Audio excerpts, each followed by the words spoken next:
2 political resolutions भी है, उस बारे में आपको आदित्य ठाकरे जी बताएंगे। और जिस तरह से ये इंडिया गठबंधन की ताकत बढ़ रही है, जैसे मैंने कल कहा कि 2024 का चुनाव हम जीतने जा रहे हैं, और मैंने ये भी कहा गठबंधन की तरफ से अब इंडिया को हराना मुश्किल ही नहीं नामुमकिन है। इस प्रकार का एक मजबूत गठबंधन हमने बनाया है। लगभग सभी नेताओं ने इस चर्चा में पार्टिसिपेट किया है, अपने विचार भी रखे हैं, कुछ सुझाव भी दिए हैं।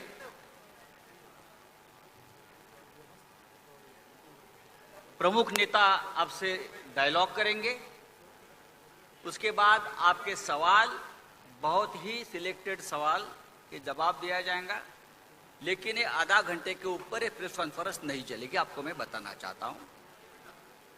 कमेटी का पूरा जो ब्यौरा है या पूरी कमेटी है उसका लिस्ट आपको दी जाएगी, यहां पढ़ने की जरूरत नहीं है। लेकिन जो मेन कमेटी है, कोऑर्डिनेशन कमेटी, 14 मेंबर, सिर्फ उसके नाम मैं आपके सामने पढ़ लेता हूं। Shri K C. Venugopal, Indian National Congress, Shri Sharad Pawar ji, NCP, Shri T R. Baalu, DMK, Shri Hemant Soren, Jharkhand Mukti Morcha, Shri Sanjay Raut, Shiv Sena, Shri Tejashwi Yadav, RJD, Shri Abhishek Banerjee, TMC, Shri Raghav Chadha, already given, okay, print out already given, मुझे लगता है अब पढ़ने की जरूरत नहीं है। मैं अभी, यू आर नॉट रिसीव्ड,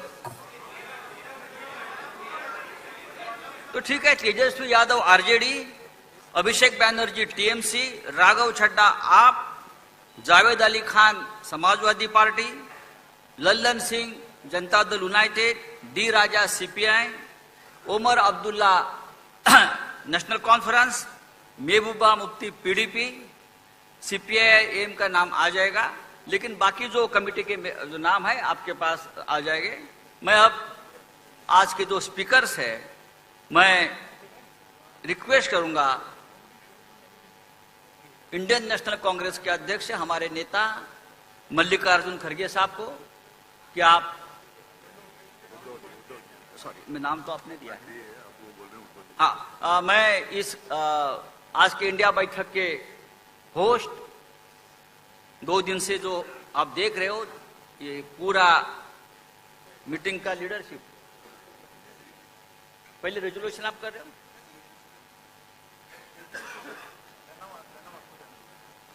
जो रेजोल्यूशन आज के बैठक में हुए हैं, जो पॉलिटिकल रेजोल्यूशंस हैं, उस बारे में आदित्य ठाकरे जी आपको बताएंगे।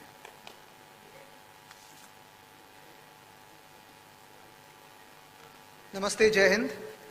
आज इंडिया पार्टीज ने 3 रेजोल्यूशंस पारित करे हुए हैं, उसको मैं पढ़ के दिखाता हूं।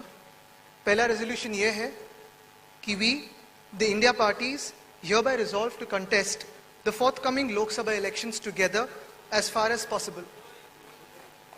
Seat sharing arrangements in different states will be initiated immediately and concluded at the earliest in a collaborative spirit of give and take. दूसरा resolution ये है, we, the India parties, hereby resolve to organize public rallies at the earliest in different parts of the country on issues of public concern and importance. और तीसरा resolution ये है, we, the India parties, hereby resolve to coordinate our respective communications and media strategies and campaigns on the theme of Judega Bharat, Jeetega India in different languages. Thank you. Jai Hind.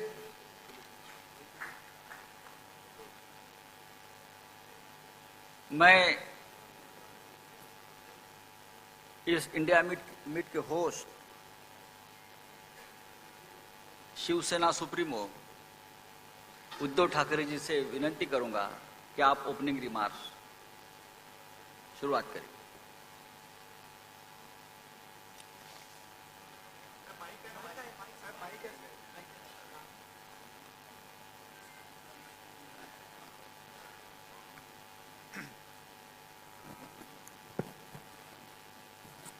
इंडियाच्या तिसऱ्या मीटिंगसाठी देशभरातून आलेल्या सर्व मातब्बर आणि मान्यवर नेत्यांचं मी स्वागत करतो और मैं धन्यवाद देना चाहता हूं। आज तीसरी मीटिंग संपन्न हुई और दिन ब दिन इंडिया मजबूत होते जा रहा है। ये बात भी सच है कि जैसे जैसे हम करीब आते जा रहे हैं, एक कदम आगे बढ़ते जा रहे हैं, तो इंडिया के विरोधी दल में घबराहट हो रही है। पहले हमें पूछा जा रहा था कि विपक्ष की एकजुट, और उसी वक्त हमने कहा था कि विपक्ष की एकजुट में नहीं मानता, हम सारे लोग देश प्रेमी हैं और हमारी एकता देश प्रेमियों की एकता है। और हमने हमारे अलायंस का जो नाम लिया है इंडिया, तो अब इंडिया के विपक्ष, इंडिया के विरोधी जो है, आप सभी जानते हैं वो कौन है। आज की मीटिंग में अच्छी चर्चा हुई, अच्छे डिसीजन लिए गए, कुछ कमेटीज बनाई गई और हम सारे लोगों ने तय किया है आने वाले चुनाव में हम तानाशाही के खिलाफ लड़ेंगे, हम जितने से जुमलेबाज है उनके खिलाफ लड़ेंगे, हम भ्रष्टाचार के खिलाफ लड़ेंगे। और एक बात मैं जरूर बताना चाहता हूं कि हम मित्र परिवार के खिलाफ भी जरूर लड़ेंगे। और इसलिए कि मैं बंगलोर में कहा था, भारत मेरा परिवार है, हम सब भारतीय हैं, तो सारा भारत मेरा परिवार है। परिवारवाद की अगर करें तो भारत परिवार छोड़कर इलेक्शन चुनाव दरमियान एक ना होता है। मैंने सुना था उस वक्त सबका साथ सब विकास। चुनाव जीतने के बाद जिनको ने साथ दिया सबको लाभ और अपने मित्रों का विकास, ये मित्र परिवारवाद अब हम चलने नहीं देंगे। और ये लड़ाई दिन ब दिन तेज होती जाएगी। जनता जो गरीब है, एक डर है, में डर है क्या होगा, अब सेशन जा रहा है, क्यों आया है, क्या होगा, आदि कुछ एक घोषणा होती है, आज से ये बंद, से ये चालू, तो ये डर है। सब लोगों को हम एक विश्वास लाना चाहते हैं कि ये मत, भय मुक्त भारत के लिए हम सारे लोग इकाए हैं और ये पक्का विश्वास है आप भी तो साथ में है कि आप भी देख रहे हैं, आपके माध्यम से बहुत सारी खबरें हम देख रहे हैं, सुन रहे हैं। गैस सिलेंडर 200 रुपए से सस्ता किया, लेकिन बीच में 1000 रुपया महंगा किया, मतलब 5 साल लूट और इलेक्शन के वक्त छूट। तो ये सारी नीति अब हम बर्दाश्त नहीं करेंगे। गैस सिलेंडर सस्ता किया, लेकिन उसके ऊपर पकाएंगे क्या, दाल महंगी होती जा रही है, चावल ये वो सब रसोई की चीजें वो महंगी होती जा रही है। तो ऐसे बहुत सारे मुद्दे हैं, इस विषय पर हम सारे एकमत होकर लड़ेंगे। और जो हमने नारा दिया है, जुड़ेगा भारत जीतेगा इंडिया, वो इंडिया और भारत को हम जिताएंगे, जरूर जिताएंगे। और ये लड़ाई सिर्फ हम लोगों की नहीं, आप सभी की और देश के हर नागरिक की है। और सबको इस लड़ाई जीतने के लिए शुभकामनाएं देता हूं। जय हिंद, जय महाराष्ट्र।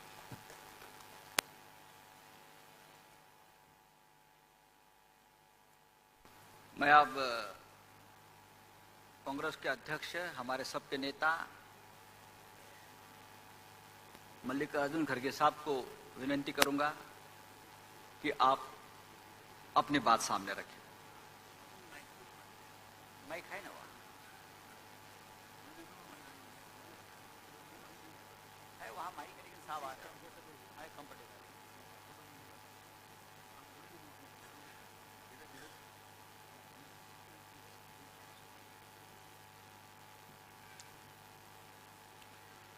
मंच पर बैठे हुए सभी नेतागण, यहाँ पर पधारे हुए हमारे मीडिया के दोस्तों,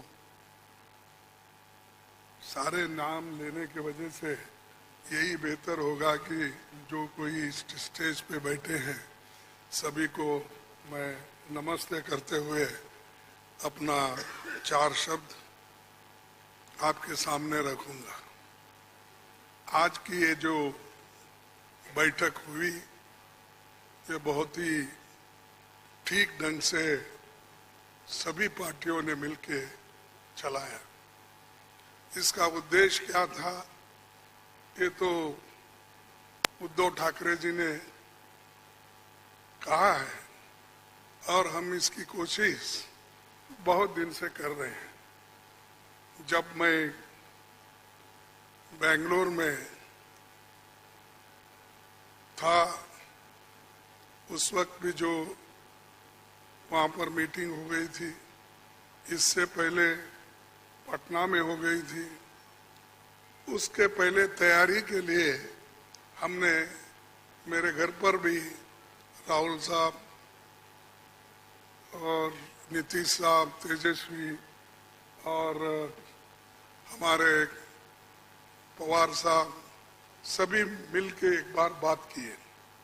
उसका एक ढांचा बना। उसके बाद जो नीतीश साहब के पटना में पहला मीटिंग हुआ, उस मीटिंग में एक एजेंडा तय करने की बात हो गई और उसके बाद में बेंगलुरु का हुआ। अब यहाँ पर मुंबई में आज सभी लोग मिलके अपनी बात को रखे और खास करके सभी को एक ही, सबका उद्देश्य एक ही है कि महंगाई को कैसा कम करें, इसके लिए कैसा लड़े, अनएम्प्लॉयमेंट के लिए कैसा हम लड़े।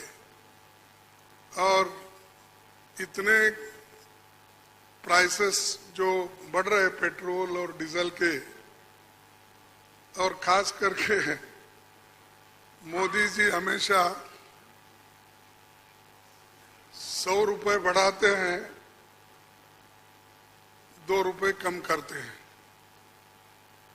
अब पेट्रोल की, एलपीजी की जो दाम थी वो मोर और लेस डबल हो गई, लेकिन उन्होंने उसमें से सिर्फ 200 रुपए कम किया, यानी 700 बाकी रहा। यानी पहला जो 55 रुपए में एक सिलेंडर मिलता था, उसको उन्होंने अभी भी 70 रुपए में ही 70-75 में रखा। यानी कोई कम नहीं हुआ, पहले जो था उससे ज्यादा बढ़ाए थे, उसको थोड़ा कम करके, लेकिन इससे लाखों रुपए उन्होंने कमाया। ये तो गरीबों से चोरी कर दिए और गरीबों के जो काटे और लोगों को दिखाने के लिए 100-200 रुपए कम करना और कहना कि मैं गरीबों के लिए काम कर रहा हूं। मोदी साहब गरीबों के लिए कभी भी काम नहीं करेंगे, ये यकीन मैं दिलाता हूं, क्योंकि उनकी हमेशा यही रणनीति रही है कि गरीबों के खिलाफ काम करते हैं। बड़े बड़े उद्योगपति के साथ वो मिलजुल के चलते हैं। और यहाँ पर तो कल ही एक रिपोर्ट आपके सामने राहुल गांधी जी ने रखा था, अडानी की संपत्ति बढ़ गई कैसी, बढ़ाए कौन, और कैसा आज कम से कम 75,000 करोड़ रुपए गरीबों के जो पैसे थे उनके जेब में कैसा गया, ये सारी चीजें उन्होंने बताया। तो ये जो है, इसके खिलाफ लड़ने के लिए जो बड़े बड़े सरमाएदार है और उनको जो पैसा जा रहा है हमारा गरीब का, तो उसको रोकने के लिए इंडिया जीतना जरूरी है। और इंडिया जीतने के लिए ही इस मंच पे सभी लोग बैठे हैं। तो इसीलिए हम एक जो तय किए हैं, जो रेजोल्यूशन भी हम आप देखे हैं, और उसी ढंग से उस रेजोल्यूशन भी काम करेंगे। हर जगह मीटिंग करेंगे, हर स्टेट कैपिटल में हम जाएंगे और जो ये मुद्दे हैं, इन्फ्लेशन का हो, अनएम्प्लॉयमेंट का हो, हर चीज की जो बढ़त हो रही उसका हो, और ऑटोनोमस बॉडीज को सत्यानाश कर रहे हैं। और चाहे ईडी, सीबीआई, विजिलेंस, हर एक ऑटोनोमस बॉडी का मिसयूज कर रहे हैं। ऐसा कभी नहीं हुआ। मैं भी मोर और लेस शरद पवार जी साहब के बाद मेरा नंबर लगता है। मैं भी 55 साल से पॉलिटिक्स में हूँ और 52 साल से एमएलए, एमपी, राज्यसभा का मेंबर हूं, मैं ऐसा नहीं देखा। कोई ऐसा चीफ मिनिस्टर किया नहीं ऐसा। लेकिन आज मोदी सडनली और एक बात की कि बिजनेस एडवाइजरी कमेटी को नहीं पूछे, अपोजिशन लीडर को भी नहीं बुलाए, किसी को बुलाए बगैर वो पार्लियामेंट का डेट देकर स्पेशल सेशन बुला रहे हैं। अरे स्पेशल सेशन, मणिपुर जल रहा था तो आपने नहीं बुलाया, कोविड के वक्त नहीं बुलाया, जब आप चाइना अपनी जमीन हड़प कर ले रही है, कब्जा कर लिए, उसके लिए नहीं बुलाया। लोग तंग और तबाह इसमें ये हमारा नोटबंदी के वक्त परेशान थे, माइग्रेंट वर्कर परेशान, उस वक्त नहीं बुलाया। जब जब मुल्क अपने मुश्किल में रहता उस वक्त उन्होंने कभी नहीं बुलाया। अब क्यों बुलाया मुझे मालूम नहीं, आज का एजेंडा क्या है उनका मालूम नहीं। तो ये देश चलाने की रीत नहीं है, ये आहिस्ता आहिस्ता डिक्टेटरशिप की तरफ जा रहे हैं। और ये ध्यान में रखना चाहिए कि कभी वो मीडिया उनके साथ है, वो एक उनके दिमाग में है, प्रेस मीडिया हो, टीवी हो, ये सारी चीजें मेरे पास है, ये उनका कहना है। और हमको कभी कभी ऐसा दिखता भी है, माफ करो क्योंकि मैं ऐसा बोल रहा हूँ समझ के, आप गुस्से में आके हमारे खिलाफ मत लिखो। तो जो कुछ है वस्तु स्थिति, आपको भी मुंह को ताला लगाया, हाथ बंद दिए आपके भी लिखने के, ये सारी चीजें कर रहे हैं और आहिस्ता आहिस्ता डिक्टेटर के तरफ वो जा रहे हैं। तो हम इसके खिलाफ लड़ने के लिए, उनके विचारधारा के खिलाफ लड़ने के लिए, उनके जो कुछ भी ये करप्शन, बड़े करप्शन, उनके जो इंस्टीट्यूशनल करप्शन होते हैं, ऐसा छोटा मोटा करप्शन वो नहीं करते, लोगों को नहीं दिखना वो पूरा। लेकिन सीएजी रिपोर्ट में दिखाया है कितने करोड़ घपले हो गए हैं। तो उनका करप्शन इनविजिबल है और वो हमेशा अपनी बात ये कहते हैं कि मैं किसी को न खाऊंगा न किसी को खाने दूंगा। लेकिन खाने तो सबको दे रहे हैं, अपने को जो चाहते हैं उनको तो दे रहे हैं, लेकिन लोगों को भूखे मार रहे हैं, लोगों को कुछ नहीं दे रहे। तो इसके लिए हम आवाज उठाए और उसके तहत हम काम करना है। आगे भी हमारी कहाँ मीटिंग होगी हम तय करने वाले हैं, जल्द से जल्द वो भी मीटिंग होगी। और बाकी के जो विषय हम आपके सामने रखे हैं मुद्दे, उनके ऊपर हम लड़ते रहेंगे। वो डराने की कोशिश करते हैं, हम डरेंगे नहीं, ये हमारा वायदा है। और हम हमेशा लड़ते रहेंगे और जीतते रहेंगे। और आज मुंबई में जो हमारे महाराष्ट्र विकास आघाड़ी जो ये स्टेप लेकर हमको बुलाए हैं, उद्धव जी लीड लिए हैं और बाकी कांग्रेस पार्टी और एनसीपी सभी ने मिलके ये जो एक यहाँ पर कार्यक्रम रखा और बहुत यशस्वी हुआ। इसलिए मैं उन महाराष्ट्र विकास आघाड़ी के सभी नेताओं को धन्यवाद देता हूँ और आप सभी को भी मैं धन्यवाद देता हूँ, क्योंकि आगे की और भी मीटिंग्स हैं, वो डेट टाइम सभी बताएंगे और कहाँ मीटिंग हमारी होगी। बहुत से 5-6 जगह पब्लिक मीटिंग होगी, वो भी हम आपको बताएंगे और काम करते रहेंगे और मजबूती के साथ काम करते रहेंगे। इसको ढीला करने की कोशिश मोदी जी कितना भी कोशिश करे, हम वो डरने वाले नहीं है। इसीलिए मैं इतना ही कहूँगा कि उन्होंने तो हमेशा मोदी जी झूठ बोलते ही रहते हैं, लेकिन लोग उनको सच समझते हैं। लेकिन अभी भी मराठी में एक कहावत है, खोटा बोला पण रेटून बोला, तो ऐसा उनका है। इसीलिए सब झूठ बोलते जाते हैं, लोगों में भ्रम डालते हैं, तो वो सबको हमको एक्सपोज करना है, हम करते रहेंगे। धन्यवाद।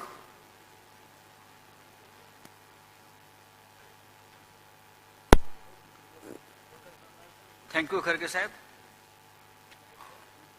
डेफिनेटली इंडिया जीतेगी, लेकिन ये जीत की शुरुआत हो गई है पाटना से, पाटना की भूमि से, और हम सबको एक साथ लाने की सबसे पहली जिम्मेदारी ली थी नीतीश कुमार जी, लालू जी, आप सभी ने। मैं अब नीतीश कुमार जी, बिहार के मुख्यमंत्री महोदय, आपसे विनती करता हूं, आप आपकी बात रखिए। वहां ही माइक है, आप वहां से बात कर सकते हैं, आप कर लीजिए।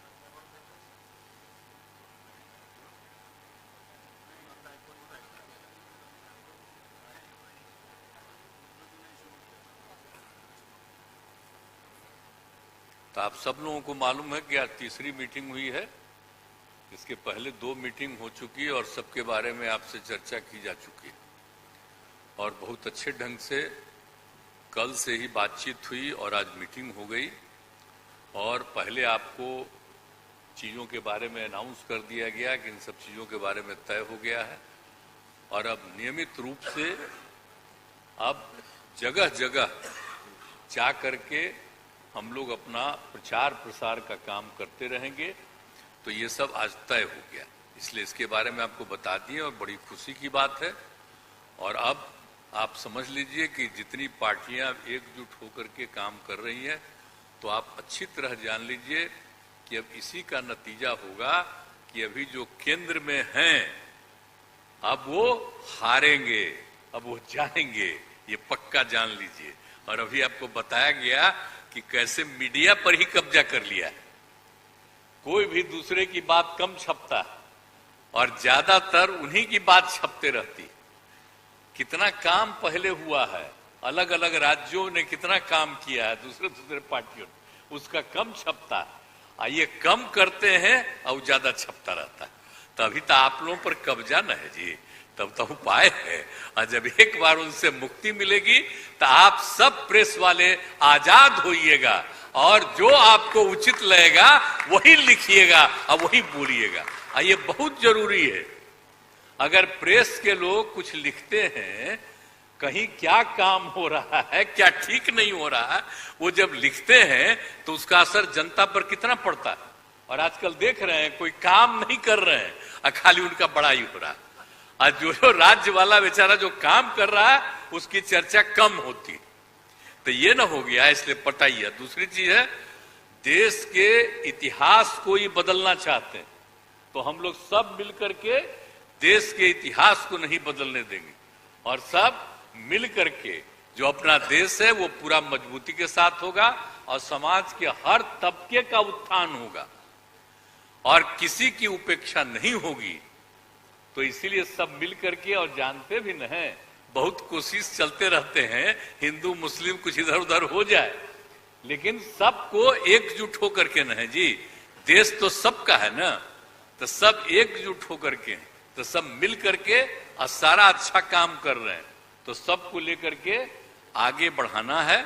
और तो इसीलिए जरूरी है कि अब सब लोग, अब अच्छा हो गया है, सब लोगों को अपना अपना अधिकार था, तो लेकिन अब इतना ज्यादा हम कोशिश करते रहे, बहुत कहते रहे कि जरा मिल जाइए, तो बात समझते समझते हो गया। अब तो हम यही चाहते हैं कि अब तेजी से काम हो। तो आज ही तय कर लिया है लोगों ने कि अब तेजी से हम लोग अभी से शुरू कर देंगे। अब कोई ठिकाना नहीं है, चुनाव समय के पहले भी हो सकता है, कोई ठीक नहीं है, इसलिए हम लोगों को भी तो अलर्ट रहना न पड़ेगा। इसलिए हम लोग सब इंटरनल बात पूरा कर लिए, यही पूरा बात ये है। और बाकी कई लोगों को अब जिम्मेवारी दे दी गई है, सब तरह का काम करेंगे, इसके लिए बहुत अच्छा है। और आप सब लोगों से भी आग्रह करेंगे कि कृपा करके जब हम लोग अब एकजुट हो गए हैं, तो हम लोगों के काम का भी थोड़ा आप लिखते रहिएगा, थोड़ा प्रचार करते रहिएगा। ये बहुत बहुत धन्यवाद।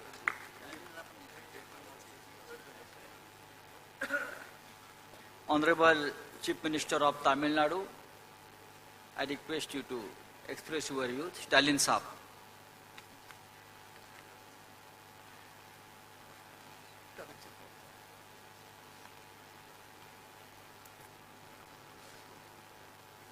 அனைவருக்கும் வணக்கம்.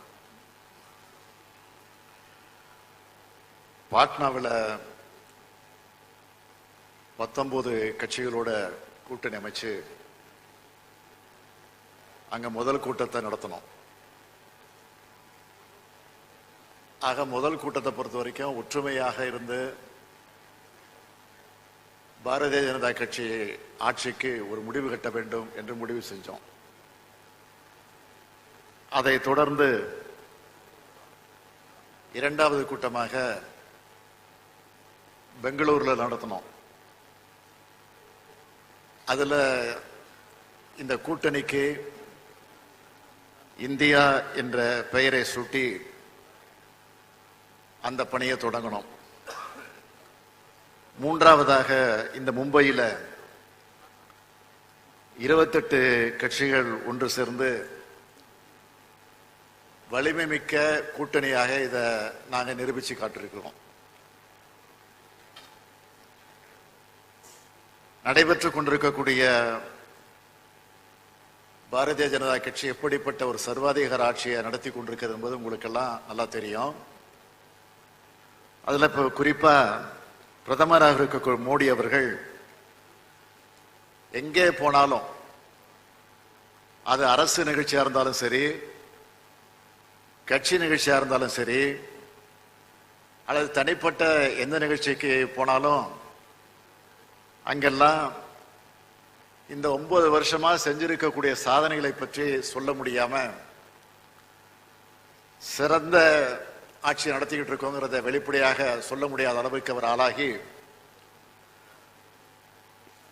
நாங்கள் அமைச்சிருக்கக்கூடிய இந்தியாவுடைய கூட்டணியை பற்றி அவர் அடிக்கடி பேசிக்கிட்டு இருக்கிறாரு. ஆக சிறந்த பப்ளிகேஷன் ஆபீசரா பிரதமரே செயல்பட்டு கொண்டிருக்கிறார். அதற்காக நாங்கள் எங்கள் கூட்டணியின் சார்பில் பிரதமர் மோடி அவர்களுக்கு நன்றியை தெரிவிச்சுக்கிறோம். இந்த 9 ஆண்டு காலத்தில் இந்த ஆட்சியில், பிஜேபி ஆட்சியில் எந்த சாதனைகளும் கிடையாது. நாளுக்கு நாள் இந்த ஆட்சி அன்பாப்புலரா போயிட்டு இருக்கு. ஆனா இந்தியாவோட கூட்டணி பாப்புலர் ஆகிட்டு இருக்கு. இந்த கூட்டத்தை பொறுத்த வரைக்கும் இது ஒரு திருப்திகரமான கூட்டம் மட்டும் இல்ல, ஒரு திருப்புமுனை கூட்டமாக இந்த கூட்டம் இன்னைக்கு அமைஞ்சிருக்கு. பிஜேபி ஆட்சியினுடைய கவுண்ட் டவுன் ஆரம்பம் ஆயிடுச்சு. இது வரைக்கும் இந்தியாவில் காண முடியாத ஒரு சர்வாதிகார ஆட்சியை இன்னைக்கு நம்ம பார்த்துக்கிட்டு இருக்கிறோம். அண்மையில் 7 லட்சம் கோடி ரூபாய் சிஏஜி ரிப்போர்ட் கொடுத்திருக்கக்கூடிய விவரம்லாம் உங்களுக்கு நல்லா தெரியும். அது பற்றி இன்றைக்கு பிரதமராக இருக்கக்கூடிய மோடி அவர்கள் வாய் திறந்து பதில் சொல்ல முன்வரல. உச்ச நீதிமன்ற தீர்ப்புக்கு மதிப்பில்லை, தேர்தல் கமிஷனுக்கும் சுதந்திரம் கிடையாது. இடி, சிபிஐ, ஐடி என அரசியல் எதிரிகள் எல்லாம் அச்சுறுத்துகிற ஒரு ஏவல் அமைப்புகளாக இந்த அமைப்புகளை பிஜேபி ஆட்சி பயன்படுத்திக்கிட்டு இருக்கு. நாங்கெல்லாம் இன்னைக்கு தனித்தனியா கட்சிகளா இருந்தாலும் நாட்டை காப்பாற்றுறதுக்கு ஒன்னா சேர்ந்திருக்கிறோம். அரசியல் லாபங்களுக்காக நாங்க சேர்ந்திருக்கிறோம் தயவு செஞ்சு யாரும் நினைக்காதீங்க. இந்தியாவினுடைய மாண்பை காப்பாற்றுவதற்காக, இந்தியாவினுடைய மதச்சார்பின்மையை காப்பாற்றுவதற்காக, இந்தியாவினுடைய சமூக நீதியை காப்பாற்றுவதற்காக நாங்கள் எல்லாம் இன்றைக்கு ஒன்று சேர்ந்திருக்கிறோம். ஒரு பெரிய போர்க்களத்தில் ஈடுபட போகிறோம். அப்படி ஈடுபடக்கூடிய அந்த போர்க்களத்திற்கு நீங்கள் எல்லாம் எங்களுக்கு பக்கபலமாக இருக்கணும், துணை நிற்க வேண்டும் என்று என்னுடைய அன்பான வேண்டுகோளை இந்த நேரத்தில் எடுத்து வச்சு இந்த கூட்டத்தில் கலந்து கொண்டு உங்கள் அனைவரையும் சந்திக்கிற வாய்ப்பை பெற்றமைக்கு மீண்டும் ஒரு முறை என்னுடைய நன்றியை தெரிவித்து விடைபெறுகிறேன். நன்றி, வணக்கம்.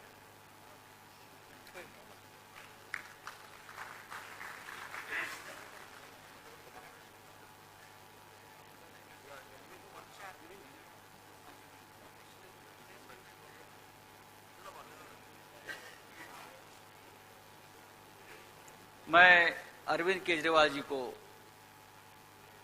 आमंत्रित करता हूं।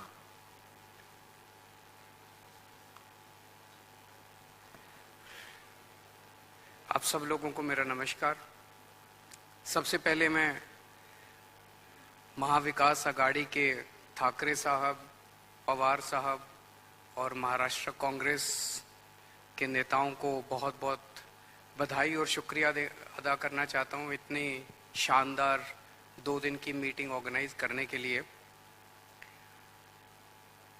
ये जो इंडिया अलायंस है, ये अलायंस कुछ चंद 26, 27, 28 केवल पार्टियों का अलायंस नहीं है।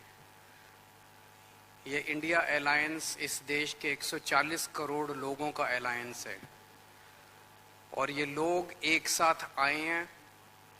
देश के लोग इकट्ठे हो रहे हैं और बहुत बड़ी संख्या में लोग इकट्ठे हो रहे हैं और देश के लोग इकट्ठे हो रहे हैं 21वीं सदी के भारत का निर्माण करने के लिए। आज हमें बहुत दुख होता है कि आज हमारे देश के अंदर जो सरकार है, मोदी सरकार, मुझे लगता है कि आजाद भारत की सबसे भ्रष्ट सरकार और सबसे अहंकारी सरकार है। एक भारतीय होने के नाते मुझे बेहद दुख होता है। पिछले 3-4 दिन से हम पढ़ रहे हैं कि विदेशों के अखबारों के फ्रंट पेज के ऊपर खबरें छप रही हैं कि हमारी भारत सरकार एक आदमी के लिए काम कर रही है। वो एक आदमी भारत से पैसे निकाल के बाहर विदेश में ले जा रहा है और भारत सरकार, मोदी सरकार, देश के प्रधानमंत्री उनकी मदद कर रहे हैं। बहुत दुख होता है एक भारतीय होने के नाते। विदेशों में तो खबरें छपनी चाहिए कि भारत में ये अच्छा हो गया, भारत में वो, तब देश का नाम आगे बढ़ेगा। देश का नाम ऐसे थोड़ी आगे बढ़ेगा कि पूरी भारत सरकार एक आदमी के काम करने के लिए लगी हुई है। आज हमारे भारत का युवा रोजगार ढूंढ रहा है, पढ़ लिख के बीए करके, बीकॉम करके, बीएससी करके रोजगार ढूंढ रहा है। उसके पास रोजगार नहीं है और वो जब सरकार के पास जाता है तो पता चलता है कि सारी सरकार एक ही आदमी के लिए काम कर रही है। सारी सरकार भ्रष्टाचार में डूबी हुई है। आज हमारे लोगों के घर का खर्चा नहीं चल रहा, लोगों के आमदनी नहीं है, आमदनी उतनी है, खर्चे बढ़ते जा रहे हैं। सरकार के पास जाते हैं, पूरी सरकार एक ही आदमी के लिए काम करने में लगी हुई है।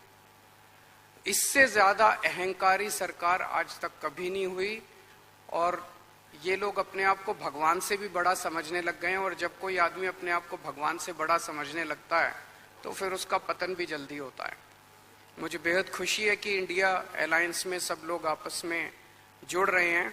एक चीज मैं देख रहा हूं, बहुत बड़ी बड़ी ताकतें, अब सबको लगने लगा है कि ये इंडिया अलायंस मोदी सरकार के आने वाले समय में मोदी सरकार के पतन का कारण बनने वाला है। तो बहुत बड़ी बड़ी ताकतें इस इंडिया अलायंस को तोड़ने में लगेंगी, बहुत बड़ी बड़ी ताकतें।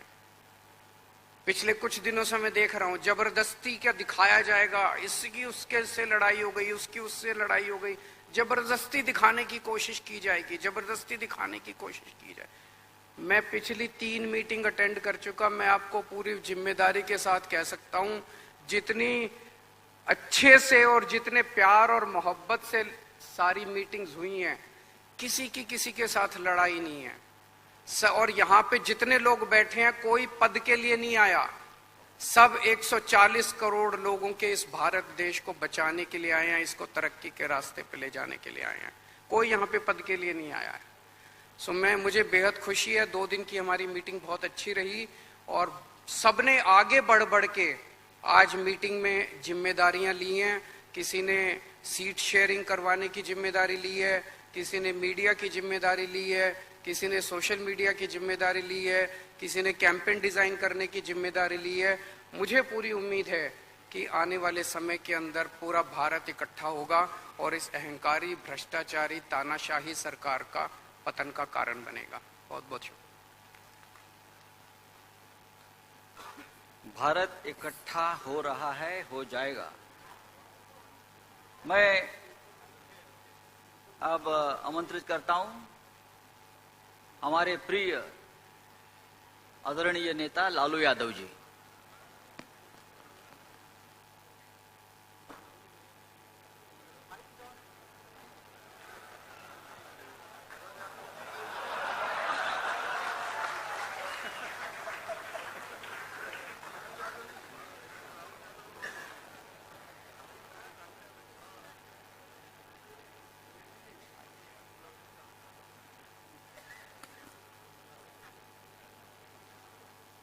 कांग्रेस पार्टी के अध्यक्ष जी शरद पवार जी मंच पर बैठे हुए हमारे देश के सभी पार्टी के नेतागण, मोदी के पार्टी को छोड़ के, मुझे काफ़ी प्रसन्नता हुई कि हम इस देश के विभिन्न पार्टियों के नेता अलग अलग बैठे थे और नरेंद्र मोदी ससर रहे थे आगे। हम एक नहीं थे, एक मंच पर एक एक उम्मीदवार खड़ा नहीं होते थे, उसका खमियाजा देश को भुगतना पड़ा और मोदी काफ़ी इसका लाभ उन्होंने उठाया। हम शुरू से ही यह लड़ाई लड़ते रहे हैं कि भाजपा हटाओ देश बचाओ। भा मने भाजपा, ज मने जलाओ और पा मने पार्टी, बोलते रहते थे। ये बात सही हो रहा, सही निकल रहा। इस देश में माइनॉरिटी सुरक्षित नहीं है। क्या क्या हुआ आपको मालूम होगा इस देश में क्या हो रहा है कि आज हमारे अल्पसंख्यक भाई सुरक्षित नहीं है, महसूस नहीं कर रहे हैं। अच्छा, देश में गरीबी बढ़ रही है, महंगाई बढ़ रही है। 60 रुपया किलो भिंडी हो गया, भिंडी। टमाटर का जो हाल है सो जानते ही हैं, जबकि टमाटर में कोई स्वाद भी नहीं है इनके राज में।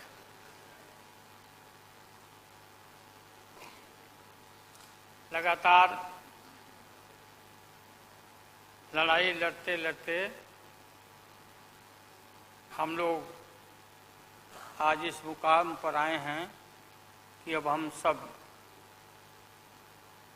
पटना, बंगलोर और महाराष्ट्र, यहाँ मुंबई में ये मीटिंग के बाद अब एक निष्कर्ष पर हम लोग पहुंचे हैं और एक स्वरूप बना है, संगठन बना है, जो पढ़ करके आप लोग को सुनाया गया। आप सबको याद होगा कि कितना झूठ बोल करके, कितना अफवाह फैला करके इस सत्ता में लोग आए थे। मेरा भी नाम उस समय और देश के नेताओं का नाम इन लोगों ने यह प्रचारित किया था कि इन लोगों का पैसा स्विस बैंक में जमा है, स्विस बैंक में। और मोदी जी बोले कि हम आएंगे और स्विस बैंक का पैसा ला करके हम देश के तमाम लोगों को, हर के को खाता खुलवाया कि 5-5 लाख रुपया जमा करेंगे, 15-15 लाख रुपया। हम भी झांसा में आ गए और हमने भी अपना खाता खुलवाया। मेरे 7 बेटियां, 2 बेटा और पति पत्नी दोनों मिला के 11 हो जाते हैं। देखा कि भाई 15 से गुना कर दीजिए, पैसा काफी मिल जाएगा। हमने तो पशुपालन में कोई पैमानी शैतानी भ्रष्टाचार नहीं किया जो भ्रष्टाचार नरेंद्र मोदी कर रहे हैं, करा रहे हैं। सारे देश भर के लोग खाता खुलवा दिया, सब गरीब गुरबा आदमी प्रचारित करवाया इन लोगों ने। और मिला क्या, सो देश के लोगों को मालूम होगा, आप लोगों को भी मालूम होगा, आप लोग में वैसे भी खुलवाए होंगे आप लोग पर, प्रेस के लोग भी, कि हो सकता है भाई मिल जाए, पैसा है देश का तो मिल जाए, वापस आ जाए। एक पैसा नहीं, सब इन्हीं लोगों का पैसा था।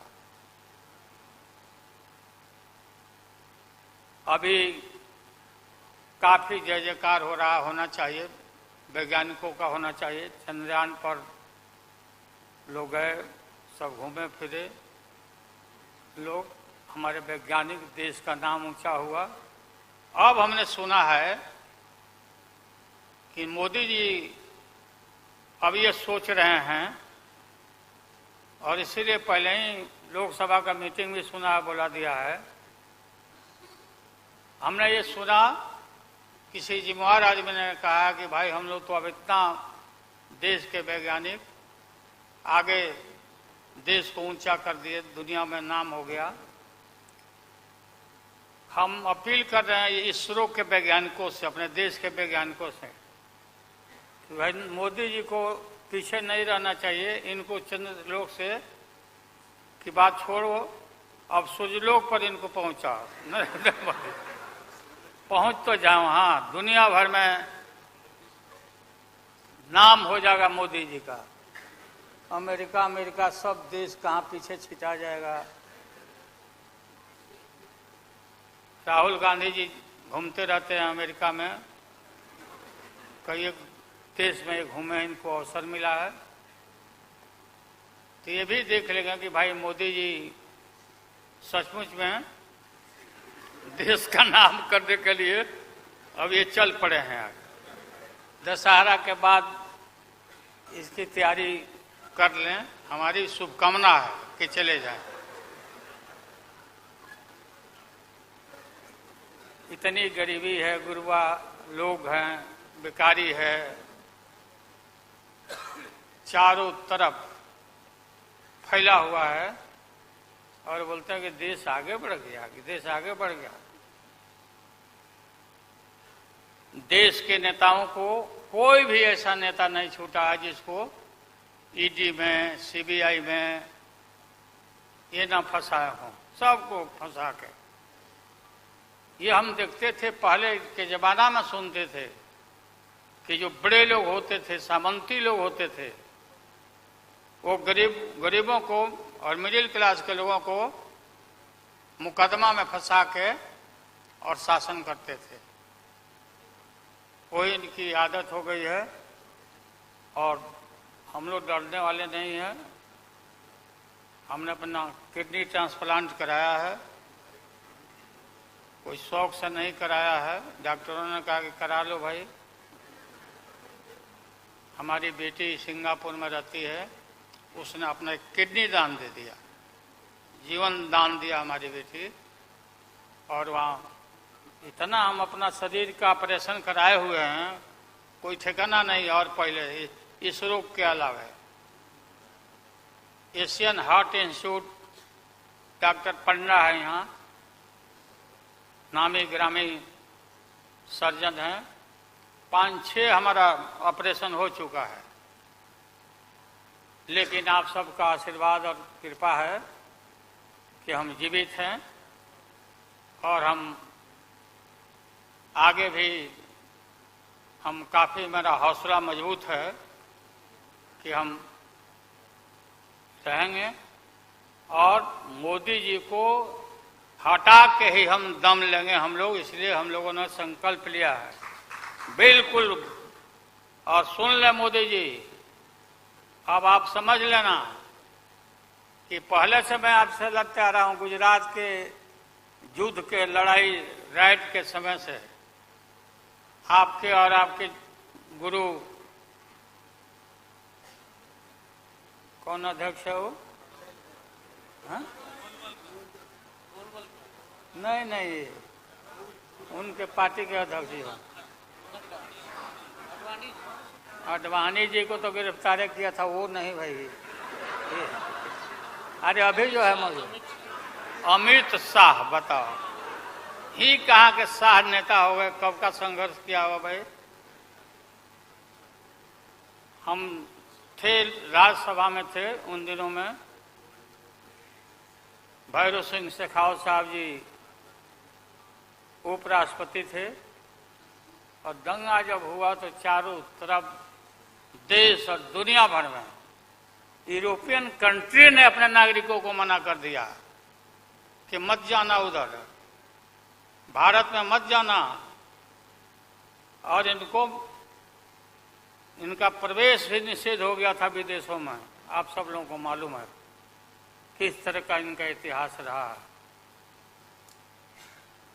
हम गमछी बिछा के फ्लोर ऑफ द हाउस में वहाँ बैठ गए आगे चेयरमैन के चेयर के नीचे। हम कहा कि मोदी को गिरफ्तार करो, गिरफ्तार करो मोदी को, नहीं तो नहीं उठेंगे। चारों तरफ से हाउस गर्म हो गया, गर्म हो गया हाउस। और गर्म होने के बाद काफी इनको परेशानी हुई। और स्वर्गीय अटल बिहारी वाजपेयी जी वो नेता थे, वैसा नेता हमने नहीं देखा। उन्होंने कहा नरेंद्र मोदी को कि राजधर्म भी कोई चीज होता है, राजधर्म। लेकिन जो आदमी गिरफ्तारी के बाद इतना सारा विपक्ष सब लोग हम लोग जुट गए थे कि भाई कम से कम कंडेम भी करो उनके एक्शन को। नहीं किया ये लोग।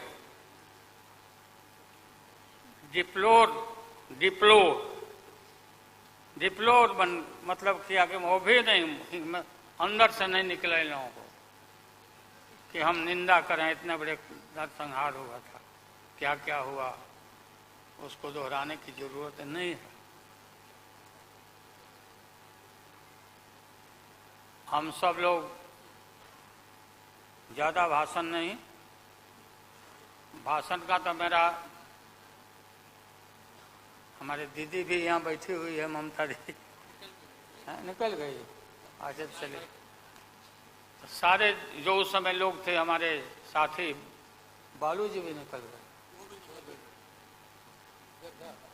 हाँ गैर प्लेन है तो हम भी, मेरा भी प्लेन अभी निकल जाए। हम क्यों पीछे रहे, हम भी निकल जाते हैं। फ्लाइट का टाइम आ गया। तो आप सभी पत्रकार भाइयों को मैं प्रणाम करता हूं, सलाम करता हूं, आदाब करता हूं। हम सब एक हैं और एक होकर के हम लोग इस लड़ाई को लड़ रहे हैं। और राहुल गांधी जी को भी हम काफी मजबूती के साथ विश्वास हम लोग दिलाते हैं कि हम सब एकजुट हो करके सभी लोगों को एकोमोडेट करके आगे सीट शेयरिंग अब शुरू होगा। सीट शेयरिंग, और सीट शेयरिंग में हम लोग सब लोग सफल होंगे, कोई दिक्कत कठिनाई नहीं होगी, कहीं कोई हर्डल नहीं होगा।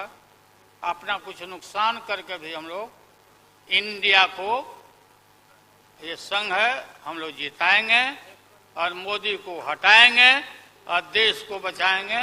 सभी लोगों को नमस्कार, जिंदाबाद, सब प्रणाम। क्या चलो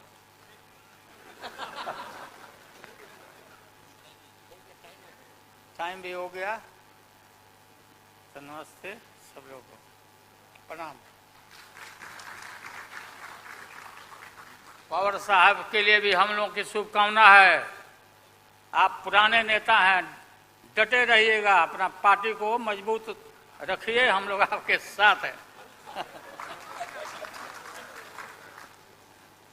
अब मैं सीताराम येचुरी जी को आमंत्रित करता हूं, अपनी बात रखें।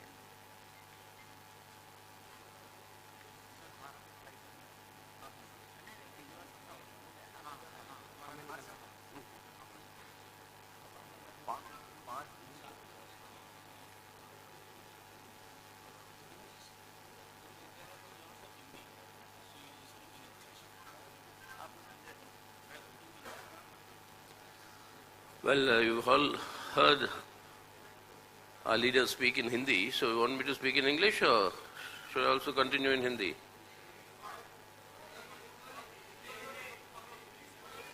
Telugu, my mother tongue.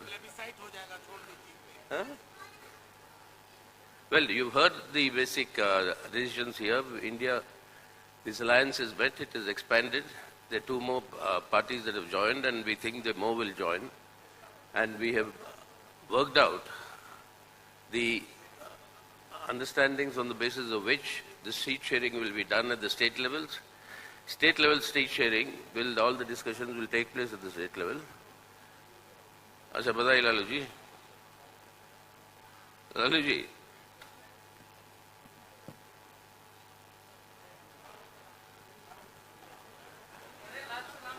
लाल सलाम कह रहे हैं. ये that's the spirit of India. Lalu ji is saying Lal Salam to me, and I am saying Jai Hind to him. So that at the state level, we'll work out the adjustments, seat adjustments, etc. State to state, it will vary. But the general overall understanding is very clear. We are all united here in order to save the character of the Indian Republic, which is the secular democratic republic, to save its constitution, to save democracy, and particularly to uphold the guarantees that have been given by the Indian Constitution to all our citizens, irrespective of, I quote, caste, creed, or sex. That equality for all and justice, that is economic, social, and political, that justice for all, that must be ensured. If all this has to be done, then the BJP must be kept away from controlling the government and state power. So that is the objective with which we have all come together. Now you'll be seeing many things happening, as in when this grouping gets more consolidated. The first time when we were meeting in Bangalore, suddenly the NDA was resurrected. This time when we came to Bombay, suddenly the 200 rupees was reduced to the gas cylinder. You heard about how much it was increased then. And while we were meeting here came the announcement of a special session of Parliament. And what gimmickry will follow from there, what will be done, that we'll have to wait and see. So it's very clear that the Modi government and the BJP is rattled by this coming together of all the secular forces and the secular parties. And that in itself is a signal for the march towards victory that India will make with all our leaders coming together. And we propose to consolidate this further with a series of public meetings spanning across the country, and that will from all parts of the country ranging out. So now from this meeting we are reaching out to the people. We are already with the people, but we'll be reaching out to the people through public actions and action programs, and that will be further strengthened in the days to come. So that is in addition to what has already been told here. We only think in the coming months you'll see more of united activity amongst all the parties that are represented here, and we are sure that more and more parties will be joining the India grouping, and this will consolidate further in order to save India today.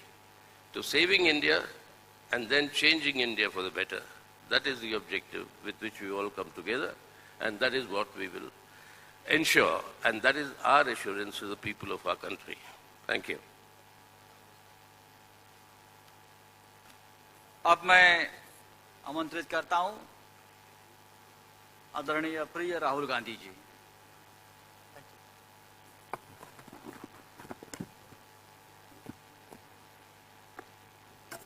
I'd like to thank Thakre ji, Sharad Pawar ji, Congress Party of Maharashtra, our leaders, for organizing a fantastic session of the India Alliance.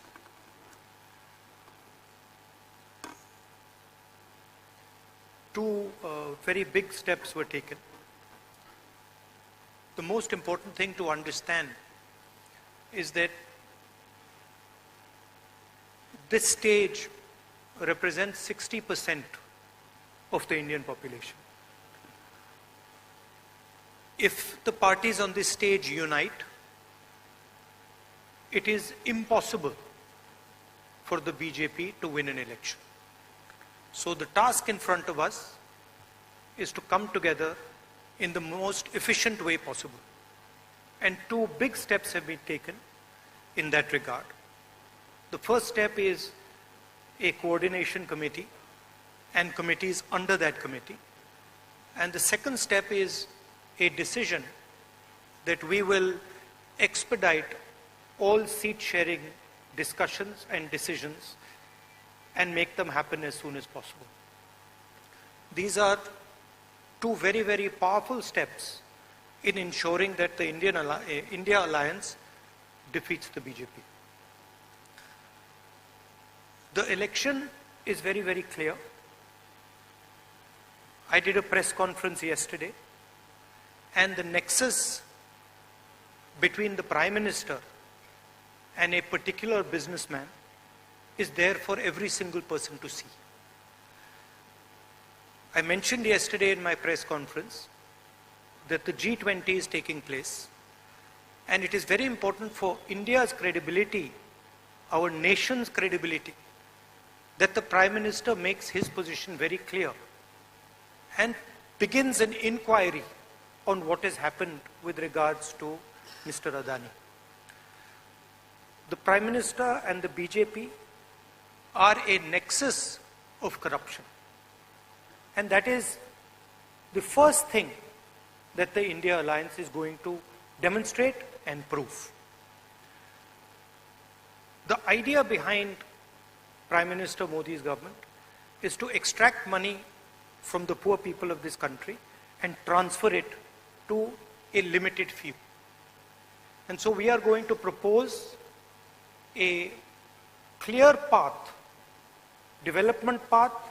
We are going to put together a clear set of ideas that will once again involve the poor people, the farmers, the kisans, the workers in the progress of this country.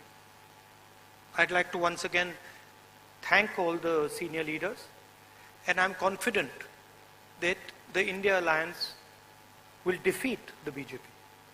The final thing I'd like to say, of course there are leaders who are much more senior than me, but the real work in this alliance is the relationships that are forged between the leaders of this alliance. And I can say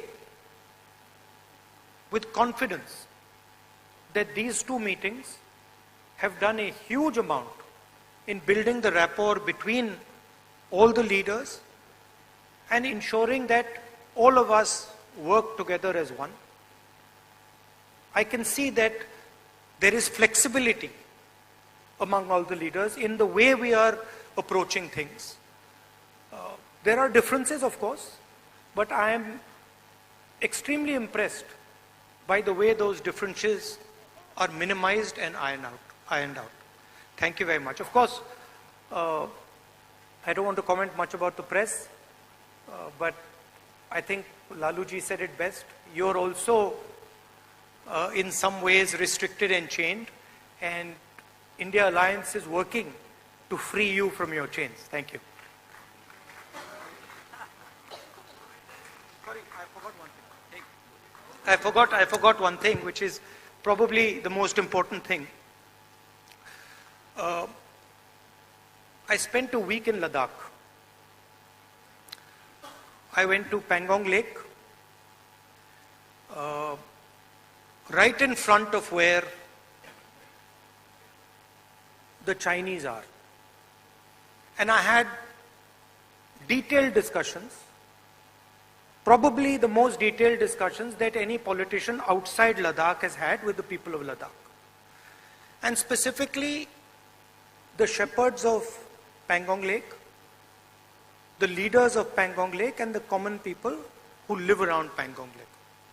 And they categorically told me that the Chinese have taken Indian land. They categorically told me that the Prime Minister is lying about the fact that the Chinese have not taken Indian land. And every single person in Ladakh knows that the people of India and the people of Ladakh have been betrayed by the government of India. There is clearly There is clearly an accommodation that has happened between the government and the Chinese. There is clearly a change on the borders. Our shepherds themselves told us that they are not being allowed into the areas where they were allowed. So this is known to everybody. Unfortunately, our press doesn't raise these issues, but these are issues of national importance, of national security, and it is shameful, extremely shameful, what has happened in Ladakh. Thank you.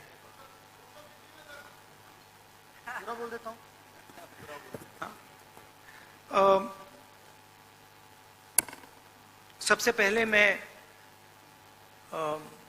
शरद पवार जी, ठाकरे जी और जो महाराष्ट्र कांग्रेस के हमारे नेता हैं उनको धन्यवाद करना चाहता हूं कि उन्होंने एक बहुत अच्छा सेशन यहां हमारे लिए किया।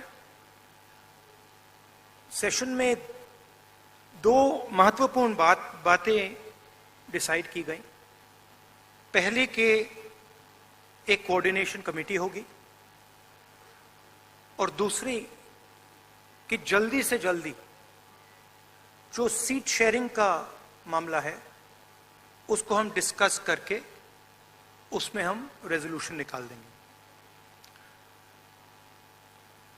नरेंद्र मोदी और अदानी जी के बीच में जो रिश्ता है उसके बारे में मैंने कल बोला। इंटरनेशनल फाइनेंशियल न्यूज़पेपर्स में आया है कि $1 बिलियन पैसा हिंदुस्तान से गया है, बाहर गया है और वापस आया है। नरेंद्र मोदी जी G20 करा रहे हैं और हिंदुस्तान की इज्जत का मामला है। नरेंद्र मोदी जी को कह देना चाहिए कि वो इंक्वायरी कराएंगे, और अगर वो इंक्वायरी नहीं कराएंगे तो फिर पूरे देश को पता लग जाएगा कि क्यों इंक्वायरी नहीं कराई जा रही है। स्टेज पे जो नेता हैं, जो पार्टीज हैं, वो हिंदुस्तान के 60% लोगों को रिप्रेजेंट करती हैं, और अगर हम एक साथ मिलके चुनाव लड़ेंगे तो बीजेपी चुनाव जीत ही नहीं सकती है।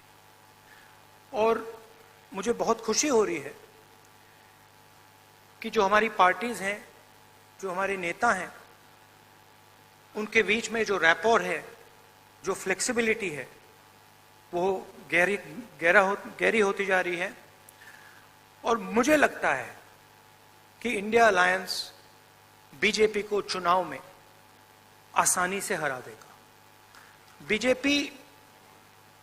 बीजेपी हिंदुस्तान के गरीब लोगों से धन छीनकर चुने हुए 2-3 लोगों को देती है। हमने प्रोग्राम्स की बात की है।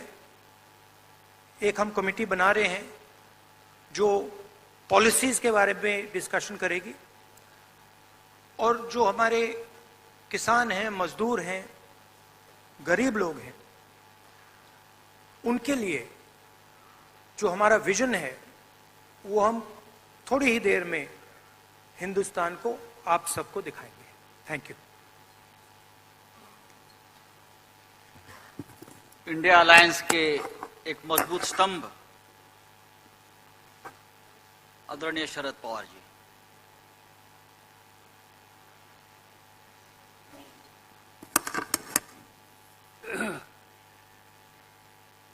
सम्माननीय वैश्विक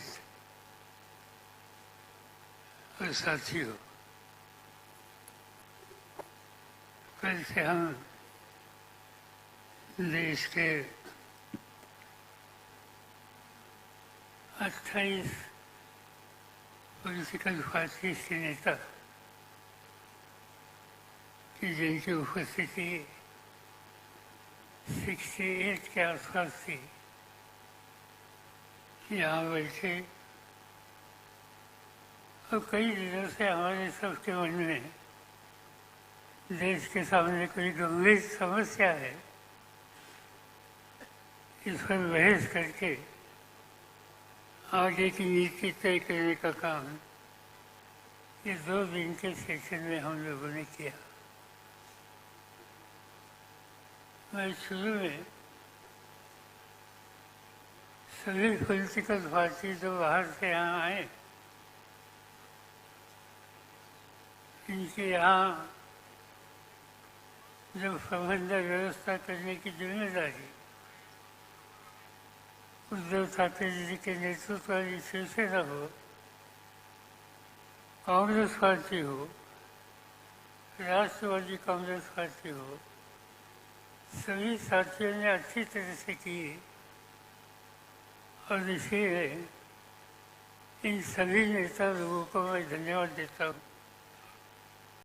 कि जिस बात हमें चीज करना तो सही, इस तीसरा दफा महाराष्ट्र में हुआ और आगे की लाइन हमारी होने में भी बहुत मदद हो गई। और देश में अलग अलग राज्यों में अलग अलग स्थिति है, लोगों की समस्या होता है। एक किसान की समस्या हो, खेतों की समस्या हो, मजदूरों की समस्या हो या नौजवान बच्चियों की समस्या हो, और जिन लोगों ने एक भरोसे देश की कारोबार करने की जिम्मेदारी भारत की जनता पार्टी लोगों के साथियों के हाथ में दी, आज वो लोगों में एक ऐसी नाराजगी की भावना जगह जगह पर देखने के लिए मिलती है। उनकी सच्ची समस्या है, मगर हुकूमत हाथ में आने के बाद जिन लोगों के एक जमाने में जमीन पर थे, आज जो अधिकार हाथ में मिला, इसका नतीजा, इसका परिणाम इन नेतृत्व करने वाले लोगों के काम करने के जरिए हो गया।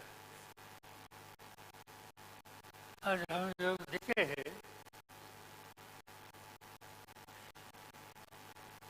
कि राजनीति में राजनीतिक दल मिलकर काम करने की तैयारी करते हैं तो उनका काम हो, उनकी नीति हो, इस बारे में तो आशंका हो सकती है, मगर खाली यहाँ मीटिंग करने की बात हो गई तो इस पर भी भारतीय जनता पार्टी के लोगों ने क्रिटिसिज्म किया। उन्होंने वो कहा नेतृत्व में कि मिलने की क्या आवश्यकता है, प्रजातंत्र में कोई इशू लोगों के सामने इसलिए मिलकर आप बहस करे, कोई रास्ता मिलेगा कैसे पर ध्यान देना, ये तो कोई गलत बात नहीं है, मगर हम यहाँ मिले इस पर एक तरह का डिसीजन हमारे साथियों ने किया। इसे एक ही बात होती है कि 10 साल देश की हुकूमत में आने के बाद जो देश में ने कहा जमीन पर पैर रख के काम करने की आवश्यकता है, इसे नेतृत्व करने वाले लोग बहुत दूर है। कभी कभी अपोजिशन के लोग जब उसे है तो उनके वजह में देश के भारतीय जनता पार्टी की वजह से इन लोगों के बारे में घमंड ऐसा उनका उल्लेख करके उनके बारे में बातें करें। एक ही बात था पूछे कि घमंड कौन है कि जिन्हें लोग मिलकर आपस में उठने की तैयारी करते हैं, ये भी उनको पसंद नहीं घमंड कहने की अवस्था। और इसी सभी देश हितों की रक्षा करने वाली नहीं, इस पर मिलकर कुछ न कुछ रास्ता निकलना चाहिए। और ये रास्ता लेने के लिए हम कुछ लोग कई तरह से आपस बात करते थे और जिससे इंडिया के नाम पर एक नया विकल्प देश में तैयार करने की कोशिश हम लोगों ने शुरू की है।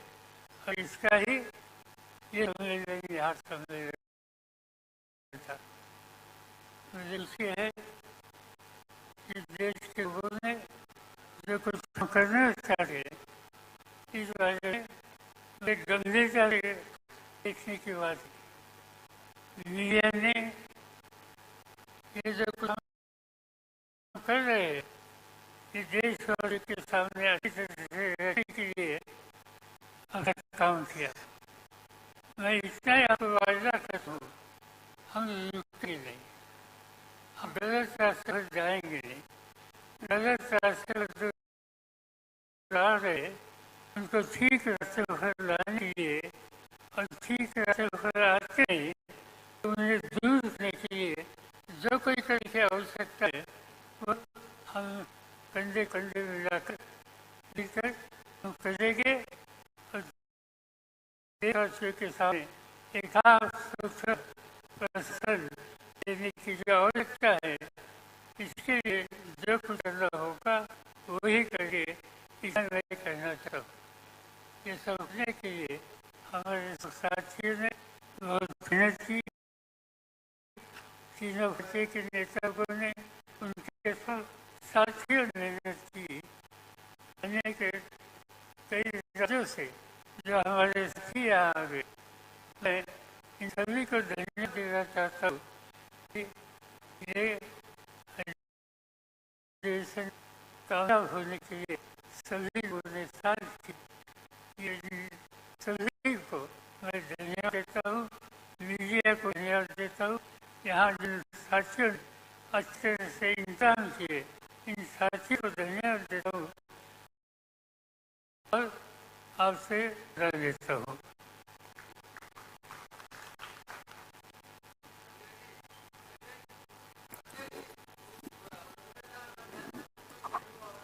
I have no question answer. Thank you very much.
Jayantrao बसले.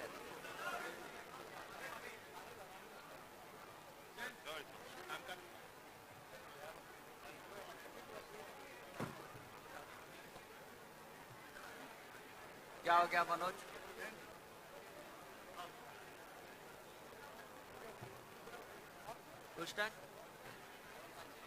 मुंबई में इंडिया अलायंस की जो बैठक कल से चल रही है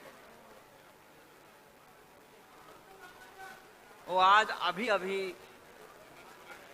खत्म हो गई. कल रात को, आज सुबह से इस देश के सभी प्रमुख नेता, आपने देखे होंगे लगभग सभी 28 पार्टीज के प्रमुख नेता, 6 राज्यों के मुख्यमंत्री इस बैठक में शामिल हो गए. ममता जी जल्दी चली गई है और अखिलेश यादव भी मीटिंग में थे कल से, वो भी जल्दी चले गए हैं.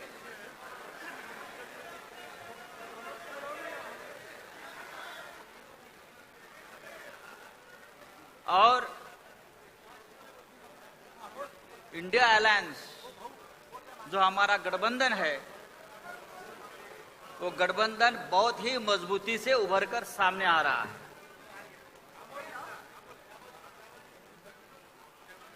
यस,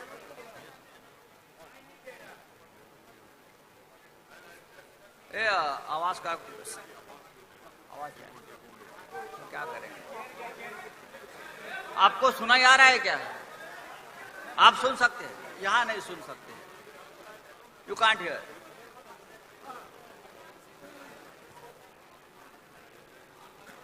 कल रात को और आज पूरे दिन 3 बजे तक लगभग सभी प्रमुख विषयों के ऊपर चर्चा हो गई. कुछ इंपॉर्टेंट रिजोल्यूशन भी हमने पास किए हैं और खास करके इंडिया अलायंस की coordination committee, 14 member coordination committee, उनका स्ट्रक्चर हो गया है. बाद में कैंपेन कमेटी है, working group of social media है, वर्किंग ग्रुप ऑफ मीडिया है और वर्किंग ग्रुप ऑफ रिसर्च है. ये 4 प्रमुख कमेटी का भी गठन हुआ है और सभी अलायंस पार्टी के मेंबर्स उस कमेटी में इंक्लूड कर दिए हैं. 2 पॉलिटिकल रिजोल्यूशंस भी है, उस बारे में आपको आदित्य ठाकरे जी बताएंगे. और जिस तरह से ये इंडिया गठबंधन की ताकत बढ़ रही है, जैसे मैंने कल कहा कि 2024 का चुनाव हम जीतने जा रहे हैं. और मैंने ये भी कहा गठबंधन की तरफ से, अब इंडिया को हराना मुश्किल ही नहीं, नामुमकिन है. इस प्रकार का एक मजबूत गठबंधन हमने बनाया है. लगभग सभी नेताओं ने इस चर्चा में पार्टिसिपेट किया है, अपने विचार भी रखे हैं, कुछ सुझाव भी दिए हैं.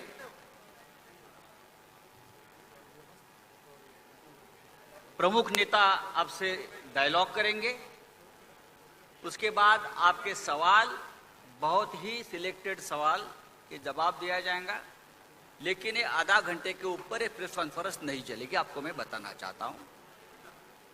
कमेटी का पूरा जो ब्यौरा है या पूरी कमेटी है, उसका लिस्ट आपको दी जाएगी, यहां पढ़ने की जरूरत नहीं है. लेकिन जो मेन कमेटी है, कोऑर्डिनेशन कमेटी, 14 मेंबर, सिर्फ उसके नाम मैं आपके सामने पढ़ लेता हूं. Shri K C. Venugopal, Indian National Congress. Shri Sharad Pawar ji, NCP. Shri T R. Baalu, DMK. Shri Hemant Soren, Jharkhand Mukti Morcha. Shri Sanjay Raut, Shiv Sena. Shri Tejashwi Yadav, RJD. Shri Abhishek Banerjee, TMC. Shri Raghav Chadha, already given. Okay, print out already given. मुझे लगता है अब पढ़ने की जरूरत नहीं है. मैं अभी, यू आर नॉट रिसीव्ड, तो ठीक है. Tejashwi Yadav, RJD. Abhishek Banerjee TMC, Raghav Chadha AAP, Javed Ali Khan Samajwadi Party, Lallan Singh Janata Dal United, D Raja CPI, Omar Abdullah National Conference, Mehbooba Mufti PDP, CPIM का नाम आ जाएगा, लेकिन बाकी जो कमेटी के जो नाम है आपके पास आ जाएंगे। मैं अब आज के जो स्पीकर्स है मैं रिक्वेस्ट करूंगा इंडियन नेशनल कांग्रेस के अध्यक्ष हमारे नेता मल्लिकार्जुन खड़गे साहब को कि आप,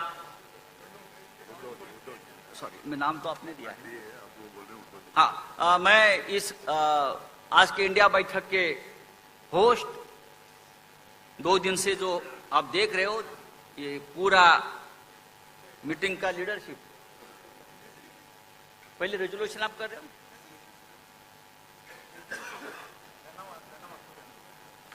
जो रेजोल्यूशन आज के बैठक में हुए हैं, जो पॉलिटिकल रेजोल्यूशंस हैं, उस बारे में आदित्य ठाकरे जी आपको बताएंगे।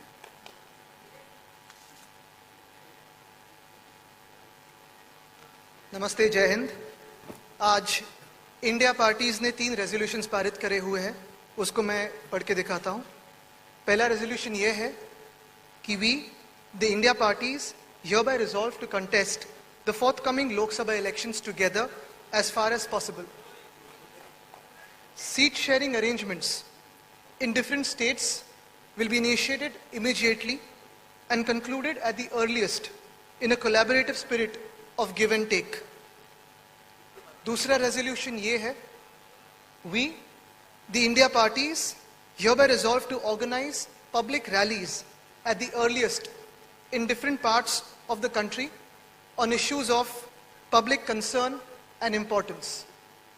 और तीसरा resolution ये है, we, the India parties, hereby resolve to coordinate our respective communications and media strategies and campaigns on the theme of Judega Bharat, Jeetega India in different languages. Thank you. Jai Hind.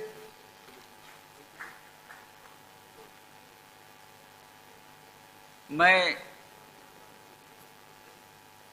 इस India meet के host Shiv Sena supremo Uddhav Thackeray ji से विनती करूंगा कि आप opening remarks शुरुआत करें।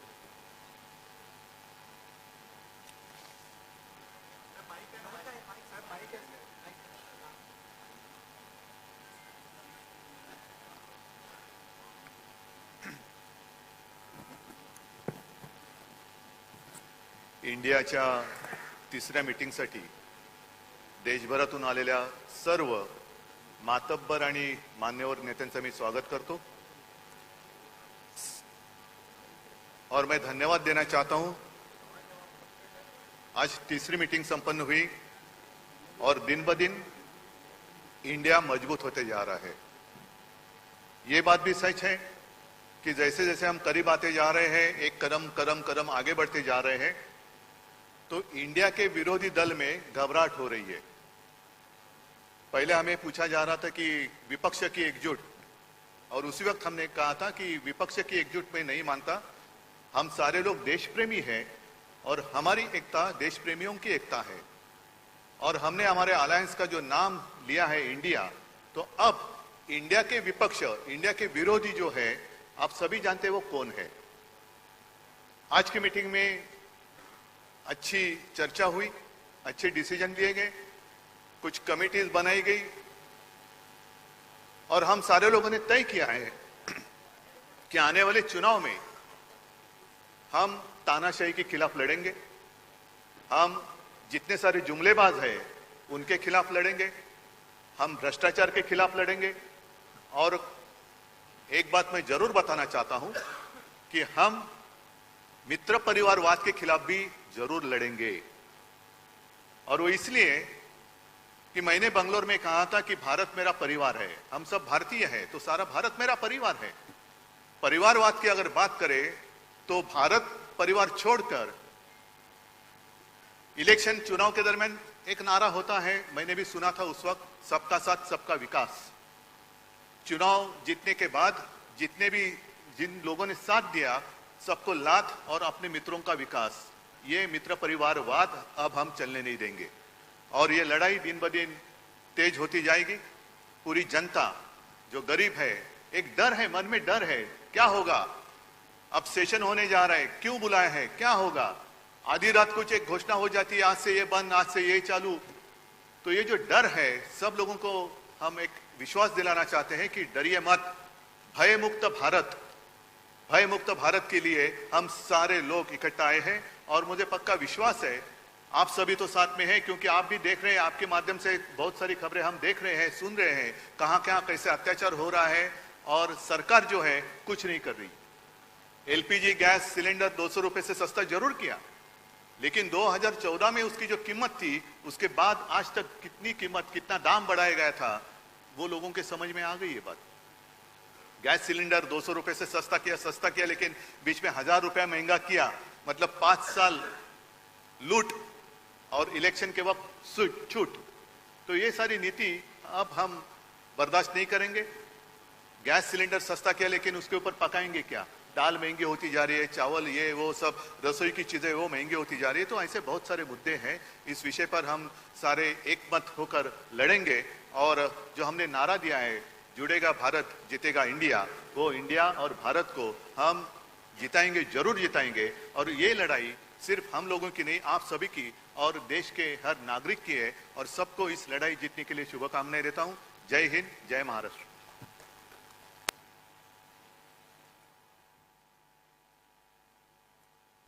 मैं अब कांग्रेस के अध्यक्ष, हमारे सबके नेता मल्लिकार्जुन खड़गे साहब को विनती करूंगा कि आप अपनी बात सामने रखें। माइक है ना वहाँ? है वहाँ माइक है, लेकिन साहब आ रहे हैं, कंफर्टेबल।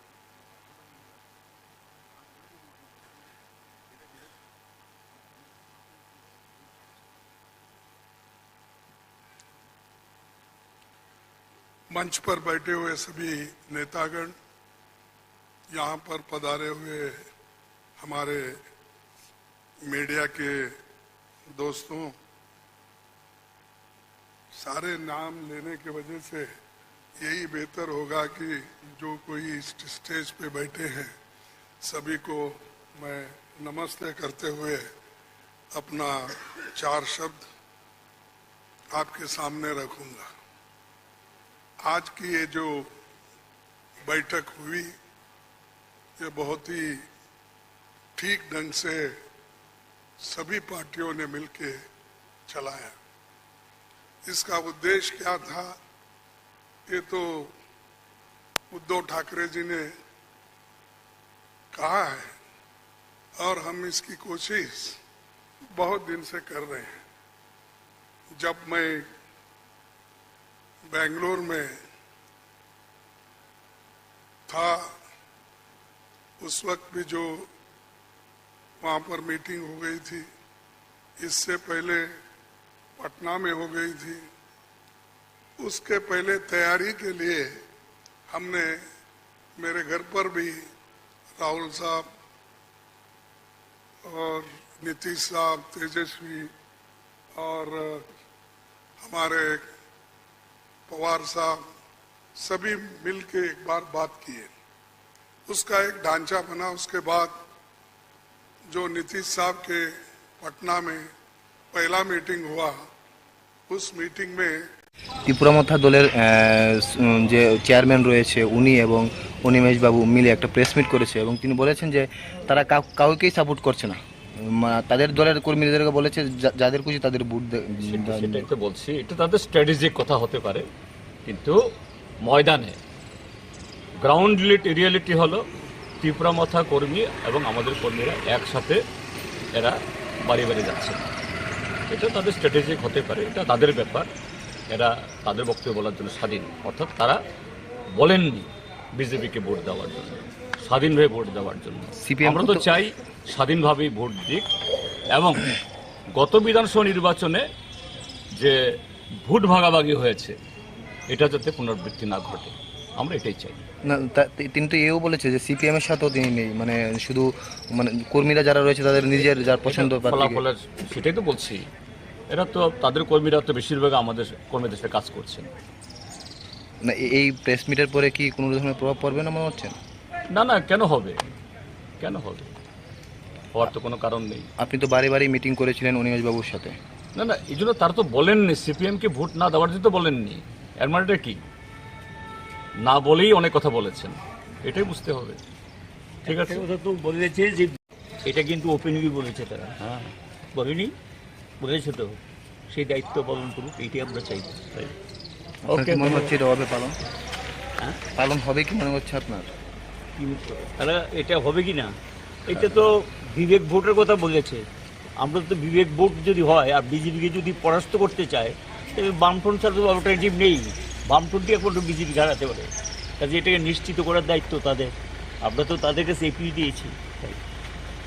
ত্রিপুরা মথা দলের যে চেয়ারম্যান রয়েছে উনি এবং অনিমেষ বাবু মিলে একটা প্রেস মিট করেছে এবং তিনি বলেছেন যে তারা কাউকেই সাপোর্ট করছে না, তাদের দলের কর্মীদেরকে বলেছে যাদের খুশি তাদের ভোট সেটাই তো বলছি, এটা তাদের স্ট্র্যাটেজিক কথা হতে পারে, কিন্তু ময়দানে গ্রাউন্ড রিয়েলিটি হলো ত্রিপুরা মথা কর্মী এবং আমাদের কর্মীরা একসাথে এরা বাড়ি বাড়ি যাচ্ছে। এটা তাদের স্ট্র্যাটেজিক হতে পারে, এটা তাদের ব্যাপার, এরা তাদের বক্তব্য বলার জন্য স্বাধীন। অর্থাৎ তারা বলেননি বিজেপিকে ভোট দেওয়ার জন্য, স্বাধীনভাবে ভোট দেওয়ার জন্য। আমরা তো চাই স্বাধীনভাবেই ভোট দিক এবং গত বিধানসভা নির্বাচনে যে ভোট ভাগাভাগি হয়েছে এটা যাতে পুনরাবৃত্তি না ঘটে, আমরা এটাই চাই। না তিনি তো এও বলেছে যে সিপিএম এর সাথেও তিনি নেই, মানে শুধু মানে কর্মীরা যারা রয়েছে তাদের নিজের যার পছন্দ ফলাফলের সেটাই তো বলছি, এরা তো তাদের কর্মীরা তো বেশিরভাগ আমাদের কর্মীদের সাথে কাজ করছেন। না এই প্রেস মিটের পরে কি কোনো ধরনের প্রভাব পড়বে না মনে হচ্ছে? না না, কেন হবে, কেন হবে, হওয়ার তো কোনো কারণ নেই। আপনি তো বারে বারে মিটিং করেছিলেন অনিমেষ বাবুর সাথে। না না, এই জন্য তারা তো বলেননি সিপিএমকে ভোট না দেওয়ার জন্য তো বলেননি, এর মানেটা কি? না বলেই অনেক কথা বলেছেন, এটাই বুঝতে হবে। ঠিক আছে, কথা তো বলেছে যে এটা কিন্তু ওপেনলি বলেছে তারা, হ্যাঁ বলেনি, বলেছে তো, সেই দায়িত্ব পালন করুক, এইটাই আমরা চাই। ওকে, মনে হচ্ছে এটা হবে পালন, হ্যাঁ পালন হবে কি মনে হচ্ছে আপনার? তারা এটা হবে কি না, এটা তো বিবেক ভোটের কথা বলেছে। আমরা তো বিবেক ভোট যদি হয় আর বিজেপিকে যদি পরাস্ত করতে চায়, তাহলে বামফ্রন্ট ছাড়া তো অল্টারনেটিভ নেই, বামফ্রন্টই একমাত্র বিজেপি হারাতে পারে। কাজে এটাকে নিশ্চিত করার দায়িত্ব তাদের, আমরা তো তাদের কাছে এপিল দিয়েছি। ত্রিপুরা মথা দলের যে চেয়ারম্যান রয়েছে উনি এবং অনিমেষ বাবু মিলে একটা প্রেস মিট করেছে এবং তিনি বলেছেন যে তারা কাউকেই সাপোর্ট করছে না, তাদের দলের কর্মীদেরকে বলেছে যাদের খুশি তাদের ভোট সেটাই তো বলছি, এটা তাদের স্ট্র্যাটেজিক কথা হতে পারে, কিন্তু ময়দানে গ্রাউন্ড রিয়েলিটি হলো ত্রিপুরা মথা কর্মী এবং আমাদের কর্মীরা একসাথে এরা বাড়ি বাড়ি যাচ্ছে। এটা তাদের স্ট্র্যাটেজিক হতে পারে, এটা তাদের ব্যাপার, এরা তাদের বক্তব্য বলার জন্য স্বাধীন। অর্থাৎ তারা বলেননি বিজেপিকে ভোট দেওয়ার জন্য, স্বাধীনভাবে ভোট দেওয়ার জন্য। আমরা তো চাই স্বাধীনভাবেই ভোট দিক এবং গত বিধানসভা নির্বাচনে যে ভোট ভাগাভাগি হয়েছে এটা যাতে পুনরাবৃত্তি না ঘটে, আমরা এটাই চাই। না তিনি তো এও বলেছে যে সিপিএম এর সাথেও তিনি নেই, মানে শুধু মানে কর্মীরা যারা রয়েছে তাদের নিজের যার পছন্দ ফলাফলের সেটাই তো বলছি, এরা তো তাদের কর্মীরা তো বেশিরভাগ আমাদের কর্মীদের সাথে কাজ করছেন। না এই প্রেস মিটের পরে কি কোনো ধরনের প্রভাব পড়বে না মনে হচ্ছে? না না, কেন হবে, কেন হবে, হওয়ার তো কোনো কারণ নেই। আপনি তো বারে বারে মিটিং করেছিলেন অনিমেষ বাবুর সাথে। না না, এই জন্য তারা তো বলেননি সিপিএমকে ভোট না দেওয়ার জন্য তো বলেননি, এর মানেটা কি? না বলেই অনেক কথা বলেছেন, এটাই বুঝতে হবে। ঠিক আছে, কথা তো বলেছে যে এটা কিন্তু ওপেনলি বলেছে তারা, হ্যাঁ বলেনি, বলেছে তো, সেই দায়িত্ব পালন করুক, এইটাই আমরা চাই। ওকে, মনে হচ্ছে এটা হবে পালন, হ্যাঁ পালন হবে কি মনে হচ্ছে আপনার? তারা এটা হবে কি না, এটা তো বিবেক ভোটের কথা বলেছে।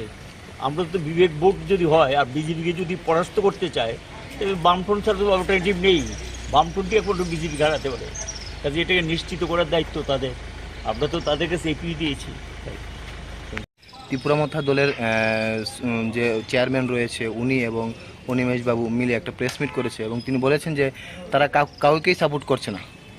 তাদের দলের কর্মীদেরকে বলেছে যাদের খুশি তাদের ভোট সেটাই তো বলছি, এটা তাদের স্ট্র্যাটেজিক কথা হতে পারে, কিন্তু ময়দানে গ্রাউন্ড রিয়েলিটি হলো ত্রিপুরা মথা কর্মী এবং আমাদের কর্মীরা একসাথে এরা বাড়ি বাড়ি যাচ্ছে। এটা তাদের স্ট্র্যাটেজিক হতে পারে, এটা তাদের ব্যাপার, এরা তাদের বক্তব্য বলার জন্য স্বাধীন। অর্থাৎ তারা বলেননি বিজেপিকে ভোট দেওয়ার জন্য, স্বাধীনভাবে ভোট দেওয়ার জন্য। আমরা তো চাই স্বাধীনভাবেই ভোট দিক এবং গত বিধানসভা নির্বাচনে যে ভোট ভাগাভাগি হয়েছে এটা যাতে পুনরাবৃত্তি না ঘটে, আমরা এটাই চাই। না, তিনি তো এও বলেছে যে সিপিএম এর সাথেও তিনি নেই, মানে শুধু মানে কর্মীরা যারা রয়েছে তাদের নিজের যার পছন্দ ফলাফলের, সেটাই তো বলছি, এরা তো তাদের কর্মীরা তো বেশিরভাগ আমাদের কর্মীদের সাথে কাজ করছেন। না, এই প্রেস মিটের পরে কি কোনো ধরনের প্রভাব পড়বে না মনে হচ্ছে? না না, কেন হবে, কেন হবে, হওয়ার তো কোনো কারণ নেই। আপনি তো বারে বারে মিটিং করেছিলেন অনিমেষ বাবুর সাথে। না না, এই জন্য তারা তো বলেননি সিপিএমকে ভোট না দেওয়ার জন্য তো বলেননি। এর মানেটা কি? না বলেই অনেক কথা বলেছেন, এটাই বুঝতে হবে।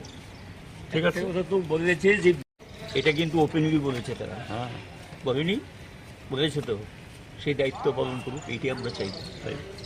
ওকে, মনে হচ্ছে এটা হবে পালন, পালন হবে কি মনে হচ্ছে আপনার? তাহলে এটা হবে কি না, এটা তো বিবেক ভোটের কথা বলেছে। আমরা তো বিবেক ভোট যদি হয় আর বিজেপিকে যদি পরাস্ত করতে চায় তাহলে বামফ্রন্ট ছাড়া তো অল্টারনেটিভ নেই। বামফ্রন্টই একমাত্র বিজেপি হারাতে পারে, কাজে এটাকে নিশ্চিত করার দায়িত্ব তাদের। আমরা তো তাদের কাছে এপিল দিয়েছি।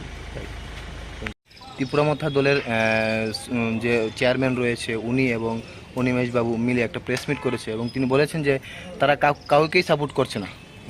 তাদের দলের কর্মীদেরকে বলেছে যাদের খুশি তাদের ভোট সেটাই তো বলছি, এটা তাদের স্ট্র্যাটেজিক কথা হতে পারে, কিন্তু ময়দানে গ্রাউন্ড রিয়েলিটি হলো ত্রিপুরা মথা কর্মী এবং আমাদের কর্মীরা একসাথে এরা বাড়ি বাড়ি যাচ্ছে।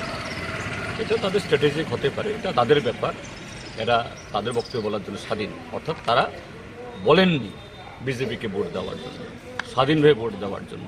আমরা তো চাই স্বাধীনভাবেই ভোট দিক এবং গত বিধানসভা নির্বাচনে যে ভোট ভাগাভাগি হয়েছে এটা যাতে পুনরাবৃত্তি না ঘটে, আমরা এটাই চাই। না, তিনি তো এও বলেছে যে সিপিএম এর সাথেও তিনি নেই, মানে শুধু মানে কর্মীরা যারা রয়েছে তাদের নিজের যার পছন্দ ফলাফলের, সেটাই তো বলছি, এরা তো তাদের কর্মীরা তো বেশিরভাগ আমাদের কর্মীদের সাথে কাজ করছেন। না, এই প্রেস মিটের পরে কি কোনো ধরনের প্রভাব পড়বে না মনে হচ্ছে? না না, কেন হবে, কেন হবে, হওয়ার তো কোনো কারণ নেই। আপনি তো বারে বারে মিটিং করেছিলেন অনিমেষ বাবুর সাথে। না না, এই জন্য তারা তো বলেননি সিপিএমকে ভোট না দেওয়ার জন্য তো বলেননি। এর মানেটা কি? না বলেই অনেক কথা বলেছেন, এটাই বুঝতে হবে। ঠিক আছে, ওটা তো বলেছে যে এটা কিন্তু ওপেনলি বলেছে তারা, হ্যাঁ বলেনি, বলেছে তো, সেই দায়িত্ব পালন করুক, এইটাই আমরা চাই। ওকে, মনে হচ্ছে এটা হবে পালন, পালন হবে কি মনে হচ্ছে আপনার? তাহলে এটা হবে কি না, এটা তো বিবেক ভোটের কথা বলেছে। আমরা তো বিবেক ভোট যদি হয় আর বিজেপিকে যদি পরাস্ত করতে চায় তাহলে বামফ্রন্ট ছাড়া তো অল্টারনেটিভ নেই। বামফ্রন্টই একমাত্র বিজেপি হারাতে পারে, কাজে এটাকে নিশ্চিত করার দায়িত্ব তাদের। আমরা তো তাদের কাছে এপিল দিয়েছি। ত্রিপুরা মথা দলের যে চেয়ারম্যান রয়েছে উনি এবং অনিমেষ বাবু মিলে একটা প্রেস মিট করেছে এবং তিনি বলেছেন যে তারা কাউকেই সাপোর্ট করছে না। তাদের দলের কর্মীদেরকে বলেছে যাদের খুশি তাদের ভোট সেটাই তো বলছি, এটা তাদের স্ট্র্যাটেজিক কথা হতে পারে, কিন্তু ময়দানে গ্রাউন্ড রিয়েলিটি হলো ত্রিপুরা মথা কর্মী এবং আমাদের কর্মীরা একসাথে এরা বাড়ি বাড়ি যাচ্ছে। এটা তাদের স্ট্র্যাটেজিক হতে পারে, এটা তাদের ব্যাপার, এরা তাদের বক্তব্য বলার জন্য স্বাধীন। অর্থাৎ তারা বলেননি বিজেপিকে ভোট দেওয়ার জন্য, স্বাধীনভাবে ভোট দেওয়ার জন্য। আমরা তো চাই স্বাধীনভাবেই ভোট দিক এবং গত বিধানসভা নির্বাচনে যে ভোট ভাগাভাগি হয়েছে এটা যাতে পুনরাবৃত্তি না ঘটে, আমরা এটাই চাই। না, তিনি তো এও বলেছে যে সিপিএম এর সাথেও তিনি নেই, মানে শুধু মানে কর্মীরা যারা রয়েছে তাদের নিজের যার পছন্দ ফলাফলের, সেটাই তো বলছি, এরা তো তাদের কর্মীরা তো বেশিরভাগ আমাদের কর্মীদের সাথে কাজ করছেন। না, এই প্রেস মিটের পরে কি কোনো ধরনের প্রভাব পড়বে না মনে হচ্ছে? না না, কেন হবে, কেন হবে, হওয়ার তো কোনো কারণ নেই। আপনি তো বারে বারে মিটিং করেছিলেন অনিমেষ বাবুর সাথে। না না, এই জন্য তারা তো বলেননি সিপিএমকে ভোট না দেওয়ার জন্য তো বলেননি। এর মানেটা কি? না বলেই অনেক কথা বলেছেন, এটাই বুঝতে হবে। ঠিক আছে, কথা তো বলেছে যে এটা কিন্তু ওপেনলি বলেছে তারা। হ্যাঁ, বলেনি, বলেছে তো, সেই দায়িত্ব পালন করুক, এইটাই আমরা চাই। ওকে, মনে হচ্ছে এটা হবে পালন? হ্যাঁ, পালন হবে কি মনে হচ্ছে আপনার? তারা এটা হবে কি না, এটা তো বিবেক ভোটের কথা বলেছে। আমরা তো বিবেক ভোট যদি হয় আর বিজেপিকে যদি পরাস্ত করতে চায়, তবে বামফ্রন্ট ছাড়া তো অল্টারনেটিভ নেই। বামফ্রন্টই একমাত্র বিজেপি হারাতে পারে, কাজে এটাকে নিশ্চিত করার দায়িত্ব তাদের। আমরা তো তাদের কাছে এপিল দিয়েছি। ত্রিপুরা মথা দলের যে চেয়ারম্যান রয়েছে উনি এবং অনিমেষ বাবু মিলে একটা প্রেস মিট করেছে এবং তিনি বলেছেন যে তারা কাউকেই সাপোর্ট করছে না। তাদের দলের কর্মীদেরকে বলেছে যাদের খুশি তাদের ভোট সেটাই তো বলছি, এটা তাদের স্ট্র্যাটেজিক কথা হতে পারে, কিন্তু ময়দানে গ্রাউন্ড রিয়েলিটি হলো ত্রিপুরা মথা কর্মী এবং আমাদের কর্মীরা একসাথে এরা বাড়ি বাড়ি যাচ্ছে। এটা তাদের স্ট্র্যাটেজিক হতে পারে, এটা তাদের ব্যাপার, এরা তাদের বক্তব্য বলার জন্য স্বাধীন। অর্থাৎ তারা বলেননি বিজেপিকে ভোট দেওয়ার জন্য। ইলেকট্রাল অফিসের কাছে এসেছিলাম যে আগাম কিছু ব্যবস্থা গ্রহণ করার জন্য আমাদের পূর্বের কিছু অভিজ্ঞতার নিরিখে গত বছরেই এই ইলেকট্রাল অফিসের কাছে এসেছিলাম যে আগাম কিছু ব্যবস্থা গ্রহণ করার জন্য আমাদের পূর্বের কিছু অভিজ্ঞতার নিরিখে গত বছরেই এই 4টা বিধানসভার উপনির্বাচন হয়েছিল আগরতলার 8 বর্দোয়ালি। আমরা তখন দেখেছি যে দিন দুপুরে পুলিশের উপরতলার কিছু অফিসারদের সাথে যোগসাজশে শাসক দল কিভাবে নির্বাচনকে প্রহসনে পরিণত করেছে এই 8 বর্দোয়ালি। সেখানে নির্বাচনের দিন একদিন আগে থেকেই বাইরে থেকে শত শত দুষ্কৃতী এই নির্বাচনের যে সমস্ত বুথে ভোট হবে এগুলো দখল করেছিল। আর পরদিন যাতে তাদের কোনো অসুবিধা না হয় একটা বুথ থেকে আরেকটা বুথে যেতে, তৎকালীন পুলিশের ডিজি বিএস যাদব তার সাথে সলা পরামর্শ করেই যে এই বিজেপি আশ্রিত সমাজ বিরোধীরা কেউ কপালে তিলক, কেউ হাতে বা আঙ্গুলে সাদা রিবন বা অন্য রঙের রিবন লাগিয়ে এরা নির্বিবাদে ঘুরেছিল এবং মিডিয়া তারাও এই সমস্ত ঘটনাগুলো তখন প্রত্যক্ষ করেছিল। এগুলি তখন অনেক চাউর হয়েছে। এভাবেই 8 বর্দোয়ালি বিধানসভা কেন্দ্রের উপনির্বাচন সম্পূর্ণ পড়াশোনা করতে করেছিল। তো সে অভিজ্ঞতা নিরিখে আমরা আজকে বলেছি সিইউকে যে এক্ষুনি সেখানে যারা দায়িত্বে আছেন না তারা একটু করবেন কথা বলছি না, কিন্তু যেহেতু এরকম একটা ঘটনা অভিজ্ঞতা আছে এটা পুনরাবৃত্তি না হয়, মানে শুধু পুরো কনস্টিটিউয়েন্সি না হলেও ইভেন কোনো একটা সেক্টরে এটা যেন এখন থেকেই সেখানে যারা প্রশাসনিক আধিকারিকরা আছেন তাদেরকে সেন্সিটাইজ করা হয়। 2 হলো এই নির্বাচনকে কেন্দ্র করে সেখানে 2টা বিধানসভা কেন্দ্র, সোনামুড়া শহর হলো মাঝখানে, একদিকে ধনপুর আর একদিকে হলো বক্সনগর।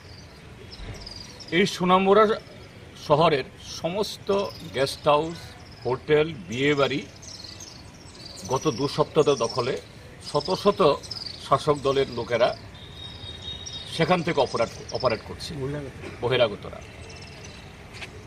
এবং ভেতরে গ্রামেও থাকতে পারে। ধনপুর বিধানসভার কেন্দ্রের একটা বাড়ি বরনারায়ণ, আমি সে বাড়ির মালিকের নাম বলছি না, বরনারায়ণ, তো জায়গা হলো বরনারায়ণ। সেখানে বিরাট প্যান্ডাল তৈরি করা হয়েছে, ডেইলি কয়েকশো লোক সেখানে সকাল দুপুর রাত্রে সেখানে খায় থাকে। সকাল থেকে রাত মানে ঘনিয়ে আসলেও কখনো কখনো 150 থেকে 200 লাইন গাড়ির লাইন পড়ে যায়, সব মানে বাইরের গাড়ি, বাইরের লোক। তো সিইও সাহেবকে বলেছি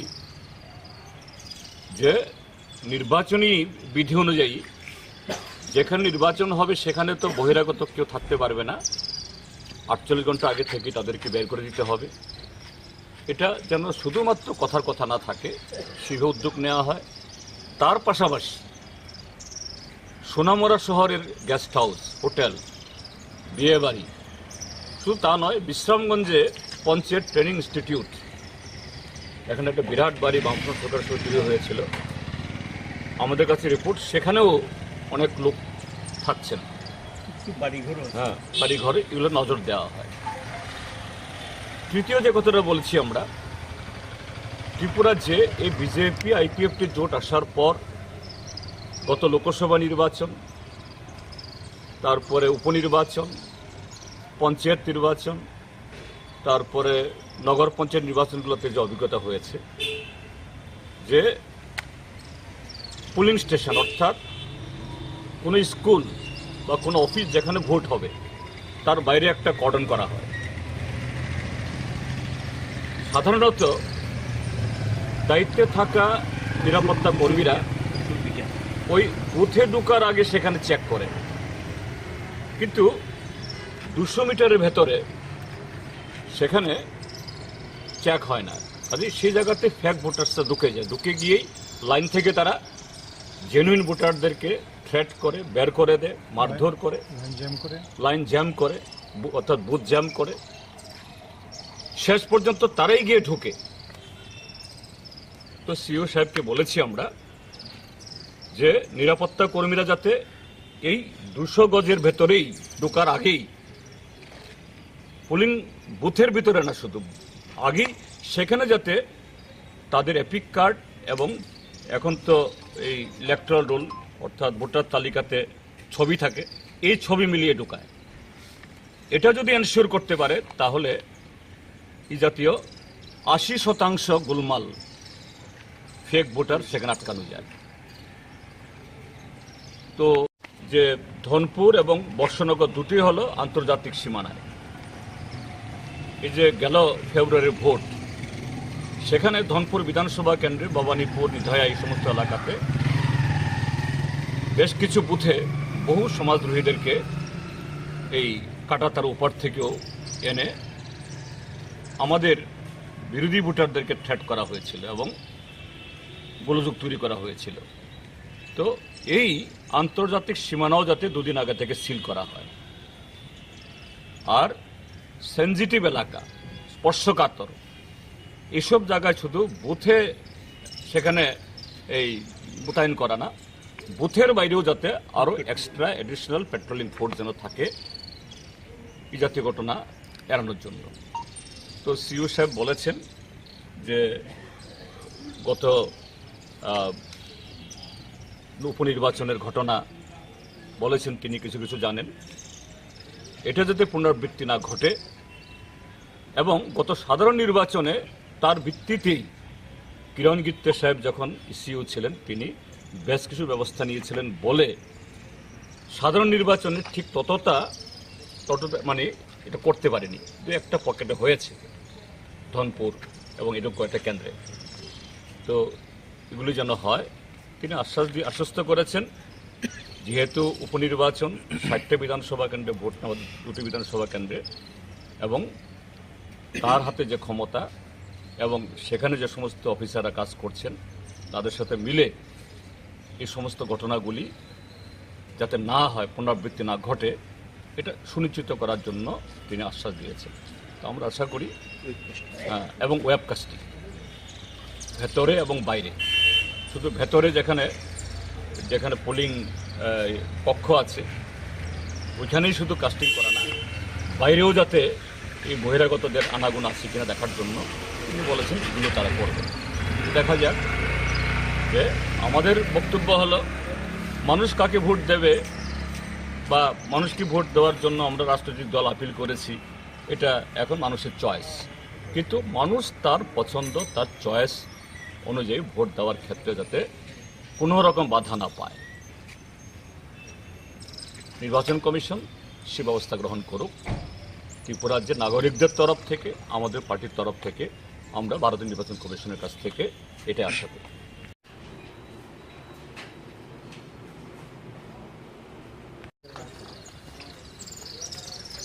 একটু এই রাখবেন, দাঁড়ান।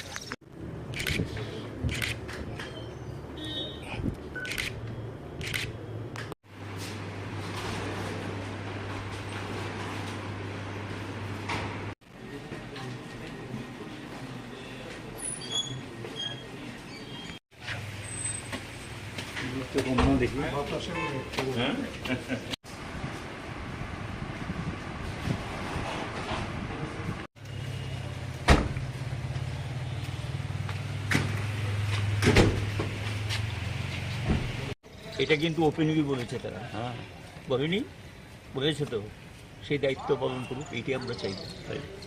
ওকে, মনে হচ্ছে এটা হবে পালন, হ্যাঁ পালন হবে কি মনে হচ্ছে আপনার? তারা এটা হবে কি না, এটা তো বিবেক ভোটের কথা বলেছে। আমরা তো বিবেক ভোট যদি হয় আর বিজেপিকে যদি পরাস্ত করতে চায়, তাহলে বামফ্রন্ট ছাড়া তো অল্টারনেটিভ নেই। বামফ্রন্টই এখন বিজেপি হারাতে পারে, কাজে এটাকে নিশ্চিত করার দায়িত্ব তাদের। আমরা তো তাদের কাছে এপিল দিয়েছি। ইলেকট্রাল অফিসের কাছে এসেছিলাম যে আগাম কিছু ব্যবস্থা গ্রহণ করার জন্য আমাদের পূর্বের কিছু অভিজ্ঞতার নিরিখে গত বছরেই এই 4টা বিধানসভার উপনির্বাচন হয়েছিল আগরতলার 8 বর্দোয়ালি। আমরা তখন দেখেছি যে দিন দুপুরে পুলিশের উপরতলার কিছু অফিসারদের সাথে যোগসাজশে শাসক দল কিভাবে নির্বাচনকে প্রহসনে পরিণত করেছে এই 8 বর্দোয়ালি। সেখানে নির্বাচনের দিন একদিন আগে থেকেই বাইরে থেকে শত শত দুষ্কৃতী এই নির্বাচনের যে সমস্ত বুথে ভোট হবে এগুলো দখল করেছিল। আর পরদিন যাতে তাদের কোনো অসুবিধা না হয় একটা বুথ থেকে আরেকটা বুথে যেতে, তৎকালীন পুলিশের ডিজি বিএস যাদব তার সাথে সলা পরামর্শ করেই যে এই বিজেপি আশ্রিত সমাজ বিরোধীরা কেউ কপালে তিলক, কেউ হাতে বা আঙ্গুলে সাদা রিবন বা অন্য রঙের রিবন লাগিয়ে এরা নির্বিবাদে ঘুরেছিল। এবং মিডিয়া তারাও এই সমস্ত ঘটনাগুলো তখন প্রত্যক্ষ করেছিল, এগুলি তখন অনেক চাউর হয়েছে। এভাবেই 8 বর্দোয়ালি বিধানসভা কেন্দ্রের উপনির্বাচন সম্পূর্ণ পড়াশোনা করতে করেছিল। তো সে অভিজ্ঞতা নিরিখে আমরা আজকে বলেছি সিইউকে যে এক্ষুনি যারা সেখানে যারা দায়িত্বে আছেন না তারা একটু করবে না কথা বলছি না, কিন্তু যেহেতু এরকম একটা ঘটনা অভিজ্ঞতা আছে, এটা পুনরাবৃত্তি না হয়, মানে শুধু পুরো কনস্টিটিউয়েন্সি না হলেও ইভেন কোনো একটা সেক্টরে এটা যেন এখন থেকেই সেখানে যারা প্রশাসনিক আধিকারিকরা আছেন তাদেরকে সেন্সিটাইজ করা হয়। 2 হলো এই নির্বাচনকে কেন্দ্র করে সেখানে 2টা বিধানসভা কেন্দ্র, সোনামুড়া শহর হলো মাঝখানে, একদিকে ধনপুর আর একদিকে হলো বক্সনগর। এই সোনামুড়া শহরের সমস্ত গেস্ট হাউস, হোটেল, বিয়ে বাড়ি গত 2 সপ্তাহ দখলে শত শত শাসক দলের লোকেরা সেখান থেকে অপারেট করছে, বহিরাগতরা, এবং ভেতরে গ্রামেও থাকতে পারে। ধনপুর বিধানসভার কেন্দ্রের একটা বাড়ি বরনারায়ণ, আমি সে বাড়ির মালিকের নাম বলছি না, বরনারায়ণ, তো জায়গা হলো বরনারায়ণ। সেখানে বিরাট প্যান্ডাল তৈরি করা হয়েছে, ডেইলি কয়েকশো লোক সেখানে সকাল দুপুর রাতে সেখানে খায় থাকে। সকাল থেকে রাত ঘনিয়ে আসলেও কখনো কখনো 150 থেকে 200 লাইন গাড়ির লাইন পড়ে যায়, সব বাইরের গাড়ি, বাইরের লোক। তো সিইও সাহেবকে বলেছি যে নির্বাচনী বিধি অনুযায়ী যেখানে নির্বাচন হবে সেখানে তো বহিরাগত কেউ থাকতে পারবে না, 48 ঘন্টা আগে থেকে তাদেরকে বের করে দিতে হবে। এটা যেন শুধুমাত্র কথার কথা না থাকে, সেভাবে উদ্যোগ নেওয়া হয়। তার পাশাপাশি সোনামুড়া শহরের গেস্ট হাউস, হোটেল, বিয়েবাড়ি, শুধু তা নয়, বিশ্রামগঞ্জে পঞ্চায়েত ট্রেনিং ইনস্টিটিউট, এখানে একটা বিরাট বাড়ি বামফ্রন্ট সরকার তৈরি হয়েছিল, আমাদের কাছে রিপোর্ট, সেখানেও অনেক লোক থাকছেন, হ্যাঁ বাড়িঘরে, এগুলো নজর দেওয়া হয়।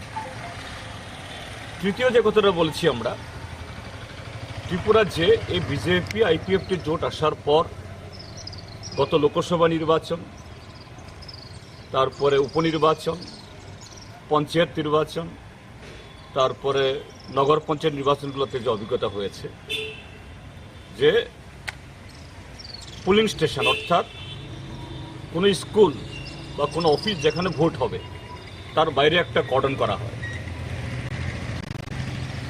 সাধারণত দায়িত্বে থাকা নিরাপত্তা কর্মীরা ওই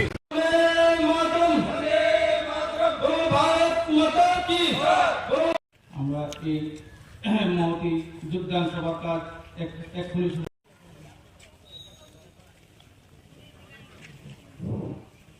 অতিথিকে পরিষদের 3 নং ওয়ার্ডের কাউন্সিলর শ্রীমতী ধর্মা দেব বিশ্বাস মহোদয়।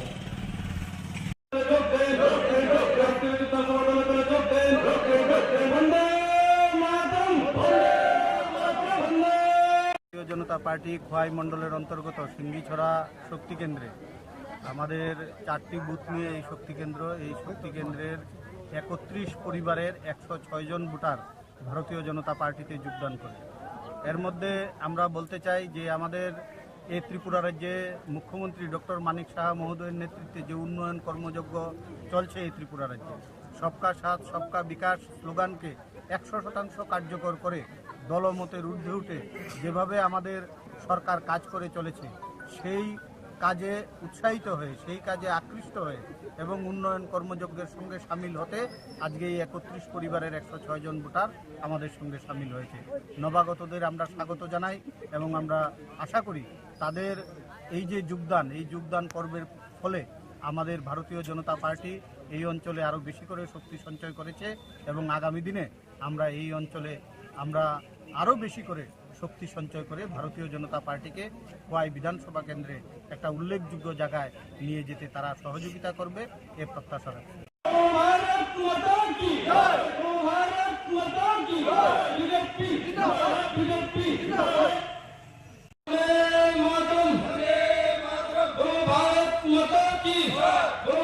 আমরা এই মহতি যোগদান সভা কাজ এক্ষুনি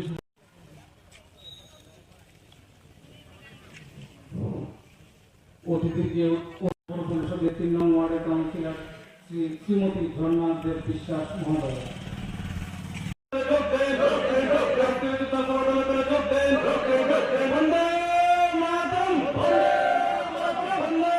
ভারতীয় জনতা পার্টি খোয়াই মণ্ডলের অন্তর্গত সিঙ্গিছড়া শক্তি কেন্দ্রে আমাদের 4টি বুথ নিয়ে এই শক্তি কেন্দ্রের 31 পরিবারের 106 জন ভোটার ভারতীয় জনতা পার্টিতে যোগদান করে।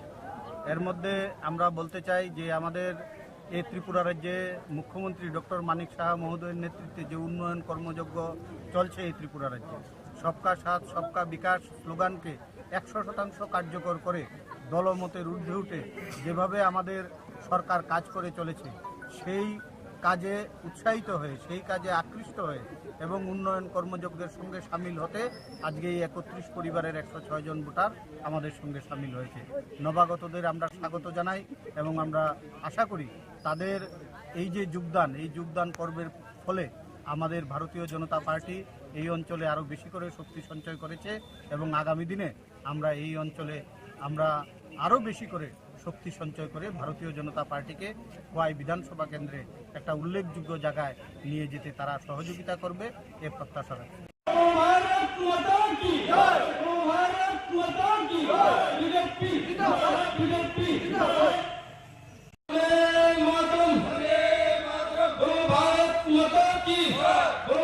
আমরা এই মহতি যোগদান সভার কাজ এক্ষুনি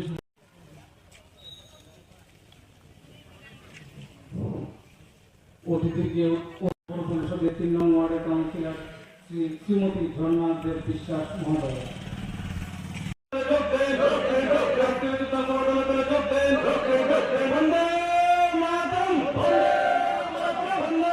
ভারতীয় জনতা পার্টি খোয়াই মণ্ডলের অন্তর্গত সিঙ্গিছড়া শক্তি কেন্দ্রে আমাদের 4টি বুথ নিয়ে এই শক্তি কেন্দ্রের 31 পরিবারের 106 জন ভোটার ভারতীয় জনতা পার্টিতে যোগদান করে।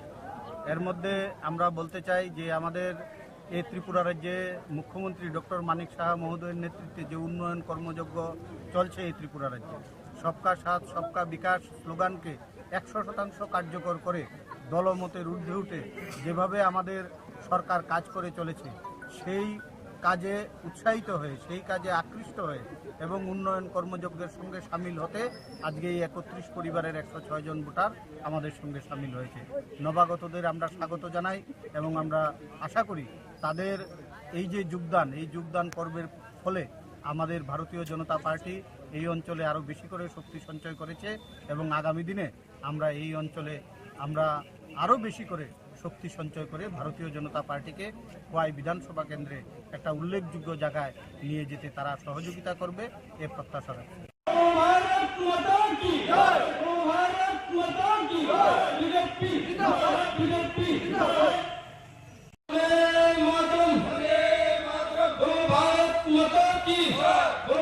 আমরা এই মহতি যোগদান সভার কাজ এক্ষুনি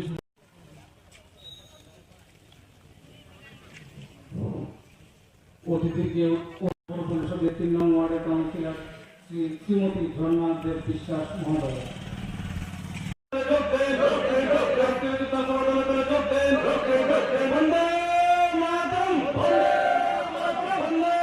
ভারতীয় জনতা পার্টি খোয়াই মণ্ডলের অন্তর্গত সিঙ্গিছড়া শক্তি কেন্দ্রে আমাদের 4টি বুথ নিয়ে এই শক্তি কেন্দ্রের 31 পরিবারের 106 জন ভোটার ভারতীয় জনতা পার্টিতে যোগদান করে। এর মধ্যে আমরা বলতে চাই যে আমাদের এই ত্রিপুরা রাজ্যে মুখ্যমন্ত্রী ডক্টর মানিক সাহা মহোদয়ের নেতৃত্বে যে উন্নয়ন কর্মযজ্ঞ চলছে এই ত্রিপুরা রাজ্যে, সবকা সাথ সবকা বিকাশ স্লোগানকে 100% কার্যকর করে দলমতের ঊর্ধ্বে উঠে যেভাবে আমাদের সরকার কাজ করে চলেছে সেই কাজে উৎসাহিত হয়ে, সেই কাজে আকৃষ্ট হয়ে এবং উন্নয়ন কর্মযজ্ঞের সঙ্গে সামিল হতে আজকে এই 31 পরিবারের 106 জন ভোটার আমাদের সঙ্গে সামিল হয়েছে। নবাগতদের আমরা স্বাগত জানাই এবং আমরা আশা করি তাদের এই যে যোগদান পর্বের ফলে আমাদের ভারতীয় জনতা পার্টি এই অঞ্চলে আরও বেশি করে শক্তি সঞ্চয় করেছে এবং আগামী দিনে আমরা এই অঞ্চলে আরও বেশি করে শক্তি সঞ্চয় করে ভারতীয় জনতা পার্টিকে খোয়াই বিধানসভা কেন্দ্রে একটা উল্লেখযোগ্য জায়গায় নিয়ে যেতে তারা সহযোগিতা করবে এ প্রত্যাশা রাখছি।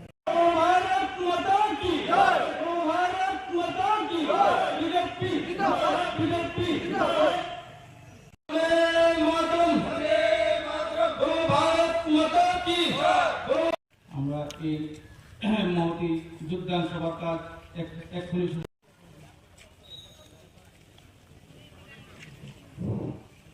অতিথিকে পৌর পরিষদের 3 নং ওয়ার্ডের কাউন্সিলর শ্রীমতী ঝর্ণা দেব বিশ্বাস মহোদয়।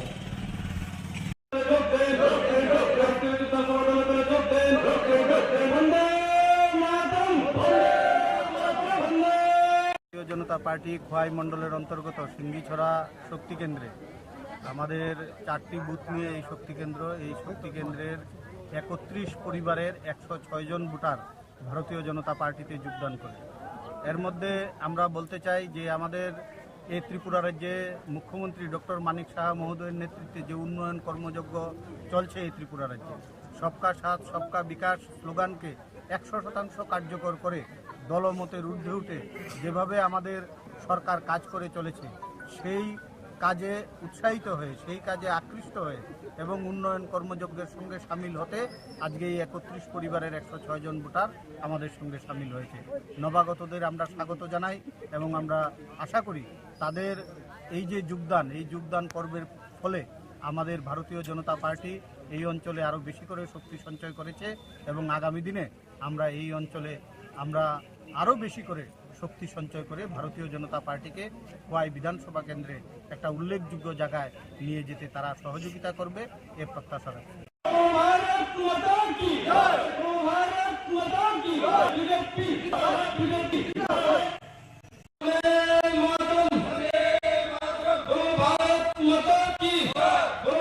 আমরা এই মহতি যোগদান সভা কাজ এক্ষুনি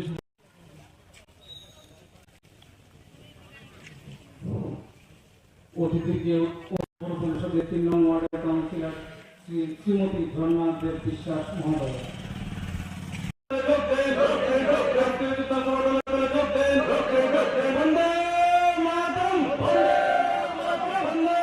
ভারতীয় জনতা পার্টি খোয়াই মণ্ডলের অন্তর্গত সিঙ্গিছড়া শক্তি কেন্দ্রে আমাদের 4টি বুথ নিয়ে এই শক্তি কেন্দ্রের 31 পরিবারের 106 জন ভোটার ভারতীয় জনতা পার্টিতে যোগদান করে। এর মধ্যে আমরা বলতে চাই যে আমাদের এই ত্রিপুরা রাজ্যে মুখ্যমন্ত্রী ডক্টর মানিক সাহা মহোদয়ের নেতৃত্বে যে উন্নয়ন কর্মযজ্ঞ চলছে এই ত্রিপুরা রাজ্যে, সবকা সাথ সবকা বিকাশ স্লোগানকে 100% কার্যকর করে দলমতের ঊর্ধ্বে উঠে যেভাবে আমাদের সরকার কাজ করে চলেছে সেই কাজে উৎসাহিত হয়ে সেই কাজে আকৃষ্ট হয়ে এবং উন্নয়ন কর্মযজ্ঞের সঙ্গে সামিল হতে আজকে এই 31 পরিবারের 106 জন ভোটার আমাদের সঙ্গে সামিল হয়েছে। নবাগতদের আমরা স্বাগত জানাই এবং আমরা আশা করি তাদের এই যে যোগদান পর্বের ফলে আমাদের ভারতীয় জনতা পার্টি এই অঞ্চলে আরও বেশি করে শক্তি সঞ্চয় করেছে এবং আগামী দিনে আমরা এই অঞ্চলে আমরা আরও বেশি করে শক্তি সঞ্চয় করে ভারতীয় জনতা পার্টিকে খোয়াই বিধানসভা কেন্দ্রে একটা উল্লেখযোগ্য জায়গায় নিয়ে যেতে তারা সহযোগিতা করবে এ প্রত্যাশা রাখছি।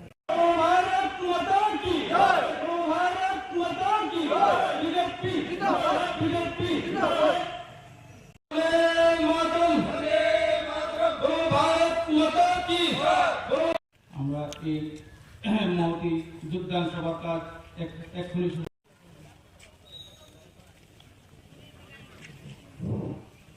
অতিথিকে পৌর পরিষদের 3 নং ওয়ার্ডের কাউন্সিলর শ্রীমতী ধর্মা দেব বিশ্বাস মহোদয়।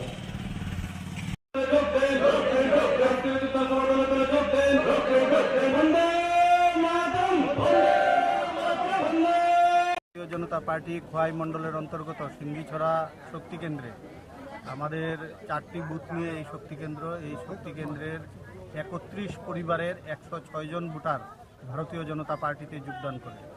এর মধ্যে আমরা বলতে চাই যে আমাদের এই ত্রিপুরা রাজ্যে মুখ্যমন্ত্রী ডক্টর মানিক সাহা মহোদয়ের নেতৃত্বে যে উন্নয়ন কর্মযজ্ঞ চলছে এই ত্রিপুরা রাজ্যে, সবকা সাথ সবকা বিকাশ স্লোগানকে 100% কার্যকর করে দলমতের ঊর্ধ্বে উঠে যেভাবে আমাদের সরকার কাজ করে চলেছে সেই কাজে উৎসাহিত হয়ে সেই কাজে আকৃষ্ট হয়ে এবং উন্নয়ন কর্মযজ্ঞের সঙ্গে সামিল হতে আজকে এই 31 পরিবারের 106 জন ভোটার আমাদের সঙ্গে সামিল হয়েছে।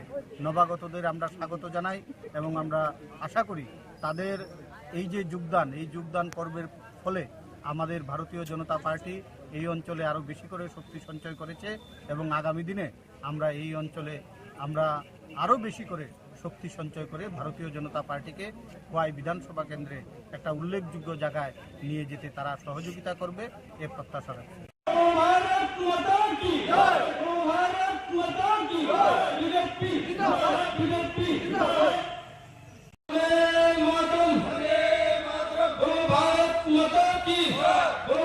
আমরা এই মহতি যোগদান সভা কাজ এক্ষুনি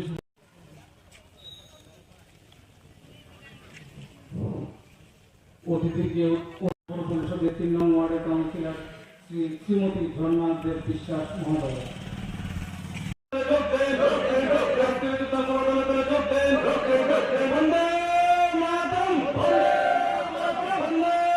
ভারতীয় জনতা পার্টি খোয়াই মণ্ডলের অন্তর্গত সিঙ্গিছড়া শক্তি কেন্দ্রে আমাদের 4টি বুথ নিয়ে এই শক্তি কেন্দ্রের 31 পরিবারের 106 জন ভোটার ভারতীয় জনতা পার্টিতে যোগদান করে। এর মধ্যে আমরা বলতে চাই যে আমাদের এই ত্রিপুরা রাজ্যে মুখ্যমন্ত্রী ডক্টর মানিক সাহা মহোদয়ের নেতৃত্বে যে উন্নয়ন কর্মযজ্ঞ চলছে এই ত্রিপুরা রাজ্যে, সবকা সাথ সবকা বিকাশ স্লোগানকে 100% কার্যকর করে দলমতের ঊর্ধ্বে উঠে যেভাবে আমাদের সরকার কাজ করে চলেছে সেই কাজে উৎসাহিত হয়ে, সেই কাজে আকৃষ্ট হয়ে এবং উন্নয়ন কর্মযজ্ঞের সঙ্গে সামিল হতে আজকে এই 31 পরিবারের 106 জন ভোটার আমাদের সঙ্গে সামিল হয়েছে। নবাগতদের আমরা স্বাগত জানাই এবং আমরা আশা করি তাদের এই যে যোগদান পর্বের ফলে আমাদের ভারতীয় জনতা পার্টি এই অঞ্চলে আরও বেশি করে শক্তি সঞ্চয় করেছে এবং আগামী দিনে আমরা এই অঞ্চলে আরও বেশি করে শক্তি সঞ্চয় করে ভারতীয় জনতা পার্টিকে খোয়াই বিধানসভা কেন্দ্রে একটা উল্লেখযোগ্য জায়গায় নিয়ে যেতে তারা সহযোগিতা করবে এ প্রত্যাশা রাখছি।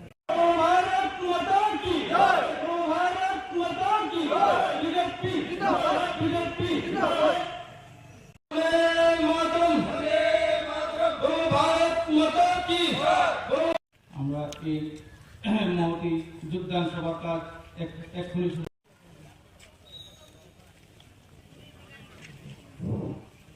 অতিথিকে পরিষদের 3 নং ওয়ার্ডের কাউন্সিলর শ্রীমতী ঝর্ণা দেব বিশ্বাস মহোদয়।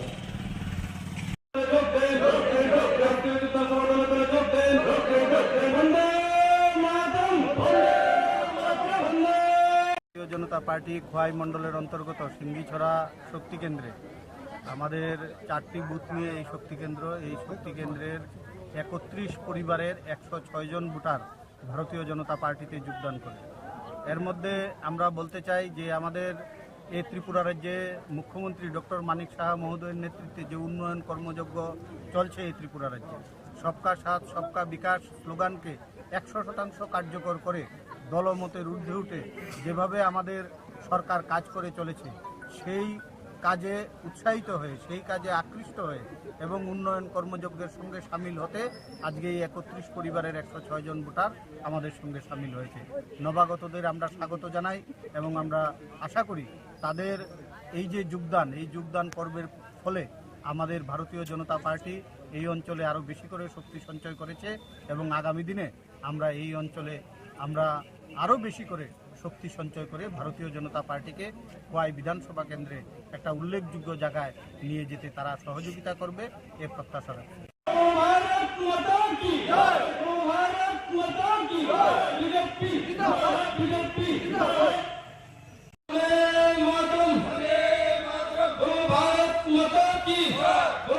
আমরা এই মহতি যোগদান সভা কাজ এক্ষুনি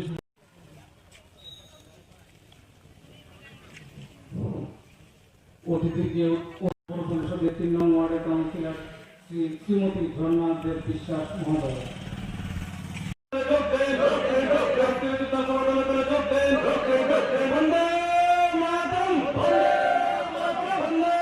ভারতীয় জনতা পার্টি খোয়াই মণ্ডলের অন্তর্গত সিঙ্গিছড়া শক্তি কেন্দ্রে আমাদের 4টি বুথ নিয়ে এই শক্তি কেন্দ্রের 31 পরিবারের 106 জন ভোটার ভারতীয় জনতা পার্টিতে যোগদান করে। এর মধ্যে আমরা বলতে চাই যে আমাদের এই ত্রিপুরা রাজ্যে মুখ্যমন্ত্রী ডক্টর মানিক সাহা মহোদয়ের নেতৃত্বে যে উন্নয়ন কর্মযজ্ঞ চলছে এই ত্রিপুরা রাজ্যে, সবকা সাথ সবকা বিকাশ স্লোগানকে 100% কার্যকর করে দলমতের ঊর্ধ্বে উঠে যেভাবে আমাদের সরকার কাজ করে চলেছে সেই কাজে উৎসাহিত হয়ে, সেই কাজে আকৃষ্ট হয়ে এবং উন্নয়ন কর্মযজ্ঞের সঙ্গে সামিল হতে আজকে এই 31 পরিবারের 106 জন ভোটার আমাদের সঙ্গে সামিল হয়েছে। নবাগতদের আমরা স্বাগত জানাই এবং আমরা আশা করি তাদের এই যে যোগদান পর্বের ফলে আমাদের ভারতীয় জনতা পার্টি এই অঞ্চলে আরও বেশি করে শক্তি সঞ্চয় করেছে এবং আগামী দিনে আমরা এই অঞ্চলে আরও বেশি করে শক্তি সঞ্চয় করে ভারতীয় জনতা পার্টিকে খোয়াই বিধানসভা কেন্দ্রে একটা উল্লেখযোগ্য জায়গায় নিয়ে যেতে তারা সহযোগিতা করবে এ প্রত্যাশা রাখছি।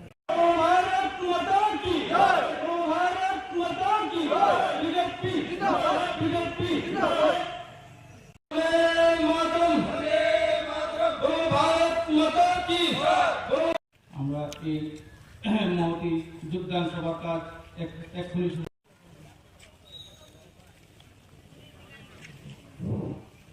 অতিথিকে পরিষদের 3 নং ওয়ার্ডের কাউন্সিলর শ্রীমতী ঝর্ণা বিশ্বাস মহোদয়।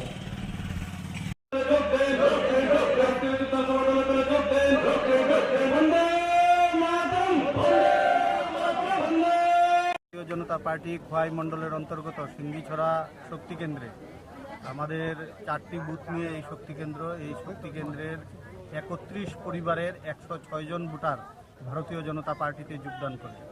এর মধ্যে আমরা বলতে চাই যে আমাদের এই ত্রিপুরা রাজ্যে মুখ্যমন্ত্রী ডক্টর মানিক সাহা মহোদয়ের নেতৃত্বে যে উন্নয়ন কর্মযজ্ঞ চলছে এই ত্রিপুরা রাজ্যে, সবকা সাথ সবকা বিকাশ স্লোগানকে 100% কার্যকর করে দলমতের ঊর্ধ্বে উঠে যেভাবে আমাদের সরকার কাজ করে চলেছে সেই কাজে উৎসাহিত হয়ে, সেই কাজে আকৃষ্ট হয়ে এবং উন্নয়ন কর্মযজ্ঞের সঙ্গে সামিল হতে আজকে এই 31 পরিবারের 106 জন ভোটার আমাদের সঙ্গে সামিল হয়েছে। নবাগতদের আমরা স্বাগত জানাই এবং আমরা আশা করি তাদের এই যে যোগদান পর্বের ফলে আমাদের ভারতীয় জনতা পার্টি এই অঞ্চলে আরও বেশি করে শক্তি সঞ্চয় করেছে এবং আগামী দিনে আমরা এই অঞ্চলে আরও বেশি করে শক্তি সঞ্চয় করে ভারতীয় জনতা পার্টিকে খোয়াই বিধানসভা কেন্দ্রে একটা উল্লেখযোগ্য জায়গায় নিয়ে যেতে তারা সহযোগিতা করবে এ প্রত্যাশা রাখছি।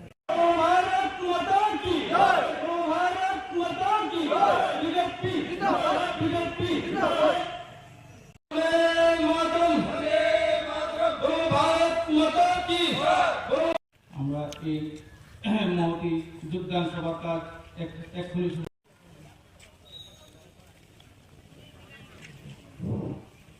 অতিথিকে পরিষদের 3 নং ওয়ার্ডের কাউন্সিলর শ্রীমতী ধর্মা দেব বিশ্বাস মহোদয়।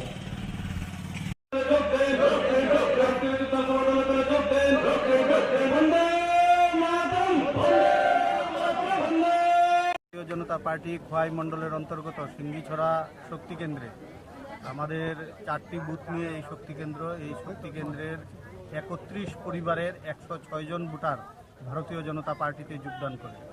এর মধ্যে আমরা বলতে চাই যে আমাদের এই ত্রিপুরা রাজ্যে মুখ্যমন্ত্রী ডক্টর মানিক সাহা মহোদয়ের নেতৃত্বে যে উন্নয়ন কর্মযজ্ঞ চলছে এই ত্রিপুরা রাজ্যে, সবকা সাথ সবকা বিকাশ স্লোগানকে 100% কার্যকর করে দলমতের ঊর্ধ্বে উঠে যেভাবে আমাদের সরকার কাজ করে চলেছে সেই কাজে উৎসাহিত হয়ে, সেই কাজে আকৃষ্ট হয়ে এবং উন্নয়ন কর্মযজ্ঞের সঙ্গে সামিল হতে আজকে এই 31 পরিবারের 106 জন ভোটার আমাদের সঙ্গে সামিল হয়েছে। নবাগতদের আমরা স্বাগত জানাই এবং আমরা আশা করি তাদের এই যে যোগদান পর্বের ফলে আমাদের ভারতীয় জনতা পার্টি এই অঞ্চলে আরও বেশি করে শক্তি সঞ্চয় করেছে এবং আগামী দিনে আমরা এই অঞ্চলে আরও বেশি করে শক্তি সঞ্চয় করে ভারতীয় জনতা পার্টিকে খোয়াই বিধানসভা কেন্দ্রে একটা উল্লেখযোগ্য জায়গায় নিয়ে যেতে তারা সহযোগিতা করবে এ প্রত্যাশা রাখছি।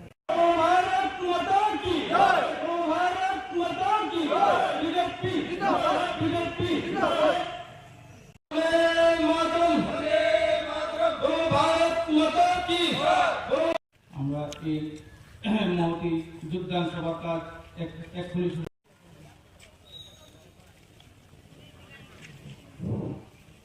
অতিথিকে পরিষদের 3 নং ওয়ার্ডের কাউন্সিলর শ্রীমতী ধর্মা দেব বিশ্বাস মহোদয়।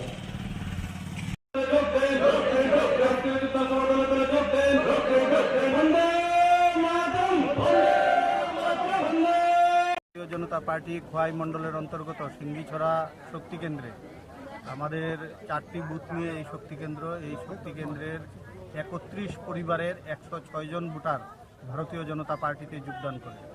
এর মধ্যে আমরা বলতে চাই যে আমাদের এই ত্রিপুরা রাজ্যে মুখ্যমন্ত্রী ডক্টর মানিক সাহা মহোদয়ের নেতৃত্বে যে উন্নয়ন কর্মযজ্ঞ চলছে এই ত্রিপুরা রাজ্যে, সবকা সাথ সবকা বিকাশ স্লোগানকে 100% কার্যকর করে দলমতের ঊর্ধ্বে উঠে যেভাবে আমাদের সরকার কাজ করে চলেছে সেই কাজে উৎসাহিত হয়ে, সেই কাজে আকৃষ্ট হয়ে এবং উন্নয়ন কর্মযজ্ঞের সঙ্গে সামিল হতে আজকে এই 31 পরিবারের 106 জন ভোটার আমাদের সঙ্গে সামিল হয়েছে। নবাগতদের আমরা স্বাগত জানাই এবং আমরা আশা করি তাদের এই যে যোগদান পর্বের ফলে আমাদের ভারতীয় জনতা পার্টি এই অঞ্চলে আরও বেশি করে শক্তি সঞ্চয় করেছে এবং আগামী দিনে আমরা এই অঞ্চলে আরও বেশি করে শক্তি সঞ্চয় করে ভারতীয় জনতা পার্টিকে খোয়াই বিধানসভা কেন্দ্রে একটা উল্লেখযোগ্য জায়গায় নিয়ে যেতে তারা সহযোগিতা করবে এ প্রত্যাশা রাখছি।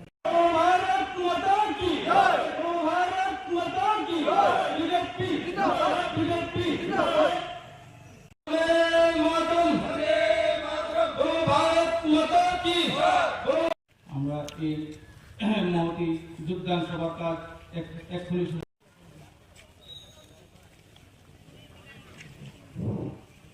অতিথিকে পৌর পরিষদের 3 নং ওয়ার্ডের কাউন্সিলর শ্রীমতী ধর্মা দেব বিশ্বাস মহোদয়।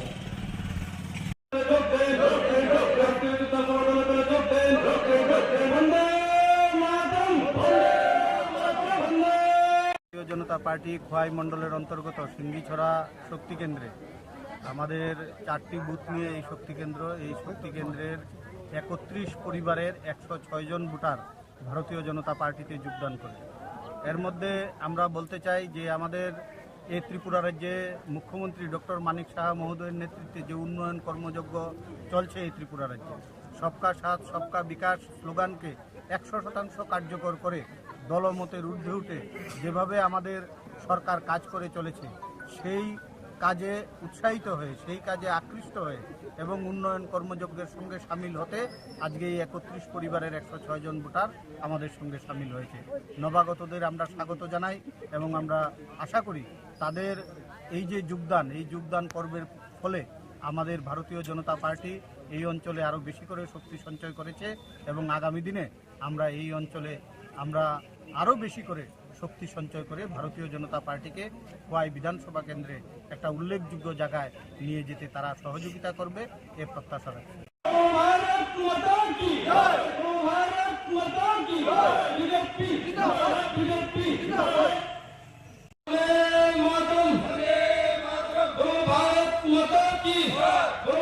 আমরা এই মহতি যোগদান সভার কাজ এক্ষুনি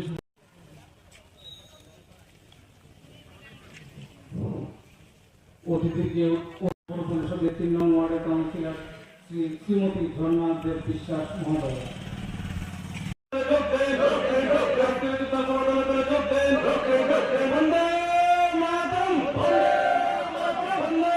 ভারতীয় জনতা পার্টি খোয়াই মণ্ডলের অন্তর্গত সিঙ্গিছড়া শক্তি কেন্দ্রে আমাদের 4টি বুথ নিয়ে এই শক্তি কেন্দ্রের 31 পরিবারের 106 জন ভোটার ভারতীয় জনতা পার্টিতে যোগদান করে।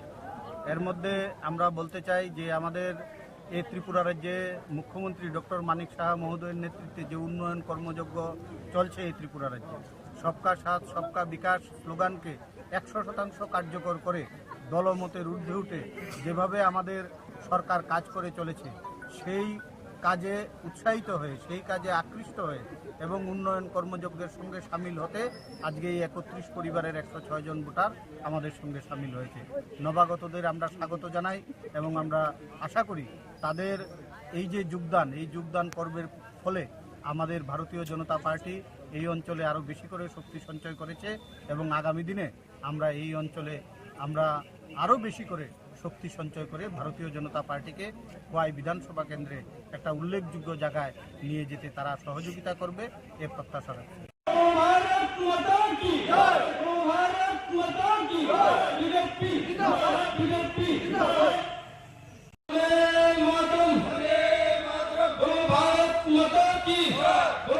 আমরা এই মহতি যোগদান সভার কাজ এক্ষুনি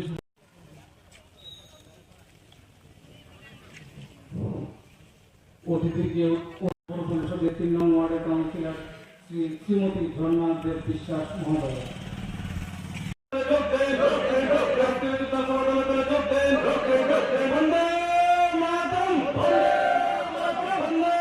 ভারতীয় জনতা পার্টি খোয়াই মণ্ডলের অন্তর্গত সিঙ্গিছড়া শক্তি কেন্দ্রে আমাদের 4টি বুথ নিয়ে এই শক্তি কেন্দ্রের 31 পরিবারের 106 জন ভোটার ভারতীয় জনতা পার্টিতে যোগদান করে। এর মধ্যে আমরা বলতে চাই যে আমাদের এই ত্রিপুরা রাজ্যে মুখ্যমন্ত্রী ডক্টর মানিক সাহা মহোদয়ের নেতৃত্বে যে উন্নয়ন কর্মযজ্ঞ চলছে এই ত্রিপুরা রাজ্যে, সবকা সাথ সবকা বিকাশ স্লোগানকে 100% কার্যকর করে দলমতের ঊর্ধ্বে উঠে যেভাবে আমাদের সরকার কাজ করে চলেছে সেই কাজে উৎসাহিত হয়ে, সেই কাজে আকৃষ্ট হয়ে এবং উন্নয়ন কর্মযজ্ঞের সঙ্গে সামিল হতে আজকে এই 31 পরিবারের 106 জন ভোটার আমাদের সঙ্গে সামিল হয়েছে।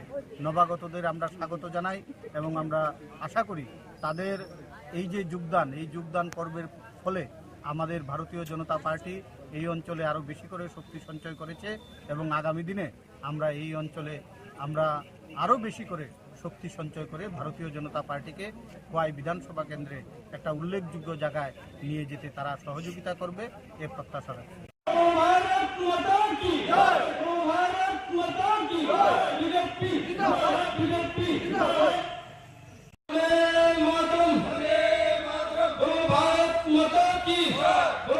আমরা এই মহতি যোগদান সভার কাজ এক্ষুনি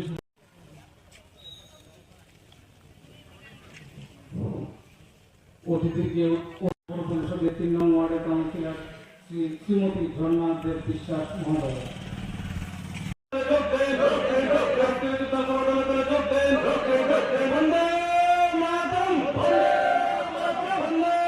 ভারতীয় জনতা পার্টি খোয়াই মণ্ডলের অন্তর্গত সিঙ্গিছড়া শক্তি কেন্দ্রে আমাদের 4টি বুথ নিয়ে এই শক্তি কেন্দ্রের 31 পরিবারের 106 জন ভোটার ভারতীয় জনতা পার্টিতে যোগদান করে। এর মধ্যে আমরা বলতে চাই যে আমাদের এই ত্রিপুরা রাজ্যে মুখ্যমন্ত্রী ডক্টর মানিক সাহা মহোদয়ের নেতৃত্বে যে উন্নয়ন কর্মযজ্ঞ চলছে এই ত্রিপুরা রাজ্যে, সবকা সাথ সবকা বিকাশ স্লোগানকে 100% কার্যকর করে দলমতের ঊর্ধ্বে উঠে যেভাবে আমাদের সরকার কাজ করে চলেছে সেই কাজে উৎসাহিত হয়ে, সেই কাজে আকৃষ্ট হয়ে এবং উন্নয়ন কর্মযজ্ঞের সঙ্গে সামিল হতে আজকে এই 31 পরিবারের 106 জন ভোটার আমাদের সঙ্গে সামিল হয়েছে। নবাগতদের আমরা স্বাগত জানাই এবং আমরা আশা করি তাদের এই যে যোগদান পর্বের ফলে আমাদের ভারতীয় জনতা পার্টি এই অঞ্চলে আরও বেশি করে শক্তি সঞ্চয় করেছে এবং আগামী দিনে আমরা এই অঞ্চলে আরও বেশি করে শক্তি সঞ্চয় করে ভারতীয় জনতা পার্টিকে খোয়াই বিধানসভা কেন্দ্রে একটা উল্লেখযোগ্য জায়গায় নিয়ে যেতে তারা সহযোগিতা করবে এ প্রত্যাশা রাখছি।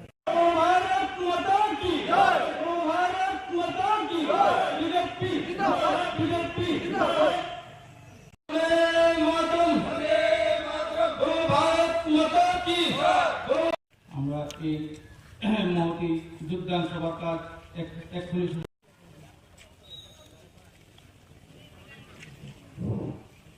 অতিথিকে পরিষদের 3 নং ওয়ার্ডের কাউন্সিলর শ্রীমতী ঝর্ণা দেব বিশ্বাস মহোদয়।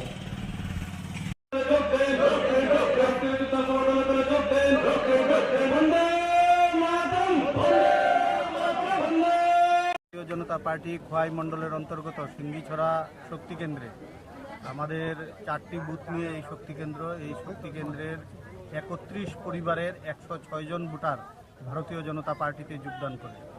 এর মধ্যে আমরা বলতে চাই যে আমাদের এই ত্রিপুরা রাজ্যে মুখ্যমন্ত্রী ডক্টর মানিক সাহা মহোদয়ের নেতৃত্বে যে উন্নয়ন কর্মযজ্ঞ চলছে এই ত্রিপুরা রাজ্যে, সবকা সাথ সবকা বিকাশ স্লোগানকে 100% কার্যকর করে দলমতের ঊর্ধ্বে উঠে যেভাবে আমাদের সরকার কাজ করে চলেছে সেই কাজে উৎসাহিত হয়ে, সেই কাজে আকৃষ্ট হয়ে এবং উন্নয়ন কর্মযজ্ঞের সঙ্গে সামিল হতে আজকে এই 31 পরিবারের 106 জন ভোটার আমাদের সঙ্গে সামিল হয়েছে। নবাগতদের আমরা স্বাগত জানাই এবং আমরা আশা করি তাদের এই যে যোগদান পর্বের ফলে আমাদের ভারতীয় জনতা পার্টি এই অঞ্চলে আরও বেশি করে শক্তি সঞ্চয় করেছে এবং আগামী দিনে আমরা এই অঞ্চলে আরও বেশি করে শক্তি সঞ্চয় করে ভারতীয় জনতা পার্টিকে খোয়াই বিধানসভা কেন্দ্রে একটা উল্লেখযোগ্য জায়গায় নিয়ে যেতে তারা সহযোগিতা করবে এ প্রত্যাশা রাখছি।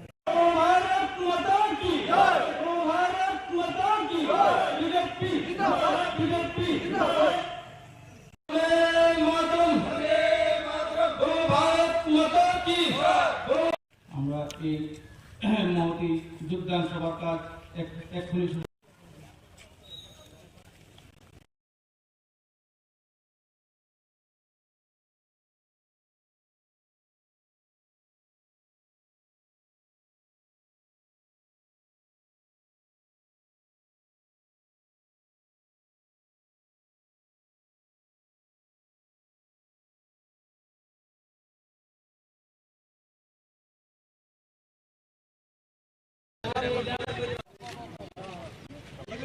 আমাদের ডিউটি করবো না।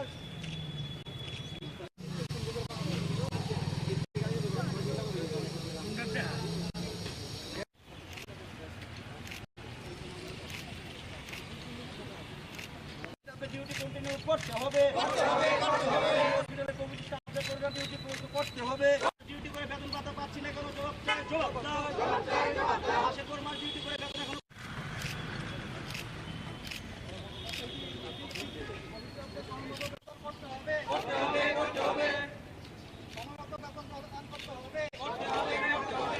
বেতন পাইনি শিবিরের জবাব চাই, জবাব দাও। নাইলে আন্দোলন আমাদের স্থায়ী সমাধান চলবে না, চলবে না। নার্সদের কৃষির মতো ব্যবহার করা চলবে না। আমাদের দাবি পূরণের লক্ষ্যে ত্রিপুরা সরকার সাহায্যের হাত বাড়িয়ে দেন। আমাদের দাবি পূরণের লক্ষ্যে ত্রিপুরা সরকার আমাদের সময় মতন বেতন দিতে হবে, দিতে হবে, দিতে হবে।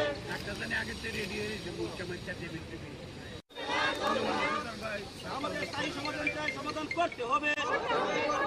আমাদের দাবি ন্যায্য দাবি, এ দাবি পূরণ করতে হবে।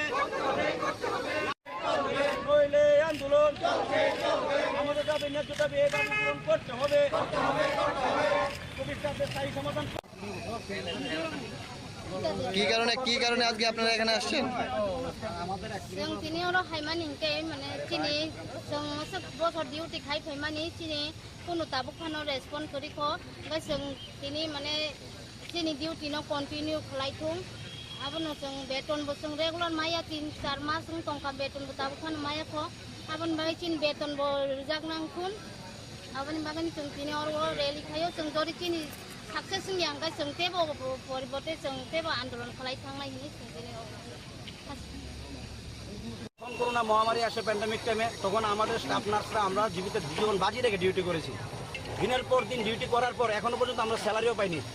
তারপরও আমরা চাইছি যে আমাদের যেহেতু সরকার তখন নিয়োগ করেছে, তখন আমাদের বলেছিল যে আমাদের চাকরির পরীক্ষা ক্ষেত্রে হোক, যা কিছু হোক, আমাদের 10 থেকে 15% মার্ক দেওয়া হবে, প্রায়োরিটি দেওয়া হবে এবং আমাদের একটা ডিউটি যে কন্টিনিউ করতে পারি আমাদের ব্যবস্থা করবে। কিন্তু দেখা গেল 2 মাস 3 মাস করে নেই, আবার ছাঁটাই করে দেয়। তো আমরা এইভাবে 2-3 দিন পর আমরা কোথায় যাব? আমরা বর্তমানে 100 জন স্টাফ নার্স কমিটি এখনো ডিউটি করছি জীবিতে, আমাদের অর্ডার কপিতে ডিউটি করাচ্ছে, কিন্তু আমাদের স্যালারি সময় মতো এখনো দিচ্ছে না। আমরা এই নিয়ে বারবার জিবির এমএস এর কাছে যাই, এমএস কে গাড়াও করি, এই নিয়ে 3বার সাংবাদিক সম্মেলন করি, তারপর আমরা এখনো কোনো রিপ্লাই পাইনি। আমরা এই দপ্তরের অধীনে যেহেতু মুখ্যমন্ত্রীর অধীনে, ওনার কাছে আমরা 2 বা 3বার চিঠি দিই ওনার সাথে দেখা করার জন্য, কিন্তু এখনো পর্যন্ত কোনো রিপ্লাই পাইনি আমরা। তো আমরা কোথায় যাব? আমাদের যখন আমরা যে আজকে জীবন বাজি রেখে ডিউটি করেছি, যখন কেউ কারোর মা বাবাকে ছুঁই না প্যান্ডামিক টাইমে, তখন আমরা ডিউটি করেছি।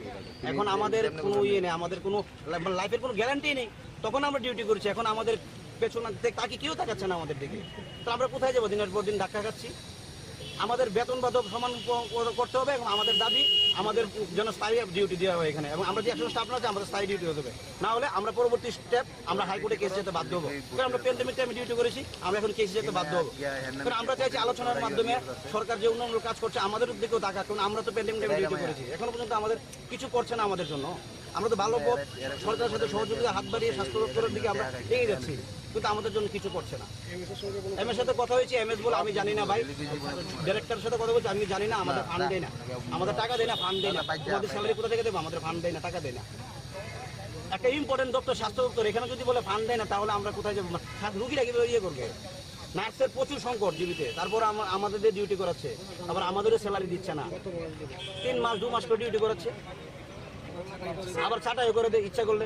এখন 175 নার্স নিয়েছে, তো ওদের মধ্যে যারা চেনা জানা ওরা পরীক্ষাতে না বসে চাকরি পেয়েছে। আমরা যদি RTI দিই ওদের চাকরি বাতিল হবে। আমাদের তো প্রায়োরিটি দেওয়ার দরকার ছিল না, আমরা তো জীবন বাজি ডিউটি করছি 100 স্টাফ নার্স, আমাদের তো কাউকে প্রায়োরিটি দেয়নি এই চাকরির ক্ষেত্রে।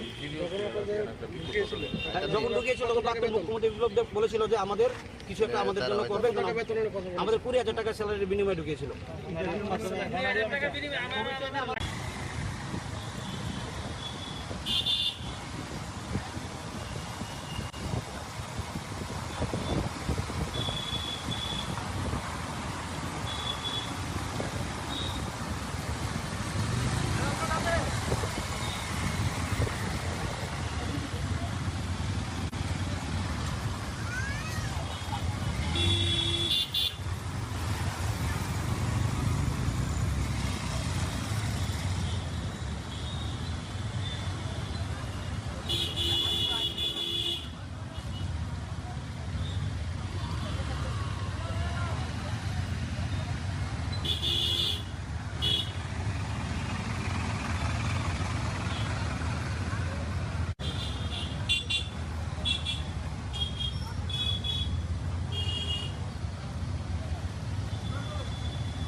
মশলার দায়িত্বে হাম্বাই গ্রুপ, গুণমানে সেরা, রান্নার ভরসা। হাম্বাই গুরু মশলা সম্পূর্ণ প্রাকৃতিক, অপার গুণ ও উপকারিতায় পরিপূর্ণ। হাম্বাই গুরু মশলা।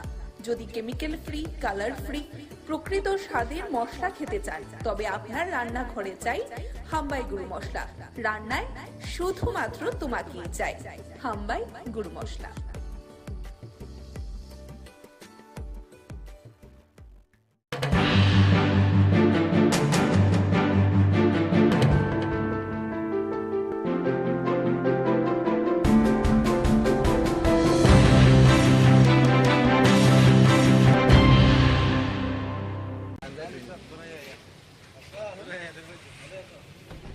এরকম পরিস্থিতি রয়েছে বর্তমান? না, কাজের ফাঁকে হঠাৎ করে একটা গ্যাপ পেলাম, ভাবলাম যে একটু দেখে নিই এখানের মেডিকেল কলেজ এবং হসপিটালের বিষয়। মেডিসিন ডিপার্টমেন্টে গেলাম, রেডিওলজিতে গেলাম, এখানে আপনার স্টুডেন্টদের সাথে কথা বললাম যারা এখানে হোস্টেলে আছে। হোস্টেল লাইফ তো আমি জানি কীরকম, আমরাও কাটিয়ে এসেছি, কী কী সমস্যা তার পারে এইগুলো জিজ্ঞেস করলাম। আদারওয়াইজ তো আমি যা দেখলাম আমাদের এই আগরতলা গভর্নমেন্ট মেডিকেল কলেজ কোনো অংশে ভারতবর্ষের কোনো মেডিকেল কলেজ থেকে কোনো অংশে কম, বরং অনেক বেটার। খালি একটু দেখভাল দরকার। দেখভাল মানে মেনটেন্যান্সের বিষয়টা আমি এটার উপর বেশি জোর দিয়েছি। কিছু কিছু জায়গায় আমি দেখলাম অত্যন্ত মানে ভেন্টিলেশনের সমস্যা মেডিসিনে বিশেষ করে। এটা আমি সেক্রেটারি সাহেবের সাথে কথা বলেছি, দেখি কী করা যায় এবং কীরকম বাজেট বা কী লাগবে বললাম। তো আদারওয়াইজ তো এখানে সব দিক দিয়ে ইনফ্রাস্ট্রাকচার একদম আপ টু দ্য মার্ক, কিন্তু তারপরেও অনেক সময় অনেক ঘটনা। হসপিটালে তো মেডিকেল কলেজের হসপিটাল থাকতেই হবে, আর হসপিটালের মধ্যে নানা সমস্যা থাকতেই পারে। তো এগুলো মাথায় রেখে এবং এখানকার ডাক্তারবাবুরা আমি দেখলাম যেভাবে পরিশ্রম করে সকাল রাত, সত্যিই ওনাদেরকে আমি প্রশংসা করি।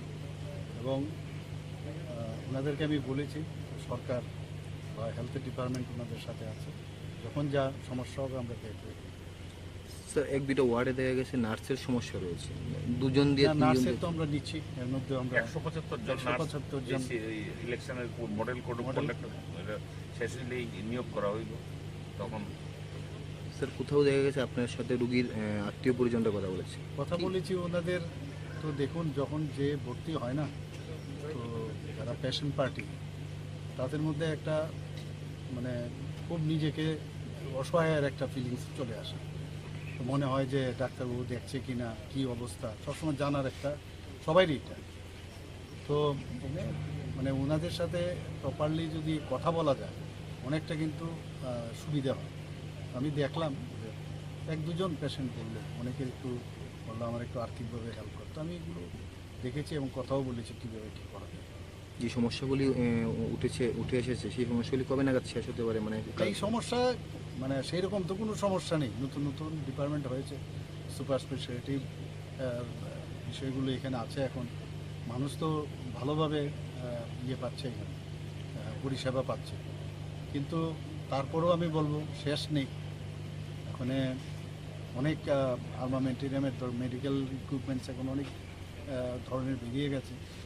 তারপরেও আমি বলবো যে প্রায় ভালো মানে আমাদের মেডিকেল কলেজে এবং আমাদের যে হসপিটাল আছে, জিবি হসপিটাল, সব কিছুই আছে।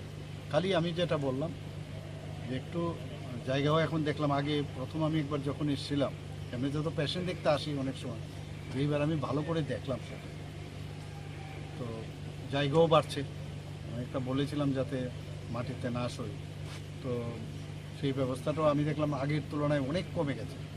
কিন্তু মানে এখানে সবচেয়ে একটা বিরাট প্রেশার আছে, যেটা আমরা বললাম যে সমস্ত ডিস্ট্রিক্ট হসপিটালগুলোকে যদি আমরা স্ট্রেংথেনিং করতে পারি, এখানে প্রেশারটা কমে, সেই দিকটাও আমরা দেখছি। Thank you.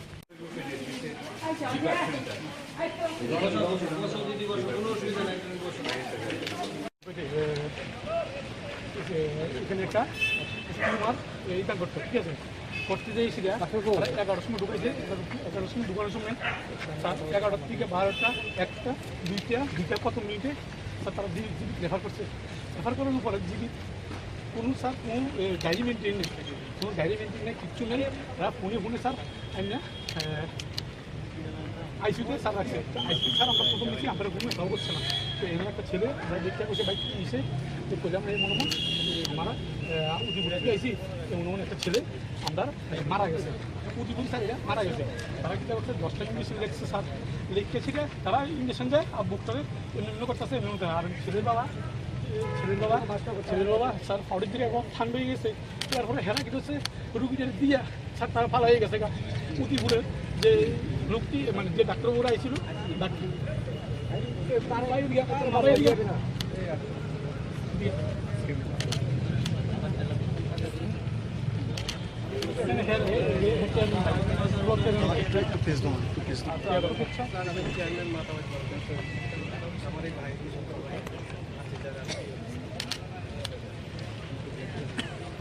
দেখি অপারেশন করে দিয়েছে উদয়পুরে,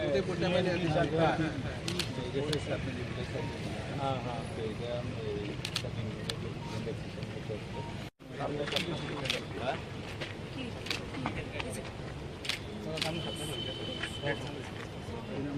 আমার নাম প্রকাশ করতে।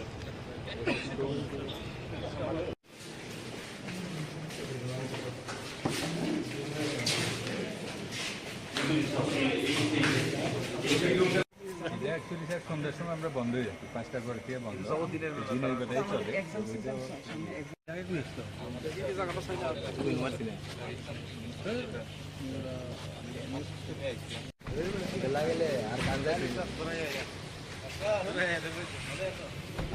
এরকম পরিস্থিতি রয়েছে বর্তমান। না, কাজের ফাঁকে হঠাৎ করে একটা গ্যাপ পেলাম, ভাবলাম যে একটু দেখে নিই এখানের মেডিকেল কলেজ এবং হসপিটালের বিষয়।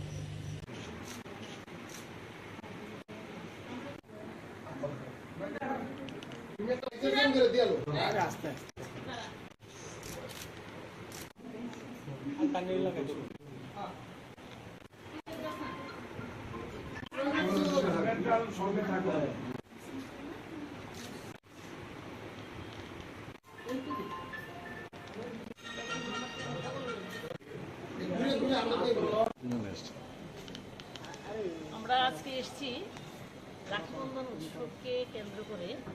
যদিও পূর্ণিমা তিথি কিন্তু চলে গেছে 30 তারিখে, গতকালকে শেষ হয়েছে, কিন্তু আমরা আজকে এই তিথিটা পালন করার জন্য এই ত্রিপুরা স্টেট এনএসএস সেলে এসেছি। আমাদের এখানে উপস্থিত আছেন আমাদের এনএসএস এর আধিকারিক ডক্টর চিত্রজিৎ ভৌমিক মহোদয় এবং 2জন ন্যাশনাল অ্যাওয়ার্ডি, ওনারা এসছেন। আমরা কিন্তু 30 তারিখে এর আগে মুখ্যমন্ত্রীর সরকারি বাসভবনে গিয়েও আমরা মানে রাখি বন্ধন অনুষ্ঠানটা উদযাপন করেছি। আসলে এই অনুষ্ঠানটা পালনের একটাই উদ্দেশ্য যে মৈত্রী এবং সৌভ্রাতৃত্ব যেন সবার মধ্যে বজায় থাকে। এবং পুরাণে কথিত আছে যে ভাইরা রাখি পড়লে বোনদের কাছ থেকে যে বোনদেরকে রক্ষা করে, এবং সেই মোতাবেকই এখনো পর্যন্ত সেই প্রাচীনকাল থেকে চলে এসছে রাখি বন্ধন উৎসব। যদিও রাখি বন্ধন অনুষ্ঠানটা পূর্ণিমা তিথিতেই হয়ে থাকে, রবীন্দ্রনাথ যে কারণে রাখি বন্ধন অনুষ্ঠানটা পালন করেছেন এটা হচ্ছে মানে সৌভ্রাতৃত্ব, এটাই হচ্ছে আসল। কি নাম আপনি? Rama Bhattacharya, NSS programme officer, women's college.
আমরা আজকে এসেছি রাখি বন্ধন উৎসবকে কেন্দ্র করে, যদিও পূর্ণিমা তিথি কিন্তু চলে গেছে 30 তারিখে, গতকালকে শেষ হয়েছে, কিন্তু আমরা আজকে এই তিথিটা পালন করার জন্য এই ত্রিপুরা স্টেট এনএসএস সেলে এসেছি।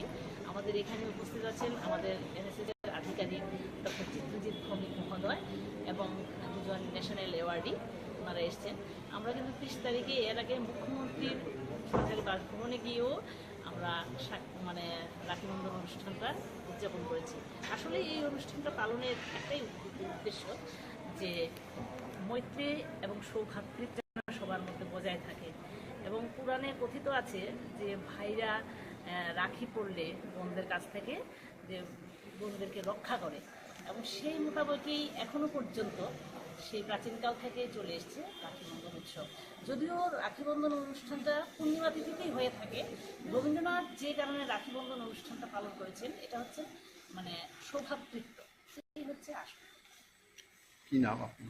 Rama Bhattacharya, NSS programme officer, women's college.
Medicine ডিপার্টমেন্টে গেলাম, রেডিওলজিতে গেলাম, এখানে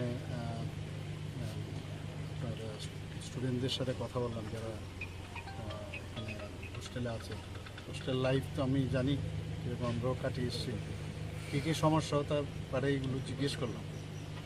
আদারওয়াইজ তো আমি যা দেখলাম আমাদের এই আগরতলা গভর্নমেন্ট মেডিকেল কলেজ কোনো অংশে ভারতবর্ষের কোনো মেডিকেল কলেজ থেকে কোনো অংশে কম, বরং অনেক বেটার। খালি একটু দেখভাল দরকার। দেখভাল মানে মেনটেন্যান্সের বিষয়টা আমি এটার উপরে বেশি জোর দিয়েছি। কিছু কিছু জায়গায় আমি দেখলাম অত্যন্ত মানে ভেন্টিলেশনের সমস্যা মেডিসিনে বিশেষ করে। এটা আমি সেক্রেটারি সাহেবের সাথে কথা বলেছি, যদি দেখি কী করা যায় এবং কীরকম বাজেট বা কী লাগবে বললাম। তো আদারওয়াইজ তো এখানে সব দিক দিয়ে ইনফ্রাস্ট্রাকচার একদম আপ টু দ্য মার্ক, কিন্তু তারপরেও অনেক সময় অনেক ঘটনা। হসপিটালে তো মেডিকেল কলেজের হসপিটাল থাকতেই হবে, আর হসপিটালের মধ্যে নানা সমস্যা থাকতেই পারে।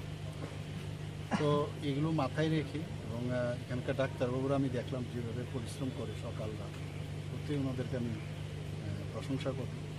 এবং ওনাদেরকে আমি বলেছি সরকার বা হেলথ ডিপার্টমেন্ট ওনাদের সাথে আছে, যখন যা সমস্যা হবে আমরা দেখব। স্যার এক দুটো ওয়ার্ডে দেখা গেছে নার্সের সমস্যা রয়েছে, দুজন দিয়ে নার্সের তো আমরা নিচ্ছি, এর মধ্যে আমরা 175 জন ইলেকশনের মডেল কোড অফ কন্ডাক্ট শেষে নিয়োগ করা হইল। তখন স্যার কোথাও দেখা গেছে আপনার সাথে রুগীর আত্মীয় পরিজনরা কথা বলেছে? কথা বলেছি ওনাদের। তো দেখুন, যখন যে ভর্তি হয় না, তো যারা পেশেন্ট পার্টি তাদের মধ্যে একটা মানে খুব নিজেকে অসহায়ের একটা ফিলিংস চলে আসে। তো মনে হয় যে ডাক্তারবাবু দেখছে কি না, কী অবস্থা, সবসময় জানার একটা সবাইরই এটা। তো মানে ওনাদের সাথে প্রপারলি যদি কথা বলা যায় অনেকটা কিন্তু সুবিধা হয়। আমি দেখলাম যে এক দুজন পেশেন্ট বললো, অনেকে একটু বললো আমার একটু আর্থিকভাবে হেল্প করতো। আমি এগুলো দেখেছি এবং কথাও বলেছি কীভাবে কী করা যায়।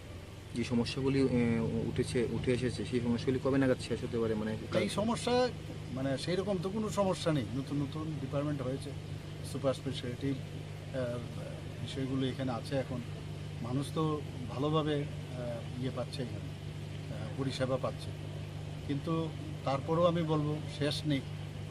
এখানে অনেক আর্মামেন্টেরিয়ামের মেডিকেল ইকুইপমেন্টস এখন অনেক ধরনের বেরিয়ে গেছে। তারপরেও আমি বলবো যে প্রায় ভালো মানে আমাদের মেডিকেল কলেজে এবং আমাদের যে হসপিটাল আছে, জিবি হসপিটাল, সব কিছুই আছে। খালি আমি যেটা বললাম যে একটু জায়গাও এখন দেখলাম, আগে প্রথম আমি একবার যখন এসেছিলাম এমনিতে তো পেশেন্ট দেখতে আসি অনেক সময়, এইবার আমি ভালো করে দেখলাম সেটা। তো জায়গাও বাড়ছে, অনেকটা বলেছিলাম যাতে মাটিতে না সই, তো সেই ব্যবস্থাটাও আমি দেখলাম আগের তুলনায় অনেক কমে গেছে। কিন্তু মানে এখানে সবচেয়ে একটা বিরাট প্রেশার আছে, যেটা আমরা বললাম যে সমস্ত ডিস্ট্রিক্ট হসপিটালগুলোকে যদি আমরা স্ট্রেংথেনিং করতে পারি এখানে প্রেশারটা কমে, সেই দিকটাও আমরা দেখছি। Thank you.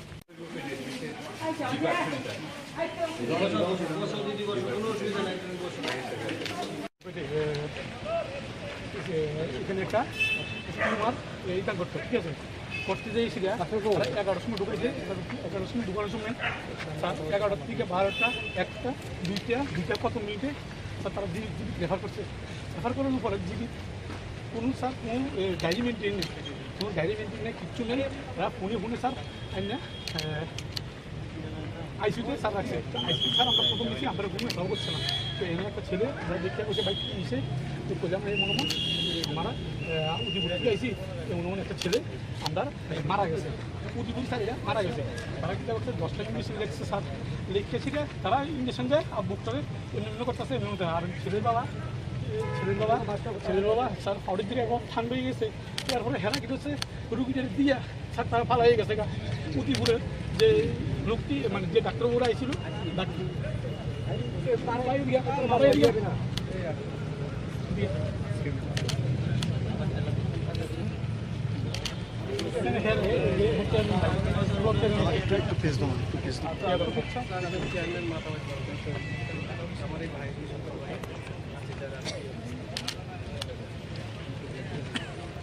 দেখি অপারেশন করে দিয়েছে উদয়পুরে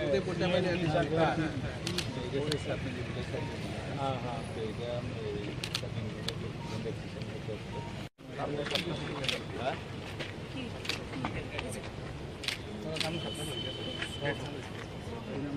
আমার নাম প্রকাশ করতে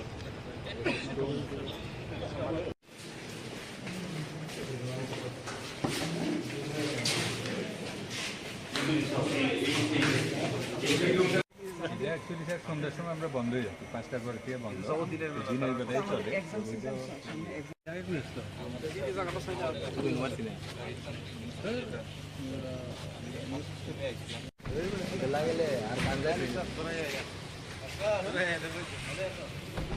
এরকম পরিস্থিতি রয়েছে বর্তমান।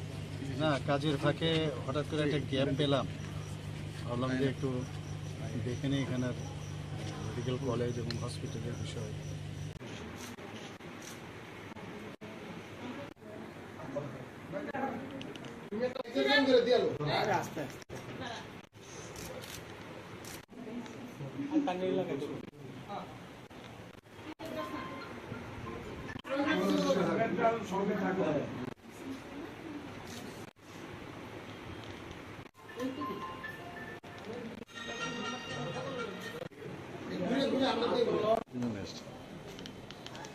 আমরা আজকে এসেছি রাখি বন্ধন উৎসবকে কেন্দ্র করে, যদিও পূর্ণিমা তিথি কিন্তু চলে গেছে 30 তারিখে, গতকালকে শেষ হয়েছে, কিন্তু আমরা আজকে এই তিথিটা পালন করার জন্য এই ত্রিপুরা স্টেট এনএসএস সেলে এসেছি।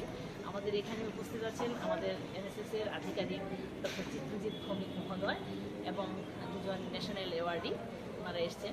আমরা কিন্তু 30 তারিখে এর আগে মুখ্যমন্ত্রীর সরকারি বাসভবনে গিয়েও আমরা রাখি বন্ধন অনুষ্ঠানটা উদযাপন করেছি। আসলে এই অনুষ্ঠানটা পালনের একটাই উদ্দেশ্য যে মৈত্রী এবং সৌভ্রাতৃত্ব যেন সবার মধ্যে বজায় থাকে, এবং পুরাণে কথিত আছে যে ভাইরা রাখি পড়লে বোনদের কাছ থেকে যে বোনদেরকে রক্ষা করে, এবং সেই মোতাবেকই এখনো পর্যন্ত সেই প্রাচীনকাল থেকে চলে এসছে রাখি বন্ধন উৎসব। যদিও রাখি বন্ধন অনুষ্ঠানটা পূর্ণিমা তিথিতেই হয়ে থাকে, রবীন্দ্রনাথ যে কারণে রাখি বন্ধন অনুষ্ঠানটা পালন করেছেন এটা হচ্ছে সৌভ্রাতৃত্ব, এটাই হচ্ছে আসল। কি নাম আপনি? Rama Bhattacharya, NSS programme officer, women's college.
আমরা আজকে এসেছি রাখি বন্ধন উৎসবকে কেন্দ্র করে, যদিও পূর্ণিমা তিথি কিন্তু চলে গেছে 30 তারিখে, গতকালকে শেষ হয়েছে, কিন্তু আমরা আজকে এই তিথিটা পালন করার জন্য এই ত্রিপুরা স্টেট এনএসএস সেলে এসেছি।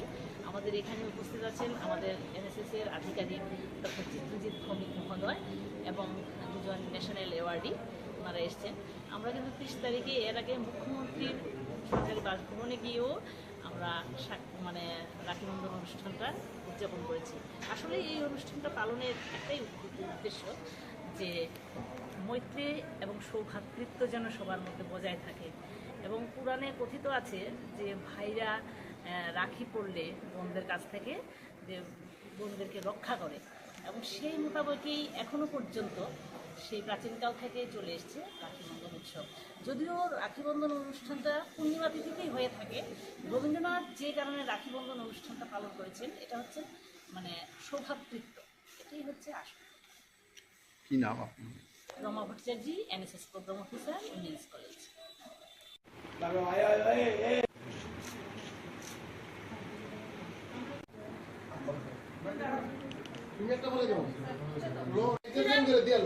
আস্তে আস্তে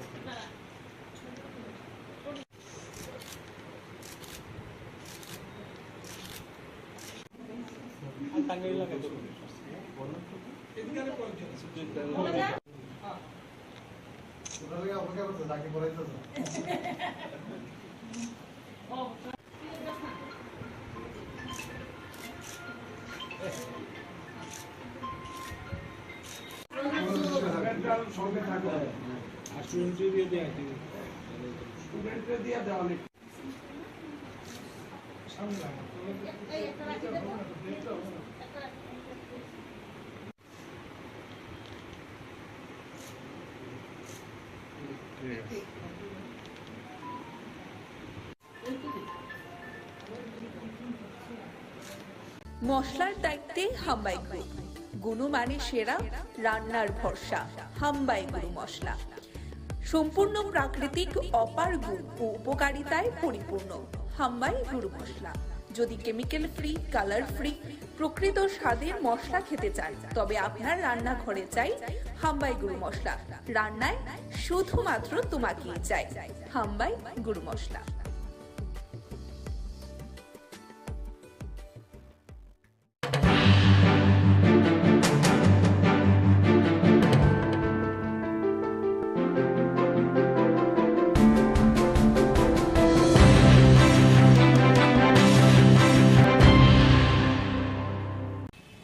তাদের দলের কর্মীদেরকে বলেছে যাদের খুশি তাদের ভোট সেটাই তো বলছি, এটা তাদের স্ট্র্যাটেজিক কথা হতে পারে, কিন্তু ময়দানে গ্রাউন্ড রিয়েলিটি হলো ত্রিপুরা মাথা কর্মী এবং আমাদের কর্মীরা একসাথে এরা বাড়ি বাড়ি যাচ্ছে।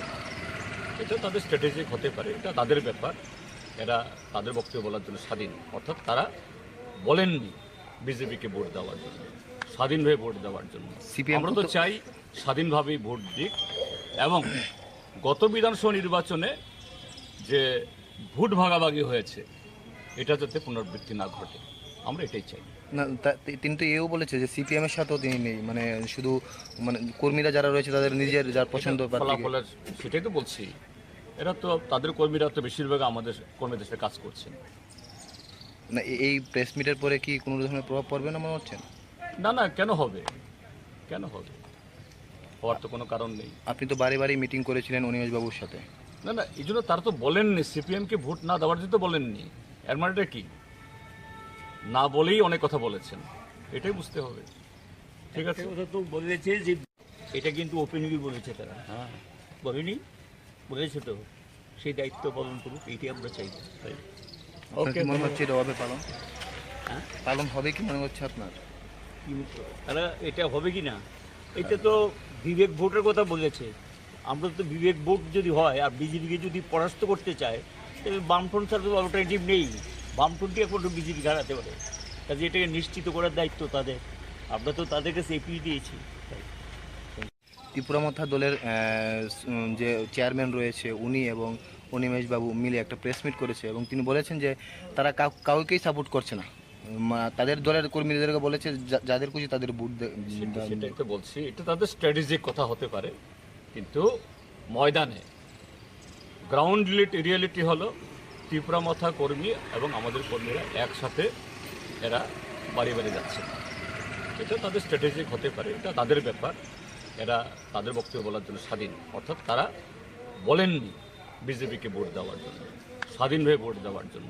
আমরা তো চাই স্বাধীনভাবেই ভোট দিক এবং গত বিধানসভা নির্বাচনে যে ভোট ভাগাভাগি হয়েছে এটা যাতে পুনরাবৃত্তি না ঘটে, আমরা এটাই চাই। না, তিনি তো এও বলেছে যে সিপিএম এর সাথেও তিনি নেই, মানে শুধু মানে কর্মীরা যারা রয়েছে তাদের নিজের যার পছন্দ ফলাফলের, সেটাই তো বলছি, এরা তো তাদের কর্মীরা তো বেশিরভাগ আমাদের কর্মীদের সাথে কাজ করছেন না এই প্রেস মিটের পরে কি কোনো ধরনের প্রভাব পড়বে না মনে হচ্ছে? না না, কেন হবে, কেন হবে, হওয়ার তো কোনো কারণ নেই। আপনি তো বারে বারে মিটিং করেছিলেন অনিমেষ বাবুর সাথে। না না, এই জন্য তারা তো বলেননি সিপিএমকে ভোট না দেওয়ার জন্য তো বলেননি। এর মানেটা কি? না বলেই অনেক কথা বলেছেন, এটাই বুঝতে হবে। ঠিক আছে, কথা তো বলেছে যে এটা কিন্তু ওপেনলি বলেছে তারা। হ্যাঁ, বলেনি, বলেছে তো, সেই দায়িত্ব পালন করুক, এইটাই আমরা চাইব।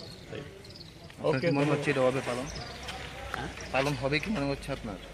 কিন্তু তারা এটা হবে কি না, এটা তো বিবেক ভোটের কথা বলেছে। আমরা তো বিবেক ভোট যদি হয় আর বিজেপিকে যদি পরাস্ত করতে চায়, তাহলে বামফ্রন্ট ছাড়া তো অল্টারনেটিভ নেই। বামফ্রন্টই একমাত্র বিজেপি হারাতে পারে, কাজে এটাকে নিশ্চিত করার দায়িত্ব তাদের। আমরা তো তাদের কাছে এপিল দিয়েছি। ত্রিপুরা মথা দলের যে চেয়ারম্যান রয়েছে উনি এবং অনিমেষ বাবু মিলে একটা প্রেস মিট করেছে এবং তিনি বলেছেন যে তারা কাউকেই সাপোর্ট করছে না। তাদের দলের কর্মীদেরকে বলেছে যাদের খুশি তাদের ভোট সেটাই তো বলছি, এটা তাদের স্ট্র্যাটেজিক কথা হতে পারে, কিন্তু ময়দানে গ্রাউন্ড রিয়েলিটি হলো ত্রিপুরা মথা কর্মী এবং আমাদের কর্মীরা একসাথে এরা বাড়ি বাড়ি যাচ্ছে। এটা তাদের স্ট্র্যাটেজিক হতে পারে, এটা তাদের ব্যাপার। এরা তাদের বক্তব্য বলার জন্য স্বাধীন, অর্থাৎ তারা বলেননি বিজেপিকে ভোট দেওয়ার জন্য, স্বাধীনভাবে ভোট দেওয়ার জন্য। আমরা তো চাই স্বাধীনভাবেই ভোট দিক এবং গত বিধানসভা নির্বাচনে যে ভোট ভাগাভাগি হয়েছে এটা যাতে পুনরাবৃত্তি না ঘটে, আমরা এটাই চাই। না, তিনি তো এও বলেছে যে সিপিএম এর সাথেও তিনি নেই, মানে শুধু মানে কর্মীরা যারা রয়েছে তাদের নিজের যার পছন্দ। ফলাফলের সেটাই তো বলছি, এরা তো তাদের কর্মীরা তো বেশিরভাগ আমাদের কর্মীদের সাথে কাজ করছেন। না এই প্রেস মিটের পরে কি কোনো ধরনের প্রভাব পড়বে না মনে হচ্ছে? না না, কেন হবে, কেন হবে, হওয়ার তো কোনো কারণ নেই। আপনি তো বারে বারে মিটিং করেছিলেন অনিমেষ বাবুর সাথে। না না, এই জন্য তারা তো বলেননি সিপিএমকে ভোট না দেওয়ার জন্য তো বলেননি। এর মানেটা কি? না বলেই অনেক কথা বলেছেন, এটাই বুঝতে হবে। ঠিক আছে, কথা তো বলেছে যে এটা কিন্তু ওপেনলি বলেছে তারা। হ্যাঁ, বলেনি, বলেছে তো।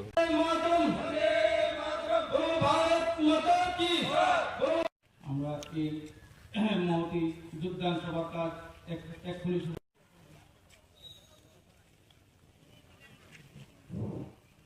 অতিথিকে পরিষদের 3 নং ওয়ার্ডের কাউন্সিলর শ্রীমতী ঝর্ণা দেব বিশ্বাস মহোদয়।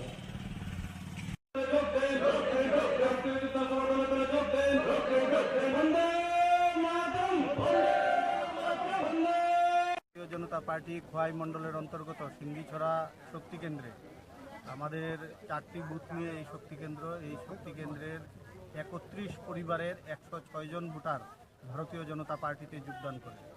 এর মধ্যে আমরা বলতে চাই যে আমাদের এই ত্রিপুরা রাজ্যে মুখ্যমন্ত্রী ডক্টর মানিক সাহা মহোদয়ের নেতৃত্বে যে উন্নয়ন কর্মযজ্ঞ চলছে এই ত্রিপুরা রাজ্যে, সবকা সাথ সবকা বিকাশ স্লোগানকে 100% কার্যকর করে দলমতের ঊর্ধ্বে উঠে যেভাবে আমাদের সরকার কাজ করে চলেছে সেই কাজে উৎসাহিত হয়ে, সেই কাজে আকৃষ্ট হয়ে এবং উন্নয়ন কর্মযজ্ঞের সঙ্গে সামিল হতে আজকে এই 31 পরিবারের 106 জন ভোটার আমাদের সঙ্গে সামিল হয়েছে। নবাগতদের আমরা স্বাগত জানাই এবং আমরা আশা করি তাদের এই যে যোগদান পর্বের ফলে আমাদের ভারতীয় জনতা পার্টি এই অঞ্চলে আরও বেশি করে শক্তি সঞ্চয় করেছে এবং আগামী দিনে আমরা এই অঞ্চলে আমরা আরও বেশি করে শক্তি সঞ্চয় করে ভারতীয় জনতা পার্টিকে খোয়াই বিধানসভা কেন্দ্রে একটা উল্লেখযোগ্য জায়গায় নিয়ে যেতে তারা সহযোগিতা করবে এ প্রত্যাশা রাখছি।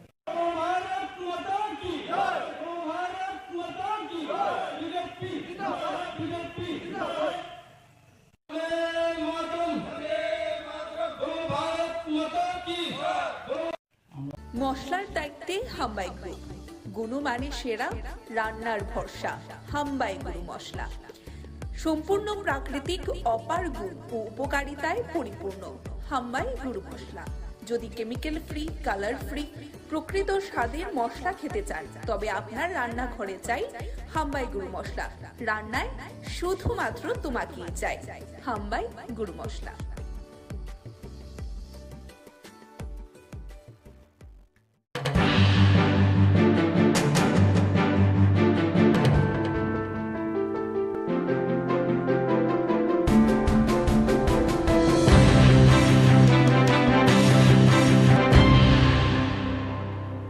ঘুমানোর পরে পরে মনে 12টা 12:30 এই সময় দৌড়াইছে আগুনটা।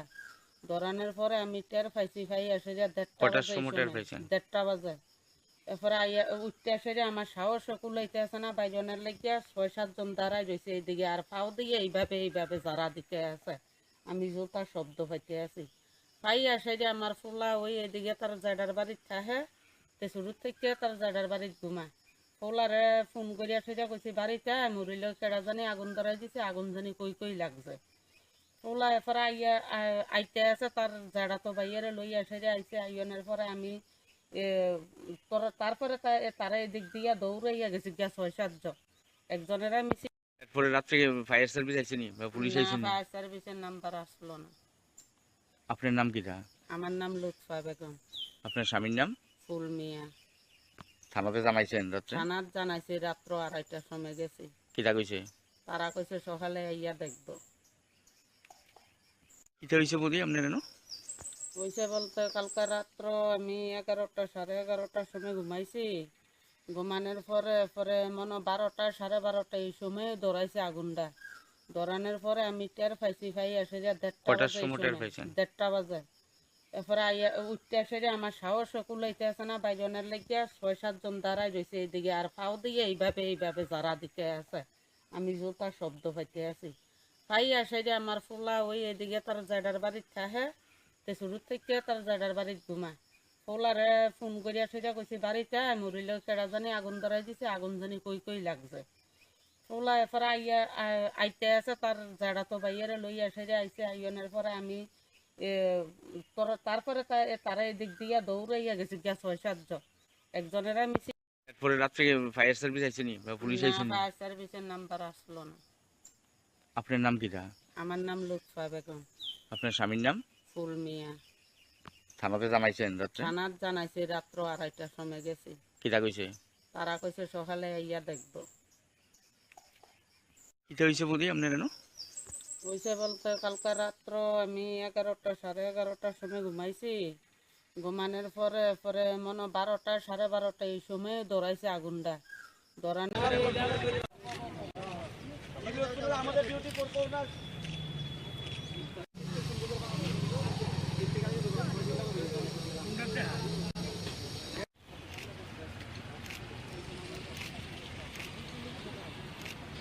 ডিউটি কন্টিনিউ করতে হবে। হসপিটালে কোভিড স্টাফদের প্রোগ্রাম ডিউটি করতে হবে। ডিউটি করে বেতন ভাতা পাচ্ছি না, কোনো জবাব চাই, জবাব দাও। মাসে 4 মাস ডিউটি করে বেতন এখন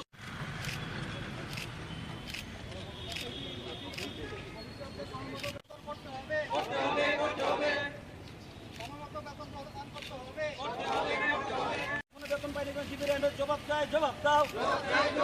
নাইলে আন্দোলন আমাদের স্থায়ী সমাধান করতে চলবে না, চলবে না। নার্সদের কৃষির মতো ব্যবহার করা চলবে না। আমাদের দাবি পূরণের লক্ষ্যে তীব্র সরকারের সাহায্যের হাত বাড়িয়ে দেন। আমাদের দাবি পূরণের লক্ষ্যে তীব্র সরকার আমাদের সময় মতন বেতন দিতে হবে, দিতে হবে, দিতে হবে।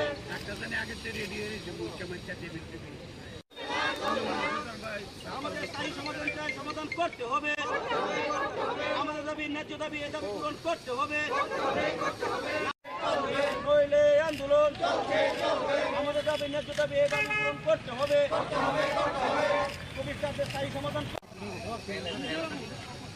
কি কারণে আজকে আপনারা এখানে আসছেন?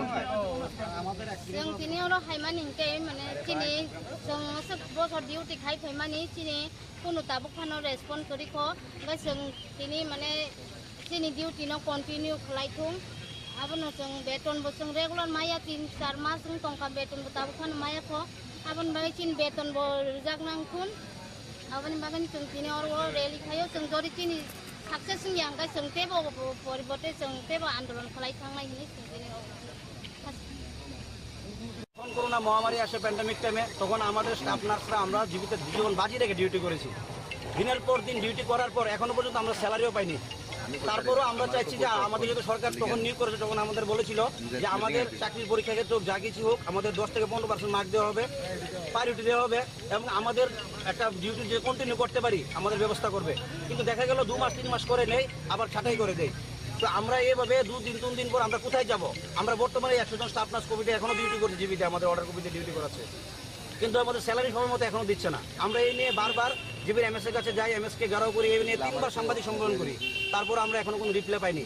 আমরা এই দপ্তরের অধীনে যেহেতু মুখ্যমন্ত্রীর অধীনে, ওনার কাছে আমরা 2-3বার চিঠি দিয়ে ওনার সাথে দেখা করার জন্য, কিন্তু এখনো পর্যন্ত কোনো রিপ্লাই পাইনি আমরা। তো আমরা কোথায় যাব? আমাদের যখন আমরা যে আজকে জীবন বাজি রেখে ডিউটি করেছি, যখন কেউ কারোর মা বাবাকে ছুঁই না প্যান্ডেমিক টাইমে, তখন আমরা ডিউটি করেছি। এখন আমাদের কোনো ইয়ে নেই, আমাদের কোনো লাইফের কোনো গ্যারান্টি নেই, তখন আমরা ডিউটি করেছি। এখন আমাদের পেছনে তাকে কেউ তাকাচ্ছে না আমাদের দিকে, তো আমরা কোথায় যাবো? দিনের পর দিন ধাক্কা খাচ্ছি। আমাদের বেতন বাধক সমান করতে হবে এবং আমাদের দাবি আমাদের যেন স্থায়ী ডিউটি দেওয়া হয় এখানে, এবং আমরা যে 100 স্টাফ না আছে আমাদের স্থায়ী ডিউটি হতে হবে, না হলে আমরা পরবর্তী স্টেপ আমরা হাইকোর্টে কেস যেতে বাধ্য হবো। কারণ আমরা প্যান্ডেমিক টাইমে ডিউটি করেছি, আমরা এখন কেস যেতে বাধ্য হবো। কারণ আমরা চাইছি আলোচনার মাধ্যমে সরকার যে উন্নয়নমূলক কাজ করছে আমাদের দিকেও দেখা, কারণ আমরা তো প্যান্ডেমিক টাইমে ডিউটি করেছি, এখনো পর্যন্ত আমাদের কিছু করছে না আমাদের জন্য। আমরা তো ভালো পথ সরকারের সাথে সহযোগিতা হাত বাড়িয়ে স্বাস্থ্য দপ্তরের দিকে আমরা এগিয়ে যাচ্ছি, কিন্তু আমাদের জন্য কিছু করছে না। এমএস সাথে কথা হয়েছে, এমএস বলে আমি জানি না ভাই, ডিরেক্টরের সাথে কথা বলছি আমি জানি না, আমাদের ফান্ড দেয় না, আমাদের টাকা দেয় না, ফান্ড দেয় না, আমাদের স্যালারি কোথা থেকে দেবো? আমাদের ফান্ড দেয় না, টাকা দেয় না। একটা ইম্পর্টেন্ট দপ্তর স্বাস্থ্য দপ্তর, এখানে যদি বলে ফান্ড দেয় না, তাহলে আমরা কোথায় যাবো? রুগীরা কিভাবে ইয়ে করবে? নার্সের প্রচুর সংকট জীবিতে, তারপর আমাদের দিয়ে ডিউটি করাচ্ছে, আবার আমাদেরও স্যালারি দিচ্ছে না, 3 মাস 2 মাস করে ডিউটি করাচ্ছে, আবার ছাটাই করে দেয় ইচ্ছা করলে। এখন 175 নার্স নিয়েছে, তো ওদের মধ্যে যারা চেনা জানা ওরা পরীক্ষাতে না বসে চাকরি পেয়েছে। আমরা যদি আরটিআই দিই ওদের চাকরি বাতিল হবে। আমাদের তো পারিটি দেওয়া দরকার ছিল না, আমরা তো জীবন বাজি ডিউটি করছি 100 স্টাফ নার্স, আমাদের তো কাউকে পারিটি দেয়নি এই চাকরির ক্ষেত্রে। যখন ঢুকিয়েছিল তখন প্রাক্তন মুখ্যমন্ত্রী বিপ্লব দেব বলেছিল যে আমাদের কিছু একটা আমাদের জন্য করবে, আমাদের 20,000 টাকা স্যালারির বিনিময়ে ঢুকিয়েছিল।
মশলার দায়িত্বে হাম্বাই গ্রুপ, গুণমানে সেরা, রান্নার ভরসা হাম্বাই গুরু মশলা। সম্পূর্ণ প্রাকৃতিক অপার গুণ ও উপকারিতায় পরিপূর্ণ হাম্বাই গুরু মশলা। যদি কেমিক্যাল ফ্রি, কালার ফ্রি, প্রকৃত স্বাদের মশলা খেতে চান তবে আপনার রান্নাঘরে চাই হাম্বাই গুরু মশলা। রান্নায় শুধুমাত্র তোমাকেই চাই হাম্বাই গুরু মশলা।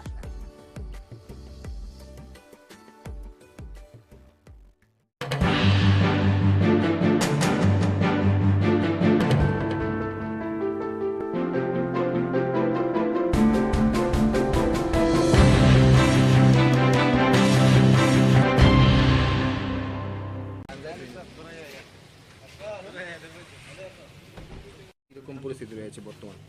না, কাজের ফাঁকে হঠাৎ করে একটা গ্যাপ পেলাম, ভাবলাম যে একটু দেখে নিই এখানের মেডিকেল কলেজ এবং হসপিটালের বিষয়।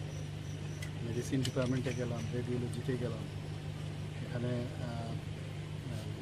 আপনার স্টুডেন্টদের সাথে কথা বললাম যারা এখানে হোস্টেলে আছে।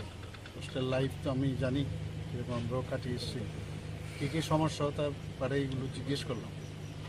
আদারওয়াইজ তো আমি যা দেখলাম আমাদের এই আগরতলা গভর্নমেন্ট মেডিকেল কলেজ কোনো অংশে ভারতবর্ষের কোনো মেডিকেল কলেজ থেকে কোনো অংশে কম, বরং অনেক বেটার। খালি একটু দেখভাল দরকার। দেখভাল মানে মেনটেন্যান্সের বিষয়টা আমি এটার উপরে বেশি জোর দিয়েছি। কিছু কিছু জায়গায় আমি দেখলাম অত্যন্ত মানে ভেন্টিলেশনের সমস্যা মেডিসিনে বিশেষ করে। এটা নিয়ে সেক্রেটারি সাহেবের সাথে কথা বলেছি, এটাকে কী করা যায় এবং কীরকম বাজেট বা কী লাগবে বললাম। তো আদারওয়াইজ তো এখানে সব দিক দিয়ে ইনফ্রাস্ট্রাকচার একদম আপ টু দ্য মার্ক, কিন্তু তারপরেও অনেক সময় অনেক ঘটনা। হসপিটালে তো মেডিকেল কলেজের হসপিটাল থাকতেই হবে, আর হসপিটালের মধ্যে নানা সমস্যা থাকতেই পারে। তো এগুলো মাথায় রেখে এবং এখানকার ডাক্তারবাবুরা আমি দেখলাম যেভাবে পরিশ্রম করে সকাল রাত, সত্যিই ওনাদেরকে আমি প্রশংসা করি। এবং ওনাদেরকে আমি বলেছি সরকার বা হেলথ ডিপার্টমেন্ট ওনাদের সাথে আছে, যখন যা সমস্যা হবে আমরা দেখব। স্যার, এক দুটো ওয়ার্ডে দেখা গেছে নার্সের সমস্যা রয়েছে, দুজন দিয়ে নার্সের তো আমরা নিচ্ছি, এর মধ্যে আমরা 175 জন ইলেকশনের মডেল কোড অফ কন্ডাক্ট শেষ হলেই নিয়োগ করা হইল। তখন স্যার কোথাও দেখা গেছে আপনার সাথে রুগীর আত্মীয় পরিজনরা কথা বলেছি ওনাদের। তো দেখুন, যখন যে ভর্তি হয় না, তো যারা পেশেন্ট পার্টি তাদের মধ্যে একটা মানে খুব নিজেকে অসহায়ের একটা ফিলিংস চলে আসে। তো মনে হয় যে ডাক্তারবাবু দেখছে কি না, কী অবস্থা, সবসময় জানার একটা সবাইরই এটা। তো মানে ওনাদের সাথে প্রপারলি যদি কথা বলা যায় অনেকটা কিন্তু সুবিধা হয়। আমি দেখলাম এক দুজন পেশেন্ট বললো, অনেকের একটু বললো আমার একটু আর্থিকভাবে হেল্প করতো। আমি এগুলো দেখেছি এবং কথাও বলেছি কীভাবে কী করা যায়। যে সমস্যাগুলি উঠে এসেছে সেই সমস্যাগুলি কবে নাগাদ শেষ হতে পারে? মানে এই সমস্যা মানে সেই রকম তো কোনো সমস্যা নেই, নতুন নতুন ডিপার্টমেন্ট হয়েছে, সুপার স্পেশালিটি বিষয়গুলো এখানে আছে। এখন মানুষ তো ভালোভাবে পাচ্ছে, এখানে পরিষেবা পাচ্ছে, কিন্তু তারপরেও আমি বলবো শেষ নেই। এখানে অনেক আর্মামেন্টেরিয়ামের মেডিকেল ইকুইপমেন্টস এখন অনেক ধরনের বেরিয়ে গেছে। তারপরেও আমি বলবো যে প্রায় ভালো মানে আমাদের মেডিকেল কলেজে এবং আমাদের যে হসপিটাল আছে, জিবি হসপিটাল, সব কিছুই আছে। খালি আমি যেটা বললাম যে একটু জায়গাও এখন দেখলাম, আগে প্রথম আমি একবার যখন এসেছিলাম এমনিতে তো পেশেন্ট দেখতে আসি অনেক সময়, এইবার আমি ভালো করে দেখলাম সেটা। তো জায়গাও বাড়ছে, অনেকটা বলেছিলাম যাতে মাটিতে না সই, তো সেই ব্যবস্থাটাও আমি দেখলাম আগের তুলনায় অনেক কমে গেছে। কিন্তু মানে এখানে সবচেয়ে একটা বিরাট প্রেশার আছে, যেটা আমরা বললাম যে সমস্ত ডিস্ট্রিক্ট হসপিটালগুলোকে যদি আমরা স্ট্রেংথেনিং করতে পারি এখানে প্রেশারটা কমে, সেই দিকটাও আমরা দেখছি। Thank you.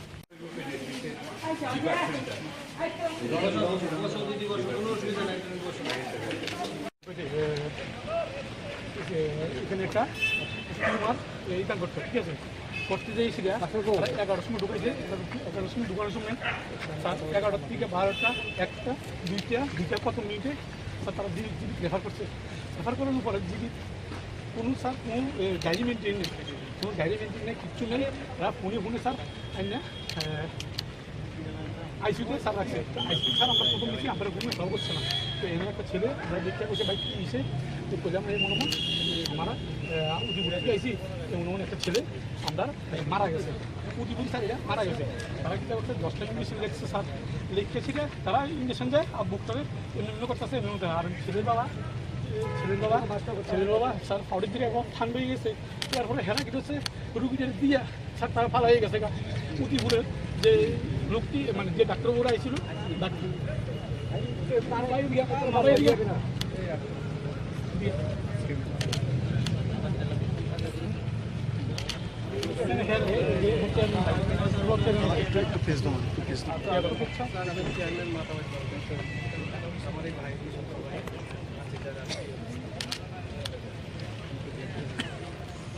অপারেশন করে দিয়েছে উদয়পুরে। হ্যাঁ হ্যাঁ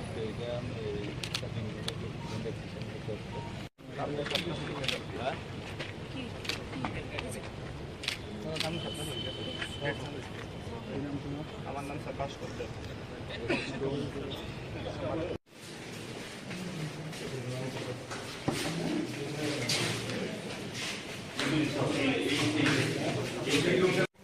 অ্যাকচুয়ালি স্যার সন্ধ্যার সময় আমরা বন্ধ হয়ে যাচ্ছি, 5টা করে থেকে বন্ধ, দিনের বেলায় চলে।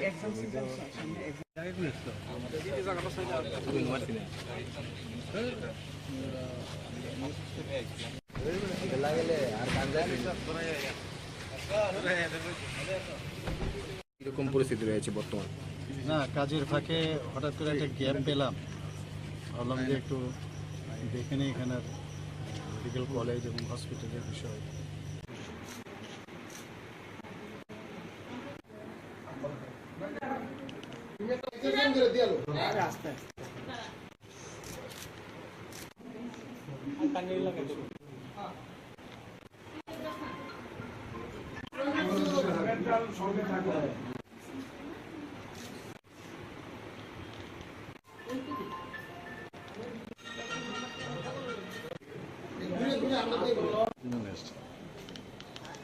আমরা আজকে এসেছি রাখি বন্ধন উৎসবকে কেন্দ্র করে, যদিও পূর্ণিমা তিথি কিন্তু চলে গেছে 30 তারিখে, গতকালকে শেষ হয়েছে, কিন্তু আমরা আজকে এই তিথিটা পালন করার জন্য এই ত্রিপুরা স্টেট এনএসএস সেলে এসেছি। আমাদের এখানে উপস্থিত আছেন আমাদের এনএসএস এর আধিকারিক ডক্টর চিত্রজিৎ ভৌমিক মহোদয় এবং দুজন ন্যাশনাল অ্যাওয়ার্ডি ওনারা এসছেন। আমরা কিন্তু 30 তারিখে এর আগে মুখ্যমন্ত্রীর সরকারি বাসভবনে গিয়েও আমরা মানে রাখি বন্ধন অনুষ্ঠানটা উদযাপন করেছি।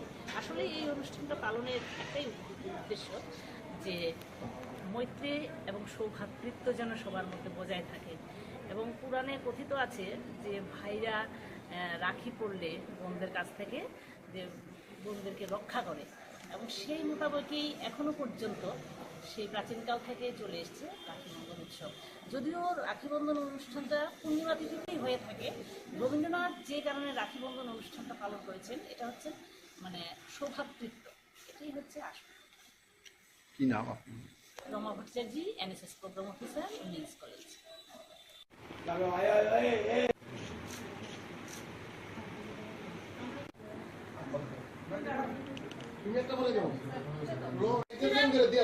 আস্তে আস্তে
আমরা আজকে এসেছি রাখি বন্ধন উৎসবকে কেন্দ্র করে, যদিও পূর্ণিমা তিথি কিন্তু চলে গেছে 30 তারিখে, গতকালকে শেষ হয়েছে, কিন্তু আমরা আজকে এই তিথিটা পালন করার জন্য এই ত্রিপুরা স্টেট এনএসএস সেলে এসেছি। আমাদের এখানে উপস্থিত আছেন আমাদের এনএসএস এর আধিকারিক ডক্টর চিত্রজিৎ ভৌমিক মহোদয় এবং দুজন ন্যাশনাল অ্যাওয়ার্ডি, ওনারা এসছেন। আমরা কিন্তু 30 তারিখে এর আগে মুখ্যমন্ত্রীর সরকারি বাসভবনে গিয়েও আমরা রাখি বন্ধন অনুষ্ঠানটা উদযাপন করেছি। আসলে এই অনুষ্ঠানটা পালনের একটাই উদ্দেশ্য যে মৈত্রী এবং সৌভ্রাতৃত্ব যেন সবার মধ্যে বজায় থাকে, এবং পুরাণে কথিত আছে যে ভাইরা রাখি পড়লে বোনদের কাছ থেকে যে বোনদেরকে রক্ষা করে, এবং সেই মোতাবেকই এখনো পর্যন্ত সেই প্রাচীনকাল থেকে চলে এসছে রাখি বন্ধন উৎসব। যদিও রাখি বন্ধন অনুষ্ঠানটা পূর্ণিমা তিথিতেই হয়ে থাকে, রবীন্দ্রনাথ যে কারণে রাখি বন্ধন অনুষ্ঠানটা পালন করেছেন এটা হচ্ছে সৌভ্রাতৃত্ব, এটাই হচ্ছে আসল। কি নাম আপনার? Rama Bhattacharya, NSS programme officer, women's college.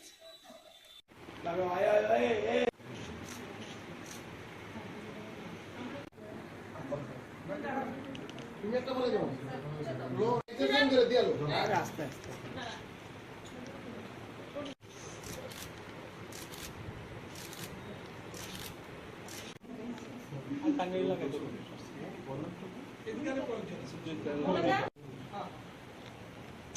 অপেক্ষা করতে তাকে পড়াইতেছ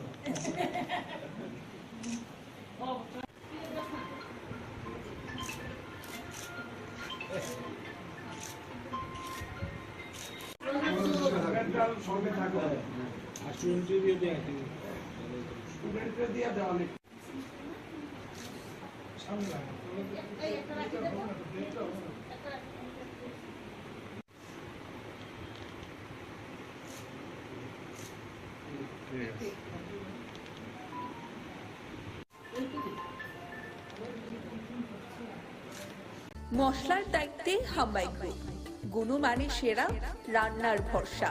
হাম্বাই গুরু মশলা সম্পূর্ণ প্রাকৃতিক, অপার গুণ ও উপকারিতায় পরিপূর্ণ। হাম্বাই গুরু মশলা।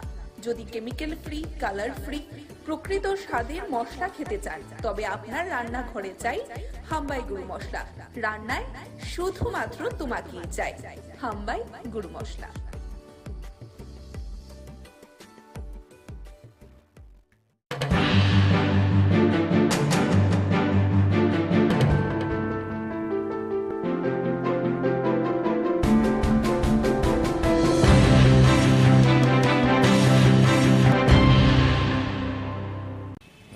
তাদের দলের কর্মীদেরকে বলেছে যাদের খুশি তাদের ভোট সেটাই তো বলছি, এটা তাদের স্ট্র্যাটেজিক কথা হতে পারে, কিন্তু ময়দানে গ্রাউন্ড রিয়েলিটি হলো ত্রিপুরা মথা কর্মী এবং আমাদের কর্মীরা একসাথে এরা বাড়ি বাড়ি যাচ্ছে। এটা তাদের স্ট্র্যাটেজিক হতে পারে, এটা তাদের ব্যাপার, এরা তাদের বক্তব্য বলার জন্য স্বাধীন। অর্থাৎ তারা বলেননি বিজেপিকে ভোট দেওয়ার জন্য, স্বাধীনভাবে ভোট দেওয়ার জন্য।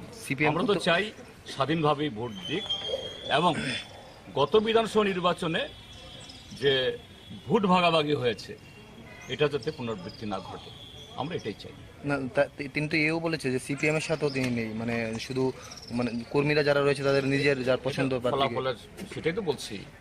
এরা তো তাদের কর্মীরা তো বেশিরভাগ আমাদের কর্মীদের সাথে কাজ করছেন না। এই প্রেস মিটের পরে কি কোনো ধরনের প্রভাব পড়বে না মনে হচ্ছে? না না, কেন হবে, কেন হবে, হওয়ার তো কোনো কারণ নেই। আপনি তো বাড়ি বাড়ি মিটিং করেছিলেন অনিমেষ বাবুর সাথে। না না, এই জন্য তারা তো বলেননি সিপিএম কে ভোট না দেওয়ার জন্য তো বলেননি। এর মানেটা কি? না বলেই অনেক কথা বলেছেন, এটাই বুঝতে হবে।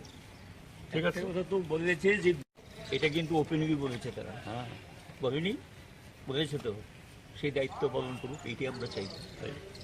ওকে, মনে হচ্ছে এটা হবে পালন? হ্যাঁ, পালন হবে কি মনে হচ্ছে আপনার? তারা এটা হবে কি না, এটা তো বিবেক ভোটের কথা বলেছে।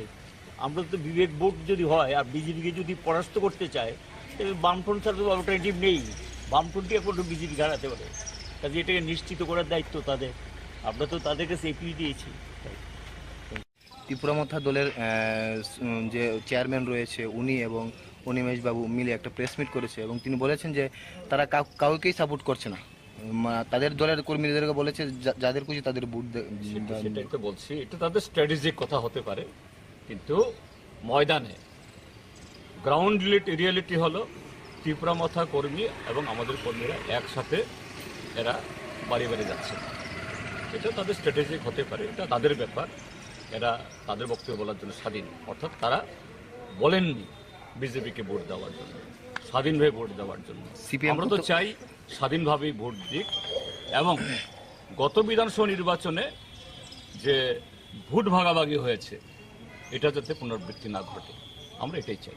না, তিনি তো এও বলেছে যে সিপিএম এর সাথেও তিনি নেই, মানে শুধু মানে কর্মীরা যারা রয়েছে তাদের নিজের যার পছন্দ ফলাফলের, সেটাই তো বলছি, এরা তো তাদের কর্মীরা তো বেশিরভাগ আমাদের কর্মীদের সাথে কাজ করছেন। না, এই প্রেস মিটের পরে কি কোনো ধরনের প্রভাব পড়বে না মনে হচ্ছে? না না, কেন হবে, কেন হবে, হওয়ার তো কোনো কারণ নেই। আপনি তো বাড়ি বাড়ি মিটিং করেছিলেন অনিমেষ বাবুর সাথে। না না, এই জন্য তারা তো বলেননি সিপিএমকে ভোট না দেওয়ার জন্য, তো বলেননি। এর মানেটা কি? না বলেই অনেক কথা বলেছেন, এটাই বুঝতে হবে। ঠিক আছে, কথা তো বলেছে যে এটা কিন্তু ওপেনলি বলেছে তারা, হ্যাঁ বলেনি, বলেছে তো, সেই দায়িত্ব পালন করুক, এইটাই আমরা চাই। ওকে, মনে হচ্ছে এটা হবে পালন, পালন হবে কি মনে হচ্ছে আপনার? তারা এটা হবে কি না, এটা তো বিবেক ভোটের কথা বলেছে। আমরা তো বিবেক ভোট যদি হয় আর বিজেপিকে যদি পরাস্ত করতে চায় তাহলে বামফ্রন্ট ছাড়া তো অল্টারনেটিভ নেই। বামফ্রন্টই একমাত্র বিজেপি হারাতে পারে, কাজে এটাকে নিশ্চিত করার দায়িত্ব তাদের। আমরা তো তাদের কাছে এপিল দিয়েছি। ত্রিপুরামথা দলের যে চেয়ারম্যান রয়েছে উনি এবং অনিমেষ বাবু মিলে একটা প্রেস মিট করেছে এবং তিনি বলেছেন যে তারা কাউকেই সাপোর্ট করছে না। তাদের দলের কর্মীদেরকে বলেছে যাদের খুশি তাদের ভোট সেটাই তো বলছি, এটা তাদের স্ট্র্যাটেজিক কথা হতে পারে, কিন্তু ময়দানে গ্রাউন্ড রিয়েলিটি হলো ত্রিপুরামথা কর্মী এবং আমাদের কর্মীরা একসাথে এরা বাড়ি বাড়ি যাচ্ছে। এটা তাদের স্ট্র্যাটেজিক হতে পারে, এটা তাদের ব্যাপার, এরা তাদের বক্তব্য বলার জন্য স্বাধীন। অর্থাৎ তারা বলেননি বিজেপিকে ভোট দেওয়ার জন্য, স্বাধীনভাবে ভোট দেওয়ার জন্য। আমরা তো চাই স্বাধীনভাবেই ভোট দিক এবং গত বিধানসভা নির্বাচনে যে ভোট ভাগাভাগি হয়েছে এটা যাতে পুনরাবৃত্তি না ঘটে, আমরা এটাই চাই। না, তিনি তো এও বলেছে যে সিপিএম এর সাথেও তিনি নেই, মানে শুধু মানে কর্মীরা যারা রয়েছে তাদের নিজের যার পছন্দ ফলাফলের, সেটাই তো বলছি, এরা তো তাদের কর্মীরা তো বেশিরভাগ আমাদের কর্মীদের সাথে কাজ করছেন। না, এই প্রেস মিটের পরে কি কোনো ধরনের প্রভাব পড়বে না মনে হচ্ছে? না না, কেন হবে, কেন হবে, হওয়ার তো কোনো কারণ নেই। আপনি তো বাড়ি বাড়ি মিটিং করেছিলেন অনিমেষ বাবুর সাথে। না না, এই জন্য তারা তো বলেননি সিপিএমকে ভোট না দেওয়ার জন্য, তো বলেননি। এর মানেটা কি? না বলেই অনেক কথা বলেছেন, এটাই বুঝতে হবে। ঠিক আছে, কথা তো বলেছে যে এটা কিন্তু ওপেনলি বলেছে তারা, হ্যাঁ বলেনি, বলেছে তো।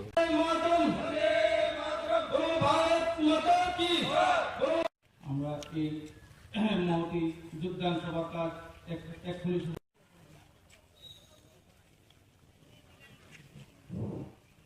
অতিথিকে পরিষদের 3 নং ওয়ার্ডের কাউন্সিলর শ্রীমতী ঝর্ণা দেব বিশ্বাস মহোদয়।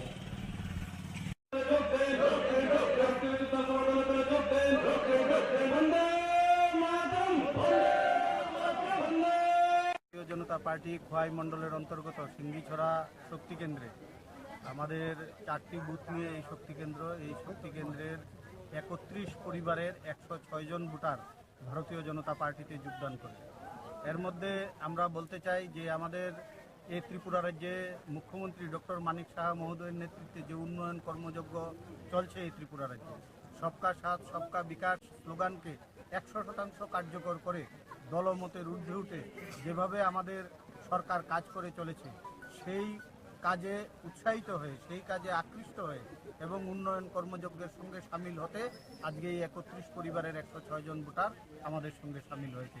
নবাগতদের আমরা স্বাগত জানাই এবং আমরা আশা করি তাদের এই যে যোগদান পর্বের ফলে আমাদের ভারতীয় জনতা পার্টি এই অঞ্চলে আরও বেশি করে শক্তি সঞ্চয় করেছে এবং আগামী দিনে আমরা এই অঞ্চলে আমরা আরও বেশি করে শক্তি সঞ্চয় করে ভারতীয় জনতা পার্টিকে খোয়াই বিধানসভা কেন্দ্রে একটা উল্লেখযোগ্য জায়গায় নিয়ে যেতে তারা সহযোগিতা করবে এ প্রত্যাশা রাখছি।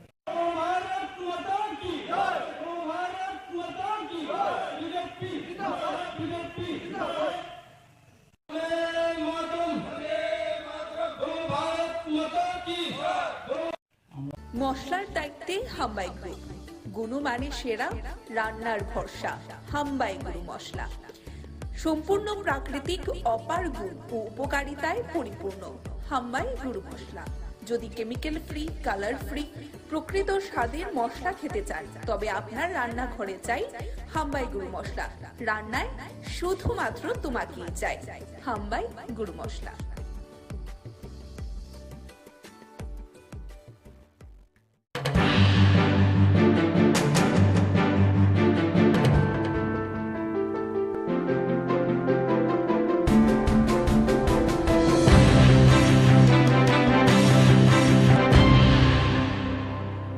ঘুমানোর পরে পরে মনে 12টা 12:30 এই সময় দৌড়াইছে আগুনটা। দৌড়ানোর পরে আমি টের পাইছি, পাই আসে যে 1:30 বাজে। এরপরে উঠতে আসে যে আমার সাহস কুলাইতে আছে না, বাইজনের লেগে 6-7 জন দাঁড়াই রয়েছে এইদিকে, আর ফাও দিয়ে এইভাবে যারা দিতে আছে। আমি জোতা শব্দ পাইতে আছি, পাই আসে যে আমার ফুলা ওই এদিকে তার জাডার বাড়ির থাকে, শুরু থেকে তার জাডার বাড়ির ঘুমা। ফুলারে ফোন করে আসে যে কইছি বাড়িতে মরিল, কেডা জানি আগুন ধরাই দিছে, আগুন জানি কই লাগছে।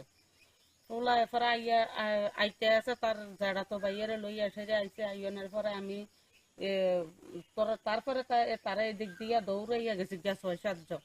একজনের আমি এরপরে রাত্রে ফায়ার সার্ভিস আইছেনি বা পুলিশ আইছেনি? ফায়ার সার্ভিসের নাম্বার আসলো না। আপনার নাম কিটা? আমার নাম লুৎফা বেগম। আপনার স্বামীর নাম? ফুল মিয়া। থানাতে জানাইছেন রাত্রে? থানাত জানাইছি, রাত্র 2:30টার সময় গেছি। কিটা কইছে? তারা কইছে সকালে আইয়া দেখবো। কিটা হইছে বলি আপনার কেন? হইছে বলতে কালকে রাত্র আমি 11টা 11:30টার সময় ঘুমাইছি। ঘুমানোর পরে মনে 12টা 12:30 এই সময় দৌড়াইছে আগুনটা। দৌড়ানোর পরে আমি টের পাইছি, পাই আসে যে 1:30 বাজে। এরপরে উঠতে আসে যে আমার সাহস কুলাইতে আছে না, বাইজনের লেগে 6-7 জন দাঁড়াই রয়েছে এইদিকে, আর ফাও দিয়ে এইভাবে যারা দিতে আছে। আমি জোতা শব্দ পাইতে আছি, পাই আসে যে আমার ফুলা ওই এদিকে তার জাডার বাড়ির থাকে, শুরু থেকে তার জাডার বাড়ির ঘুমা। ফুলারে ফোন করে আসে যে কইছি বাড়িতে মরিল, কেডা জানি আগুন ধরাই দিছে, আগুন জানি কই লাগছে। ফুলা এরপরে আইতে আছে, তার জাডা তো বাইরে লই আসে যে আইছে। আইনের পরে আমি তারপরে তারা এদিক দিয়ে দৌড়াইয়া গেছি 6-7 জন। একজনের আমি এরপরে রাত্রে ফায়ার সার্ভিস আইছেনি বা পুলিশ আইছেনি? ফায়ার সার্ভিসের নাম্বার আসলো না। আপনার নাম কিটা? আমার নাম লুৎফা বেগম। আপনার স্বামীর নাম? ফুল মিয়া। থানাতে জানাইছেন রাত্রে? থানাত জানাইছি, রাত্র 2:30টার সময় গেছি। কিটা কইছে? তারা কইছে সকালে আইয়া দেখবো। কিটা হইছে বলি আপনার কেন? হইছে বলতে কালকে রাত্র আমি 11টা 11:30টার সময় ঘুমাইছি। ঘুমানোর পরে মনে 12টা 12:30 এই সময় দৌড়াইছে আগুনটা। আমাদের ডিউটি করবো না।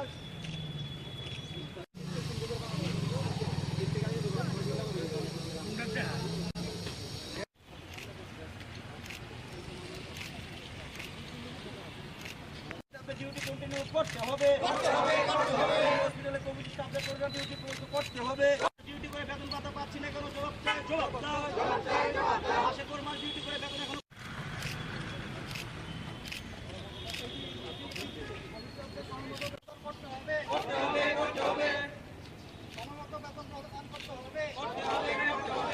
বেতন পাইনি, জবাব দাও, নাইলে আন্দোলন আমাদের স্থায়ী সমাধান চলবে না। নার্সদের কিছুর মতো ব্যবহার করা চলবে না।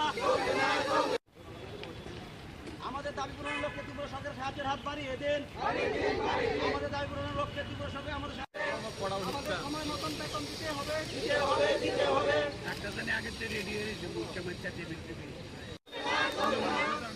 আমাদের স্থায়ী সমাধান চাই, সমাধান করতে হবে। আমাদের দাবি ন্যায্য দাবি, এ দাবি পূরণ করতে হবে। নইলে আন্দোলন, আমাদের দাবি ন্যায্য দাবি, এ দাবি পূরণ করতে হবে। কোভিড স্টাফদের স্থায়ী সমাধান কি কারণে আজকে আপনারা এখানে আসছেন? जों दिनै हराव हायमानिंके माने दिनै जों बसर डिउटि खाय फैमानि दिनै कोनो ताबो खानो रेसपन्ड करिख ओमफ्राय जों दिनै माने दिनै डिउटिनो कन्टिनिउ खालायथुं आबोनो जों बेतनबो जों रेगुलार माया 3-4 मास जों टंका बेतनबो ताबो खानो मायाख आबोन बागै चिन बेतनबो रिजागनांखुन आबोन बागै जों दिनै हराव रेलि खायो जों जरि दिनै साक्सेस यांगा जों तेबो परिबर्ते जों तेबो आन्दोलन खालायथांनाय हिनि दिनै যখন করোনা মহামারী আসে প্যান্ডামিক টাইমে তখন আমাদের স্টাফ নার্সরা আমরা জীবিত জীবন বাজি রেখে ডিউটি করেছি। দিনের পর দিন ডিউটি করার পর এখনো পর্যন্ত আমরা স্যালারিও পাইনি। তারপরও আমরা চাইছি যে আমাদের যদি সরকার তখন নিয়োগ করেছে তখন আমাদের বলেছিল যে আমাদের চাকরির পরীক্ষা ক্ষেত্রে হোক যা কিছু হোক আমাদের 10 থেকে 15% মার্ক দেওয়া হবে, প্রায়োরিটি দেওয়া হবে এবং আমাদের একটা ডিউটি যে কন্টিনিউ করতে পারি আমাদের ব্যবস্থা করবে। কিন্তু দেখা গেল 2 মাস 3 মাস করে নেই আবার ছাঁটাই করে দেয়। তো আমরা এইভাবে 2 দিন 3 দিন পর আমরা কোথায় যাব? আমরা বর্তমানে 100 জন স্টাফ নার্স কোভিডে এখনো ডিউটি করছে, জীবিতে আমাদের অর্ডার কোভিডে ডিউটি করাচ্ছে, কিন্তু আমাদের স্যালারি সময় মতো এখনো দিচ্ছে না। আমরা এই নিয়ে বারবার জিবির এমএস এর কাছে যাই, এমএস কে গাড়াও করি, এই নিয়ে 3বার সাংবাদিক সম্মেলন করি, তারপর আমরা এখনো কোনো রিপ্লাই পাইনি। আমরা এই দপ্তরের অধীনে যেহেতু মুখ্যমন্ত্রীর অধীনে ওনার কাছে আমরা 2বার 3বার চিঠি দিই ওনার সাথে দেখা করার জন্য, কিন্তু এখনো পর্যন্ত কোনো রিপ্লাই পাইনি আমরা। তো আমরা কোথায় যাব? আমাদের যখন আমরা যে আজকে জীবন বাজি রেখে ডিউটি করেছি, যখন কেউ কারোর মা বাবাকে ছুঁই না প্যান্ডামিক টাইমে, তখন আমরা ডিউটি করেছি। এখন আমাদের কোনো ইয়ে নেই, আমাদের কোনো লাইফের কোনো গ্যারান্টি নেই, তখন আমরা ডিউটি করেছি। এখন আমাদের পেছন তাকে কেউ তাকাচ্ছে না আমাদের দিকে, তো আমরা কোথায় যাবো? দিনের পর দিন ধাক্কা খাচ্ছি। আমাদের বেতন বাধক সমান করতে হবে এবং আমাদের দাবি আমাদের যেন স্থায়ী ডিউটি দেওয়া হয় এখানে, এবং আমরা যে একজন স্টাফ না আছে আমাদের স্থায়ী ডিউটি হতে হবে, না হলে আমরা পরবর্তী স্টেপ আমরা হাইকোর্টে কেস যেতে বাধ্য হবো। কারণ আমরা প্যান্ডেমিক টাইমে ডিউটি করেছি, আমরা এখন কেস যেতে বাধ্য হবো। কারণ আমরা চাইছি আলোচনার মাধ্যমে সরকার যে উন্নয়নমূলক কাজ করছে আমাদের দিকেও দেখা, কারণ আমরা তো প্যান্ডেমিক টাইমে ডিউটি করেছি, এখনো পর্যন্ত আমাদের কিছু করছে না আমাদের জন্য। আমরা তো ভালো পথ সরকারের সাথে সহযোগিতা হাত বাড়িয়ে স্বাস্থ্য দপ্তরের দিকে আমরা এগিয়ে যাচ্ছি, কিন্তু আমাদের জন্য কিছু করছে না।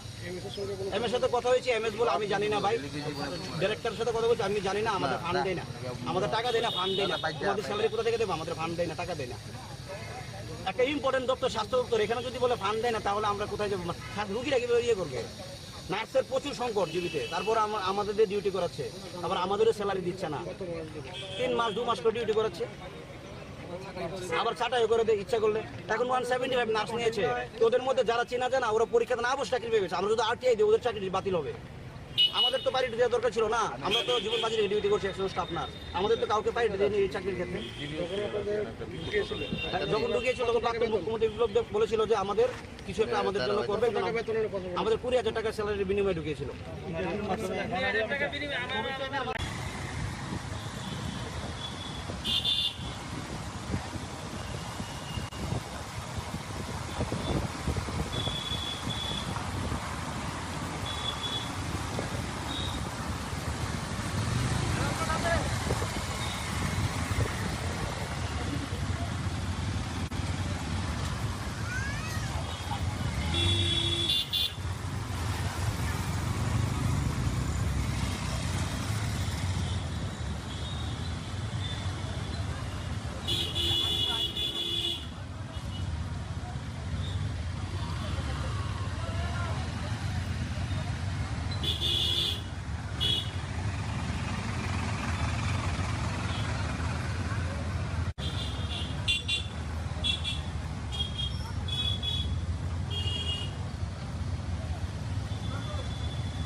মশলার দায়িত্বে হাম্বাই গ্রুপ, গুণমানে সেরা, রান্নার ভরসা হাম্বাই গুরু মশলা।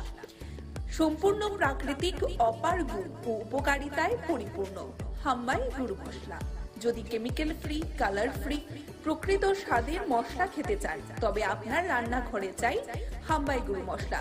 রান্নায় শুধুমাত্র তোমাকেই চাই হাম্বাই গুরু মশলা।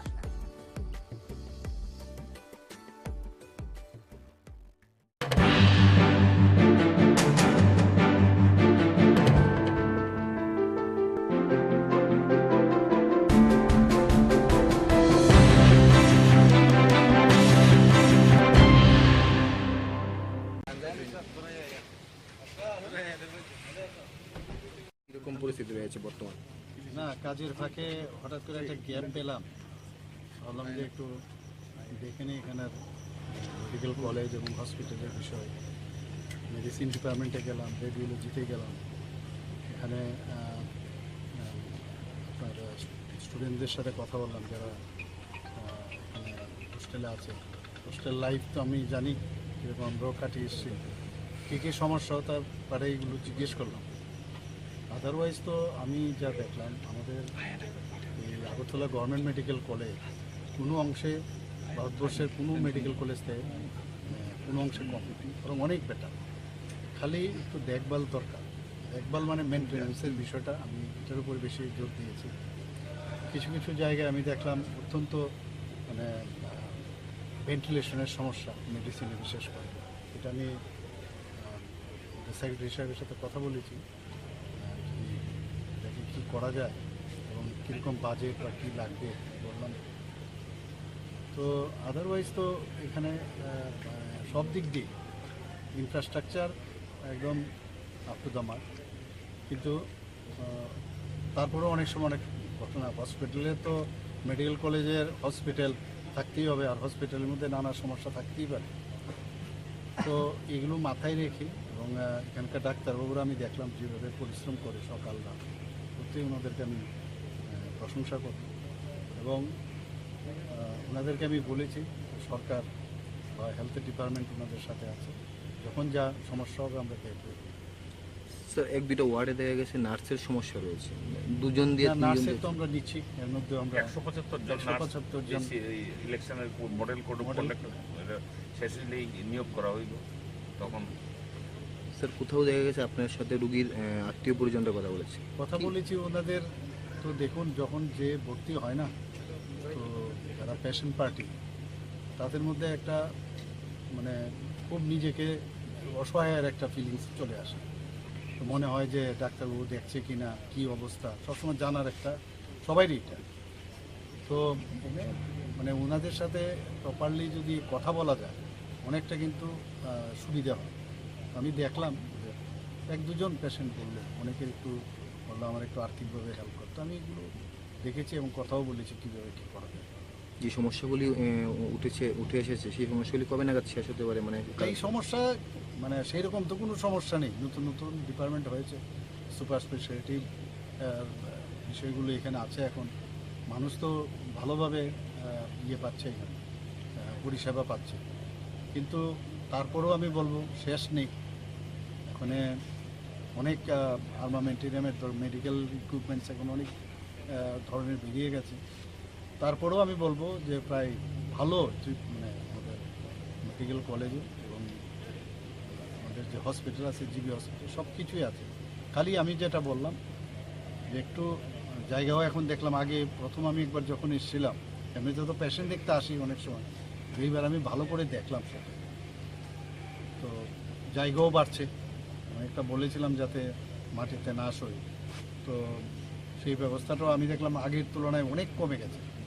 কিন্তু মানে এখানে সবচেয়ে একটা বিরাট প্রেশার আছে, যেটা আমরা বললাম যে সমস্ত ডিস্ট্রিক্ট হসপিটালগুলোকে যদি আমরা স্ট্রেংথেনিং করতে পারি, এখানে প্রেশারটা কমে, সেই দিকটাও আমরা দেখছি।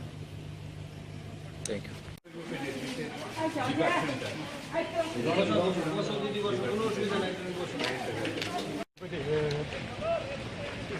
এখানে একটা স্টিমার এইটা করতে, ঠিক আছে, করতে যাই সেটা 11টার সময় ঢুকাইছে, 11টার সময় ঢুকানোর সময় 11টা থেকে 12টা, 1টা, 2টা কত মিনিটে স্যার তারা জীবিত রেফার করছে, রেফার করানোর পরে জীবিত কোনো স্যার কোনো ডায়েরি মেনটেন নেই, কোনো ডায়েরি মেনটেন নেই, কিচ্ছু নেই। তারা ফোনে স্যার না আইসিউতে স্যার রাখছে। আইসিউ স্যার আমরা প্রথম দিচ্ছি, আমরা ঘুমে ভালো করছে না। তো এমন একটা ছেলে আমরা দেখতে বসে বাইক এসে করে আমরা এই মনে আমরা উদিপুর থেকে আইসি, এমন একটা ছেলে আমরা মারা গেছে, উদিপুর স্যার এটা মারা গেছে। তারা কী করছে 10 লাখ ইঞ্জেকশন লিখছে স্যার, লিখেছি তারা ইঞ্জেকশন দেয় আর বুকটারে এমনি করতেছে এমনি। আর ছেলের বাবা স্যার ফাউডের দিকে একবার ঠান বেরিয়ে গেছে। এরপরে হেরা কি হচ্ছে রুগীদের দিয়ে স্যার তারা ফালা হয়ে গেছে। উদিপুরের যে লোকটি মানে যে ডাক্তারবাবুরা আইছিল ডাক্তার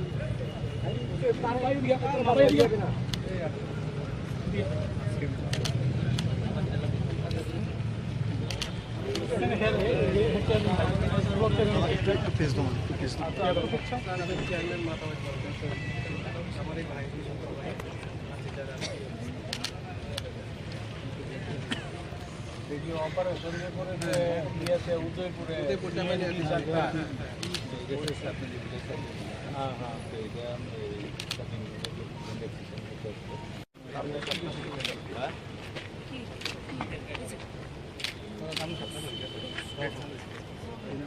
আমার নাম সকাশ করতে।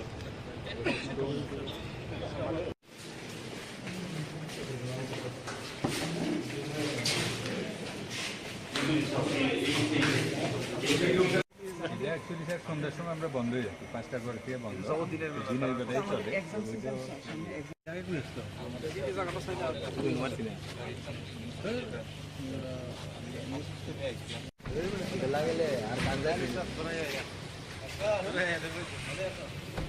কিরকম পরিস্থিতি রয়েছে বর্তমান? না, কাজের ফাঁকে হঠাৎ করে একটা গ্যাপ পেলাম, ভাবলাম যে একটু দেখে নিই এখানের মেডিকেল কলেজ এবং হসপিটালের বিষয়।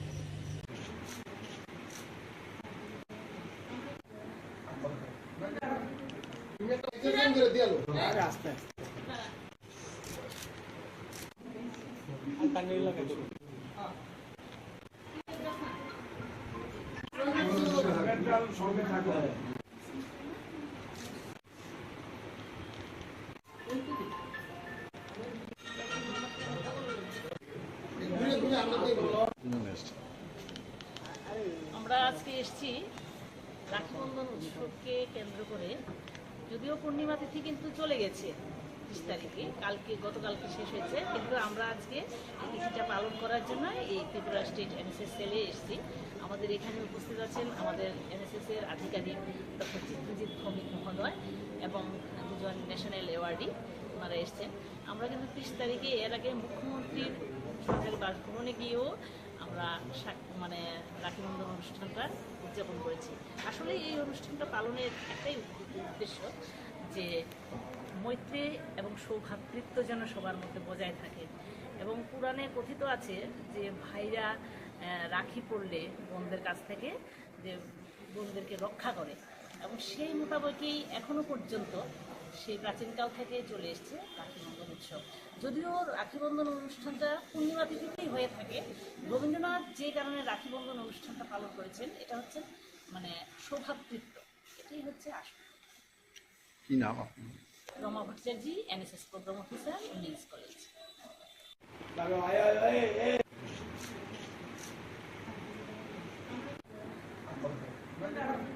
তুমি একটা বলে যাও ইঞ্জেকশন করে দিয়ালো আস্তে আস্তে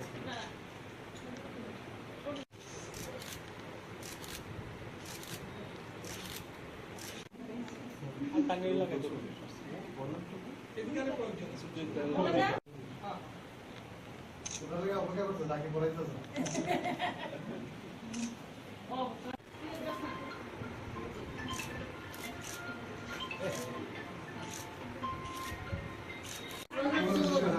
সঙ্গে থাকবে আর স্টুডেন্টকে দিয়ে দেওয়া স্টুডেন্টকে দিয়ে দেওয়া অনেক সামনে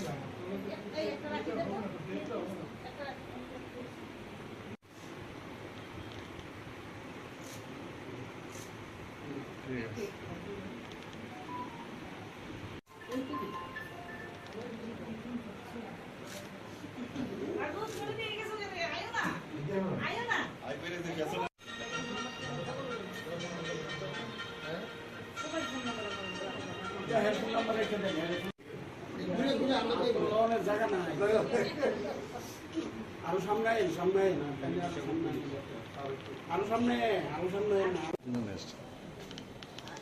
আমরা আজকে এসেছি রাখি বন্ধন উৎসবকে কেন্দ্র করে, যদিও পূর্ণিমা তিথি কিন্তু চলে গেছে 30 তারিখে, গতকালকে শেষ হয়েছে, কিন্তু আমরা আজকে এই তিথিটা পালন করার জন্য এই ত্রিপুরা স্টেট এনএসএস সেলে এসেছি। আমাদের এখানে উপস্থিত আছেন আমাদের এনএসএস এর আধিকারিক ডক্টর চিত্রজিৎ ভৌমিক মহোদয় এবং দুজন ন্যাশনাল অ্যাওয়ার্ডি, ওনারা এসছেন। আমরা কিন্তু 30 তারিখে এর আগে মুখ্যমন্ত্রীর সরকারি বাসভবনে গিয়েও আমরা মানে রাখি বন্ধন অনুষ্ঠানটা উদযাপন করেছি। আসলে এই অনুষ্ঠানটা পালনের একটাই উদ্দেশ্য যে মৈত্রী এবং সৌভ্রাতৃত্ব যেন সবার মধ্যে বজায় থাকে, এবং পুরাণে কথিত আছে যে ভাইরা রাখি পড়লে বোনদের কাছ থেকে যে বোনদেরকে রক্ষা করে, এবং সেই মোতাবেকই এখনো পর্যন্ত সেই প্রাচীনকাল থেকে চলে এসছে রাখি বন্ধন উৎসব। যদিও রাখি বন্ধন অনুষ্ঠানটা পূর্ণিমা তিথিতেই হয়ে থাকে, রবীন্দ্রনাথ যে কারণে রাখি বন্ধন অনুষ্ঠানটা পালন করেছেন এটা হচ্ছে মানে সৌভ্রাতৃত্ব, এটাই হচ্ছে আসল। কি নাম আপনার? Rama Bhattacharya, NSS programme officer, women's college.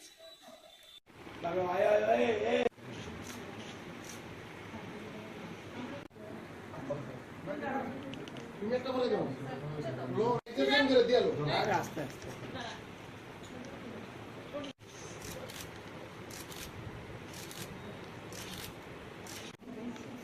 কানে লাগা তো এদিকে পৌঁছানো সুযোগটা ওটা লাগা অপেক্ষা করতে তাকে বলাইতো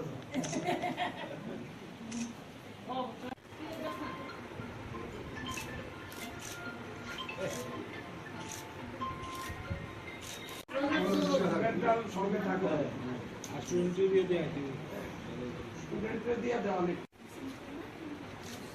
সামনে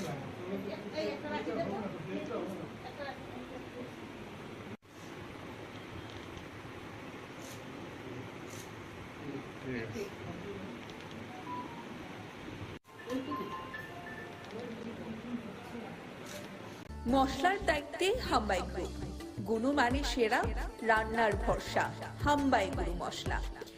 সম্পূর্ণ প্রাকৃতিক অপার গুণ ও উপকারিতায় পরিপূর্ণ হাম্বাই গুরু মশলা।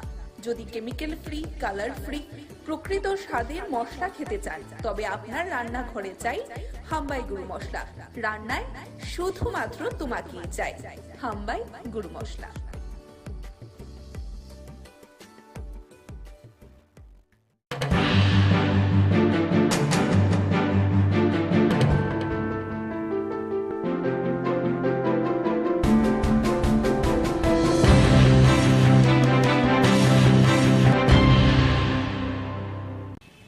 তাদের দলের কর্মীদেরকে বলেছে যাদের খুশি তাদের ভোট সেটাই তো বলছি, এটা তাদের স্ট্র্যাটেজিক কথা হতে পারে, কিন্তু ময়দানে গ্রাউন্ড রিয়েলিটি হলো ত্রিপুরা মথা কর্মী এবং আমাদের কর্মীরা একসাথে এরা বাড়ি বাড়ি যাচ্ছে। এটা তাদের স্ট্র্যাটেজিক হতে পারে, এটা তাদের ব্যাপার, এরা তাদের বক্তব্য বলার জন্য স্বাধীন। অর্থাৎ তারা বলেননি বিজেপিকে ভোট দেওয়ার জন্য, স্বাধীনভাবে ভোট দেওয়ার জন্য। আমরা তো চাই স্বাধীনভাবেই ভোট দিক, এবং গত বিধানসভা নির্বাচনে যে ভোট ভাগাভাগি হয়েছে এটা যাতে পুনরাবৃত্তি না ঘটে, আমরা এটাই চাই। না, তিনি তো এও বলেছে যে সিপিএম এর সাথেও তিনি নেই, মানে শুধু মানে কর্মীরা যারা রয়েছে তাদের নিজের যার পছন্দ ফলাফলের, সেটাই তো বলছি। এরা তো তাদের কর্মীরা তো বেশিরভাগ আমাদের কর্মীদের সাথে কাজ করছেন না। এই প্রেস মিটের পরে কি কোনো ধরনের প্রভাব পড়বে না মনে হচ্ছে? না না, কেন হবে, কেন হবে, হওয়ার তো কোনো কারণ নেই। আপনি তো বারে বারে মিটিং করেছিলেন অনিমেষ বাবুর সাথে। না না, এই জন্য তারা তো বলেননি সিপিএমকে ভোট না দেওয়ার জন্য তো বলেননি। এর মানেটা কি? না বলেই অনেক কথা বলেছেন, এটাই বুঝতে হবে। ঠিক আছে, কথা তো বলেছে যে এটা কিন্তু ওপেনলি বলেছে তারা, হ্যাঁ বলেনি, বলেছে তো, সেই দায়িত্ব পালন করুক, এইটাই আমরা চাইব। মনে হচ্ছে এটা হবে পালন, পালন হবে কি মনে হচ্ছে আপনার? তারা এটা হবে কি না, এটা তো বিবেক ভোটের কথা বলেছে। আমরা তো বিবেক ভোট যদি হয় আর বিজেপিকে যদি পরাস্ত করতে চায় তাহলে বামফ্রন্ট ছাড়া তো অল্টারনেটিভ নেই। বামফ্রন্টকে একমাত্র বিজেপি হারাতে পারে, কাজে এটাকে নিশ্চিত করার দায়িত্ব তাদের। আমরা তো তাদের কাছে এপিল দিয়েছি। ত্রিপুরামথা দলের যে চেয়ারম্যান রয়েছে উনি এবং অনিমেষ বাবু মিলে একটা প্রেস মিট করেছে এবং তিনি বলেছেন যে তারা কাউকেই সাপোর্ট করছে না। তাদের দলের কর্মীদেরকে বলেছে যাদের খুশি তাদের ভোট সেটাই তো বলছি, এটা তাদের স্ট্র্যাটেজিক কথা হতে পারে, কিন্তু ময়দানে গ্রাউন্ড রিয়েলিটি হলো ত্রিপুরামথা কর্মী এবং আমাদের কর্মীরা একসাথে এরা বাড়ি বাড়ি যাচ্ছে। এটা তাদের স্ট্র্যাটেজিক হতে পারে, এটা তাদের ব্যাপার, এরা তাদের বক্তব্য বলার জন্য স্বাধীন। অর্থাৎ তারা বলেননি বিজেপিকে ভোট দেওয়ার জন্য, স্বাধীনভাবে ভোট দেওয়ার জন্য। আমরা তো চাই স্বাধীনভাবেই ভোট দিক এবং গত বিধানসভা নির্বাচনে যে ভোট ভাগাভাগি হয়েছে এটা যাতে পুনরাবৃত্তি না ঘটে, আমরা এটাই চাই। না, তিনি তো এও বলেছে যে সিপিএম এর সাথেও তিনি নেই, মানে শুধু মানে কর্মীরা যারা রয়েছে তাদের নিজের যার পছন্দ ফলাফলের, সেটাই তো বলছি, এরা তো তাদের কর্মীরা তো বেশিরভাগ আমাদের কর্মীদের সাথে কাজ করছেন। না, এই প্রেস মিটের পরে কি কোনো ধরনের প্রভাব পড়বে না মনে হচ্ছে? না না, কেন হবে, কেন হবে, হওয়ার তো কোনো কারণ নেই। আপনি তো বাড়ি বাড়ি মিটিং করেছিলেন অনিমেষ বাবুর সাথে। না না, এই জন্য তারা তো বলেননি সিপিএমকে ভোট না দেওয়ার জন্য তো বলেননি। এর মানেটা কি? না বলেই অনেক কথা বলেছেন, এটাই বুঝতে হবে। ঠিক আছে, কথা তো বলেছে যে এটা কিন্তু ওপেনলি বলেছে তারা, হ্যাঁ বলেনি, বলেছে তো, সেই দায়িত্ব পালন করুক, এইটাই আমরা চাই। ওকে, মনে হচ্ছে এটা হবে পালন, পালন হবে কি মনে হচ্ছে আপনার? তারা এটা হবে কি না, এটা তো বিবেক ভোটের কথা বলেছে। আমরা তো বিবেক ভোট যদি হয় আর বিজেপিকে যদি পরাস্ত করতে চায় তাহলে বামফ্রন্ট ছাড়া তো অল্টারনেটিভ নেই। বামফ্রন্টকে একমাত্র বিজেপি হারাতে পারে, কাজে এটাকে নিশ্চিত করার দায়িত্ব তাদের। আমরা তো তাদেরকে সেফটি দিয়েছি। ত্রিপুরামথা দলের যে চেয়ারম্যান রয়েছে উনি এবং অনিমেষ বাবু মিলে একটা প্রেস মিট করেছে এবং তিনি বলেছেন যে তারা কাউকেই সাপোর্ট করছে না। তাদের দলের কর্মীদেরকে বলেছে যাদের খুশি তাদের ভোট সেটাই তো বলছি, এটা তাদের স্ট্র্যাটেজিক কথা হতে পারে, কিন্তু ময়দানে গ্রাউন্ড রিয়েলিটি হলো ত্রিপুরামথা কর্মী এবং আমাদের কর্মীরা একসাথে এরা বাড়ি বাড়ি যাচ্ছে। এটা তাদের স্ট্র্যাটেজিক হতে পারে, এটা তাদের ব্যাপার, এরা তাদের বক্তব্য বলার জন্য স্বাধীন। অর্থাৎ তারা বলেননি বিজেপিকে ভোট দেওয়ার জন্য, স্বাধীনভাবে ভোট দেওয়ার জন্য। আমরা তো চাই স্বাধীনভাবেই ভোট দিক এবং গত বিধানসভা নির্বাচনে যে ভোট ভাগাভাগি হয়েছে এটা যাতে পুনরাবৃত্তি না ঘটে, আমরা এটাই চাই। না, তিনি তো এও বলেছে যে সিপিএম এর সাথেও তিনি নেই, মানে শুধু মানে কর্মীরা যারা রয়েছে তাদের নিজের যার পছন্দ ফলাফলের, সেটাই তো বলছি, এরা তো তাদের কর্মীরা তো বেশিরভাগ আমাদের কর্মীদের সাথে কাজ করছেন। না, এই প্রেস মিটের পরে কি কোনো ধরনের প্রভাব পড়বে না মনে হচ্ছে? না না, কেন হবে, কেন হবে, হওয়ার তো কোনো কারণ নেই। আপনি তো বাড়ি বাড়ি মিটিং করেছিলেন অনিমেষ বাবুর সাথে। না না, এই জন্য তারা তো বলেননি সিপিএমকে ভোট না দেওয়ার জন্য তো বলেননি। এর মানেটা কি? না বলেই অনেক কথা বলেছেন, এটাই বুঝতে হবে। ঠিক আছে, কথা তো বলেছে যে এটা কিন্তু ওপেনলি বলেছে তারা, হ্যাঁ বলেনি, বলেছে তো।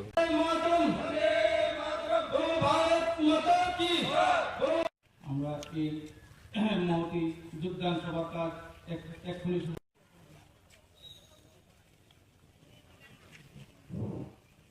অতিথিকে পৌর পরিষদের 3 নং ওয়ার্ডের কাউন্সিলর শ্রীমতী ঝর্ণা দেব বিশ্বাস মহোদয়।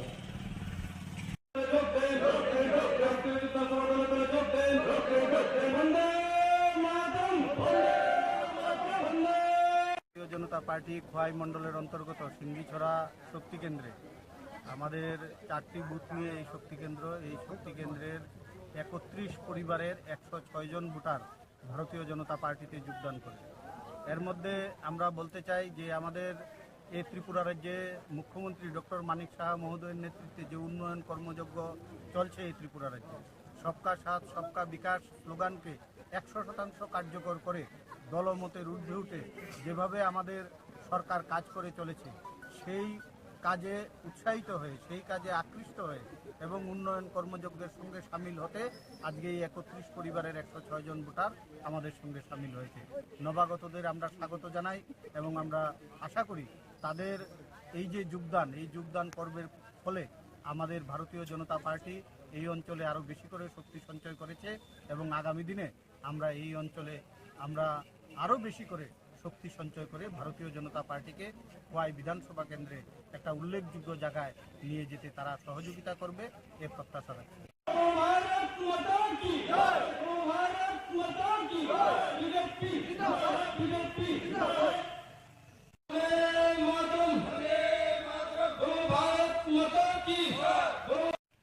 মশলার দায়িত্বে হাম্বাই গ্রুপ, গুণমানে সেরা, রান্নার ভরসা।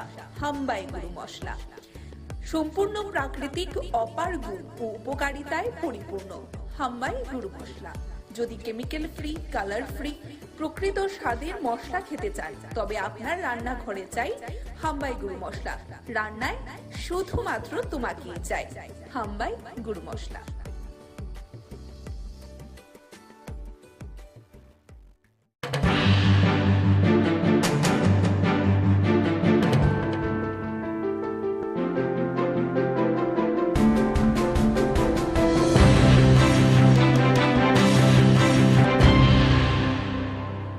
ঘুমানোর পরে পরে মনে 12টা 12:30 এই সময় দৌড়াইছে আগুনটা।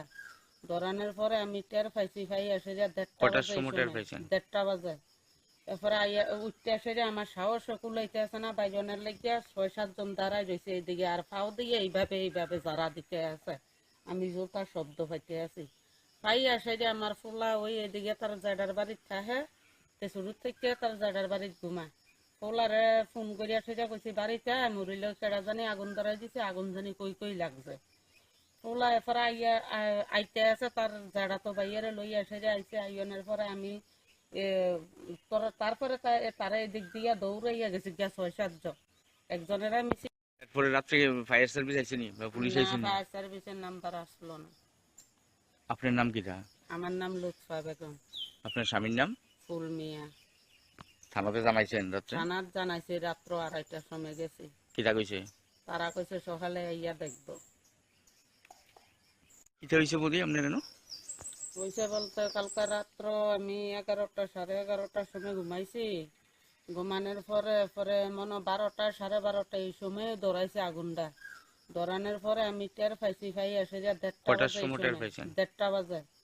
এরপরে উঠতে এসে যে আমার সাহস কুলাইতে আছে না, বাইজনের লেগে 6-7 জন দাঁড়াই রয়েছে এইদিকে, আর ফাও দিয়ে এইভাবে যারা দিতে আছে। আমি জোরটা শব্দ পাইতে আছি, পাই আসে যে আমার ফুলা ওই এদিকে তার জাডার বাড়ির থাকে, শুরু থেকে তার জাডার বাড়ির ঘুমায়। ফুলারে ফোন করে সেটা কইছি বাড়িতে মরিল, কেডা জানি আগুন ধরাই দিছে, আগুন জানি কই লাগছে। ফুলা এরপরে আইতে আছে, তার জাডা তো বাইরে লই আসে যে আইছে। আইনের পরে আমি তারপরে তারা এদিক দিয়া দৌড়াইয়া গেছি, গ্যাস 6-7 জন। একজনের মিছিল। এরপরে রাত্রে ফায়ার সার্ভিস আইছেনি বা পুলিশ আইছেনি? ফায়ার সার্ভিসের নাম্বার আসলো না। আপনার নাম কিটা? আমার নাম লুৎফা বেগম। আপনার স্বামীর নাম? ফুল মিয়া। থানাতে জানাইছেন? রাত্রে থানার জানাইছে, রাত্র 2:30টার সময় গেছি। কিটা কইছে? তারা কইছে সকালে ইয়া দেখবো। কিটা হইছে বলি আপনার কেন? কইছে বলতে কালকে রাত্র আমি 11টা 11:30টার সময় ঘুমাইছি। ঘুমানোর পরে মনে 12টা 12:30 এই সময় দৌড়াইছে আগুনটা। দৌড়ানোর আমাদের ডিউটি করবো না।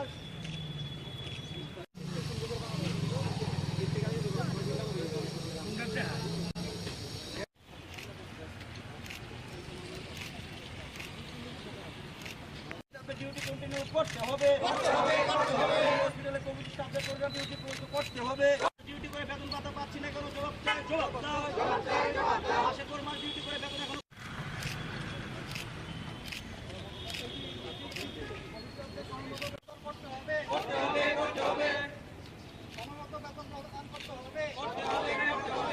বেতন পাইনি, জবাব চাই, জবাব দাও। নাইলে আন্দোলন আমাদের স্থায়ী সমাধান চলবে না, চলবে না। নার্সদের কৃষির মতো ব্যবহার করা চলবে না। আমাদের দাবি পূরণের লক্ষ্যে তীব্র সরকারের সাহায্যের হাত বাড়িয়ে দেন। আমাদের দাবি পূরণের লক্ষ্যে তীব্র সরকার আমাদের সময় মতন বেতন দিতে হবে, দিতে হবে, দিতে হবে।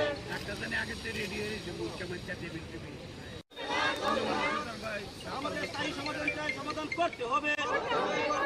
আমাদের দাবি ন্যায্য দাবি, এ দাবি পূরণ করতে হবে। নইলে আন্দোলন আমাদের দাবি ন্যায্য দাবি এই দাবি পূরণ করতে হবে কোভিড স্থায়ী সমাধান। কি কারণে আজকে আপনারা এখানে আসছেন? जों दिनै हराव हायमानिंके माने दिनै जों बसर डिउटि खाय फैमानि दिनै कोनो ताबुक फानो रेसपन्ड करिखो ओमफ्राय जों दिनै माने दिनै डिउटि न कन्टिनिउ खालायथुं आबोनो जों बेतनबो जों रेगुलार माया 3-4 मास जों टंका बेतनबो ताबुक फानो मायाखो आबोन बाय दिन बेतनबो रिजागनांथुन आबोनि बागैनि जों दिनै हराव रेलि खायो जों जरि दिनै साक्सेस यांगाय जों तेबो परिबर्ते जों तेबो आन्दोलन खालायखांनाय हिनि जों दिनै যখন করোনা মহামারী আসে প্যান্ডামিক টাইমে তখন আমাদের স্টাফ নার্সরা আমরা জীবিত জীবন বাজি রেখে ডিউটি করেছি। দিনের পর দিন ডিউটি করার পর এখনো পর্যন্ত আমরা স্যালারিও পাইনি। তারপরও আমরা চাইছি যে আমাদের যদি সরকার তখন নিয়োগ করেছে তখন আমাদের বলেছিল যে আমাদের চাকরির পরীক্ষা ক্ষেত্রে হোক যা কিছু হোক আমাদের 10 থেকে 15% মার্ক দেওয়া হবে, প্রায়োরিটি দেওয়া হবে এবং আমাদের একটা ডিউটি যে কন্টিনিউ করতে পারি আমাদের ব্যবস্থা করবে। কিন্তু দেখা গেল 2 মাস 3 মাস করে নেই, আবার ছাঁটাই করে দেয়। তো আমরা এইভাবে 2 দিন 3 দিন পর আমরা কোথায় যাব? আমরা বর্তমানে 100 জন স্টাফ নার্স কোভিডে এখনো ডিউটি করছি, জিবিতে আমাদের অর্ডার কোভিডে ডিউটি করাচ্ছে, কিন্তু আমাদের স্যালারি সময় মতো এখনো দিচ্ছে না। আমরা এই নিয়ে বারবার জিবির এমএস এর কাছে যাই, এমএস কে গাড়াও করি, এই নিয়ে 3বার সাংবাদিক সম্মেলন করি, তারপর আমরা এখনো কোনো রিপ্লাই পাইনি। আমরা এই দপ্তরের অধীনে যেহেতু মুখ্যমন্ত্রীর অধীনে ওনার কাছে আমরা 2 বা 3বার চিঠি দিই ওনার সাথে দেখা করার জন্য, কিন্তু এখনো পর্যন্ত কোনো রিপ্লাই পাইনি আমরা। তো আমরা কোথায় যাব? আমাদের যখন আমরা যে আজকে জীবন বাজি রেখে ডিউটি করেছি, যখন কেউ কারোর মা বাবাকে ছুঁই না প্যান্ডামিক তখন আমরা ডিউটি করেছি। এখন আমাদের কোনো ইয়ে নেই, আমাদের কোনো লাইফের কোনো গ্যারান্টি নেই, তখন আমরা ডিউটি করেছি। এখন আমাদের পেছনে তাকে কেউ তাকাচ্ছে না আমাদের দিকে, তো আমরা কোথায় যাবো? দিনের পর দিন ডাক্তার খাচ্ছি। আমাদের বেতন বাদক সমান করতে হবে এবং আমাদের দাবি আমাদের যেন স্থায়ী ডিউটি দেওয়া হয় এখানে, এবং আমরা যে 100 স্টাফ আছে আমাদের স্থায়ী ডিউটি হতে হবে, না হলে আমরা পরবর্তী স্টেপ আমরা হাইকোর্টে কেস যেতে বাধ্য হবো। কারণ আমরা প্যান্ডেমিক টাইমে ডিউটি করেছি, আমরা এখন কেস যেতে বাধ্য হবো। কারণ আমরা চাইছি আলোচনার মাধ্যমে সরকার যে উন্নয়নমূলক কাজ করছে আমাদের দিকেও দেখা, কারণ আমরা তো প্যান্ডেমিক টাইমে ডিউটি করেছি, এখনো পর্যন্ত আমাদের কিছু করছে না আমাদের জন্য। আমরা তো ভালো পথ সরকারের সাথে সহযোগিতা হাত বাড়িয়ে স্বাস্থ্য দপ্তরের দিকে আমরা এগিয়ে যাচ্ছি, কিন্তু আমাদের জন্য কিছু করছে না। এমএস সাথে কথা হয়েছে, এমএস বলে আমি জানি না ভাই, ডাইরেক্টরের সাথে কথা বলছি আমি জানি না, আমাদের ফান্ড দেয় না, আমাদের টাকা দেয় না, ফান্ড দেয় না, আমাদের স্যালারি কোথা থেকে দেবো? আমাদের ফান্ড দেয় না, টাকা দেয় না। একটা ইম্পর্টেন্ট দপ্তর স্বাস্থ্য দপ্তর, এখানে যদি বলে ফান্ড দেয় না তাহলে আমরা কোথায় যাবো? রুগীরা কিভাবে ইয়ে করবে? নার্সের প্রচুর সংকট জীবিতে, তারপর আমাদের ডিউটি করাচ্ছে, আবার আমাদেরও স্যালারি দিচ্ছে না। 3 মাস 2 মাস করে ডিউটি করাচ্ছে, আবার ছাঁটাই করে দেয় ইচ্ছা করলে। এখন 175 নার্স নিয়েছে, ওদের মধ্যে যারা চেনা জানা ওরা পরীক্ষাতে না বসে চাকরি পেয়েছে। আমরা যদি আরটিআই দিই ওদের চাকরি বাতিল হবে। আমাদের তো প্রায়োরিটি দেওয়া দরকার ছিল না, আমরা তো জীবন বাজি ডিউটি করছি 100 স্টাফ নার্স, আমাদের তো কাউকে প্রায়োরিটি দেয়নি এই চাকরির ক্ষেত্রে। যখন ঢুকিয়েছিল তখন প্রাক্তন মুখ্যমন্ত্রী বিপ্লব দেব বলেছিল যে আমাদের কিছু একটা আমাদের জন্য করবে, আমাদের 20,000 টাকা স্যালারির বিনিময়ে ঢুকিয়েছিল।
মশলার দায়িত্বে হাম্বাই গ্রুপ, গুণমানে সেরা, রান্নার ভরসা হাম্বাই গুরু মশলা।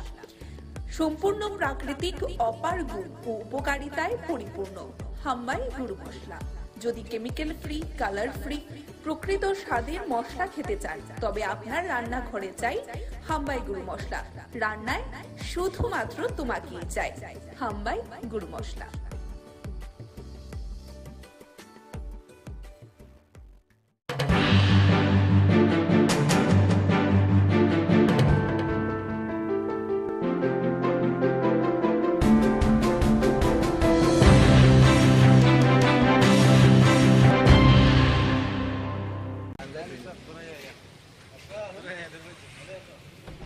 এরকম পরিস্থিতি রয়েছে বর্তমান।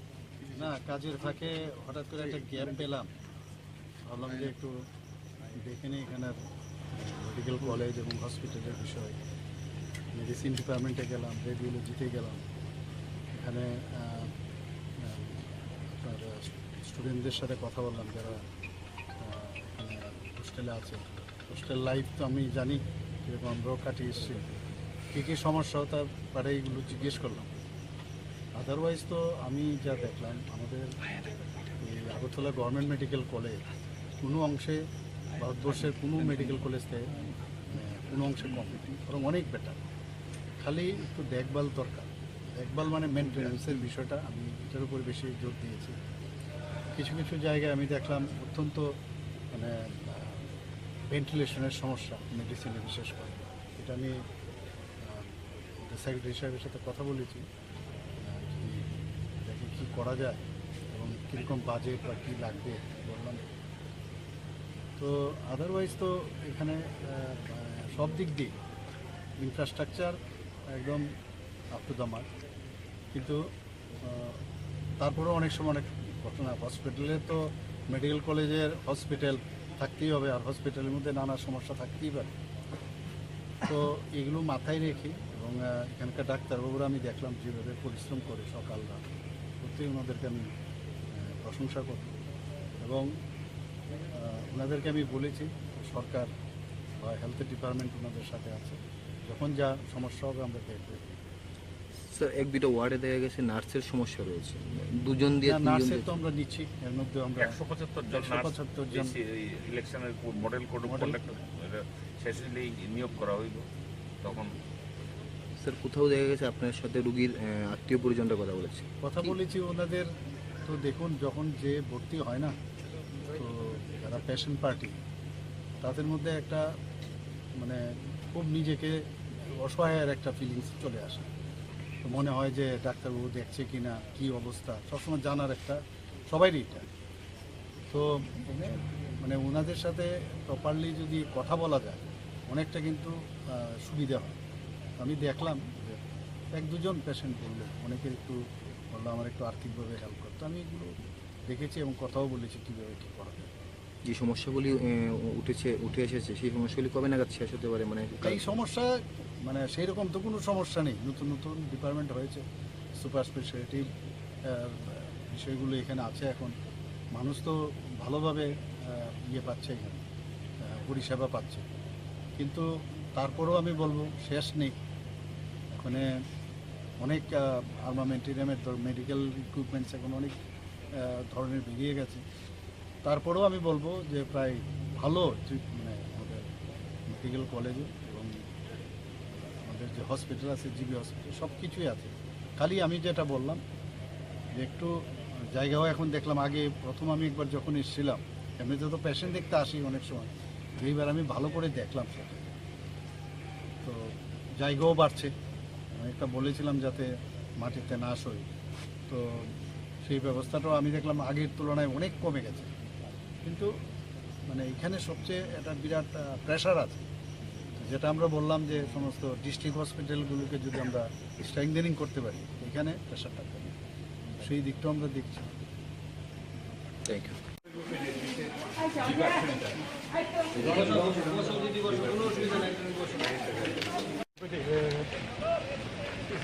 এখানে একটা স্টিমার এইটা করতে, ঠিক আছে, করতে যে এসে 11টার সময় ঢুকাইছে, 11টার সময় ঢুকানোর সময় 11টা থেকে 12টা, 1টা, 2টা কত মিনিটে স্যার তারা জিবি রেফার করছে, রেফার করানোর পরে জিবি কোনো স্যার কোনো ডায়েরি মেনটেন নেই, কোনো ডায়েরি মেনটেন নেই, কিচ্ছু নেই।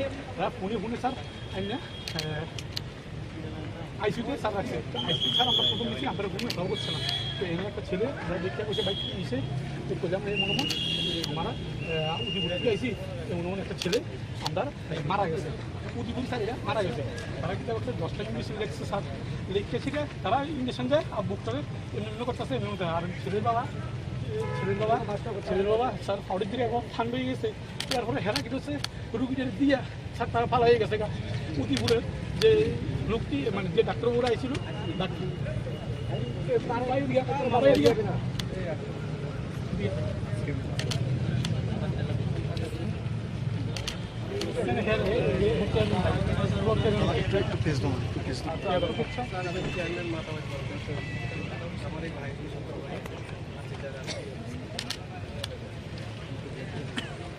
দেখি অপারেশন করে দিয়েছে উদয়পুরে। হ্যাঁ হ্যাঁ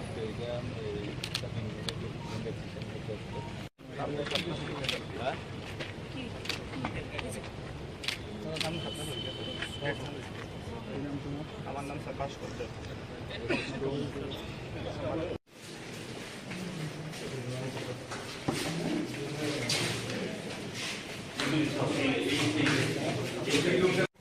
অ্যাকচুয়ালি স্যার সন্ধ্যার সময় আমরা বন্ধ হয়ে যাচ্ছি, 5টা করে দিয়ে বন্ধ, দিন ওই বেলায় চলে।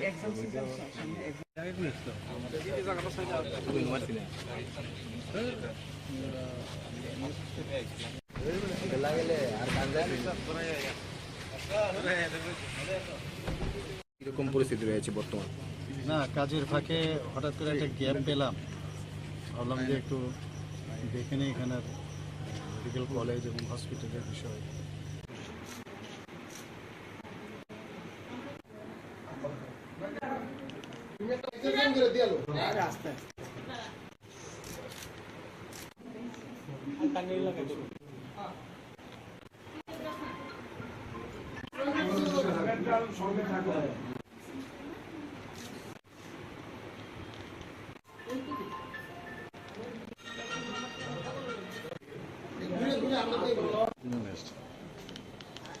আমরা আজকে এসেছি রাখি বন্ধন উৎসবকে কেন্দ্র করে, যদিও পূর্ণিমা তিথি কিন্তু চলে গেছে 30 তারিখে, গতকালকে শেষ হয়েছে, কিন্তু আমরা আজকে এই তিথিটা পালন করার জন্য এই ত্রিপুরা স্টেট এনএসএস সেলে এসেছি। আমাদের এখানে উপস্থিত আছেন আমাদের এনএসএস এর আধিকারিক ডক্টর চিত্রজিৎ ভৌমিক মহোদয় এবং দুজন ন্যাশনাল অ্যাওয়ার্ডি, ওনারা এসছেন। আমরা কিন্তু 30 তারিখে এর আগে মুখ্যমন্ত্রীর সরকারি বাসভবনে গিয়েও আমরা মানে রাখি বন্ধন অনুষ্ঠানটা উদযাপন করেছি। আসলে এই অনুষ্ঠানটা পালনের একটাই উদ্দেশ্য যে মৈত্রী এবং সৌভ্রাতৃত্ব যেন সবার মধ্যে বজায় থাকে।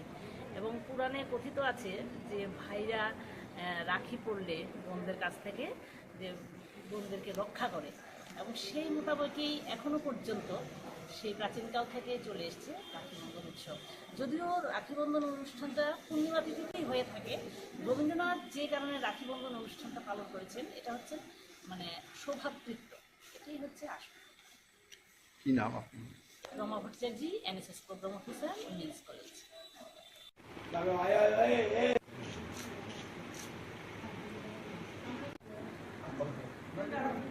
তুমি একটা বলে যাও লো একজন করে দিয়ালো আস্তে আস্তে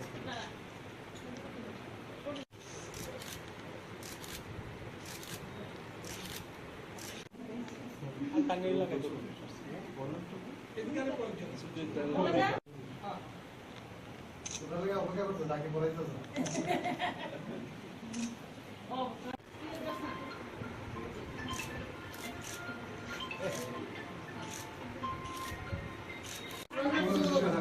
সঙ্গে থাকো আর স্টুডেন্টকে দিয়ে দেওয়া স্টুডেন্টকে দিয়ে দেওয়া অনেক সামনে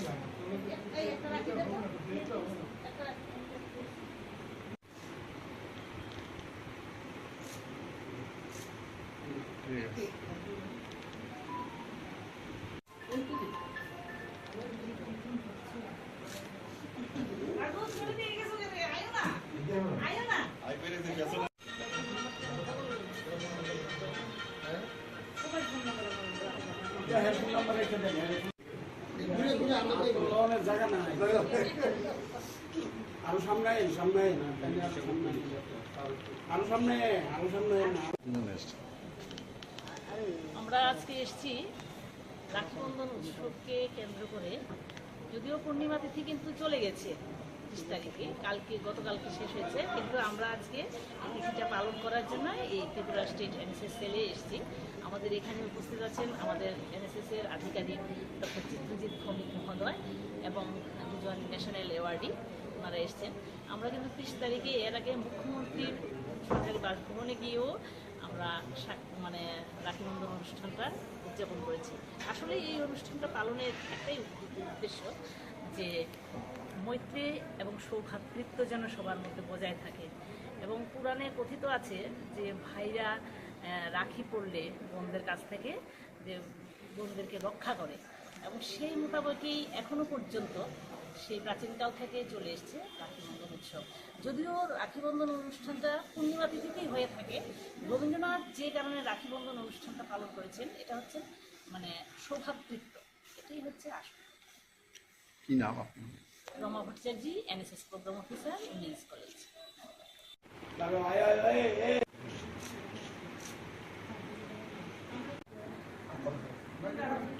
তুমি একটা বলে যাও লো এক্সেশন করে দিয়ালো আস্তে আস্তে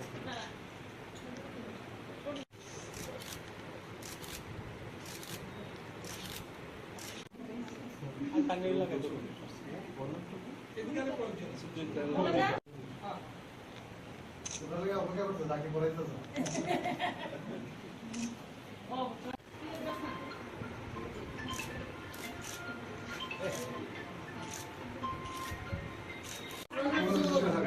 সঙ্গে থাকো আর স্টুডেন্টদের দিয়ে দেয় স্টুডেন্টদের দিয়ে দেওয়া অনেক সামনে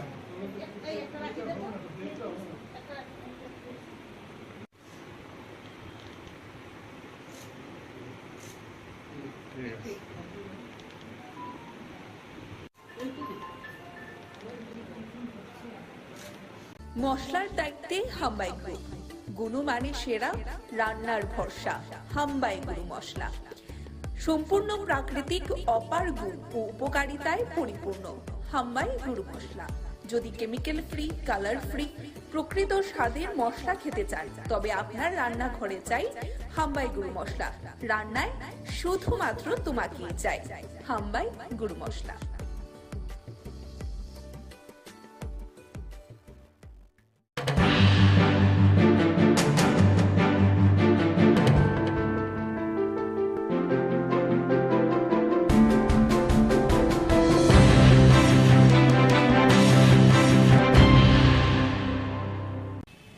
তাদের দলের কর্মীদেরকে বলেছে যাদের খুশি তাদের ভোট সেটাই তো বলছি, এটা তাদের স্ট্র্যাটেজিক কথা হতে পারে, কিন্তু ময়দানে গ্রাউন্ড রিয়েলিটি হলো ত্রিপুরা মথা কর্মী এবং আমাদের কর্মীরা একসাথে এরা বাড়ি বাড়ি যাচ্ছে।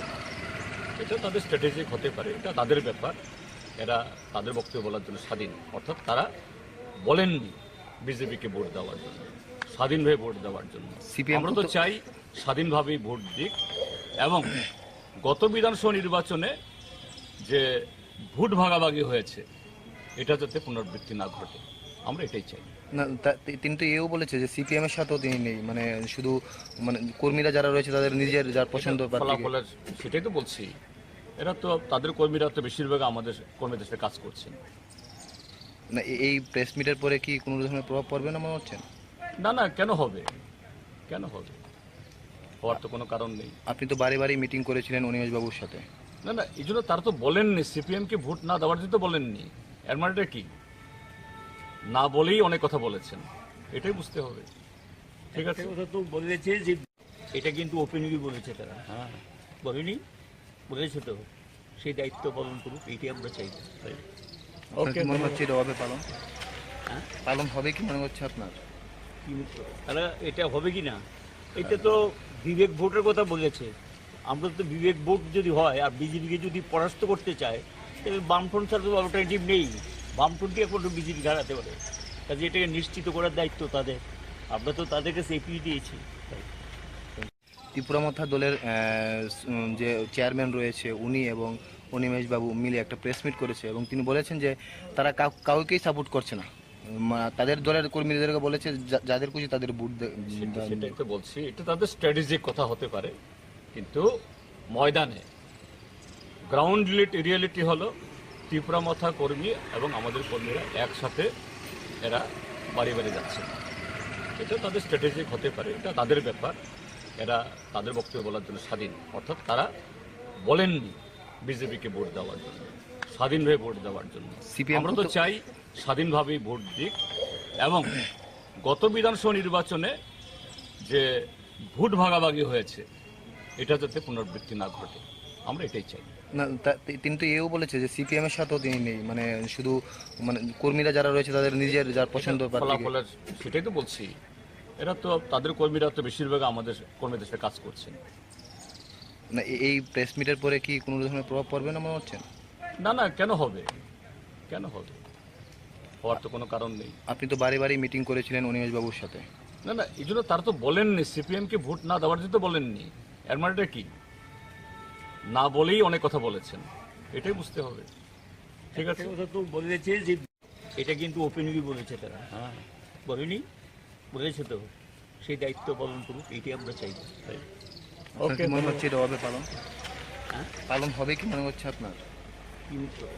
এটা হবে কি না, এটা তো বিবেক ভোটের কথা বলেছে। আমরা তো বিবেক ভোট যদি হয় আর বিজেপিকে যদি পরাস্ত করতে চায় তাহলে বামফ্রন্ট ছাড়া তো অল্টারনেটিভ নেই। বামফ্রন্টই একমাত্র বিজেপি হারাতে পারে, কাজে এটাকে নিশ্চিত করার দায়িত্ব তাদের। আমরা তো তাদের কাছে এপিল দিয়েছি। ত্রিপুরামথা দলের যে চেয়ারম্যান রয়েছে উনি এবং অনিমেষ বাবু মিলে একটা প্রেস মিট করেছে এবং তিনি বলেছেন যে তারা কাউকেই সাপোর্ট করছে না। তাদের দলের কর্মীদেরকে বলেছে যাদের খুশি তাদের ভোট। সেটাই তো বলছি, এটা তাদের স্ট্র্যাটেজিক কথা হতে পারে, কিন্তু ময়দানে গ্রাউন্ড রিয়েলিটি হলো ত্রিপুরামথা কর্মী এবং আমাদের কর্মীরা একসাথে এরা বাড়ি বাড়ি যাচ্ছে।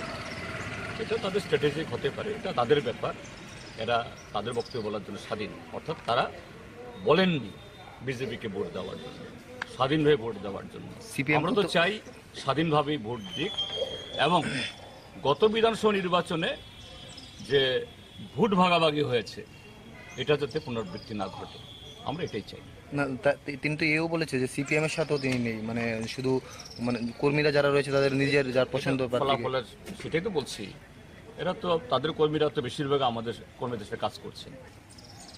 না, এই প্রেস মিটের পরে কি কোনো ধরনের প্রভাব পড়বে না মনে হচ্ছে? না না, কেন হবে, কেন হবে, হওয়ার তো কোনো কারণ নেই। আপনি তো বাড়ি বাড়ি মিটিং করেছিলেন অনিমেষ বাবুর সাথে। না না, এই জন্য তারা তো বলেননি সিপিএমকে ভোট না দেওয়ার জন্য, তো বলেননি। এর মানেটা কি? না বলেই অনেক কথা বলেছেন, এটাই বুঝতে হবে। ঠিক আছে, কথা তো বলেছে যে এটা কিন্তু ওপেনলি বলেছে তারা, হ্যাঁ বলেনি, বলেছে তো।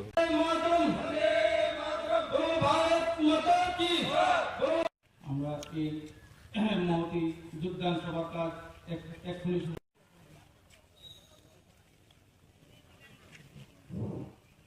অতিথিকে পরিষদের 3 নং ওয়ার্ডের কাউন্সিলর শ্রীমতী ঝর্ণা দেব বিশ্বাস মহোদয়।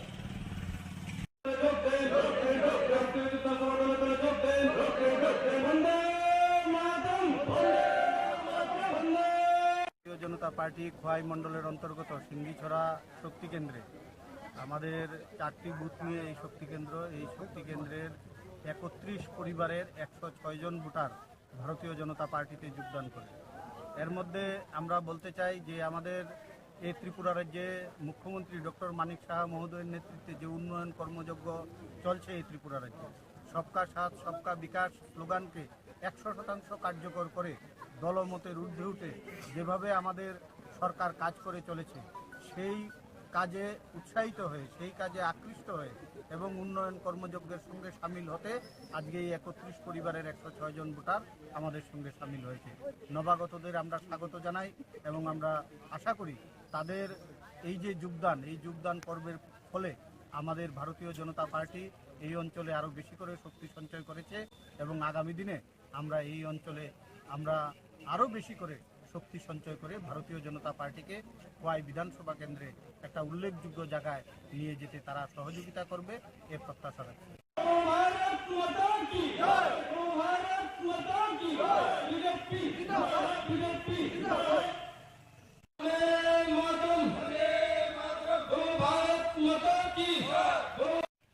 মশলার দায়িত্বে হাম্বাই গ্রুপ, গুণমানে সেরা, রান্নার ভরসা।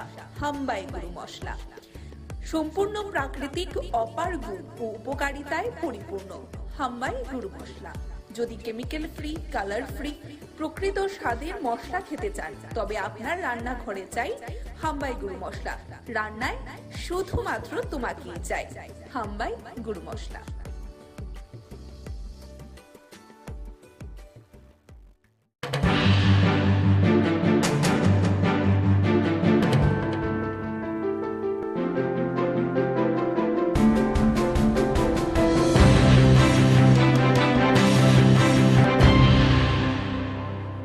ঘুমানোর পরে পরে মনে 12টা 12:30 এই সময় দৌড়াইছে আগুনটা। দৌড়ানোর পরে আমি টের পাইছি, পাই আসে যে 1:30 বাজে। এরপরে উঠতে আসে যে আমার সাহস কুলাইতে আছে না, বাইজনের লেগে 6-7 জন দাঁড়াই রয়েছে এইদিকে, আর পাও দিয়ে এইভাবে যারা দিতে আছে। আমি জোতা শব্দ পাইতে আছি, পাই আসে যে আমার ফুলা ওই এদিকে তার জাডার বাড়ির থাকে, শুরু থেকে তার জাডার বাড়ির ঘুমা। ফুলারে ফোন করে আসে যে কইছি বাড়িতে মরিলেও কেডা জানি আগুন ধরাই দিছে, আগুন জানি কই লাগছে। ফুলা এরপরে আইতে আছে, তার জাডা তো বাইরে লই আসে যে আইছে। আইনের পরে আমি তারপরে তারা এদিক দিয়ে দৌড়াইয়া গেছি 6-7 জন। একজনের আমি এরপরে রাত্রে ফায়ার সার্ভিস আইছেনি বা পুলিশ আইছেনি? ফায়ার সার্ভিসের নাম্বার আসলো না। আপনার নাম কিটা? আমার নাম লুৎফা বেগম। আপনার স্বামীর নাম? ফুল মিয়া। থানাতে জানাইছেন রাত্রে? থানাত জানাইছি, রাত্র 2:30টার সময় গেছি। কিটা কইছে? তারা কইছে সকালে আইয়া দেখবো। কিটা হইছে বলি আপনার এনো? হইছে বলতে কালকে রাত্র আমি 11টা 11:30টার সময় ঘুমাইছি। ঘুমানোর পরে মনে 12টা 12:30 এই সময় দৌড়াইছে আগুনটা। দৌড়ানোর পরে আমি টের পাইছি, পাই আসে যে 1:30 বাজে। এরপরে উঠতে আসে যে আমার সাহস কুলাইতে আছে না, বাইজনের লেগে 6-7 জন দাঁড়াই রয়েছে এইদিকে, আর পাও দিয়ে এইভাবে যারা দিতে আছে। আমি জোতা শব্দ পাইতে আছি, পাই আসে যে আমার ফুলা ওই এদিকে তার জাডার বাড়ির থাকে, শুরু থেকে তার জাডার বাড়ির ঘুমা। ফুলারে ফোন করে আসে যে কইছি বাড়িতে মরিলেও কেডা জানি আগুন ধরাই দিছে, আগুন জানি কই লাগছে। ফুলা এরপরে আইতে আছে, তার জাডা তো বাইরে লই আসে যে আইছে। আইনের পরে আমি তারপরে তারা এদিক দিয়ে দৌড়াইয়া গেছি 6-7 জন। একজনের আমি এরপরে রাত্রে ফায়ার সার্ভিস আইছেনি বা পুলিশ আইছেনি? ফায়ার সার্ভিসের নাম্বার আসলো না। আপনার নাম কিটা? আমার নাম লুৎফা বেগম। আপনার স্বামীর নাম? ফুল মিয়া। থানাতে জানাইছেন রাত্রে? থানাত জানাইছি, রাত্র 2:30টার সময় গেছি। কিটা কইছে? তারা কইছে সকালে আইয়া দেখবো। কিটা হইছে বলি আপনার এনো?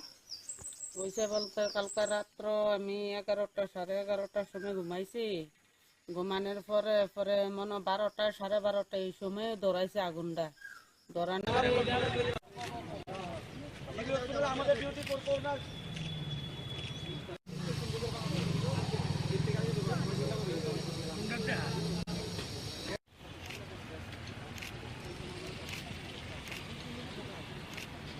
ডিউটি কন্টিনিউ করতে হবে, হসপিটালে কোভিড স্টাফদের প্রোগ্রাম ডিউটি করতে হবে। ডিউটি করে বেতন ভাতা পাচ্ছি না, কোনো জবাব দাও। মাসের পর মাস ডিউটি করে বেতন এখন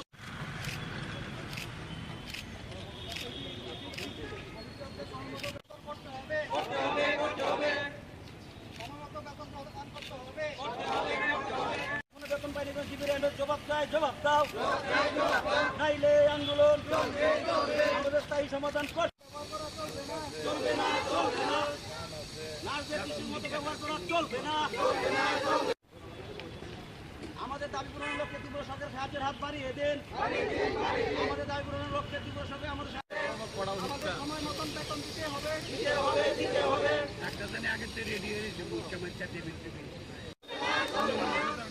আমাদের স্থায়ী সমাধান করতে হবে। আমাদের দাবি ন্যায্য দাবি, এ দাবি পূরণ করতে হবে। নইলে আন্দোলন, আমাদের দাবি ন্যায্য দাবি, এ দাবি পূরণ করতে হবে। কোভিড স্টাফদের স্থায়ী সমাধান কি কারণে আজকে আপনারা এখানে আসছেন? जों दिनै हराव हायमानिंके माने दिनै जों बसर डिउटि खाय फैमानि दिनै कोनो ताबुक फानो रेसपन्ड करिख ओमफ्राय जों दिनै माने दिनै डिउटि न कन्टिनिउ खालायथुं आबोनो जों बेतनबो जों रेगुलार माया 3-4 मास जों टंका बेतनबो ताबुक फानो मायाख आबोन बागै दिन बेतनबो रिजागनांखुन आबोन बागै जों दिनै हराव रेलि खायो जों जरि दिनै साक्सेस यांगाय जों तेबो परिबर्ते जों तेबो आन्दोलन खालायखांनाय हिनि जों दिनै যখন করোনা মহামারী আসে প্যান্ডামিক টাইমে তখন আমাদের স্টাফ নার্সরা আমরা জীবিত জীবন বাজি রেখে ডিউটি করেছি। দিনের পর দিন ডিউটি করার পর এখনো পর্যন্ত আমরা স্যালারিও পাইনি।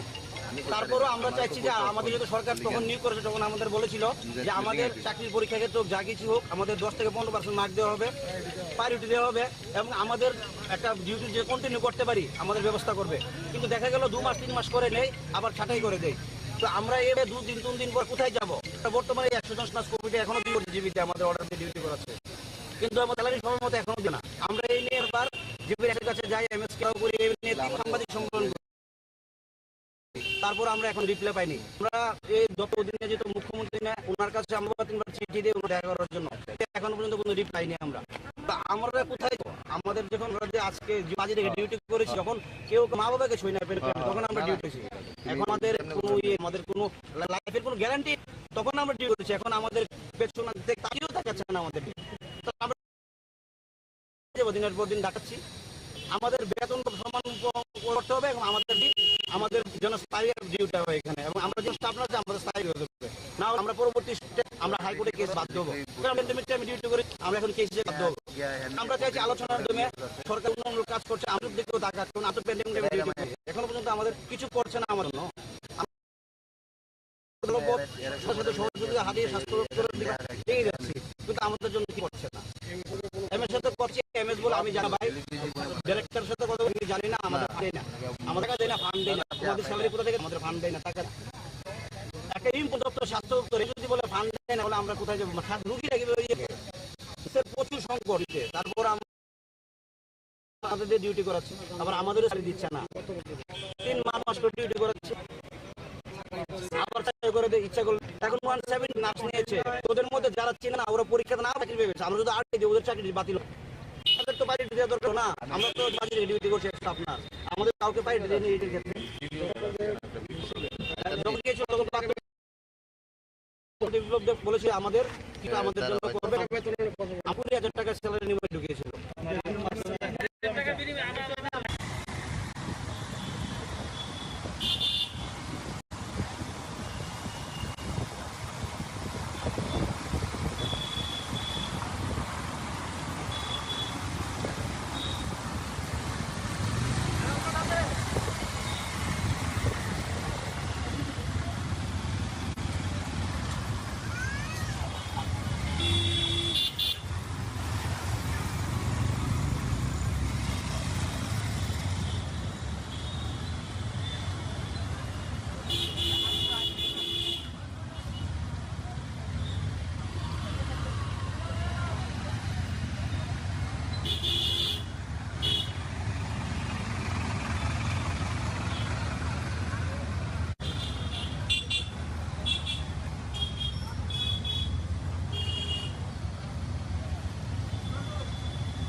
মশলার দায়িত্বে হাম্বাই গ্রুপ, গুণমানে সেরা, রান্নার ভরসা।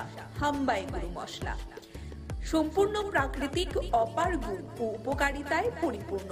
হাম্বাই গুরু মশলা। যদি কেমিক্যাল ফ্রি, কালার ফ্রি, প্রকৃত স্বাদের মশলা খেতে চান, তবে আপনার রান্নাঘরে চাই হাম্বাই গুরু মশলা। রান্নায় শুধুমাত্র তোমাকেই চাই হাম্বাই গুরু মশলা।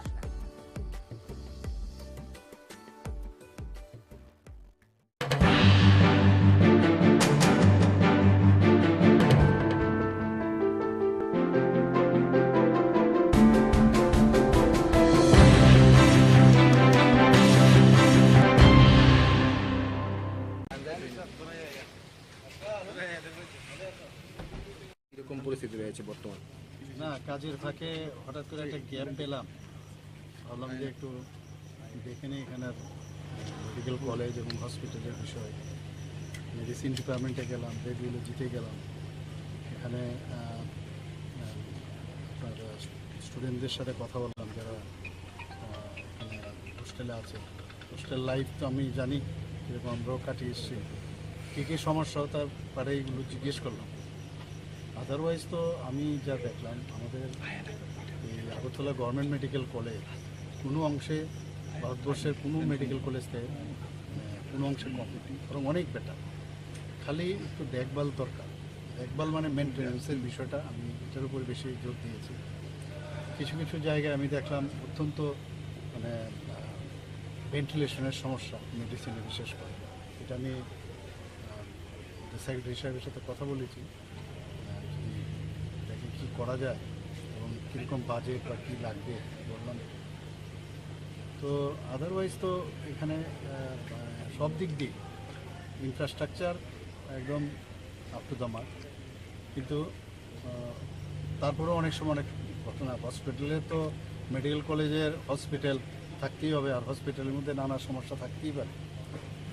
তো এগুলো মাথায় রেখে এবং এখানকার ডাক্তারবাবুরা আমি দেখলাম যেভাবে পরিশ্রম করে সকাল রাত, সত্যিই ওনাদেরকে আমি প্রশংসা করি এবং ওনাদেরকে আমি বলেছি সরকার বা হেলথ ডিপার্টমেন্ট ওনাদের সাথে আছে, যখন যা সমস্যা হবে আমরা দেখব।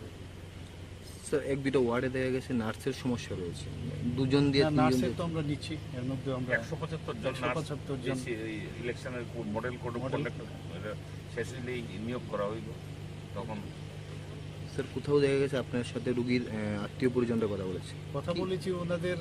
তো দেখুন, যখন যে ভর্তি হয় না, তো যারা পেশেন্ট পার্টি তাদের মধ্যে একটা মানে খুব নিজেকে অসহায়ের একটা ফিলিংস চলে আসে। তো মনে হয় যে ডাক্তারবাবু দেখছে কি না, কী অবস্থা, সবসময় জানার একটা সবাইরই এটা। তো মানে ওনাদের সাথে প্রপারলি যদি কথা বলা যায় অনেকটা কিন্তু সুবিধা হয়। আমি দেখলাম এক দুজন পেশেন্ট বললো, অনেকে একটু বললো আমার একটু আর্থিকভাবে হেল্প করতো। আমি এগুলো দেখেছি এবং কথাও বলেছি কীভাবে কী করা যায়। যে সমস্যাগুলি উঠে এসেছে সেই সমস্যাগুলি কবে নাগাদ শেষ হতে পারে? মানে এই সমস্যা মানে সেই রকম তো কোনো সমস্যা নেই, নতুন নতুন ডিপার্টমেন্ট হয়েছে, সুপার স্পেশালিটি বিষয়গুলো এখানে আছে। এখন মানুষ তো ভালোভাবে পাচ্ছে, এখানে পরিষেবা পাচ্ছে, কিন্তু তারপরেও আমি বলবো শেষ নেই। এখানে অনেক আর্মামেন্টেরিয়ামের মেডিকেল ইকুইপমেন্টস এখন অনেক ধরনের বেরিয়ে গেছে। তারপরেও আমি বলবো যে প্রায় ভালো মানে আমাদের মেডিকেল কলেজে এবং আমাদের যে হসপিটাল আছে, জিবি হসপিটাল, সব কিছুই আছে। খালি আমি যেটা বললাম যে একটু জায়গাও এখন দেখলাম, আগে প্রথম আমি একবার যখন এসেছিলাম এমনিতে তো পেশেন্ট দেখতে আসি অনেক সময়, এইবার আমি ভালো করে দেখলাম সেটা। তো জায়গাও বাড়ছে, অনেকটা বলেছিলাম যাতে মাটিতে না সই, তো সেই ব্যবস্থাটাও আমি দেখলাম আগের তুলনায় অনেক কমে গেছে। কিন্তু মানে এখানে সবচেয়ে একটা বিরাট প্রেশার আছে, যেটা আমরা বললাম যে সমস্ত ডিস্ট্রিক্ট হসপিটালগুলোকে যদি আমরা স্ট্রেংথেনিং করতে পারি এখানে প্রেশারটা কমে, সেই দিকটাও আমরা দেখছি। Thank you.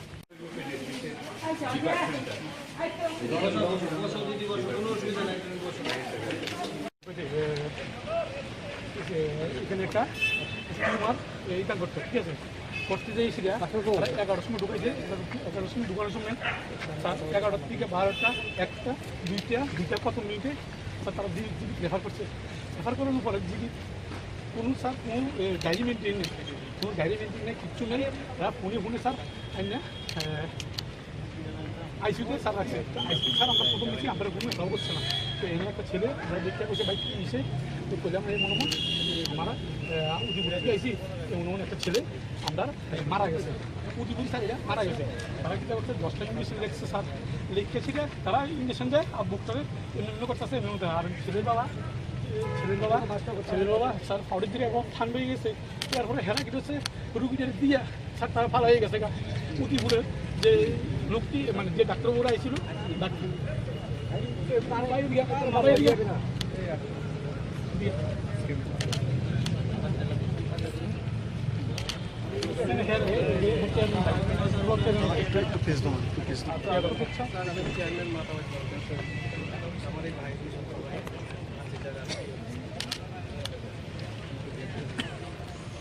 অপারেশন করে দিয়েছে উদয়পুরে। হ্যাঁ হ্যাঁ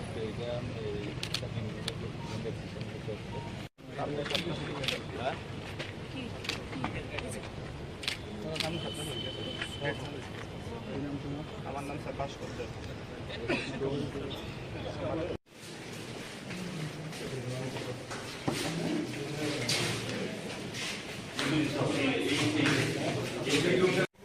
অ্যাকচুয়ালি স্যার সন্ধ্যার সময় আমরা বন্ধ হয়ে যাচ্ছি, 5টা করে থেকে বন্ধ, দিনের বেলায় চলে।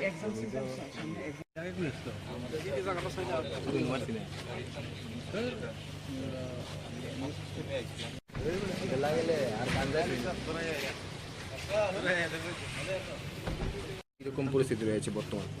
না, কাজের ফাঁকে হঠাৎ করে একটা গ্যাপ পেলাম, ভাবলাম যে একটু দেখে নিই এখানের মেডিকেল কলেজ এবং হসপিটালের বিষয়।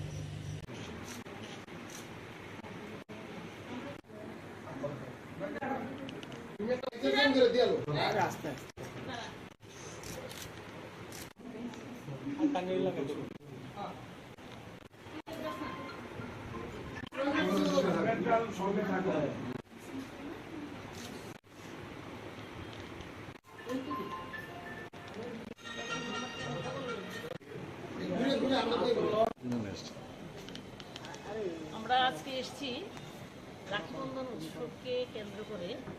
যদিও পূর্ণিমা তিথি কিন্তু চলে গেছে 30 তারিখে, গতকালকে শেষ হয়েছে, কিন্তু আমরা আজকে এই তিথিটা পালন করার জন্য এই ত্রিপুরা স্টেট এনএসএস সেলে এসেছি। আমাদের এখানে উপস্থিত আছেন আমাদের এনএসএস এর আধিকারিক ডক্টর চিত্রজিৎ ভৌমিক মহোদয় এবং দুজন ন্যাশনাল অ্যাওয়ার্ডি, ওনারা এসছেন। আমরা কিন্তু 30 তারিখে এর আগে মুখ্যমন্ত্রীর সরকারি বাসভবনে গিয়েও আমরা মানে রাখি বন্ধন অনুষ্ঠানটা উদযাপন করেছি। আসলে এই অনুষ্ঠানটা পালনের একটাই উদ্দেশ্য যে মৈত্রী এবং সৌভ্রাতৃত্ব যেন সবার মধ্যে বজায় থাকে।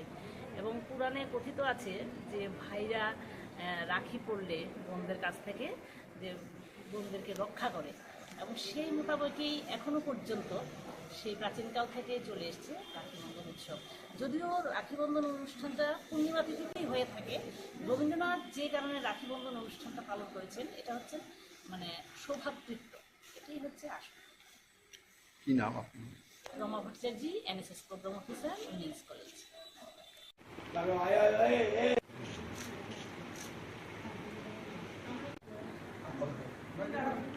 তুমি একটা বলে যাও করে দিয়ে আস্তে আস্তে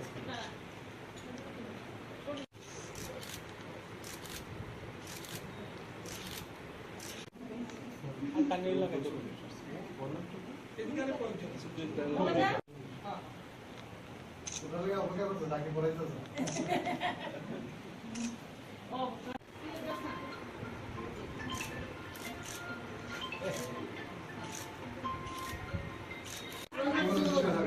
সঙ্গে থাকবে আর স্টুডেন্ট দিয়ে দেওয়া স্টুডেন্টকে দিয়ে দেওয়া সামনে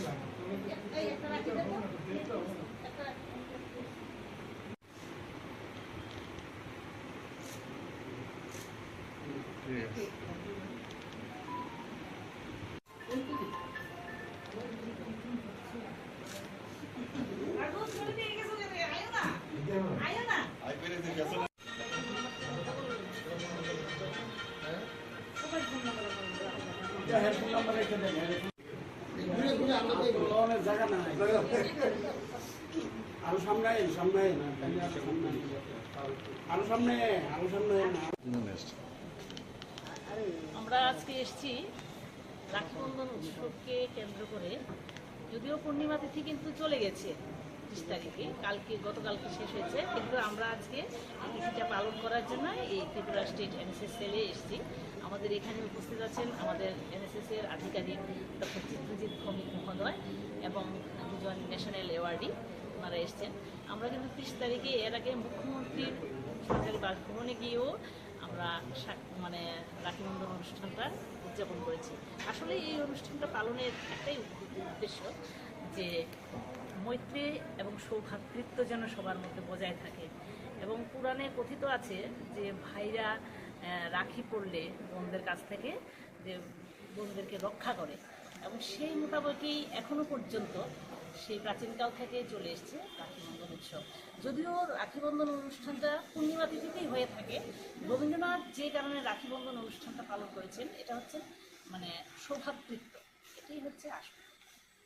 কি নাম আপনার? Rama Bhattacharya, NSS programme officer, women's college.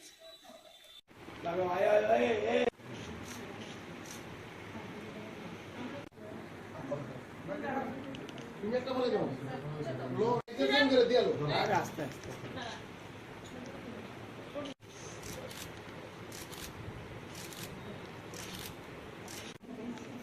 Tangail লাগা তো এদিকে পৌঁছে অপেক্ষা করতে তাকে বলাইতো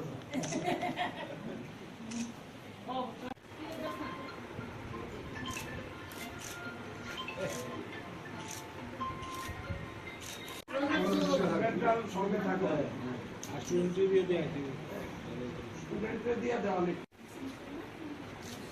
সামনে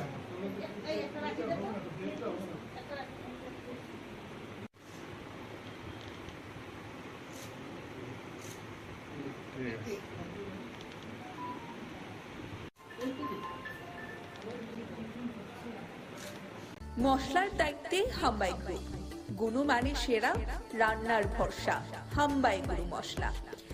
সম্পূর্ণ প্রাকৃতিক অপার গুণ ও উপকারিতায় পরিপূর্ণ হাম্বাই গুরু মশলা।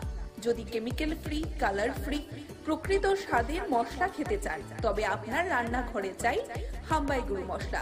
রান্নায় শুধুমাত্র তোমাকেই চাই হাম্বাই গুরু মশলা।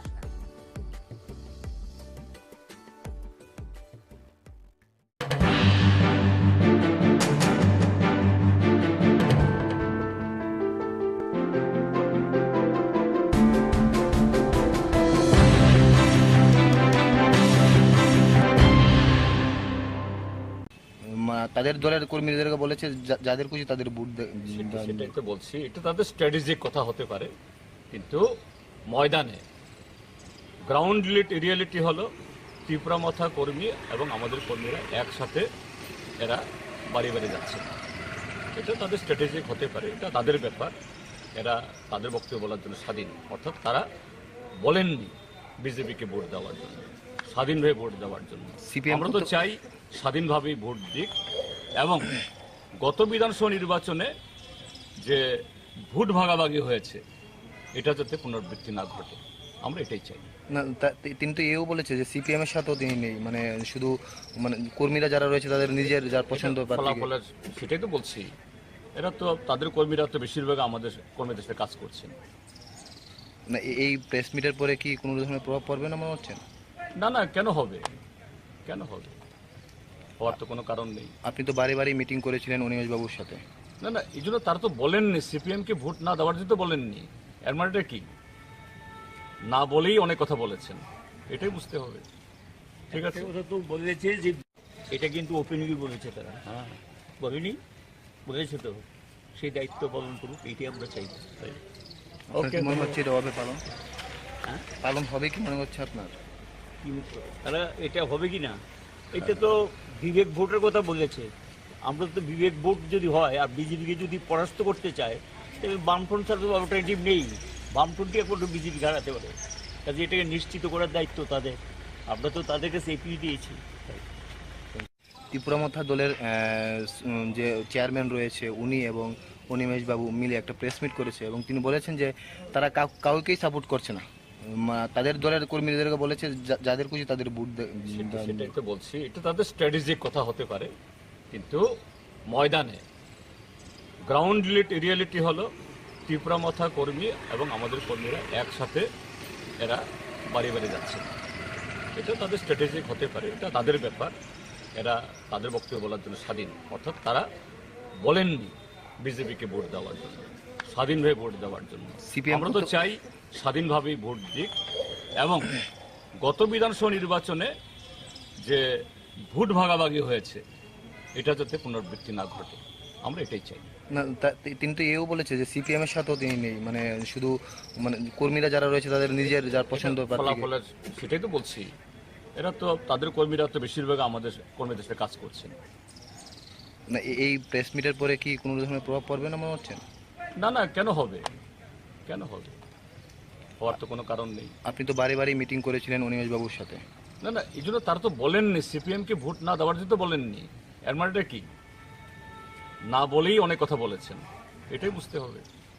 ঠিক আছে, কথা তো বলেছে যে এটা কিন্তু ওপেনলি বলেছে তারা, হ্যাঁ বলেনি, বলেছে তো, সেই দায়িত্ব পালন করুক, এইটাই আমরা চাইব। ওকে, মনে হচ্ছে এটা হবে পালন, পালন হবে কি মনে হচ্ছে আপনার? তাহলে এটা হবে কি না, এটা তো বিবেক ভোটের কথা বলেছে। আমরা তো বিবেক ভোট যদি হয় আর বিজেপিকে যদি পরাস্ত করতে চায় তাহলে বামফ্রন্ট ছাড়া তো অল্টারনেটিভ নেই। বামফ্রন্টই এখন বিজেপি হারাতে পারে, কাজে এটাকে নিশ্চিত করার দায়িত্ব তাদের। আমরা তো তাদের কাছে এপিল দিয়েছি। ত্রিপুরামথা দলের যে চেয়ারম্যান রয়েছে উনি এবং অনিমেষ বাবু মিলে একটা প্রেস মিট করেছে এবং তিনি বলেছেন যে তারা কাউকেই সাপোর্ট করছে না। তাদের দলের কর্মীদেরকে বলেছে যাদের খুশি তাদের ভোট সেটাই তো বলছি, এটা তাদের স্ট্র্যাটেজিক কথা হতে পারে, কিন্তু ময়দানে গ্রাউন্ড রিয়েলিটি হলো ত্রিপুরামথা কর্মী এবং আমাদের কর্মীরা একসাথে এরা বাড়ি বাড়ি যাচ্ছে। এটা তাদের স্ট্র্যাটেজিক হতে পারে, এটা তাদের ব্যাপার, এরা তাদের বক্তব্য বলার জন্য স্বাধীন। অর্থাৎ তারা বলেননি বিজেপিকে ভোট দেওয়ার জন্য, স্বাধীনভাবে ভোট দেওয়ার জন্য। আমরা তো চাই স্বাধীনভাবেই ভোট দিক এবং গত বিধানসভা নির্বাচনে যে ভোট ভাগাভাগি হয়েছে এটা যাতে পুনরাবৃত্তি না ঘটে, আমরা এটাই চাই। না, তিনি তো এও বলেছে যে সিপিএম এর সাথেও তিনি নেই, মানে শুধু মানে কর্মীরা যারা রয়েছে তাদের নিজের যার পছন্দ ফলাফলের, সেটাই তো বলছি, এরা তো তাদের কর্মীরা তো বেশিরভাগ আমাদের কর্মীদের সাথে কাজ করছেন। না, এই প্রেস মিটের পরে কি কোনো ধরনের প্রভাব পড়বে না মনে হচ্ছে? না না, কেন হবে, কেন হবে, হওয়ার তো কোনো কারণ নেই। আপনি তো বারে বারে মিটিং করেছিলেন অনিমেষ বাবুর সাথে। না না, এই জন্য তারা তো বলেননি সিপিএমকে ভোট না দেওয়ার জন্য তো বলেননি। এর মানেটা কি? না বলেই অনেক কথা বলেছেন, এটাই বুঝতে হবে। ঠিক আছে, কথা তো বলেছে যে এটা কিন্তু ওপেনলি বলেছে তারা, হ্যাঁ বলেনি, বলেছে তো।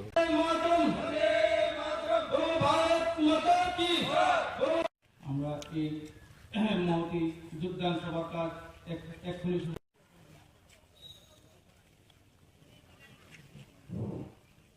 অতিথিকে পৌর পরিষদের 3 নং ওয়ার্ডের কাউন্সিলর শ্রী শ্রীমতী ঝর্ণা দেব বিশ্বাস মহোদয়।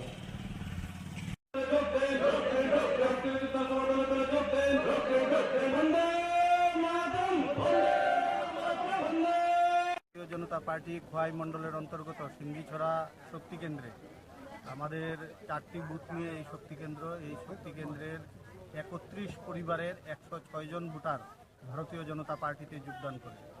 এর মধ্যে আমরা বলতে চাই যে আমাদের এই ত্রিপুরা রাজ্যে মুখ্যমন্ত্রী ডক্টর মানিক সাহা মহোদয়ের নেতৃত্বে যে উন্নয়ন কর্মযজ্ঞ চলছে এই ত্রিপুরা রাজ্যে, সবকা সাথ সবকা বিকাশ স্লোগানকে 100% কার্যকর করে দলমতের ঊর্ধ্বে উঠে যেভাবে আমাদের সরকার কাজ করে চলেছে সেই কাজে উৎসাহিত হয়ে, সেই কাজে আকৃষ্ট হয়ে এবং উন্নয়ন কর্মযজ্ঞের সঙ্গে সামিল হতে আজকে এই 31 পরিবারের 106 জন ভোটার আমাদের সঙ্গে সামিল হয়েছে।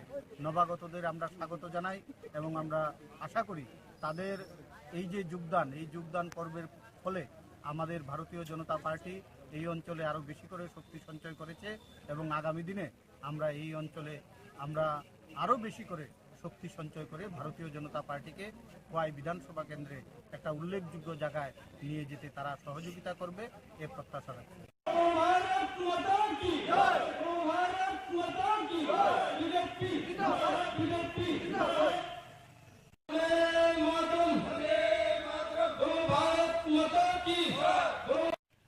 মশলার দায়িত্বে হাম্বাই গ্রুপ, গুণমানে সেরা, রান্নার ভরসা।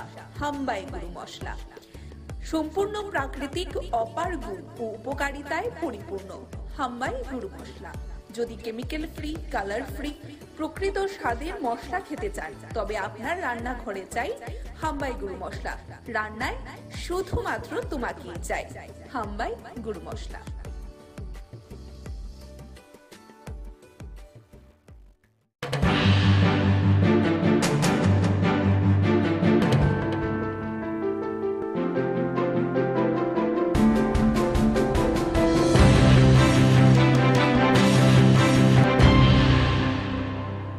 ঘুমানোর পরে পরে মনে 12টা 12:30 এই সময় দৌড়াইছে আগুনটা। দৌড়ানোর পরে আমি টের পাইছি, পাই এসে যে 1:30 বাজে। এরপরে উঠতে এসে যে আমার সাহস কুলাইতে আছে না, বাইজনের লেগে 6-7 জন দাঁড়াই রয়েছে এইদিকে, আর পাও দিয়ে এইভাবে যারা দিতে আছে। আমি জোরটা শব্দ পাইতে আছি, পাই আসে যে আমার ফুলা ওই এদিকে তার জায়গার বাড়ির থাহে, শুরু থেকে তার জায়গার বাড়ির ঘুমায়। ফুলারে ফোন করে আসে যে কইছি বাড়িতে মরিল, কেডা জানি আগুন ধরাই দিছে, আগুন জানি কই লাগছে। ফুলা এরপরে আইতে আছে তার জায়গা তো বাইরে লই আসে যে আইছে। আইনের পরে আমি তারপরে তারা এদিক দিয়ে দৌড়াইয়া গেছি, 6-7 জন। একজনের মিছি এরপরে রাত্রে ফায়ার সার্ভিস আইছেনি বা পুলিশ আইছেনি? ফায়ার সার্ভিসের নাম্বার আসলো না। আপনার নাম কি? আমার নাম লুৎফা বেগম। আপনার স্বামীর নাম? ফুল মিয়া।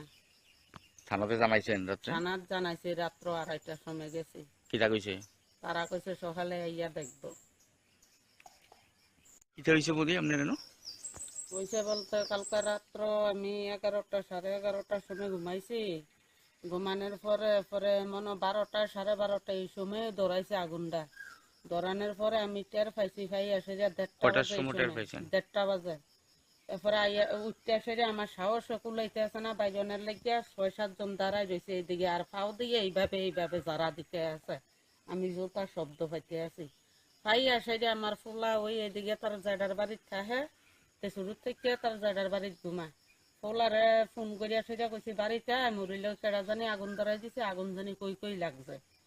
ফুলা এরপরে আইতে আছে তার জায়গা তো বাইরে লই আসে যে আইছে। আইনের পরে আমি তারপরে তারা এদিক দিয়ে দৌড়াইয়া গেছি, 6-7 জন। একজনের মিছি। এরপরে রাত্রে ফায়ার সার্ভিস আইছেনি বা পুলিশ আইছেনি? ফায়ার সার্ভিসের নাম্বার আসলো না। আপনার নাম কি? আমার নাম লুৎফা বেগম। আপনার স্বামীর নাম? ফুল মিয়া। থানাতে জানাইছেন রাত্রে? থানাত জানাইছি, রাত্র 2:30টার সময় গেছি। কিটা কইছে? তারা কইছে সকালে আইয়া দেখবো। কিটা হইছে বলি আপনার কেন? কইছে বলতে কালকে রাত্র আমি 11টা 11:30টার সময় ঘুমাইছি। ঘুমানোর পরে মনে 12টা 12:30 এই সময় দৌড়াইছে আগুনটা। দৌড়ানোর আমাদের ডিউটি করবো না।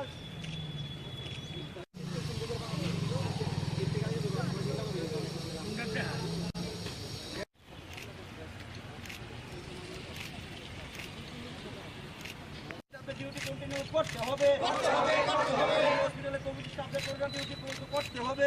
ডিউটি করে বেতন ভাতা পাচ্ছি না কেন, জবাব দাও। মাসে পর মাস ডিউটি করে বেতন এখন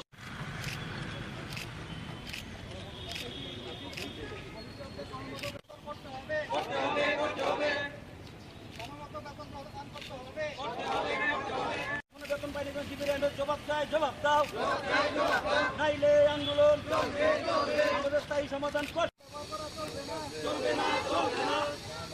নার্সদের কিছুর মতো ব্যবহার করা চলবে না। আমাদের দাবি পূরণের লক্ষ্যে তীব্র সরকারের সাহায্যের হাত বাড়িয়ে দেন। আমাদের দাবি পূরণের লক্ষ্যে তীব্র সরকার আমাদের সময় মতন বেতন দিতে হবে।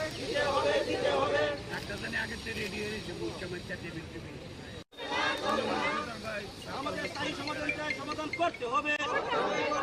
আমাদের দাবি ন্যায্য দাবি, এ দাবি পূরণ করতে হবে। নইলে আন্দোলন আমাদের দাবি ন্যায্য দাবি এই দাবি পূরণ করতে হবে কোভিড স্থায়ী সমাধান। কি কারণে আজকে আপনারা এখানে আসছেন? जों दिनै हराव हायमानिंके माने दिनै जों बसर डिउटि खाय फैमानि दिनै कोनो ताबुक फानो रेसपन्ड करिखो ओमफ्राय जों दिनै माने दिनै डिउटिनो कन्टिनिउ खालायथुं आबोनो जों बेतनबो जों रेगुलार माया 3-4 मास जों टंका बेतनबो ताबुक फानो मायाखो आबोन बागै दिन बेतनबो रिजागनांथुन आबोन बागै जों दिनै हराव रेलि खायो जों जरि दिनै साक्सेस जों यांगाय जों तेबो परिबर्ते जों तेबो आन्दोलन खालायखांनाय हिनि जों दिनै যখন করোনা মহামারী আসে প্যান্ডামিক টাইমে তখন আমাদের স্টাফ নার্সরা আমরা জীবন বাজি রেখে ডিউটি করেছি। দিনের পর দিন ডিউটি করার পর এখনো পর্যন্ত আমরা স্যালারিও পাইনি। তারপরও আমরা চাইছি যে আমাদের যেহেতু সরকার তখন নিয়োগ করেছে তখন আমাদের বলেছিল যে আমাদের চাকরির পরীক্ষা ক্ষেত্রে হোক যা কিছু হোক আমাদের 10 থেকে 15% মার্ক দেওয়া হবে, প্রায়োরিটি দেওয়া হবে এবং আমাদের একটা ডিউটি যে কন্টিনিউ করতে পারি আমাদের ব্যবস্থা করবে। কিন্তু দেখা গেল 2 মাস 3 মাস করে নেই আবার ছাঁটাই করে দেয়। তো আমরা এইভাবে 2 দিন 3 দিন পর আমরা কোথায় যাব? আমরা বর্তমানে 100 জন স্টাফ নার্স কোভিডে এখনো ডিউটি করছি, জিবিতে আমাদের অর্ডার কপিতে ডিউটি করাচ্ছে, কিন্তু আমাদের স্যালারি সময় মতো এখনো দিচ্ছে না। আমরা এই নিয়ে বারবার জিবির এমএস এর কাছে যাই, এমএস কে গাড়াও করি, এই নিয়ে 3বার সাংবাদিক সম্মেলন করি, তারপর আমরা এখনো কোনো রিপ্লাই পাইনি। আমরা এই দপ্তরের অধীনে যেহেতু মুখ্যমন্ত্রীর অধীনে ওনার কাছে আমরা 2 বা 3বার চিঠি দিই ওনার সাথে দেখা করার জন্য, কিন্তু এখনো পর্যন্ত কোনো রিপ্লাই পাইনি আমরা। তো আমরা কোথায় যাব? আমাদের যখন আমরা যে আজকে জীবন বাজি রেখে ডিউটি করেছি, যখন কেউ কারোর মা বাবাকে ছুঁই না প্যান্ডামিক টাইমে, তখন আমরা ডিউটি করেছি। এখন আমাদের কোনো ইয়ে নেই, আমাদের কোনো লাইফের কোনো গ্যারান্টি নেই, তখন আমরা ডিউটি করেছি। এখন আমাদের পেছনে তাকে কেউ তাকাচ্ছে না আমাদের দিকে, তো আমরা কোথায় যাবো? দিনের পর দিন ধাক্কা খাচ্ছি। আমাদের বেতন বাদক সমান করতে হবে এবং আমাদের দাবি আমাদের যেন স্থায়ী ডিউটি দেওয়া হয় এখানে, এবং আমরা যে 100 স্টাফ না আছে আমাদের স্থায়ী ডিউটি হতে হবে, না হলে আমরা পরবর্তী স্টেপ আমরা হাইকোর্টে কেস যেতে বাধ্য হবো। কারণ আমরা প্যান্ডেমিক টাইমে ডিউটি করেছি, আমরা এখন কেস যেতে বাধ্য হবো। কারণ আমরা চাইছি আলোচনার মাধ্যমে সরকার যে উন্নয়নমূলক কাজ করছে আমাদের দিকেও তাকা, কারণ আমরা তো প্যান্ডেমিক টাইমে ডিউটি করেছি, এখনো পর্যন্ত আমাদের কিছু করছে না আমাদের জন্য।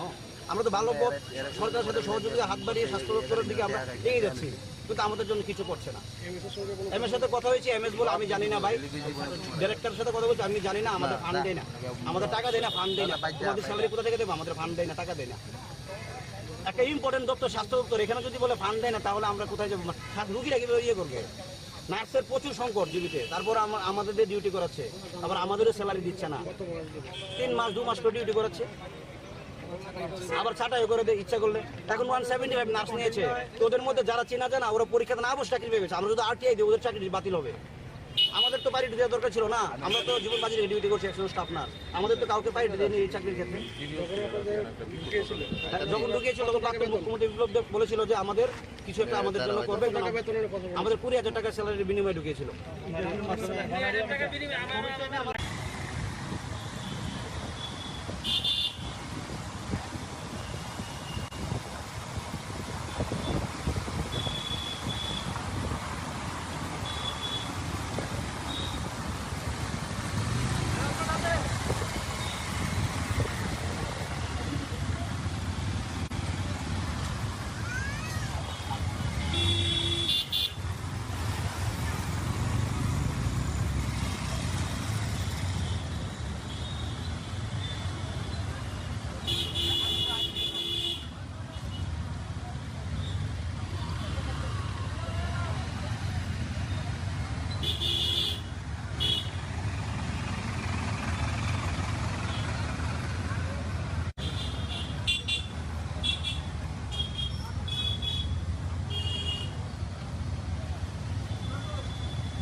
মশলার দায়িত্বে হাম্বাই গ্রুপ, গুণমানে সেরা, রান্নার ভরসা।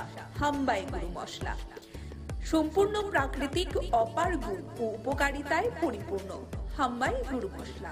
যদি কেমিক্যাল ফ্রি, কালার ফ্রি, প্রকৃত স্বাদের মশলা খেতে চান, তবে আপনার রান্নাঘরে চাই হাম্বাই গুরু মশলা। রান্নায় শুধুমাত্র তোমাকেই চাই হাম্বাই গুরু মশলা।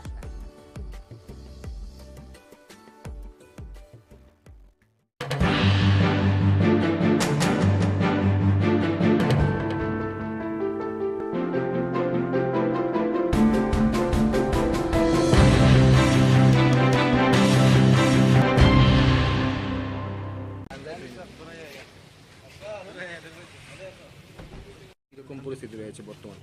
না, কাজের ফাঁকে হঠাৎ করে একটা গ্যাপ পেলাম, ভাবলাম যে একটু দেখে নিই এখানের মেডিকেল কলেজ এবং হসপিটালের বিষয়।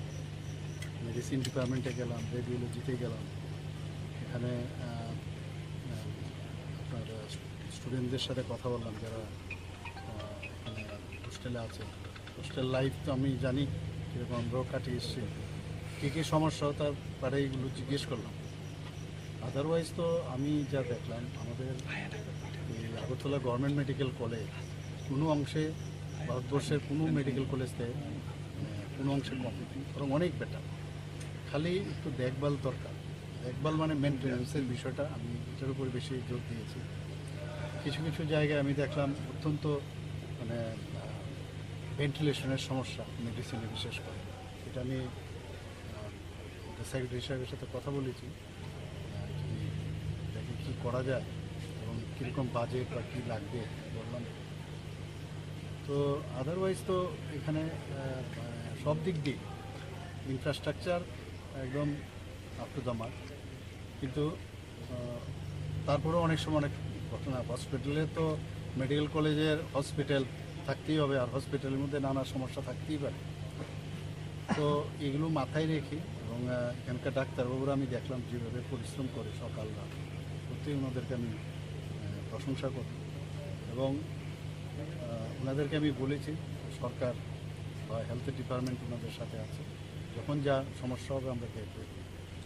স্যার, এক দুটো ওয়ার্ডে দেখা গেছে নার্সের সমস্যা রয়েছে, দুজন দিয়ে নার্সের তো আমরা নিচ্ছি, এর মধ্যে আমরা 175 জন ইলেকশনের মডেল কোড অফ কন্ডাক্ট শেষ হলেই নিয়োগ করা হইব। তখন স্যার কোথাও দেখা গেছে আপনার সাথে রুগীর আত্মীয় পরিজনরা কথা বলেছি ওনাদের। তো দেখুন, যখন যে ভর্তি হয় না, তো যারা পেশেন্ট পার্টি তাদের মধ্যে একটা মানে খুব নিজেকে অসহায়ের একটা ফিলিংস চলে আসে। তো মনে হয় যে ডাক্তারবাবু দেখছে কি না, কী অবস্থা, সবসময় জানার একটা সবাইরই এটা। তো মানে ওনাদের সাথে প্রপারলি যদি কথা বলা যায় অনেকটা কিন্তু সুবিধা হয়। আমি দেখলাম যে এক দুজন পেশেন্ট বললো, অনেকের একটু বললো আমার একটু আর্থিকভাবে হেল্প করতো। আমি এগুলো দেখেছি এবং কথাও বলেছি কীভাবে কী করা যায়। যে সমস্যাগুলি উঠে এসেছে সেই সমস্যাগুলি কবে নাগাদ শেষ হতে পারে? মানে এই সমস্যা মানে সেই রকম তো কোনো সমস্যা নেই, নতুন নতুন ডিপার্টমেন্ট হয়েছে, সুপার স্পেশালিটি বিষয়গুলো এখানে আছে। এখন মানুষ তো ভালোভাবে পাচ্ছে, এখানে পরিষেবা পাচ্ছে, কিন্তু তারপরেও আমি বলবো শেষ নেই। এখানে অনেক আর্মামেন্টেরিয়ামের মেডিকেল ইকুইপমেন্টস এখন অনেক ধরনের বেরিয়ে গেছে। তারপরেও আমি বলবো যে প্রায় ভালো মানে আমাদের মেডিকেল কলেজে এবং আমাদের যে হসপিটাল আছে, জিবি হসপিটাল, সব কিছুই আছে। খালি আমি যেটা বললাম যে একটু জায়গাও এখন দেখলাম, আগে প্রথম আমি একবার যখন এসেছিলাম, এমনিতে তো পেশেন্ট দেখতে আসি অনেক সময়, এইবার আমি ভালো করে দেখলাম সেটা। তো জায়গাও বাড়ছে, অনেকটা বলেছিলাম যাতে মাটিতে না সই, তো সেই ব্যবস্থাটাও আমি দেখলাম আগের তুলনায় অনেক কমে গেছে। কিন্তু মানে এখানে সবচেয়ে একটা বিরাট প্রেশার আছে, তো যেটা আমরা বললাম যে সমস্ত ডিস্ট্রিক্ট হসপিটালগুলোকে যদি আমরা স্ট্রেংথেনিং করতে পারি এখানে প্রেশারটা কমে, সেই দিকটাও আমরা দেখছি। Thank you.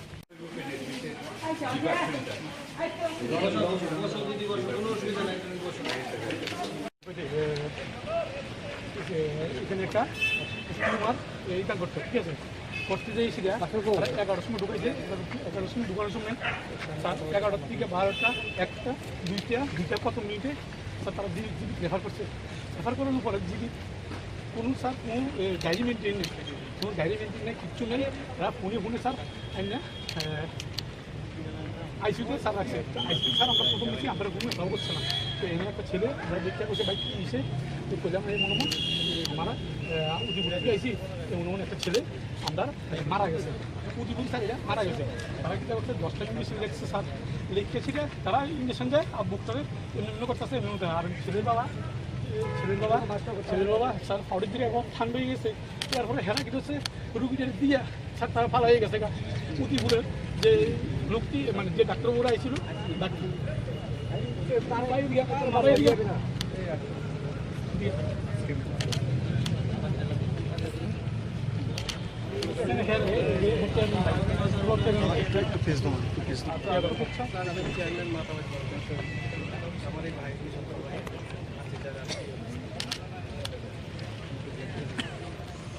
অপারেশন করে দিয়েছে উদয়পুরে। হ্যাঁ হ্যাঁ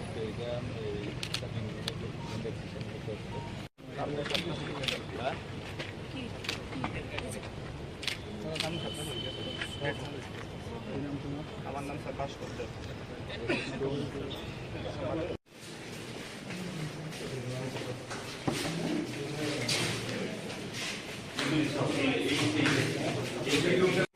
অ্যাকচুয়ালি স্যার সন্ধ্যার সময় আমরা বন্ধ হয়ে যাচ্ছি, 5টা করে থেকে বন্ধ, দিনের বেলায় চলে।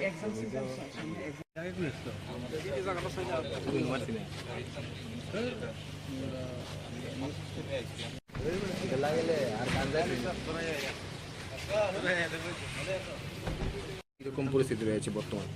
না, কাজের ফাঁকে হঠাৎ করে একটা গ্যাপ পেলাম, ভাবলাম যে একটু দেখে নিই এখানের মেডিকেল কলেজ এবং হসপিটালের বিষয়।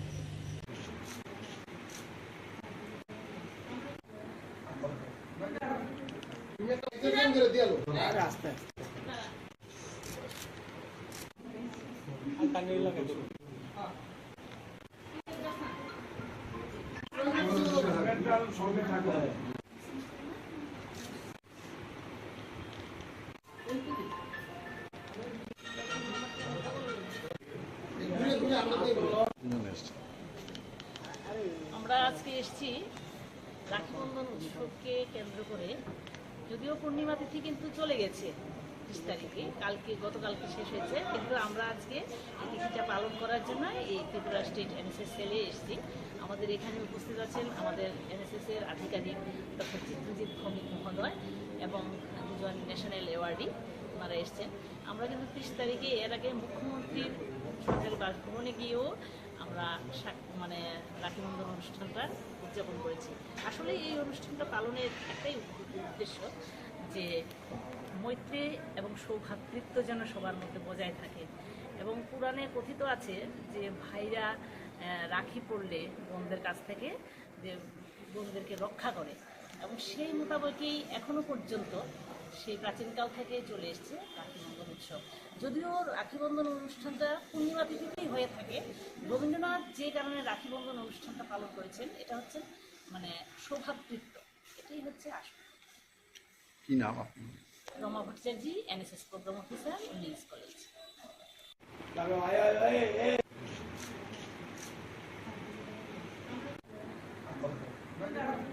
তুমি একটা বলে দাও লো এক্সেশন করে দিয়ালো আস্তে আস্তে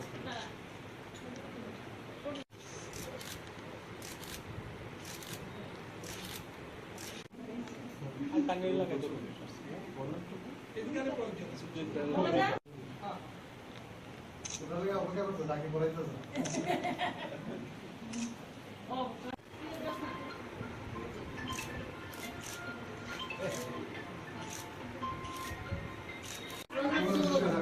সঙ্গে থাকো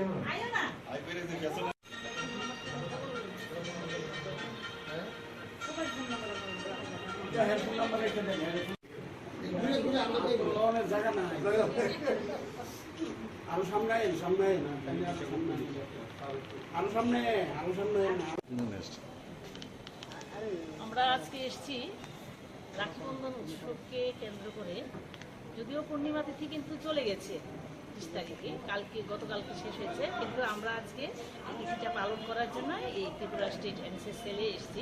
আমাদের এখানে উপস্থিত আছেন আমাদের এনএসএস এর আধিকারিক ডক্টর চিত্রজিৎ ভৌমিক মহোদয় এবং দুজন ন্যাশনাল অ্যাওয়ার্ডি, ওনারা এসছেন। আমরা কিন্তু 30 তারিখে এর আগে মুখ্যমন্ত্রীর সরকারি বাসভবনে গিয়েও আমরা রাখি বন্ধন অনুষ্ঠানটা উদযাপন করেছি। আসলে এই অনুষ্ঠানটা পালনের একটাই উদ্দেশ্য যে মৈত্রী এবং সৌভ্রাতৃত্ব যেন সবার মধ্যে বজায় থাকে। এবং পুরাণে কথিত আছে যে ভাইরা রাখি পড়লে বোনদের কাছ থেকে যে বোনদেরকে রক্ষা করে, এবং সেই মোতাবেকই এখনো পর্যন্ত সেই প্রাচীনকাল থেকে চলে এসছে রাখি বন্ধন উৎসব। যদিও রাখি বন্ধন অনুষ্ঠানটা পূর্ণিমা তিথিতেই হয়ে থাকে, রবীন্দ্রনাথ যে কারণে রাখি বন্ধন অনুষ্ঠানটা পালন করেছেন এটা হচ্ছে সৌভ্রাতৃত্ব, এটাই হচ্ছে আসল। কি নাম আপনার? Rama Bhattacharya, NSS programme officer, women's college.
মশলার দায়িত্বে হাম্বাই গ্রুপ, গুণমানে সেরা, রান্নার ভরসা। হাম্বাই গুরু মশলা সম্পূর্ণ প্রাকৃতিক, অপার গুণ ও উপকারিতায় পরিপূর্ণ। হাম্বাই গুরু মশলা। যদি কেমিক্যাল ফ্রি, কালার ফ্রি, প্রকৃত স্বাদের মশলা খেতে চান, তবে আপনার রান্নাঘরে চাই হাম্বাই গুরু মশলা। রান্নায় শুধুমাত্র তোমাকেই চাই হাম্বাই গুরু মশলা।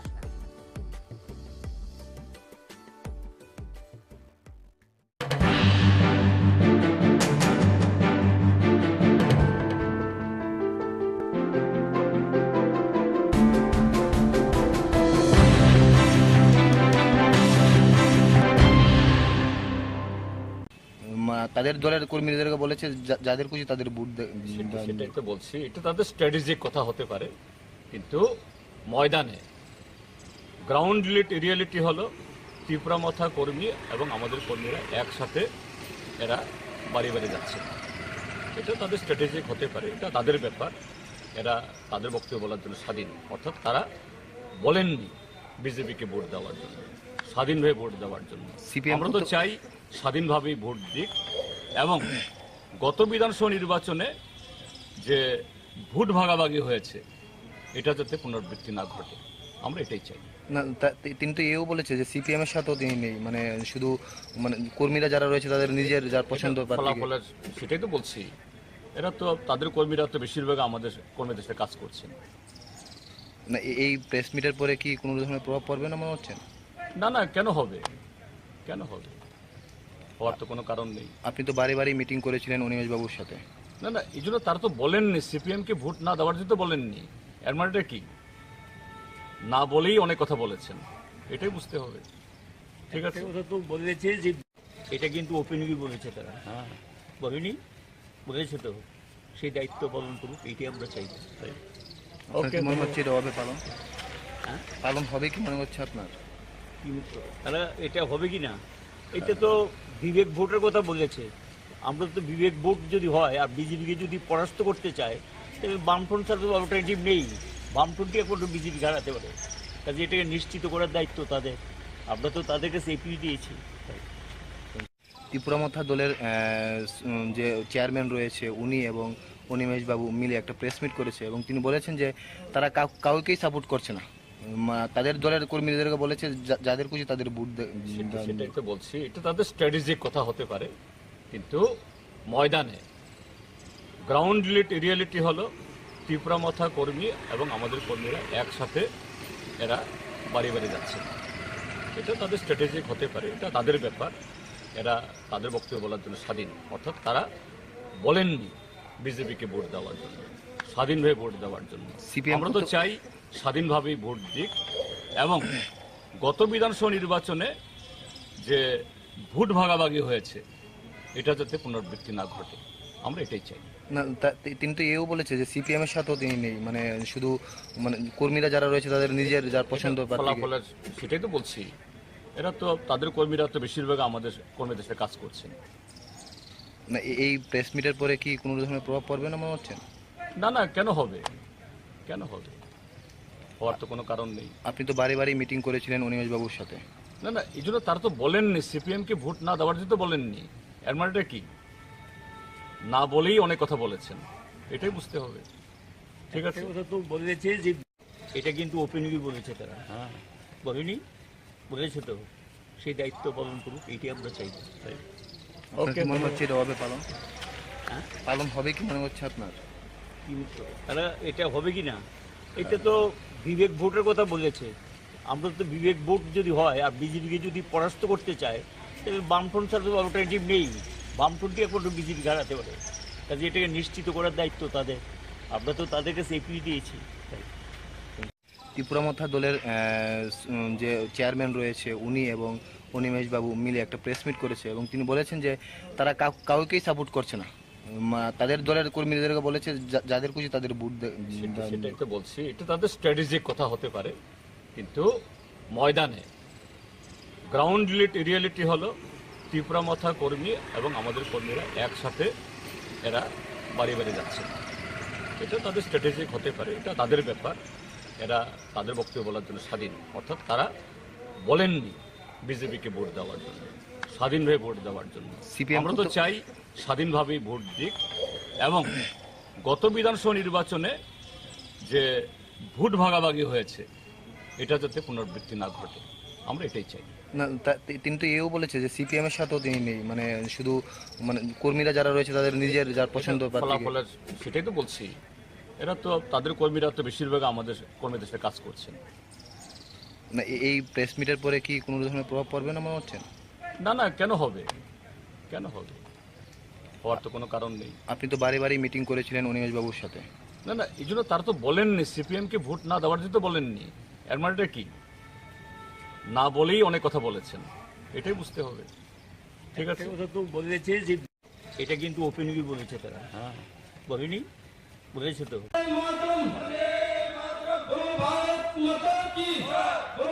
আমরা এই মহতি যোগদান সভা কাজ এক্ষুনি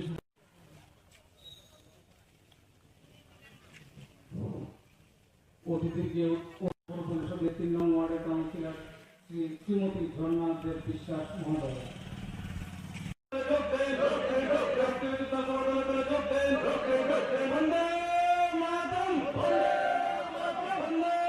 ভারতীয় জনতা পার্টি খোয়াই মণ্ডলের অন্তর্গত সিঙ্গিছড়া শক্তি কেন্দ্রে আমাদের 4টি বুথ নিয়ে এই শক্তি কেন্দ্রের 31 পরিবারের 106 জন ভোটার ভারতীয় জনতা পার্টিতে যোগদান করে।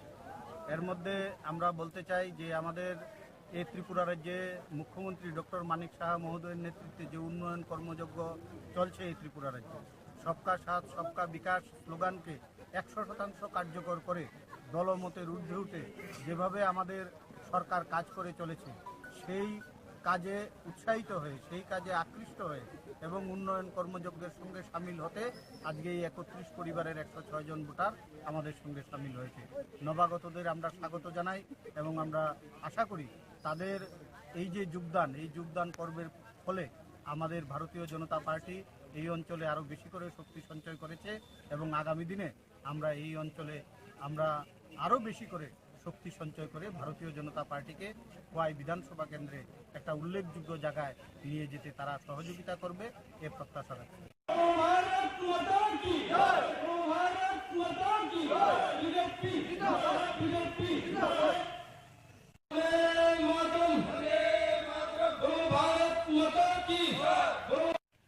মশলার দায়িত্বে হাম্বাই গ্রুপ, গুণমানে সেরা, রান্নার ভরসা। হাম্বাই গুরু মশলা সম্পূর্ণ প্রাকৃতিক, অপার গুণ ও উপকারিতায় পরিপূর্ণ। হাম্বাই গুরু মশলা। যদি কেমিক্যাল ফ্রি, কালার ফ্রি, প্রকৃত স্বাদের মশলা খেতে চান তবে আপনার রান্নাঘরে চাই হাম্বাই গুরু মশলা। রান্নায় শুধুমাত্র তোমাকেই চাই হাম্বাই গুরু মশলা।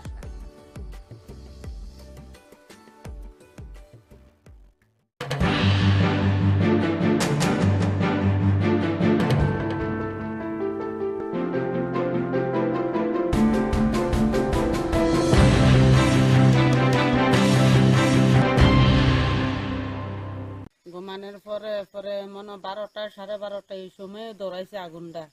দৌড়ানোর পরে আমি টের পাইছি, এসে যে 1:30 বাজে। এরপরে উঠতে এসে যে আমার সাহস কুলাইতে আছে না, বাইজনের লেগে 6-7 জন দাঁড়াই রয়েছে এইদিকে, আর ফাও দিয়ে এইভাবে যারা দিতে আছে। আমি জোতা শব্দ পাইতে আছি, আসে যে আমার ফুলা ওই এদিকে তার জায়গার বাড়ির থাকে, শুরু থেকে তার জায়গার বাড়ির ঘুমা।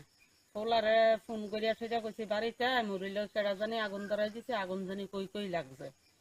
ফুলা এরপরে আইতে আছে, তার জায়গা তো বাইরে লই আসে যে আইছে। আইনের পরে আমি তারপরে তারা এদিক দিয়ে দৌড়াইয়া গেছি 6-7 জন।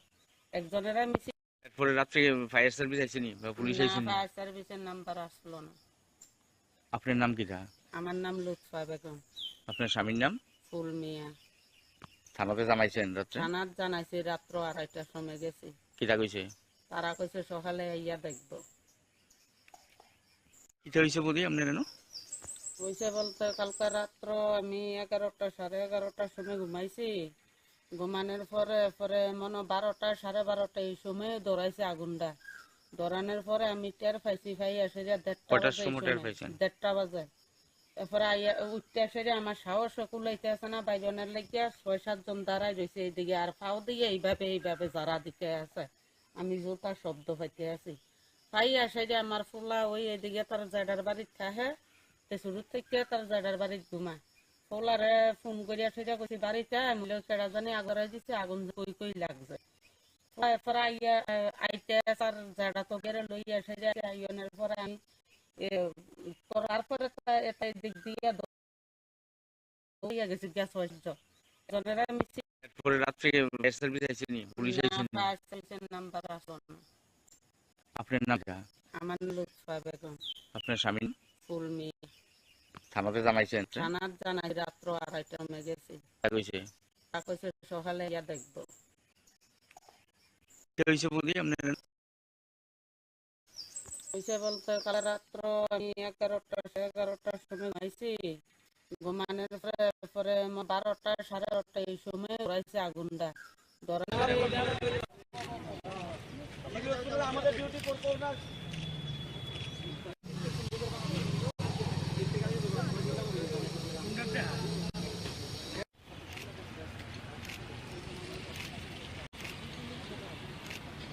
ডিউটি কন্টিনিউ করতে হবে। হসপিটালে কোভিড স্টাফদের প্রোগ্রাম ডিউটি করতে হবে। ডিউটি করে বেতন ভাতা পাচ্ছি না, কোনো জবাব দাও। মাসের পর মাস ডিউটি করে বেতন এখন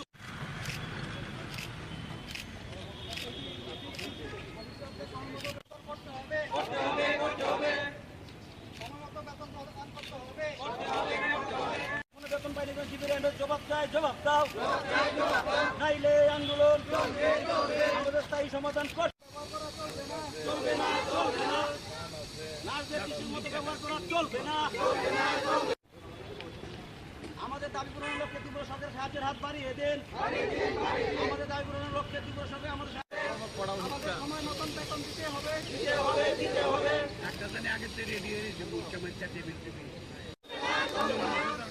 আমাদের স্থায়ী সমাধান চাই, সমাধান করতে হবে।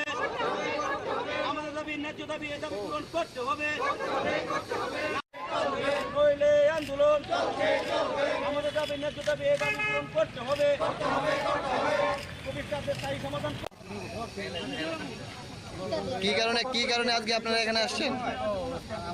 जों दिनै हराव हायमानिंके माने दिनै जों बसर डिउटि खाइ फैमानि दिनै कोनो ताबो फानो रेसपन्ड करिख ओमफ्राय जों दिनै माने दिनै डिउटि न कन्टिनिउ खालायथुं आबोनो जों बेतनबो जों रेगुलार माया 3-4 मास जों टंका बेतनबो ताबो फानो मायाख आबोन बागै चिन बेतनबो जागनांखुन आबोन बागै जों दिनै हराव रेलि खायो जों जरि दिनै साक्सेस यांगा जों तेबो परिबर्ते जों तेबो आन्दोलन खालायखांनाय हिनि जों दिनै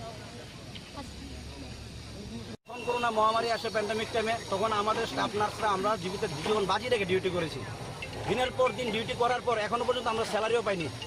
তারপরেও আমরা চাইছি যে আমাদের যদি সরকার তখন নিয়োগ করেছে, তখন আমাদের বলেছিল যে আমাদের চাকরির পরীক্ষা ক্ষেত্রে যা কিছু হোক আমাদের 10 থেকে 15% মার্ক দেওয়া হবে, প্রায়োরিটি দেওয়া হবে এবং আমাদের একটা ডিউটি যে কন্টিনিউ করতে পারি আমাদের ব্যবস্থা করবে। কিন্তু দেখা গেল 2 মাস 3 মাস করে নেই, আবার ছাঁটাই করে দেয়। তো আমরা এইভাবে 2 দিন 3 দিন পর আমরা কোথায় যাব? আমরা বর্তমানে 100 জন স্টাফ নার্স কোভিডে এখনো ডিউটি করছি, জিবিতে আমাদের অর্ডার কপিতে ডিউটি করাচ্ছে, কিন্তু আমাদের স্যালারি সময় মতো এখনো দিচ্ছে না। আমরা এই নিয়ে বারবার জিবির এমএস এর কাছে যাই, এমএস কে গাড়াও করি, এই নিয়ে 3বার সাংবাদিক সম্মেলন করি, তারপর আমরা এখনো কোনো রিপ্লাই পাইনি।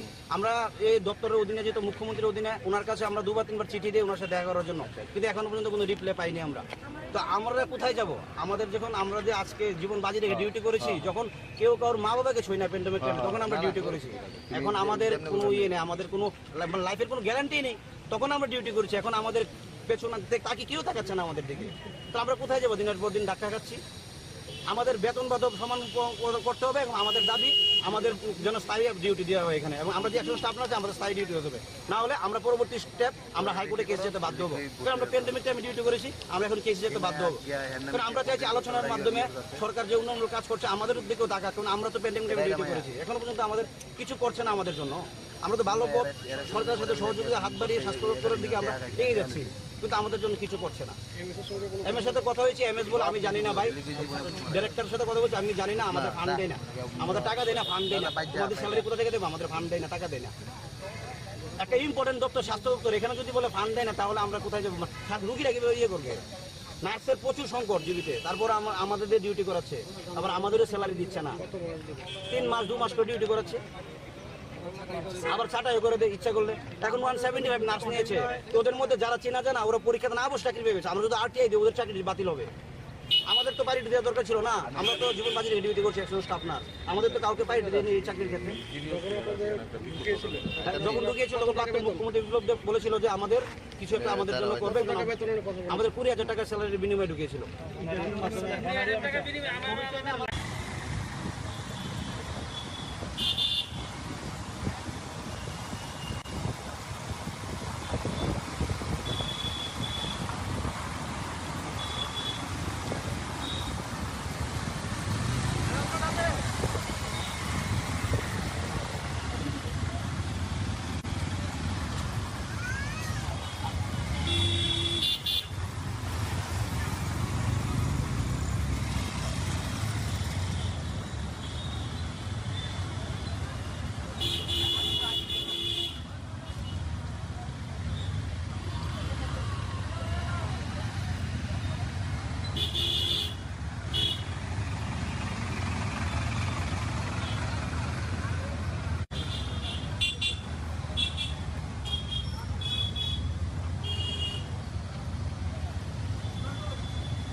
মশলার দায়িত্বে হাম্বাই গ্রুপ, গুণমানে সেরা, রান্নার ভরসা হাম্বাই গুরু মশলা। সম্পূর্ণ প্রাকৃতিক, অপার গুণ ও উপকারিতায় পরিপূর্ণ হাম্বাই গুরু মশলা। যদি কেমিক্যাল ফ্রি, কালার ফ্রি, প্রকৃত স্বাদের মশলা খেতে চান, তবে আপনার রান্নাঘরে চাই হাম্বাই গুরু মশলা। রান্নায় শুধুমাত্র তোমাকেই চাই হাম্বাই গুরু মশলা।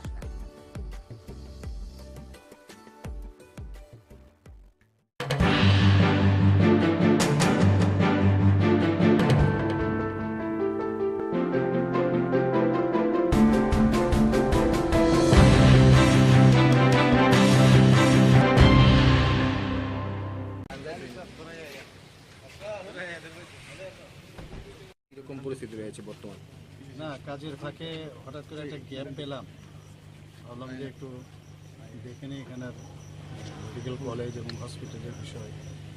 মেডিসিন ডিপার্টমেন্টে গেলাম, রেডিওলজিতে গেলাম, এখানে আপনার স্টুডেন্টদের সাথে কথা বললাম যারা এখানে হোস্টেলে আছে। হোস্টেল লাইফ তো আমি জানি কীরকম, আমরাও কাটিয়ে এসেছি, কী কী সমস্যা তার পারে এইগুলো জিজ্ঞেস করলাম। আদারওয়াইজ তো আমি যা দেখলাম আমাদের এই আগরতলা গভর্নমেন্ট মেডিকেল কলেজ কোনো অংশে ভারতবর্ষের কোনো মেডিকেল কলেজ থেকে কোনো অংশে কম, বরং অনেক বেটার। খালি একটু দেখভাল দরকার। দেখভাল মানে মেনটেন্যান্সের বিষয়টা আমি এটার উপরে বেশি জোর দিয়েছি।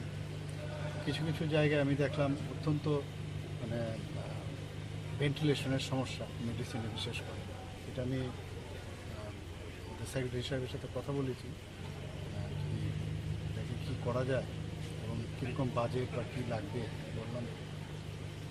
তো আদারওয়াইজ তো এখানে সব দিক দিয়ে ইনফ্রাস্ট্রাকচার একদম আপ টু দ্য মার্ক, কিন্তু তারপরেও অনেক সময় অনেক ঘটনা। হসপিটালে তো মেডিকেল কলেজের হসপিটাল থাকতেই হবে, আর হসপিটালের মধ্যে নানা সমস্যা থাকতেই পারে।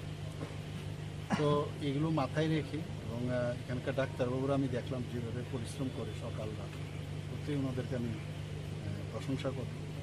এবং ওনাদেরকে আমি বলেছি সরকার বা হেলথ ডিপার্টমেন্ট ওনাদের সাথে আছে, যখন যা সমস্যা হবে আমরা দেখব। স্যার, এক দুটো ওয়ার্ডে দেখা গেছে নার্সের সমস্যা রয়েছে, দুজন দিয়ে নার্সের তো আমরা নিচ্ছি, এর মধ্যে আমরা 175 জন ইলেকশনের মডেল কোড অফ কন্ডাক্ট শেষ হলেই নিয়োগ করা হইব। তখন স্যার কোথাও দেখা গেছে আপনার সাথে রুগীর আত্মীয় পরিজনরা কথা বলেছে? কথা বলেছি ওনাদের। তো দেখুন, যখন যে ভর্তি হয় না, তো যারা পেশেন্ট পার্টি তাদের মধ্যে একটা মানে খুব নিজেকে অসহায়ের একটা ফিলিংস চলে আসে। তো মনে হয় যে ডাক্তারবাবু দেখছে কি না, কী অবস্থা, সবসময় জানার একটা সবাইরই এটা।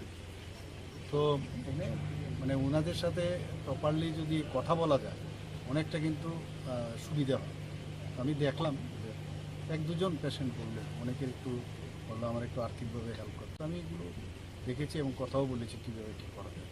যে সমস্যাগুলি উঠে এসেছে সেই সমস্যাগুলি কবে নাগাদ শেষ হতে পারে? মানে এই সমস্যা মানে সেই রকম তো কোনো সমস্যা নেই, নতুন নতুন ডিপার্টমেন্ট হয়েছে, সুপার স্পেশালিটি বিষয়গুলো এখানে আছে। এখন মানুষ তো ভালোভাবে ইয়ে পাচ্ছে, এখানে পরিষেবা পাচ্ছে, কিন্তু তারপরেও আমি বলবো শেষ নেই। এখানে অনেক আর্মামেন্টেরিয়ামের মেডিকেল ইকুইপমেন্টস এখন অনেক ধরনের বেরিয়ে গেছে। তারপরেও আমি বলবো যে প্রায় ভালো মানে আমাদের মেডিকেল কলেজে এবং আমাদের যে হসপিটাল আছে, জিবি হসপিটাল, সব কিছুই আছে। খালি আমি যেটা বললাম যে একটু জায়গাও এখন দেখলাম, আগে প্রথম আমি একবার যখন এসেছিলাম, এমনিতে তো পেশেন্ট দেখতে আসি অনেক সময়, এইবার আমি ভালো করে দেখলাম সেটা। তো জায়গাও বাড়ছে, অনেকটা বলেছিলাম যাতে মাটিতে না সই, তো সেই ব্যবস্থাটাও আমি দেখলাম আগের তুলনায় অনেক কমে গেছে। কিন্তু মানে এখানে সবচেয়ে একটা বিরাট প্রেশার আছে, যেটা আমরা বললাম যে সমস্ত ডিস্ট্রিক্ট হসপিটালগুলোকে যদি আমরা স্ট্রেংথেনিং করতে পারি, এখানে প্রেশারটা কমে, সেই দিকটাও আমরা দেখছি। Thank you.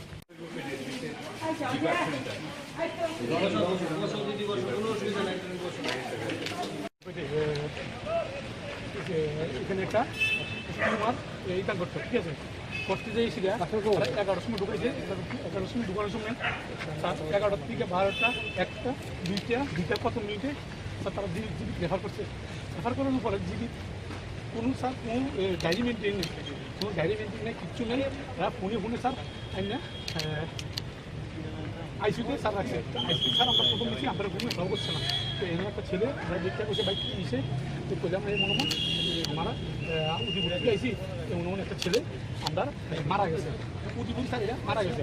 তারা কী করছে 10টা ইঞ্জেকশন লেগেছে স্যার, লেগছে শিখে তারা ইঞ্জেকশন দেয় আর বুকটাকে এমনি করতেছে এমনি। আর ছেলের বাবা স্যার ফাউডের দিকে একবার ঠান্ডা হয়ে গেছে, তারপরে হেরা কি হচ্ছে রুগীদের দিয়া স্যার তারা ফালা হয়ে গেছে। উদিপুরের যে লোকটি মানে যে ডাক্তারবাবুরা আইছিল ডাক্তার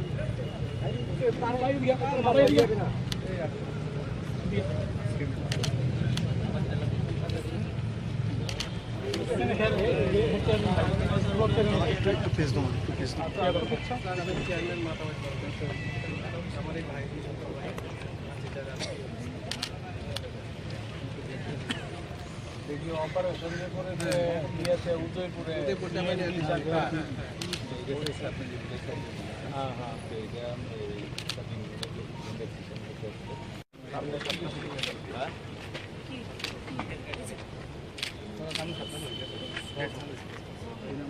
আমার নাম সকাশ করতে।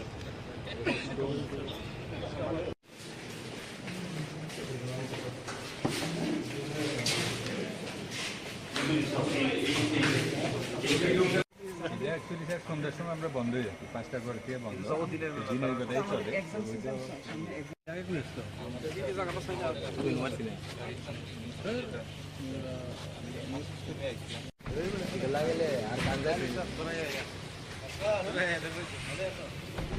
এরকম পরিস্থিতি রয়েছে বর্তমান। না, কাজের ফাঁকে হঠাৎ করে একটা গ্যাপ পেলাম, ভাবলাম যে একটু দেখে নিই এখানের মেডিকেল কলেজ এবং হসপিটালের বিষয়।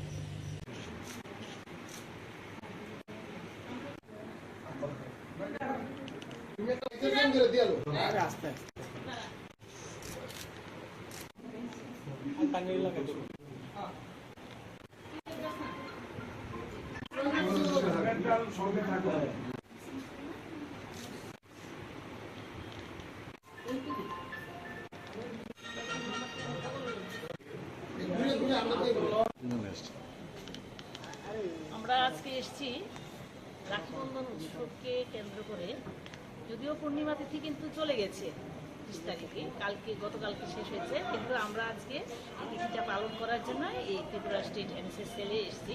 আমাদের এখানে উপস্থিত আছেন আমাদের এনএসএস এর আধিকারিক ডক্টর চিত্রজিৎ ভৌমিক মহোদয় এবং দুজন ন্যাশনাল অ্যাওয়ার্ডি, ওনারা এসছেন। আমরা কিন্তু 30 তারিখে এর আগে মুখ্যমন্ত্রীর সরকারি বাসভবনে গিয়েও আমরা মানে রাখি বন্ধন অনুষ্ঠানটা উদযাপন করেছি। আসলে এই অনুষ্ঠানটা পালনের একটাই উদ্দেশ্য যে মৈত্রী এবং সৌভ্রাতৃত্ব যেন সবার মধ্যে বজায় থাকে। এবং পুরাণে কথিত আছে যে ভাইরা রাখি পড়লে বোনদের কাছ থেকে যে বোনদেরকে রক্ষা করে, এবং সেই মোতাবেকই এখনো পর্যন্ত সেই প্রাচীনকাল থেকে চলে এসছে রাখি বন্ধন উৎসব। যদিও রাখি বন্ধন অনুষ্ঠানটা পূর্ণিমা তিথিতেই হয়ে থাকে, রবীন্দ্রনাথ যে কারণে রাখি বন্ধন অনুষ্ঠানটা পালন করেছেন এটা হচ্ছে মানে সৌভ্রাতৃত্ব, এটাই হচ্ছে আসল। কি নাম আপনার? Rama Bhattacharya, NSS programme officer, women's college.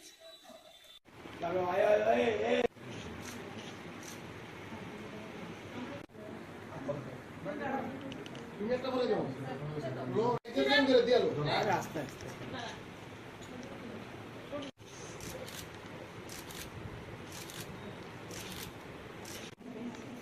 টাঙ্গাই লাগে তো এদিকে পৌঁছে হ্যাঁ ওটা লাগে অপেক্ষা করতে তাকে বলাইতো ও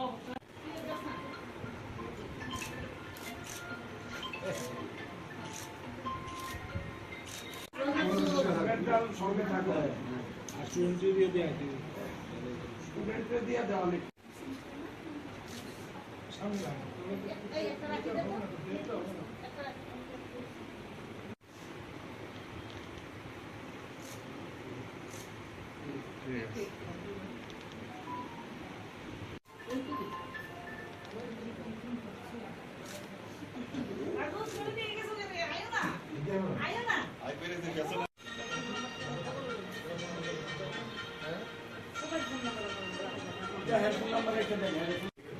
ঘুরে ঘুরে আমরা দেখবো জায়গা না আরো সামনে সামনে আরো সামনে আমরা আজকে এসেছি রাখিবন্ধন উৎসবকে কেন্দ্র করে, যদিও পূর্ণিমা তিথি কিন্তু চলে গেছে 30 তারিখে, গতকালকে শেষ হয়েছে, কিন্তু আমরা আজকে এই তিথিটা পালন করার জন্য এই ত্রিপুরা স্টেট এনএসএস সেলে এসেছি।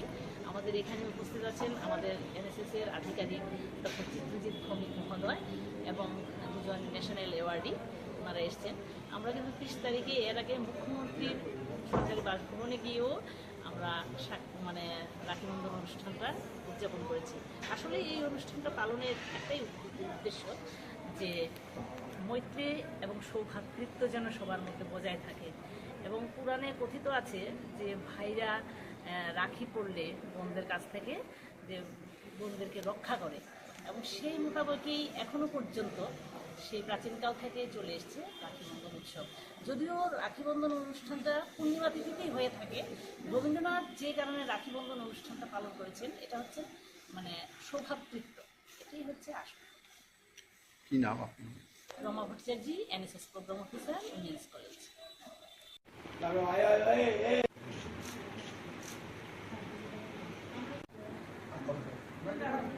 তুমি একটা বলে যাও লোক এক্সেশন করে দিয়ালো আস্তে আস্তে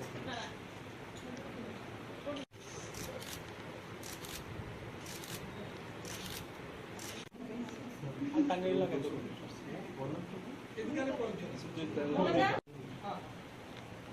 ওরা অপেক্ষা করতে তাকে পড়াইতেছে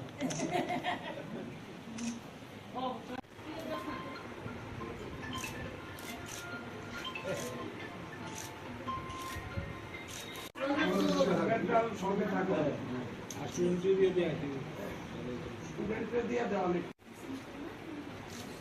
সামনে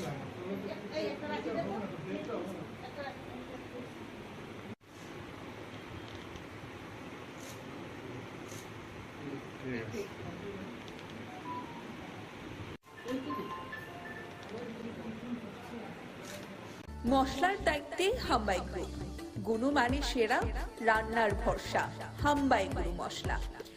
সম্পূর্ণ প্রাকৃতিক অপার গুণ ও উপকারিতায় পরিপূর্ণ হাম্বাই গুরু মশলা। যদি কেমিক্যাল ফ্রি, কালার ফ্রি, প্রকৃত স্বাদের মশলা খেতে চান তবে আপনার রান্নাঘরে চাই হাম্বাই গুরু মশলা। রান্নায় শুধুমাত্র তোমাকেই চাই হাম্বাই গুরু মশলা।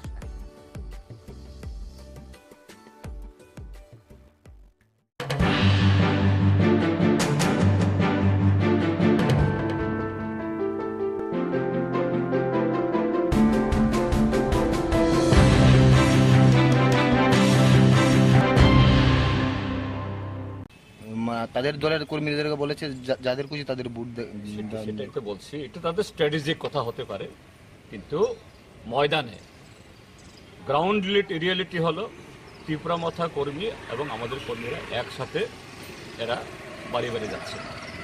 এটা তাদের স্ট্র্যাটেজিক হতে পারে, এটা তাদের ব্যাপার, এরা তাদের বক্তব্য বলার জন্য স্বাধীন। অর্থাৎ তারা বলেননি বিজেপিকে ভোট দেওয়ার জন্য, স্বাধীনভাবে ভোট দেওয়ার জন্য। আমরা তো চাই স্বাধীনভাবেই ভোট দিক, এবং গত বিধানসভা নির্বাচনে যে ভোট ভাগাভাগি হয়েছে এটা যাতে পুনরাবৃত্তি না ঘটে, আমরা এটাই চাই। না, তিনি তো এও বলেছে যে সিপিএম এর সাথেও তিনি নেই, মানে শুধু মানে কর্মীরা যারা রয়েছে তাদের নিজের যার পছন্দ ফলাফলের, সেটাই তো বলছি। এরা তো তাদের কর্মীরা তো বেশিরভাগ আমাদের কর্মীদের সাথে কাজ করছেন না। এই প্রেস মিটের পরে কি কোনো ধরনের প্রভাব পড়বে না মনে হচ্ছে? না না, কেন হবে, কেন হবে, হওয়ার তো কোনো কারণ নেই। আপনি তো বারে বারে মিটিং করেছিলেন অনিমেষ বাবুর সাথে। না না, এই জন্য তারা তো বলেননি সিপিএমকে ভোট না দেওয়ার জন্য তো বলেননি। এর মানেটা কি? না বলেই অনেক কথা বলেছেন, এটাই বুঝতে হবে। ঠিক আছে, কথা তো বলেছে যে এটা কিন্তু ওপেনলি বলেছে তারা। হ্যাঁ, বলেনি, বলেছে তো, সেই দায়িত্ব পালন করুক, এইটাই আমরা চাই। মনে হচ্ছে এটা হবে পালন? হ্যাঁ, পালন হবে কি মনে হচ্ছে আপনার? তারা এটা হবে কি না, এটা তো বিবেক ভোটের কথা বলেছে। আমরা তো বিবেক ভোট যদি হয় আর বিজেপিকে যদি পরাস্ত করতে চায় তাহলে বামফ্রন্ট ছাড়া তো অল্টারনেটিভ নেই। বামফ্রন্টই একমাত্র বিজেপি হারাতে পারে, কাজে এটাকে নিশ্চিত করার দায়িত্ব তাদের। আমরা তো তাদের কাছে এপিল দিয়েছি। ত্রিপুরা মথা দলের যে চেয়ারম্যান রয়েছে উনি এবং অনিমেষ বাবু মিলে একটা প্রেস মিট করেছে এবং তিনি বলেছেন যে তারা কাউকেই সাপোর্ট করছে না।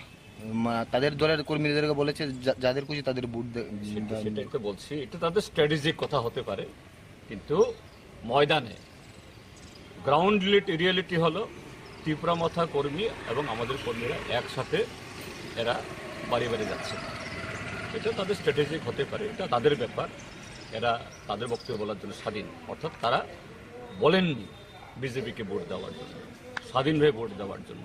আমরা তো চাই স্বাধীনভাবেই ভোট দিক এবং গত বিধানসভা নির্বাচনে যে ভোট ভাগাভাগি হয়েছে এটা যাতে পুনরাবৃত্তি না ঘটে, আমরা এটাই চাই।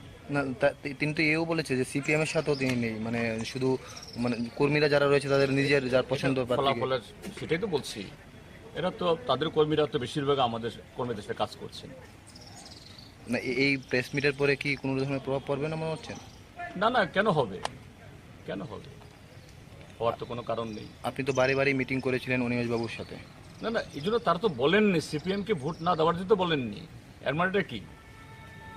না বলেই অনেক কথা বলেছেন, এটাই বুঝতে হবে। ঠিক আছে, কথা তো বলেছে যে এটা কিন্তু ওপেনলি বলেছে তারা, হ্যাঁ বলেনি, বলেছে তো, সেই দায়িত্ব পালন করুক, এটাই আমরা চাই। ওকে, মনে হচ্ছে এটা হবে পালন, পালন হবে কি মনে হচ্ছে আপনার? তারা এটা হবে কি না, এটা তো বিবেক ভোটের কথা বলেছে। আমরা তো বিবেক ভোট যদি হয় আর বিজেপিকে যদি পরাস্ত করতে চায় তাহলে বামফ্রন্ট ছাড়া তো অল্টারনেটিভ নেই। বামফ্রন্টই এখন বিজেপি হারাতে পারে, কাজে এটাকে নিশ্চিত করার দায়িত্ব তাদের। আমরা তো তাদের কাছে এপিল দিয়েছি। ত্রিপুরা মথা দলের যে চেয়ারম্যান রয়েছে উনি এবং অনিমেষ বাবু মিলে একটা প্রেস মিট করেছে এবং তিনি বলেছেন যে তারা কাউকেই সাপোর্ট করছে না। তাদের দলের কর্মীদেরকে বলেছে যাদের খুশি তাদের ভোট সেটাই তো বলছি, এটা তাদের স্ট্র্যাটেজিক কথা হতে পারে, কিন্তু ময়দানে গ্রাউন্ড রিয়েলিটি হলো ত্রিপুরা মথা কর্মী এবং আমাদের কর্মীরা একসাথে এরা বাড়ি বাড়ি যাচ্ছে। এটা তাদের স্ট্র্যাটেজিক হতে পারে, এটা তাদের ব্যাপার, এরা তাদের বক্তব্য বলার জন্য স্বাধীন। অর্থাৎ তারা বলেননি বিজেপিকে ভোট দেওয়ার জন্য, স্বাধীনভাবে ভোট দেওয়ার জন্য। আমরা তো চাই স্বাধীনভাবেই ভোট দিক এবং গত বিধানসভা নির্বাচনে যে ভোট ভাগাভাগি হয়েছে এটা যাতে পুনরাবৃত্তি না ঘটে, আমরা এটাই চাই। না, তিনি তো এও বলেছে যে সিপিএম এর সাথেও তিনি নেই, মানে শুধু মানে কর্মীরা যারা রয়েছে তাদের নিজের যার পছন্দ ফলাফলের, সেটাই তো বলছি, এরা তো তাদের কর্মীরা তো বেশিরভাগ আমাদের কর্মীদের সাথে কাজ করছেন না। এই প্রেস মিটের পরে কি কোনো ধরনের প্রভাব পড়বে না মনে হচ্ছে? না না, কেন হবে, কেন হবে, হওয়ার তো কোনো কারণ নেই। আপনি তো বারে বারে মিটিং করেছিলেন অনিমেষ বাবুর সাথে। না না, এই জন্য তারা তো বলেননি সিপিএমকে ভোট না দেওয়ার জন্য তো বলেননি। এর মানেটা কি? না বলেই অনেক কথা বলেছেন, এটাই বুঝতে হবে। ঠিক আছে, কথা তো বলেছে যে এটা কিন্তু ওপেনলি বলেছে তারা, হ্যাঁ বলেনি, বলেছে তো।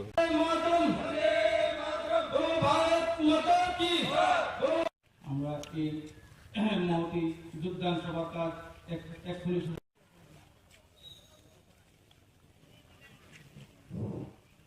অতিথিকে পৌর পরিষদের 3 নং ওয়ার্ডের কাউন্সিলর শ্রীমতী ঝর্ণা দেব বিশ্বাস মহোদয়।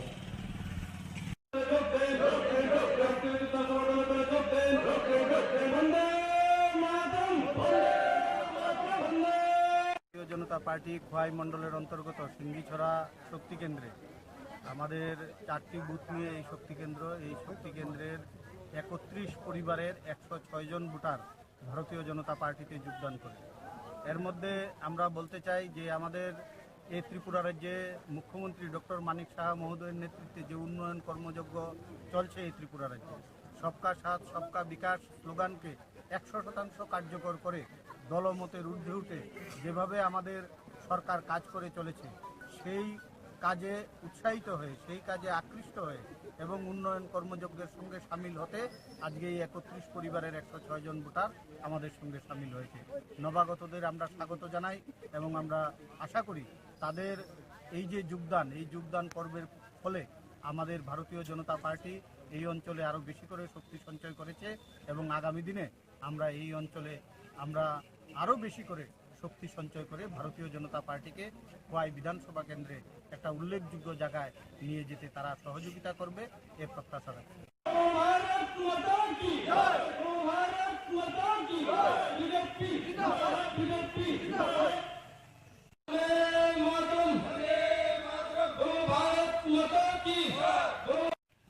মশলার দায়িত্বে হাম্বাই গ্রুপ, গুণমানে সেরা, রান্নার ভরসা। হাম্বাই গুরু মশলা সম্পূর্ণ প্রাকৃতিক, অপার গুণ ও উপকারিতায় পরিপূর্ণ। হাম্বাই গুরু মশলা। যদি কেমিক্যাল ফ্রি, কালার ফ্রি, প্রকৃত স্বাদের মশলা খেতে চান, তবে আপনার রান্নাঘরে চাই হাম্বাই গুরু মশলা। রান্নায় শুধুমাত্র তোমাকেই চাই হাম্বাই গুরু মশলা।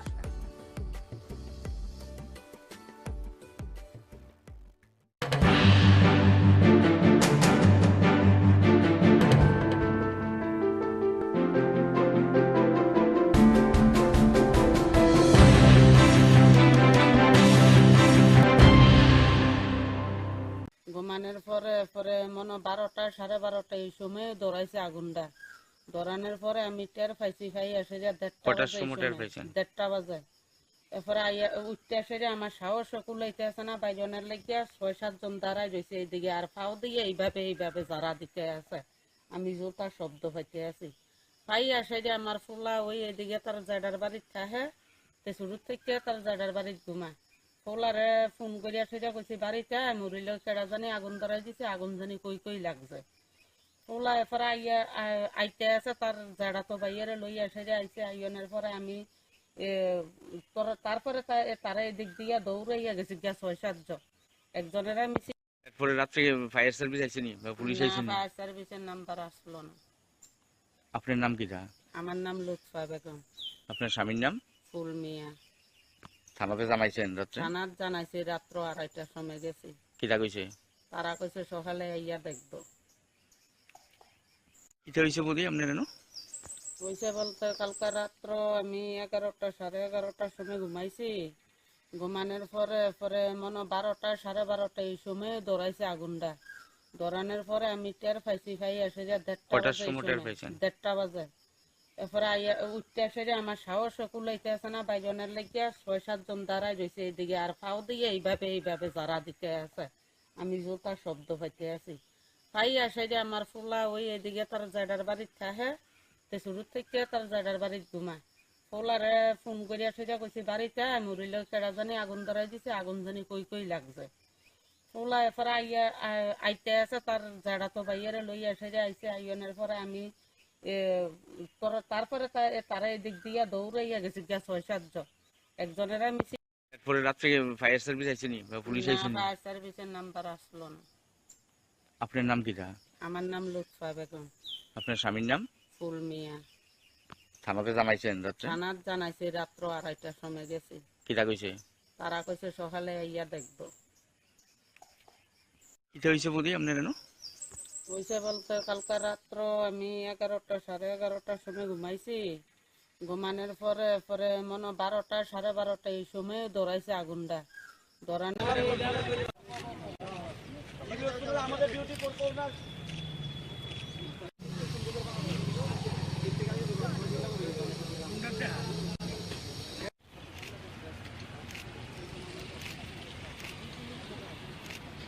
ডিউটি কন্টিনিউ করতে হবে, হসপিটালে কোভিড স্টাফদের প্রোগ্রাম ডিউটি করতে হবে।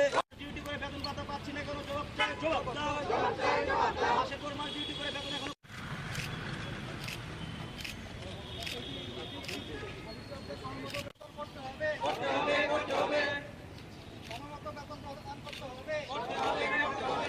বেতন পাইনি, শিবিরের জবাব দাও, নাইলে আন্দোলন আমাদের স্থায়ী সমাধান চলবে না। নার্সদের কৃষির মতো ব্যবহার করা চলবে না। আমাদের দাবি পূরণের লক্ষ্যে তীব্র সরকারের সাহায্যের হাত বাড়িয়ে দেন। আমাদের দাবি পূরণের লক্ষ্যে তীব্র সরকার আমাদের সময় মতন বেতন দিতে হবে।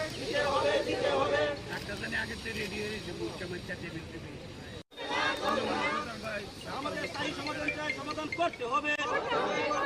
আমাদের দাবি ন্যায্য দাবি, এই দাবি পূরণ করতে হবে। নইলে আন্দোলন, আমাদের দাবি ন্যায্য দাবি, এই দাবি পূরণ করতে হবে। কোভিড স্টাফদের স্থায়ী সমাধান কি কারণে আজকে আপনারা এখানে আসছেন? जों दिनै हराव हायमानिंके माने दिनै जों बसर डिउटि खाय फैमानि दिनै कोनो ताबुक फानो रेसपन्ड करिखो ओमफ्राय जों दिनै माने दिनै डिउटि न कन्टिनिउ खालायथुं आबोनो जों बेतनबो जों रेगुलार माया 3-4 मास जों टंका बेतनबो ताबुक फानो मायाखो आबोन बाय चिन बेतनबो जागनांखुन आबोन बागन जों दिनै हराव रेलि खायो जों जरि दिनै साक्सेस यांगाय जों तेबो परिबर्ते जों तेबो आन्दोलन खालायखांनायनि दिनै যখন করোনা মহামারী আসে প্যান্ডামিক টাইমে তখন আমাদের স্টাফ নার্সরা আমরা জীবন বাজি রেখে ডিউটি করেছি।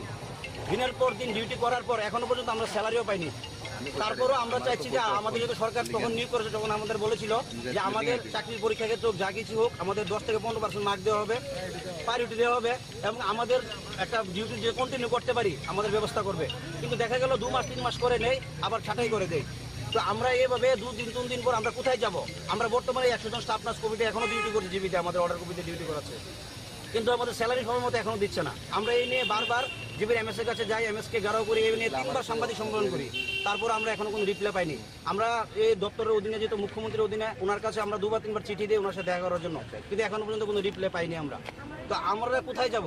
আমাদের যখন আমরা যে আজকে জীবন বাজি রেখে ডিউটি করেছি, যখন কেউ কারোর মা বাবাকে ছুঁই না প্যান্ডামিক টাইমে, তখন আমরা ডিউটি করেছি। এখন আমাদের কোনো ইয়ে নেই, আমাদের কোনো লাইফের কোনো গ্যারান্টি নেই, তখন আমরা ডিউটি করেছি। এখন আমাদের পেছনে তাকে কেউ তাকাচ্ছে না আমাদের দিকে, তো আমরা কোথায় যাবো? দিনের পর দিন ধাক্কা খাচ্ছি। আমাদের বেতন বাধক সমান করতে হবে এবং আমাদের দাবি আমাদের যেন স্থায়ী ডিউটি দেওয়া হয় এখানে, এবং আমরা যে 100 স্টাফ আছে আমাদের স্থায়ী ডিউটি হতে হবে, না হলে আমরা পরবর্তী স্টেপ আমরা হাইকোর্টে কেস যেতে বাধ্য হবো। কারণ আমরা প্যান্ডেমিক টাইমে ডিউটি করেছি, আমরা এখন কেস যেতে বাধ্য হবো। কারণ আমরা চাইছি আলোচনার মাধ্যমে সরকার যে উন্নয়ন কাজ করছে আমাদের দিকেও তাকাক, কারণ আমরা তো প্যান্ডেমিক টাইমে ডিউটি করেছি, এখনো পর্যন্ত আমাদের কিছু করছে না আমাদের জন্য। আমরা তো ভালো পথ সরকারের সাথে সহযোগিতা হাত বাড়িয়ে স্বাস্থ্য দপ্তরের দিকে আমরা এগিয়ে যাচ্ছি, কিন্তু আমাদের জন্য কিছু করছে না। এম এর সাথে কথা হয়েছে, এমএস বলে আমি জানি না ভাই, ডাইরেক্টরের সাথে কথা বলছি আমি জানি না, আমাদের ফান্ড দেয় না, আমাদের টাকা দেয় না, ফান্ড দেয় না, আমাদের স্যালারি কোথা থেকে দেবো? আমাদের ফান্ড দেয় না, টাকা দেয় না। একটা ইম্পর্টেন্ট দপ্তর স্বাস্থ্য দপ্তর, এখানে যদি বলে ফান্ড দেয় না তাহলে আমরা কোথায় যাবো? রুগীরা কিভাবে ইয়ে করবে? নার্সের প্রচুর সংকট জীবিতে, তারপর আমাদের দিয়ে ডিউটি করাচ্ছে, আবার আমাদেরও স্যালারি দিচ্ছে না, 3 মাস 2 মাস করে ডিউটি করাচ্ছে, আবার ছাঁটাই করে দেয় ইচ্ছা করলে। এখন 175 নার্স নিয়েছে, তো ওদের মধ্যে যারা চেনা জানা ওরা পরীক্ষাতে না বসে চাকরি পেয়েছে, আমরা যদি আরটিআই দিই ওদের চাকরি বাতিল হবে। আমাদের তো প্রায়োরিটি দেওয়া দরকার ছিল না, আমরা তো জীবন বাজি রেখে ডিউটি করছি 100 স্টাফ নার্স, আমাদের তো কাউকে প্রায়োরিটি দেয়নি এই চাকরির ক্ষেত্রে। যখন ঢুকিয়েছিল তখন প্রাক্তন মুখ্যমন্ত্রী বিপ্লব দেব বলেছিল যে আমাদের কিছু একটা আমাদের জন্য করবে, আমাদের 20,000 টাকা স্যালারির বিনিময়ে ঢুকিয়েছিল।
মশলার দায়িত্বে হাম্বাই গ্রুপ, গুণমানে সেরা, রান্নার ভরসা। হাম্বাই গুরু মশলা সম্পূর্ণ প্রাকৃতিক, অপার গুণ ও উপকারিতায় পরিপূর্ণ। হাম্বাই গুরু মশলা। যদি কেমিক্যাল ফ্রি, কালার ফ্রি, প্রকৃত স্বাদের মশলা খেতে চান, তবে আপনার রান্নাঘরে চাই হাম্বাই গুরু মশলা। রান্নায় শুধুমাত্র তোমাকেই চাই হাম্বাই গুরু মশলা।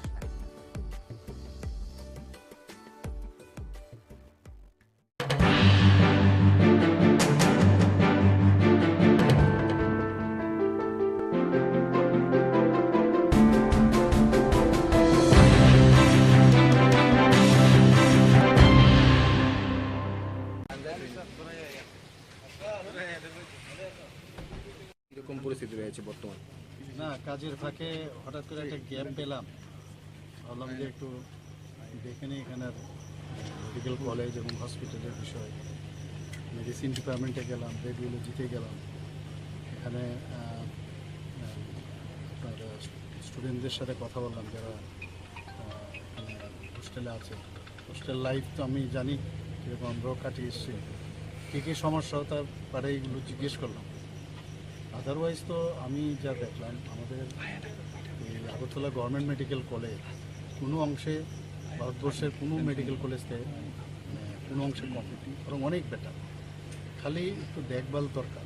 দেখভাল মানে মেনটেন্যান্সের বিষয়টা আমি এটার উপর বেশি জোর দিয়েছি। কিছু কিছু জায়গায় আমি দেখলাম অত্যন্ত মানে ভেন্টিলেশনের সমস্যা মেডিসিনে বিশেষ করে। এটা আমি সেক্রেটারি সাহেবের সাথে কথা বলেছি, যদি এটাকে কী করা যায় এবং কীরকম বাজেট বা কী লাগবে বললাম। তো আদারওয়াইজ তো এখানে সব দিক দিয়ে ইনফ্রাস্ট্রাকচার একদম আপ টু দ্য মার্ক, কিন্তু তারপরেও অনেক সময় অনেক ঘটনা। হসপিটালে তো মেডিকেল কলেজের হসপিটাল থাকতেই হবে, আর হসপিটালের মধ্যে নানা সমস্যা থাকতেই পারে। তো এগুলো মাথায় রেখে এবং এখানকার ডাক্তারবাবুরা আমি দেখলাম যেভাবে পরিশ্রম করে সকাল রাত, সত্যিই ওনাদেরকে আমি প্রশংসা করি। এবং ওনাদেরকে আমি বলেছি সরকার বা হেলথ ডিপার্টমেন্ট ওনাদের সাথে আছে, যখন যা সমস্যা হবে আমরা দেখব। স্যার, এক দুটো ওয়ার্ডে দেখা গেছে নার্সের সমস্যা রয়েছে, দুজন দিয়ে নার্সের তো আমরা নিচ্ছি, এর মধ্যে আমরা 175 জন ইলেকশনের মডেল কোড অফ কন্ডাক্ট শেষে নিয়োগ করা হইল। তখন স্যার কোথাও দেখা গেছে আপনার সাথে রুগীর আত্মীয় পরিজনরা কথা বলেছি ওনাদের। তো দেখুন, যখন যে ভর্তি হয় না, তো যারা পেশেন্ট পার্টি তাদের মধ্যে একটা মানে খুব নিজেকে অসহায়ের একটা ফিলিংস চলে আসে। তো মনে হয় যে ডাক্তারবাবু দেখছে কি না, কী অবস্থা, সবসময় জানার একটা সবাইরই এটা। তো মানে ওনাদের সাথে প্রপারলি যদি কথা বলা যায় অনেকটা কিন্তু সুবিধা হয়। আমি দেখলাম যে এক দুজন পেশেন্ট বললো, অনেকের একটু বললো আমার একটু আর্থিকভাবে হেল্প করতো। আমি এগুলো দেখেছি এবং কথাও বলেছি কীভাবে কী করা যায়। যে সমস্যাগুলি উঠে এসেছে সেই সমস্যাগুলি কবে নাগাদ শেষ হতে পারে? মানে এই সমস্যা মানে সেই রকম তো কোনো সমস্যা নেই, নতুন নতুন ডিপার্টমেন্ট হয়েছে, সুপার স্পেশালিটি বিষয়গুলো এখানে আছে। এখন মানুষ তো ভালোভাবে পাচ্ছে, এখানে পরিষেবা পাচ্ছে, কিন্তু তারপরেও আমি বলবো শেষ নেই। এখানে অনেক আর্মামেন্টেরিয়ামের মেডিকেল ইকুইপমেন্টস এখন অনেক ধরনের বেরিয়ে গেছে। তারপরেও আমি বলবো যে প্রায় ভালো মানে আমাদের মেডিকেল কলেজে এবং আমাদের যে হসপিটাল আছে, জিবি হসপিটাল, সব কিছুই আছে। খালি আমি যেটা বললাম যে একটু জায়গাও এখন দেখলাম, আগে প্রথম আমি একবার যখন এসেছিলাম এমনিতে তো পেশেন্ট দেখতে আসি অনেক সময়, এইবার আমি ভালো করে দেখলাম সেটা। তো জায়গাও বাড়ছে, অনেকটা বলেছিলাম যাতে মাটিতে না সই, তো সেই ব্যবস্থাটাও আমি দেখলাম আগের তুলনায় অনেক কমে গেছে। কিন্তু মানে এখানে সবচেয়ে একটা বিরাট প্রেশার আছে, যেটা আমরা বললাম যে সমস্ত ডিস্ট্রিক্ট হসপিটালগুলোকে যদি আমরা স্ট্রেংথেনিং করতে পারি এখানে প্রেশারটা কমে, সেই দিকটাও আমরা দেখছি। Thank you.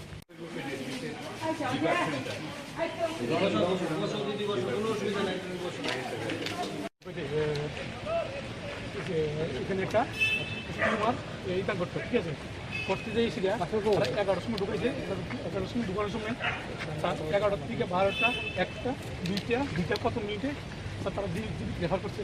রেফার করানোর পরে জিবি কোনো স্যার কোনো ডায়েরি মেনটেন নেই, কোনো ডায়েরি মেনটেন নেই, কিচ্ছু নেই। এরা ফোনে স্যার না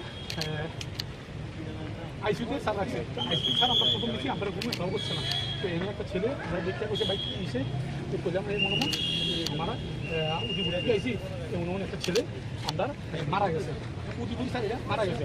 তারা কি করছে 10টা ইঞ্জেকশন লিখছে স্যার, লিখেছি তারা ইঞ্জেকশন দেয় আর বুকটারে এমনি করতেছে এমনি। আর ছেলের বাবা স্যার হাওড়ির দিকে একবার ঠান্ডা হয়ে গেছে। তারপরে হেরা কি হচ্ছে রুগীদের দিয়া স্যার তারা ফালা হয়ে গেছে।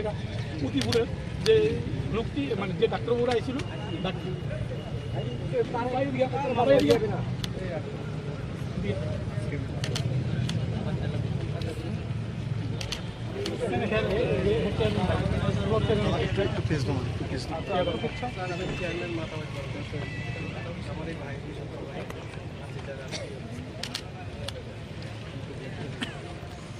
অপারেশন করে ইয়েতে উদয়পুরে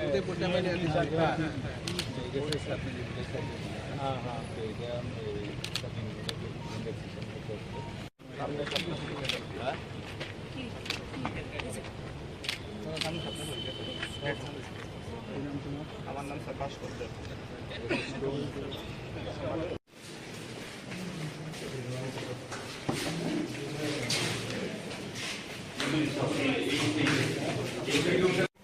অ্যাকচুয়ালি স্যার সন্ধ্যার সময় আমরা বন্ধ হয়ে যাচ্ছি, 5টা করে দিয়ে বন্ধ, দিনের বেলায় চলে।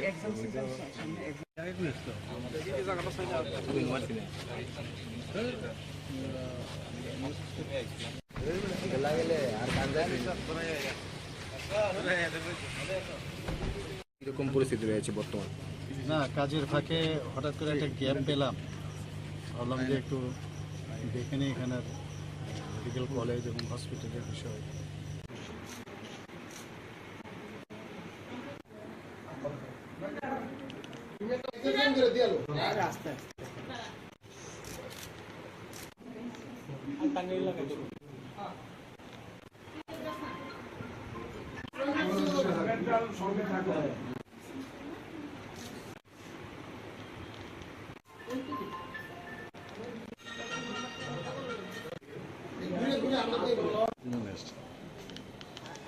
আমরা আজকে এসেছি রাখি বন্ধন উৎসবকে কেন্দ্র করে।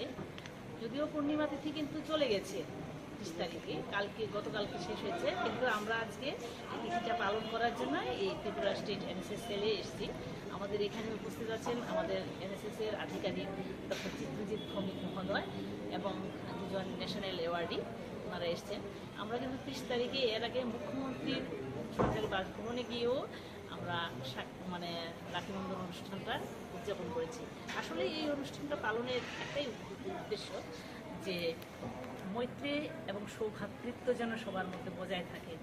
এবং পুরাণে কথিত আছে যে ভাইরা রাখি পড়লে বোনদের কাছ থেকে যে বোনদেরকে রক্ষা করে, এবং সেই মোতাবেকই এখনো পর্যন্ত সেই প্রাচীনকাল থেকে চলে এসছে রাখি বন্ধন উৎসব। যদিও রাখি বন্ধন অনুষ্ঠানটা পূর্ণিমা তিথিতেই হয়ে থাকে, রবীন্দ্রনাথ যে কারণে রাখি বন্ধন অনুষ্ঠানটা পালন করেছেন এটা হচ্ছে মানে সৌভ্রাতৃত্ব, এটাই হচ্ছে আসল। কি নাম আপনি? Rama Bhattacharya, NSS programme officer, women's college.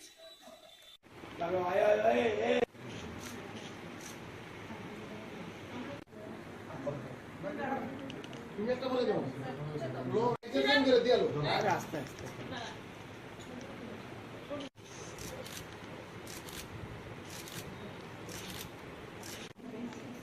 Tangail লাগাই দেব এদিকে কোন জিনিস ওরা লাগে অপেক্ষা করতে তাকে পড়াইতেছে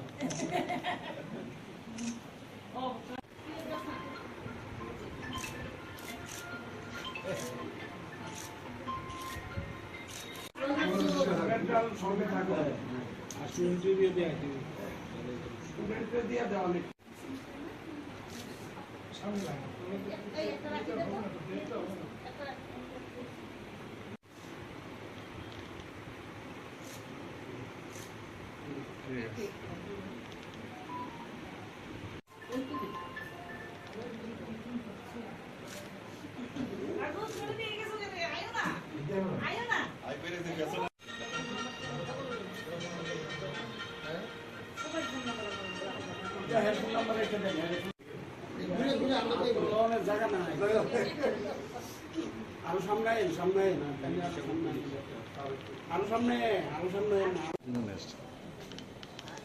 আমরা আজকে এসেছি রাখি বন্ধন উৎসবকে কেন্দ্র করে, যদিও পূর্ণিমা তিথি কিন্তু চলে গেছে 30 তারিখে, গতকালকে শেষ হয়েছে, কিন্তু আমরা আজকে এই তিথিটা পালন করার জন্য এই ত্রিপুরা স্টেট এনএসএস সেলে এসেছি।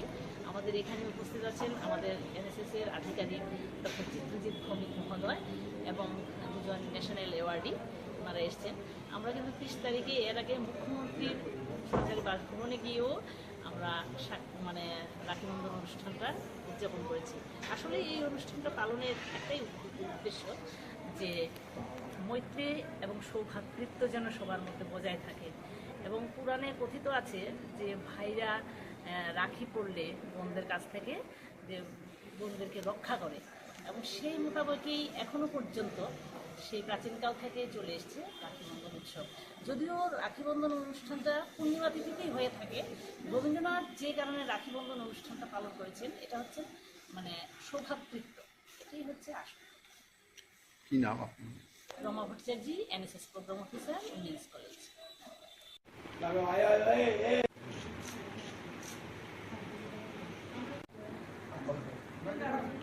তুমি একটা বলে যাও লোক এক্সেশন করে দিয়ালো আস্তে আস্তে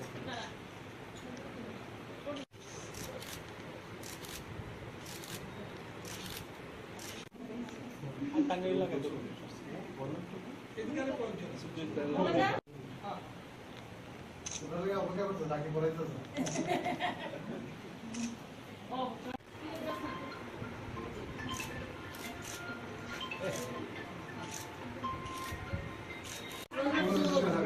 সঙ্গে থাকো আর সুইংটি দিয়ে দেওয়া দিবি স্টুডেন্টকে দিয়ে দেওয়া নেই সামনে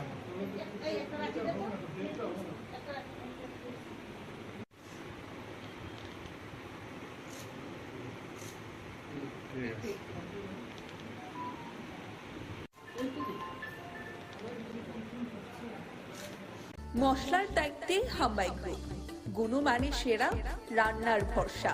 হাম্বাই গুরু মশলা সম্পূর্ণ প্রাকৃতিক, অপার গুণ ও উপকারিতায় পরিপূর্ণ। হাম্বাই গুরু মশলা। যদি কেমিক্যাল ফ্রি, কালার ফ্রি, প্রকৃত স্বাদের মশলা খেতে চান তবে আপনার রান্নাঘরে চাই হাম্বাই গুরু মশলা। রান্নায় শুধুমাত্র তোমাকেই চাই হাম্বাই গুরু মশলা।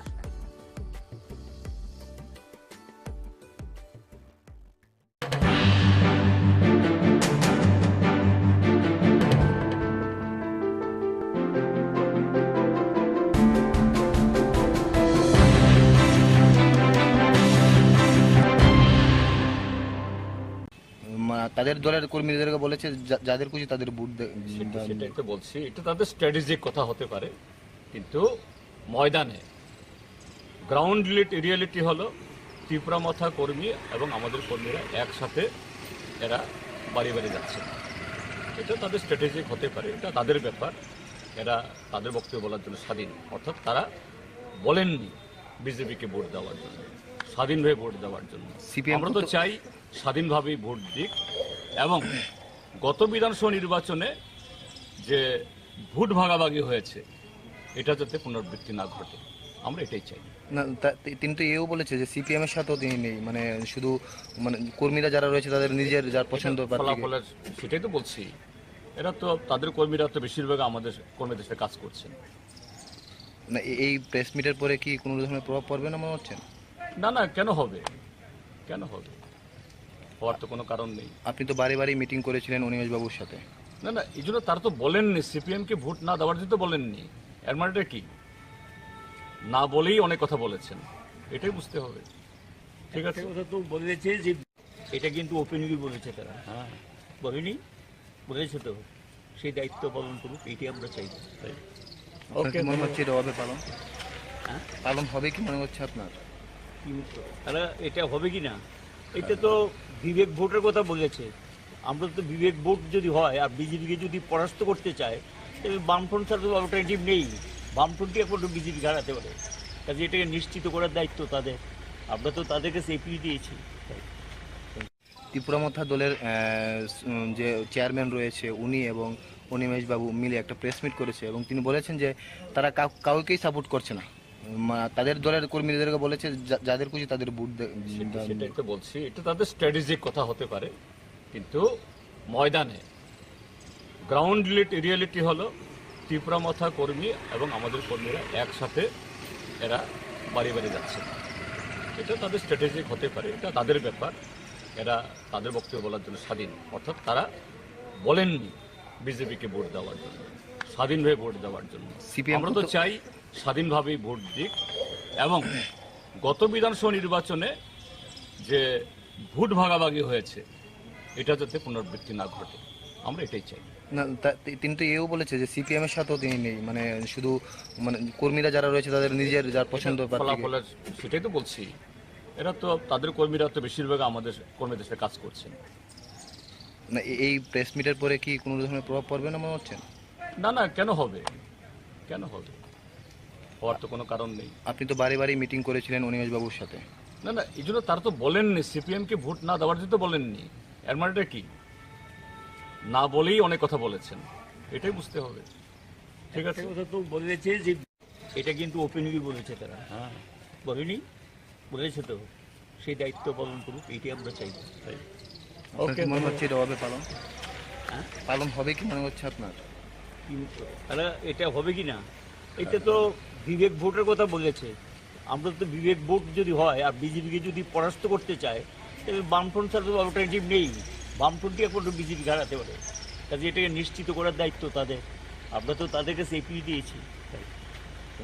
ত্রিপুরা মথা দলের যে চেয়ারম্যান রয়েছে উনি এবং অনিমেষ বাবু মিলে একটা প্রেস মিট করেছে এবং তিনি বলেছেন যে তারা কাউকেই সাপোর্ট করছে না, তাদের দলের কর্মীদেরকে বলেছে যাদের খুশি তাদের ভোট সেটাই তো বলছি, এটা তাদের স্ট্র্যাটেজিক কথা হতে পারে, কিন্তু ময়দানে গ্রাউন্ড রিয়েলিটি হলো ত্রিপুরা মথা কর্মী এবং আমাদের কর্মীরা একসাথে এরা বাড়ি বাড়ি যাচ্ছে। এটা তাদের স্ট্র্যাটেজিক হতে পারে, এটা তাদের ব্যাপার, এরা তাদের বক্তব্য বলার জন্য স্বাধীন। অর্থাৎ তারা বলেননি বিজেপিকে ভোট দেওয়ার জন্য, স্বাধীনভাবে ভোট দেওয়ার জন্য। আমরা তো চাই স্বাধীনভাবেই ভোট দিক এবং গত বিধানসভা নির্বাচনে যে ভোট ভাগাভাগি হয়েছে এটা যাতে পুনরাবৃত্তি না ঘটে, আমরা এটাই চাই। না, তিনি তো এও বলেছে যে সিপিএম এর সাথেও তিনি নেই, মানে শুধু মানে কর্মীরা যারা রয়েছে তাদের নিজের যার পছন্দ ফলাফলের, সেটাই তো বলছি, এরা তো তাদের কর্মীরা তো বেশিরভাগ আমাদের কর্মীদের সাথে কাজ করছেন। না, এই প্রেস মিটের পরে কি কোনো ধরনের প্রভাব পড়বে না মনে হচ্ছে? না না, কেন হবে, কেন হবে, হওয়ার তো কোনো কারণ নেই। আপনি তো বাড়ি বাড়ি মিটিং করেছিলেন অনিমেষ বাবুর সাথে। না না, এই জন্য তারা তো বলেননি সিপিএমকে ভোট না দেওয়ার জন্য তো বলেননি, এর মানেটা কি, না বলেই অনেক কথা বলেছেন, এটাই বুঝতে হবে। ঠিক আছে, কথা তো বলেছে যে এটা কিন্তু ওপেনলি বলেছে তারা, হ্যাঁ বলেনি, বলেছে তো।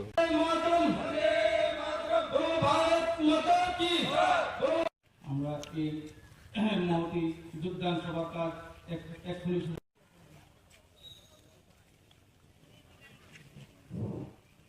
অতিথিকে পরিষদের 3 নং ওয়ার্ডের কাউন্সিলর শ্রীমতী ঝর্ণা দেব বিশ্বাস মহোদয়।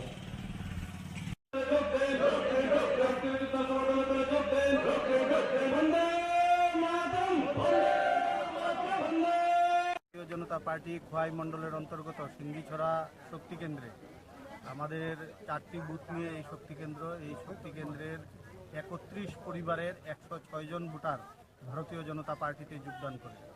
এর মধ্যে আমরা বলতে চাই যে আমাদের এই ত্রিপুরা রাজ্যে মুখ্যমন্ত্রী ডক্টর মানিক সাহা মহোদয়ের নেতৃত্বে যে উন্নয়ন কর্মযজ্ঞ চলছে এই ত্রিপুরা রাজ্যে, সবকা সাথ সবকা বিকাশ স্লোগানকে 100% কার্যকর করে দলমতের ঊর্ধ্বে উঠে যেভাবে আমাদের সরকার কাজ করে চলেছে সেই কাজে উৎসাহিত হয়ে সেই কাজে আকৃষ্ট হয়ে এবং উন্নয়ন কর্মযজ্ঞের সামিল হতে আজকে এই 71 পরিবারের 106 জন ভোটার আমার সঙ্গে সামিল হয়েছে।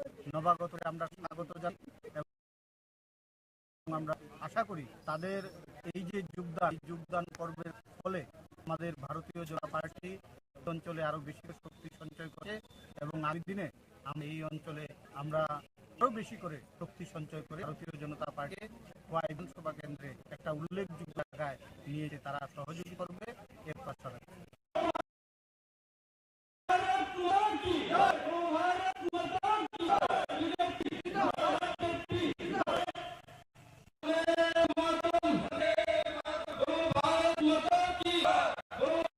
মশলার দায়িত্বে হাম্বাই গ্রুপ, গুণমানের সেরা, রান্নার ভরসা। হাম্বাই গুরু মশলা সম্পূর্ণ প্রাকৃতিক, অপার গুণ ও উপকারিতায় পরিপূর্ণ। হাম্বাই গুরু মশলা। যদি কেমিক্যাল ফ্রি, কালার ফ্রি, প্রকৃত স্বাদের মশলা খেতে চান তবে আপনার রান্নাঘরে চাই হাম্বাই গুরু মশলা। রান্নায় শুধুমাত্র তোমাকেই চাই হাম্বাই গুরু মশলা।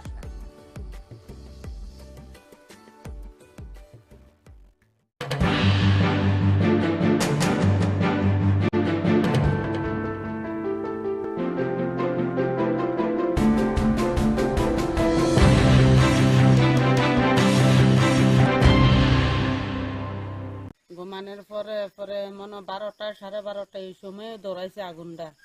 দৌড়ানোর পরে আমি টের পাইছি, পাই আসে যে 1:30 বাজে। এরপরে উঠতে আসে যে আমার সাহস কুলাইতে আছে না, বাইজনের লেগে 6-7 জন দাঁড়ায় রয়েছে এইদিকে, আর ফাও দিয়ে এইভাবে যারা দিতে আছে। আমি জোতার শব্দ পাইতে আছি, পাই আসে যে আমার ফুলা ওই এদিকে তার জাডার বাড়ির থাকে, শুরু থেকে তার জাডার বাড়ির ঘুমা। ফুলারে ফোন করে আসে যে কইছি বাড়িতে মরিলেও সেটা জানি আগুন ধরাই দিছে, আগুন জানি কই লাগছে। ফুলা এরপরে আইতে আছে, তার জাডা তো বাইরে লই আসে যে আইছে। আইনের পরে আমি তারপরে তারা এদিক দিয়ে দৌড়াইয়া গেছি গিয়া 6-7 জন। একজনের মিছিল এরপরে রাত্রে ফায়ার সার্ভিস আইছেনি বা পুলিশ আইছেনি? ফায়ার সার্ভিসের নাম্বার আসলো না। আপনার নাম কি? আমার নাম লুৎফা বেগম। আপনার স্বামীর নাম? ফুল মিয়া। থানাতে জানাইছেন রাত্রে? থানাত জানাইছি, রাত্র 2:30টার সময় গেছি। কিটা কইছে? তারা কইছে সকালে আইয়া দেখবো। কিটা হইছে বলি আপনার জানো? কইছে বলতে কালকে রাত্র আমি 11টা 11:30টার সময় ঘুমাইছি।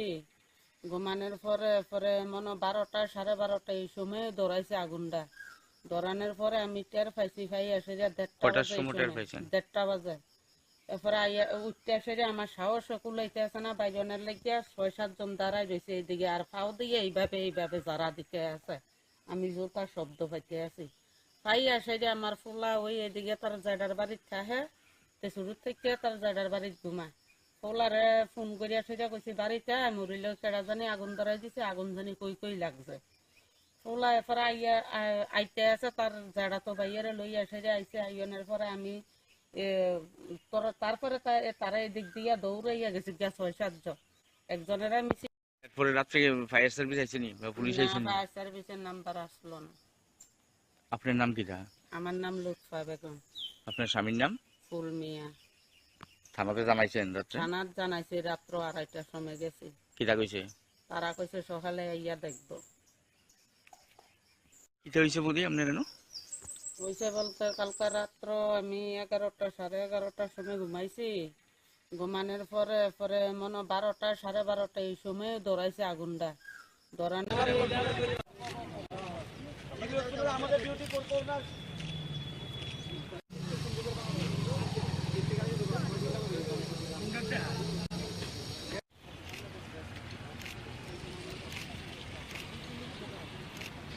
ডিউটি কন্টিনিউ করতে হবে।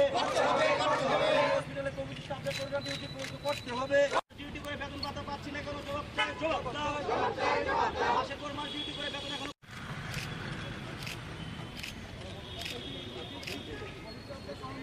করতে হবে। সময়মত বেতন প্রদান করতে হবে। কোনো বেতন পাইলে শিবিরের জবাব দাও।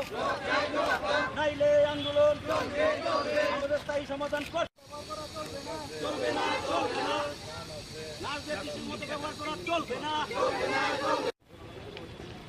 আমাদের দাবি পূরণের লক্ষ্যে তীব্র সরকারের সাহায্যের হাত বাড়িয়ে দেন। আমাদের দাবি পূরণের লক্ষ্যে তীব্র সরকার আমাদের পড়া উচিত সময় মতন বেতন দিতে হবে একটা দিনে আগে তো রেডি হয়ে গেছে উচ্চমাত্রা দেবে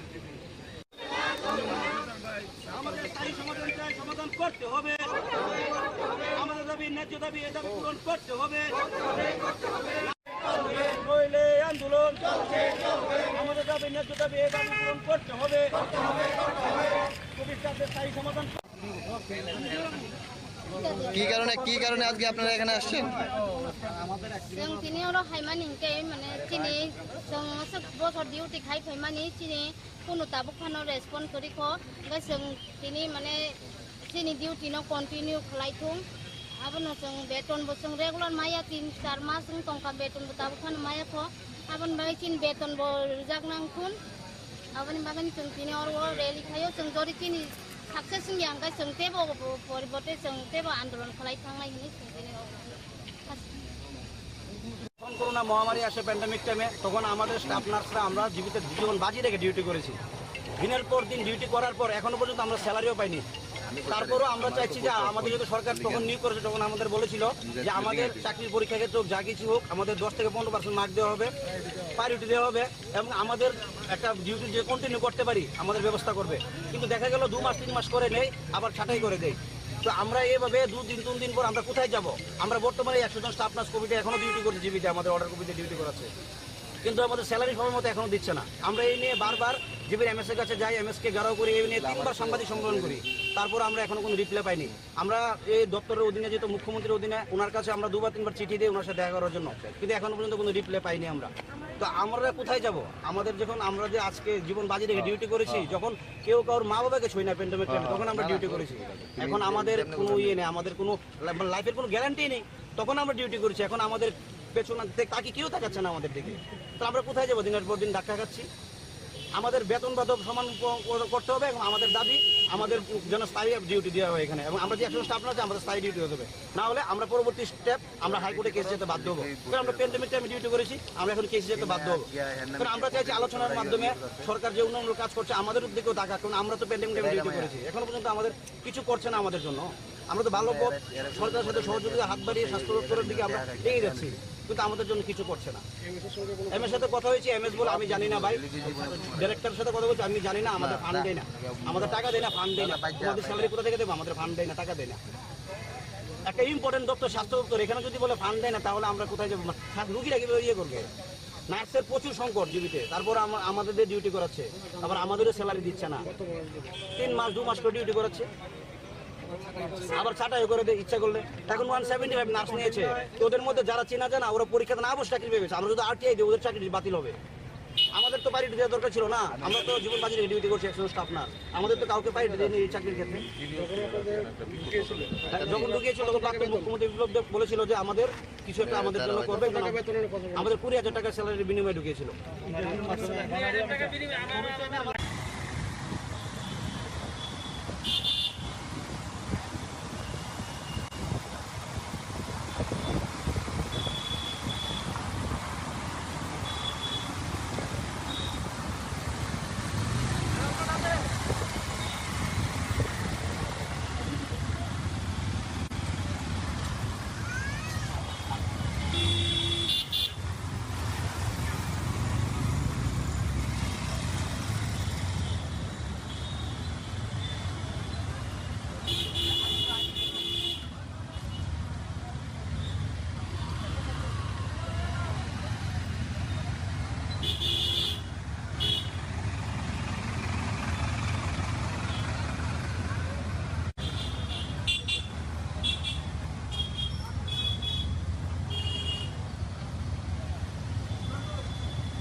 মশলার দায়িত্বে হাম্বাই গ্রুপ, গুণমানে সেরা, রান্নার ভরসা হাম্বাই গুরু মশলা। সম্পূর্ণ প্রাকৃতিক অপার গুণ ও উপকারিতায় পরিপূর্ণ হাম্বাই গুরু মশলা। যদি কেমিক্যাল ফ্রি, কালার ফ্রি, প্রকৃত স্বাদের মশলা খেতে চান, তবে আপনার রান্নাঘরে চাই হাম্বাই গুরু মশলা। রান্নায় শুধুমাত্র তোমাকেই চাই হাম্বাই গুরু মশলা।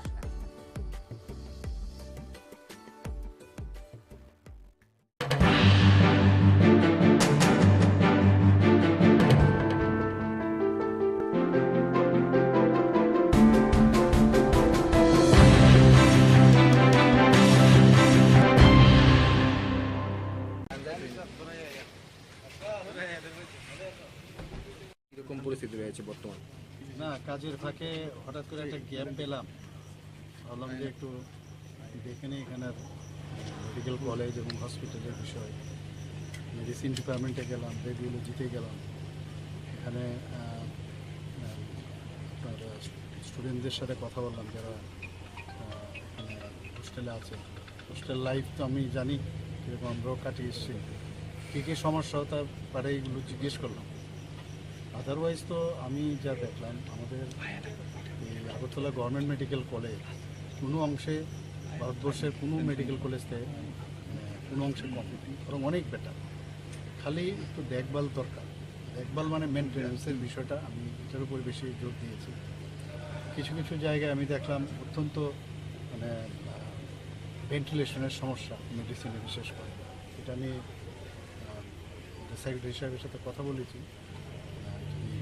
এটাকে কী করা যায় এবং কীরকম বাজেট বা কী লাগবে বললাম। তো আদারওয়াইজ তো এখানে সব দিক দিয়ে ইনফ্রাস্ট্রাকচার একদম আপ টু দ্য মার্ক, কিন্তু তারপরেও অনেক সময় অনেক ঘটনা। হসপিটালে তো মেডিকেল কলেজের হসপিটাল থাকতেই হবে, আর হসপিটালের মধ্যে নানা সমস্যা থাকতেই পারে। তো এগুলো মাথায় রেখে এবং এখানকার ডাক্তারবাবুরা আমি দেখলাম যেভাবে পরিশ্রম করে সকাল রাত, সত্যিই ওনাদেরকে আমি প্রশংসা করি।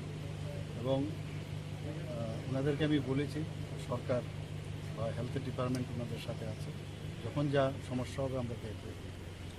স্যার, এক দুটো ওয়ার্ডে দেখা গেছে নার্সের সমস্যা রয়েছে, দুজন দিয়ে নার্সের তো আমরা নিচ্ছি, এর মধ্যে আমরা 175 জন ইলেকশনের মডেল কোড অফ কন্ডাক্ট শেষ হলেই নিয়োগ করা হইব। তখন স্যার কোথাও দেখা গেছে আপনার সাথে রুগীর আত্মীয় পরিজনরা কথা বলেছে? কথা বলেছি ওনাদের। তো দেখুন, যখন যে ভর্তি হয় না, তো যারা পেশেন্ট পার্টি তাদের মধ্যে একটা মানে খুব নিজেকে অসহায়ের একটা ফিলিংস চলে আসে। তো মনে হয় যে ডাক্তারবাবু দেখছে কি না, কী অবস্থা, সবসময় জানার একটা সবারই এটা।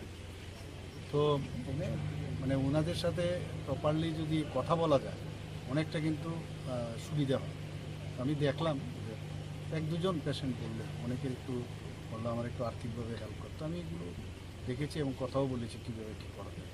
যে সমস্যাগুলি উঠে এসেছে সেই সমস্যাগুলি কবে নাগাদ শেষ হতে পারে? মানে এই সমস্যা মানে সেই রকম তো কোনো সমস্যা নেই। নতুন নতুন ডিপার্টমেন্ট হয়েছে, সুপার স্পেশালিটি বিষয়গুলো এখানে আছে। এখন মানুষ তো ভালোভাবে ইয়ে পাচ্ছে, এখানে পরিষেবা পাচ্ছে, কিন্তু তারপরেও আমি বলবো শেষ নেই। এখানে অনেক আর্মামেন্টেরিয়ামের মেডিকেল ইকুইপমেন্টস এখন অনেক ধরনের বেরিয়ে গেছে। তারপরেও আমি বলবো যে প্রায় ভালো মানে আমাদের মেডিকেল কলেজে এবং আমাদের যে হসপিটাল আছে, জিবি হসপিটাল, সব কিছুই আছে। খালি আমি যেটা বললাম যে একটু জায়গাও এখন দেখলাম, আগে প্রথম আমি একবার যখন এসেছিলাম এমনিতে তো পেশেন্ট দেখতে আসি অনেক সময়, এইবার আমি ভালো করে দেখলাম সেটা। তো জায়গাও বাড়ছে, অনেকটা বলেছিলাম যাতে মাটিতে না সই, তো সেই ব্যবস্থাটাও আমি দেখলাম আগের তুলনায় অনেক কমে গেছে। কিন্তু মানে এখানে সবচেয়ে একটা বিরাট প্রেশার আছে, যেটা আমরা বললাম যে সমস্ত ডিস্ট্রিক্ট হসপিটালগুলোকে যদি আমরা স্ট্রেংথেনিং করতে পারি, এখানে প্রেশারটা কমে, সেই দিকটাও আমরা দেখছি। Thank you.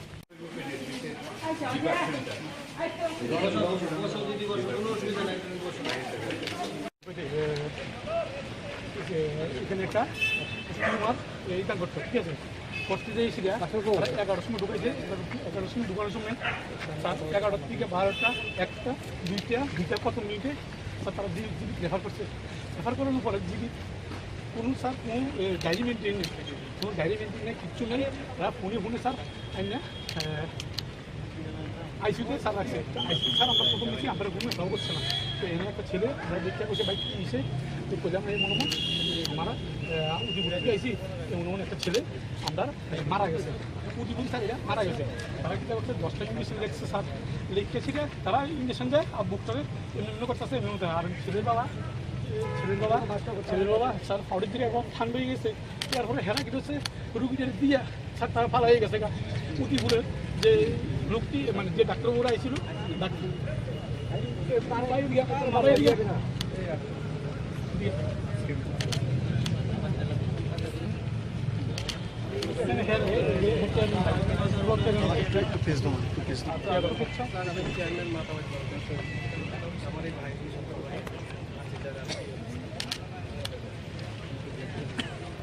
দেখি অপারেশন করে দিয়েছে উদয়পুরে। হ্যাঁ হ্যাঁ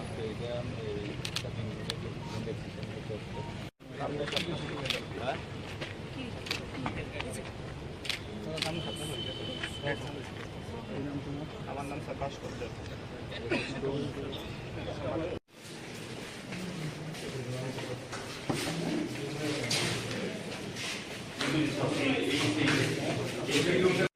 অ্যাকচুয়ালি স্যার সন্ধ্যার সময় আমরা বন্ধ হয়ে যাচ্ছি, 5টা করে দিয়ে বন্ধ, দিন ওই বেলায় চলে।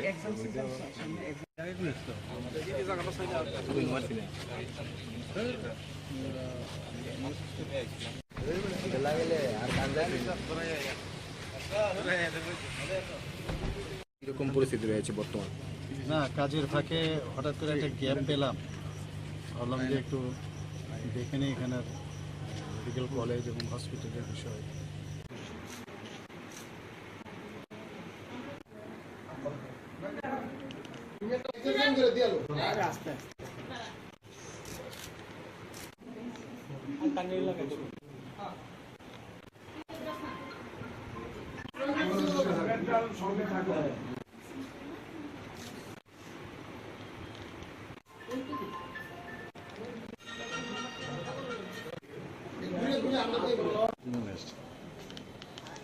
আমরা আজকে এসেছি রাখি বন্ধন উৎসবকে কেন্দ্র করে, যদিও পূর্ণিমা তিথি কিন্তু চলে গেছে 30 তারিখে, গতকালকে শেষ হয়েছে, কিন্তু আমরা আজকে এই তিথিটা পালন করার জন্য এই ত্রিপুরা স্টেট এনএসএস সেলে এসেছি। আমাদের এখানে উপস্থিত আছেন আমাদের এনএসএস এর আধিকারিক ডক্টর চিত্রজিৎ ভৌমিক মহোদয় এবং দুজন ন্যাশনাল অ্যাওয়ার্ডি ওনারা এসছেন। আমরা কিন্তু 30 তারিখে এর আগে মুখ্যমন্ত্রীর সরকারি বাসভবনে গিয়েও আমরা মানে রাখি বন্ধন অনুষ্ঠানটা উদযাপন করেছি।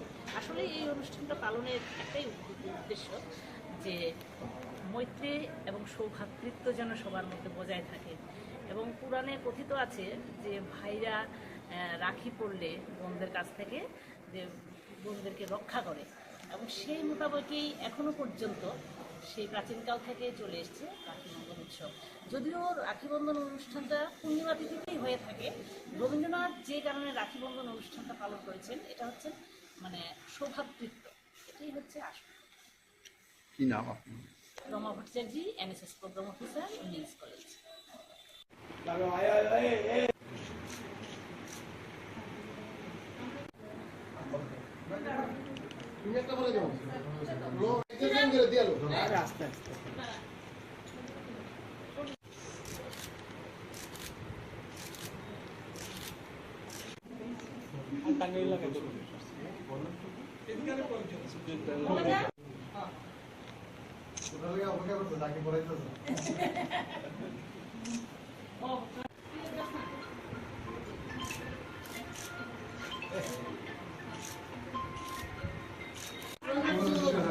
সঙ্গে থাকবে আর স্টুডেন্টকে দিয়ে দেওয়া স্টুডেন্টকে দিয়ে দেওয়া অনেক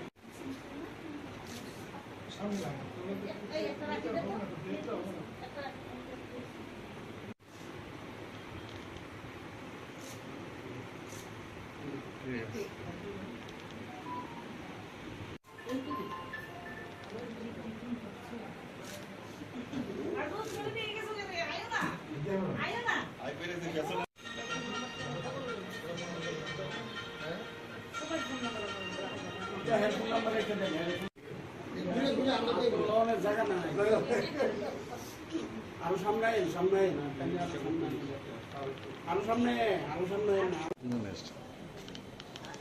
আমরা আজকে এসেছি রাখিবন্ধন উৎসবকে কেন্দ্র করে, যদিও পূর্ণিমা তিথি কিন্তু চলে গেছে 30 তারিখে, গতকালকে শেষ হয়েছে, কিন্তু আমরা আজকে এই তিথিটা পালন করার জন্য এই ত্রিপুরা স্টেট এনএসএস সেলে এসেছি। আমাদের এখানে উপস্থিত আছেন আমাদের এনএসএস এর আধিকারিক ডক্টর চিত্রজিৎ ভৌমিক মহোদয় এবং দুজন ন্যাশনাল অ্যাওয়ার্ডি ওনারা এসছেন। আমরা কিন্তু 30 তারিখে এর আগে মুখ্যমন্ত্রীর সরকারি বাসভবনে গিয়েও আমরা মানে রাখিবন্ধন অনুষ্ঠানটা উদযাপন করেছি। আসলে এই অনুষ্ঠানটা পালনের একটাই উদ্দেশ্য যে মৈত্রী এবং সৌভ্রাতৃত্ব যেন সবার মধ্যে বজায় থাকে, এবং পুরাণে কথিত আছে যে ভাইরা রাখি পড়লে বোনদের কাছ থেকে যে বোনদেরকে রক্ষা করে, এবং সেই মোতাবেকই এখনো পর্যন্ত সেই প্রাচীনকাল থেকে চলে এসছে রাখিবন্ধন উৎসব। যদিও রাখিবন্ধন অনুষ্ঠানটা পূর্ণিমা তিথিতেই হয়ে থাকে, রবীন্দ্রনাথ যে কারণে রাখিবন্ধন অনুষ্ঠানটা পালন করেছেন এটা হচ্ছে মানে সৌভ্রাতৃত্ব, এটাই হচ্ছে আসল। কি নাম আপনি? Rama Bhattacharya, NSS programme officer, women's college.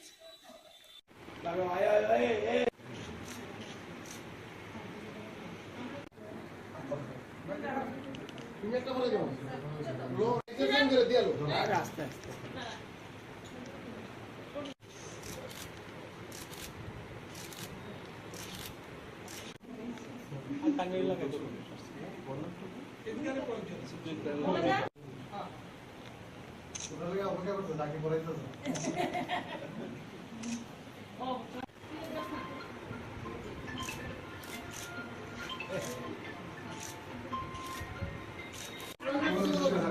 সঙ্গে থাকো আর স্টুডেন্টকে দিয়ে দেওয়া স্টুডেন্টকে দিয়ে দেওয়া অনেক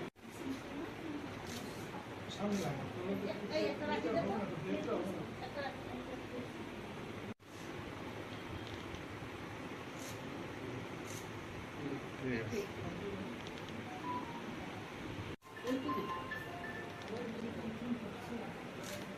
মশলার দায়িত্বে হাম্বাই গ্রুপ, গুণমানে সেরা, রান্নার ভরসা। হাম্বাই গুরু মশলা সম্পূর্ণ প্রাকৃতিক, অপার গুণ ও উপকারিতায় পরিপূর্ণ। হাম্বাই গুরু মশলা। যদি কেমিক্যাল ফ্রি, কালার ফ্রি, প্রকৃত স্বাদের মশলা খেতে চান তবে আপনার রান্নাঘরে চাই হাম্বাই গুরু মশলা। রান্নায় শুধুমাত্র তোমাকেই চাই হাম্বাই গুরু মশলা।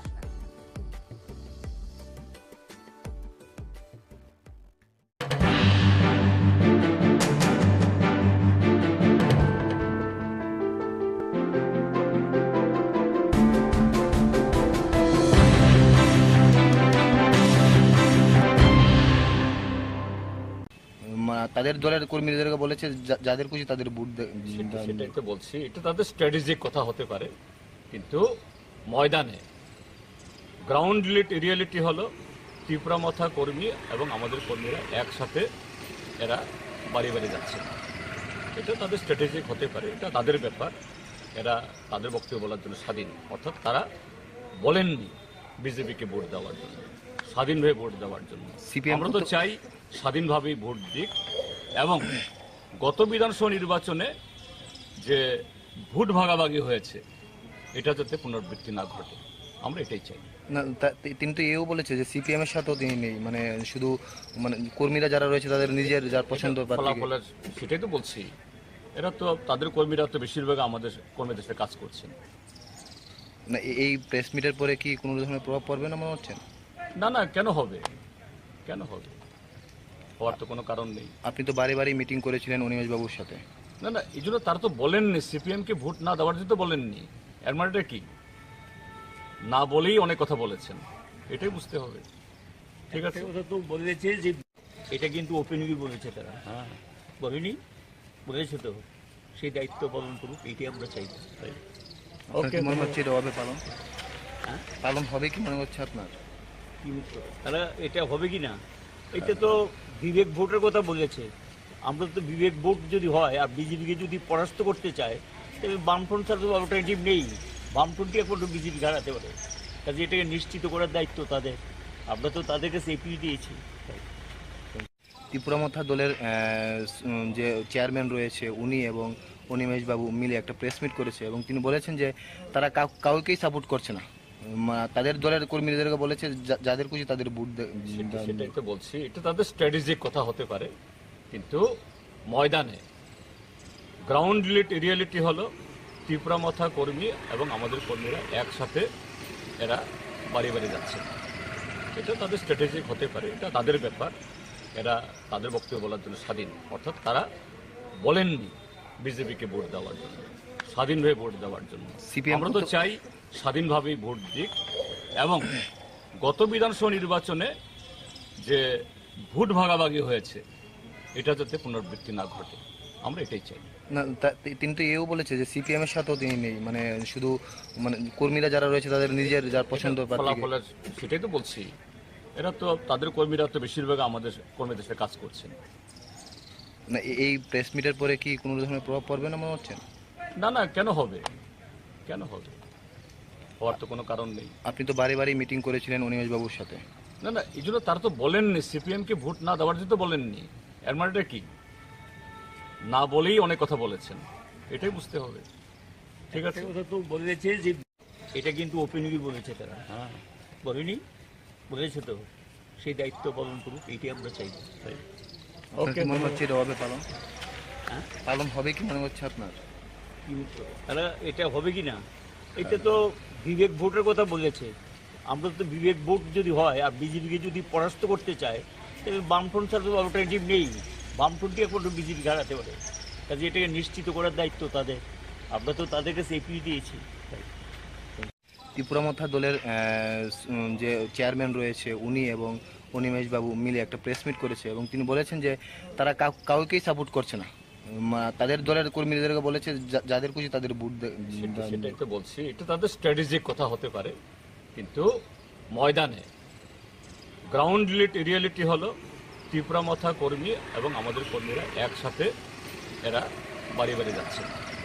এটা তাদের স্ট্র্যাটেজিক হতে পারে, এটা তাদের ব্যাপার, এরা তাদের বক্তব্য বলার জন্য স্বাধীন। অর্থাৎ তারা বলেননি বিজেপিকে ভোট দেওয়ার জন্য, স্বাধীনভাবে ভোট দেওয়ার জন্য। আমরা তো চাই স্বাধীনভাবেই ভোট দিক এবং গত বিধানসভা নির্বাচনে যে ভোট ভাগাভাগি হয়েছে এটা যাতে পুনরাবৃত্তি না ঘটে, আমরা এটাই চাই।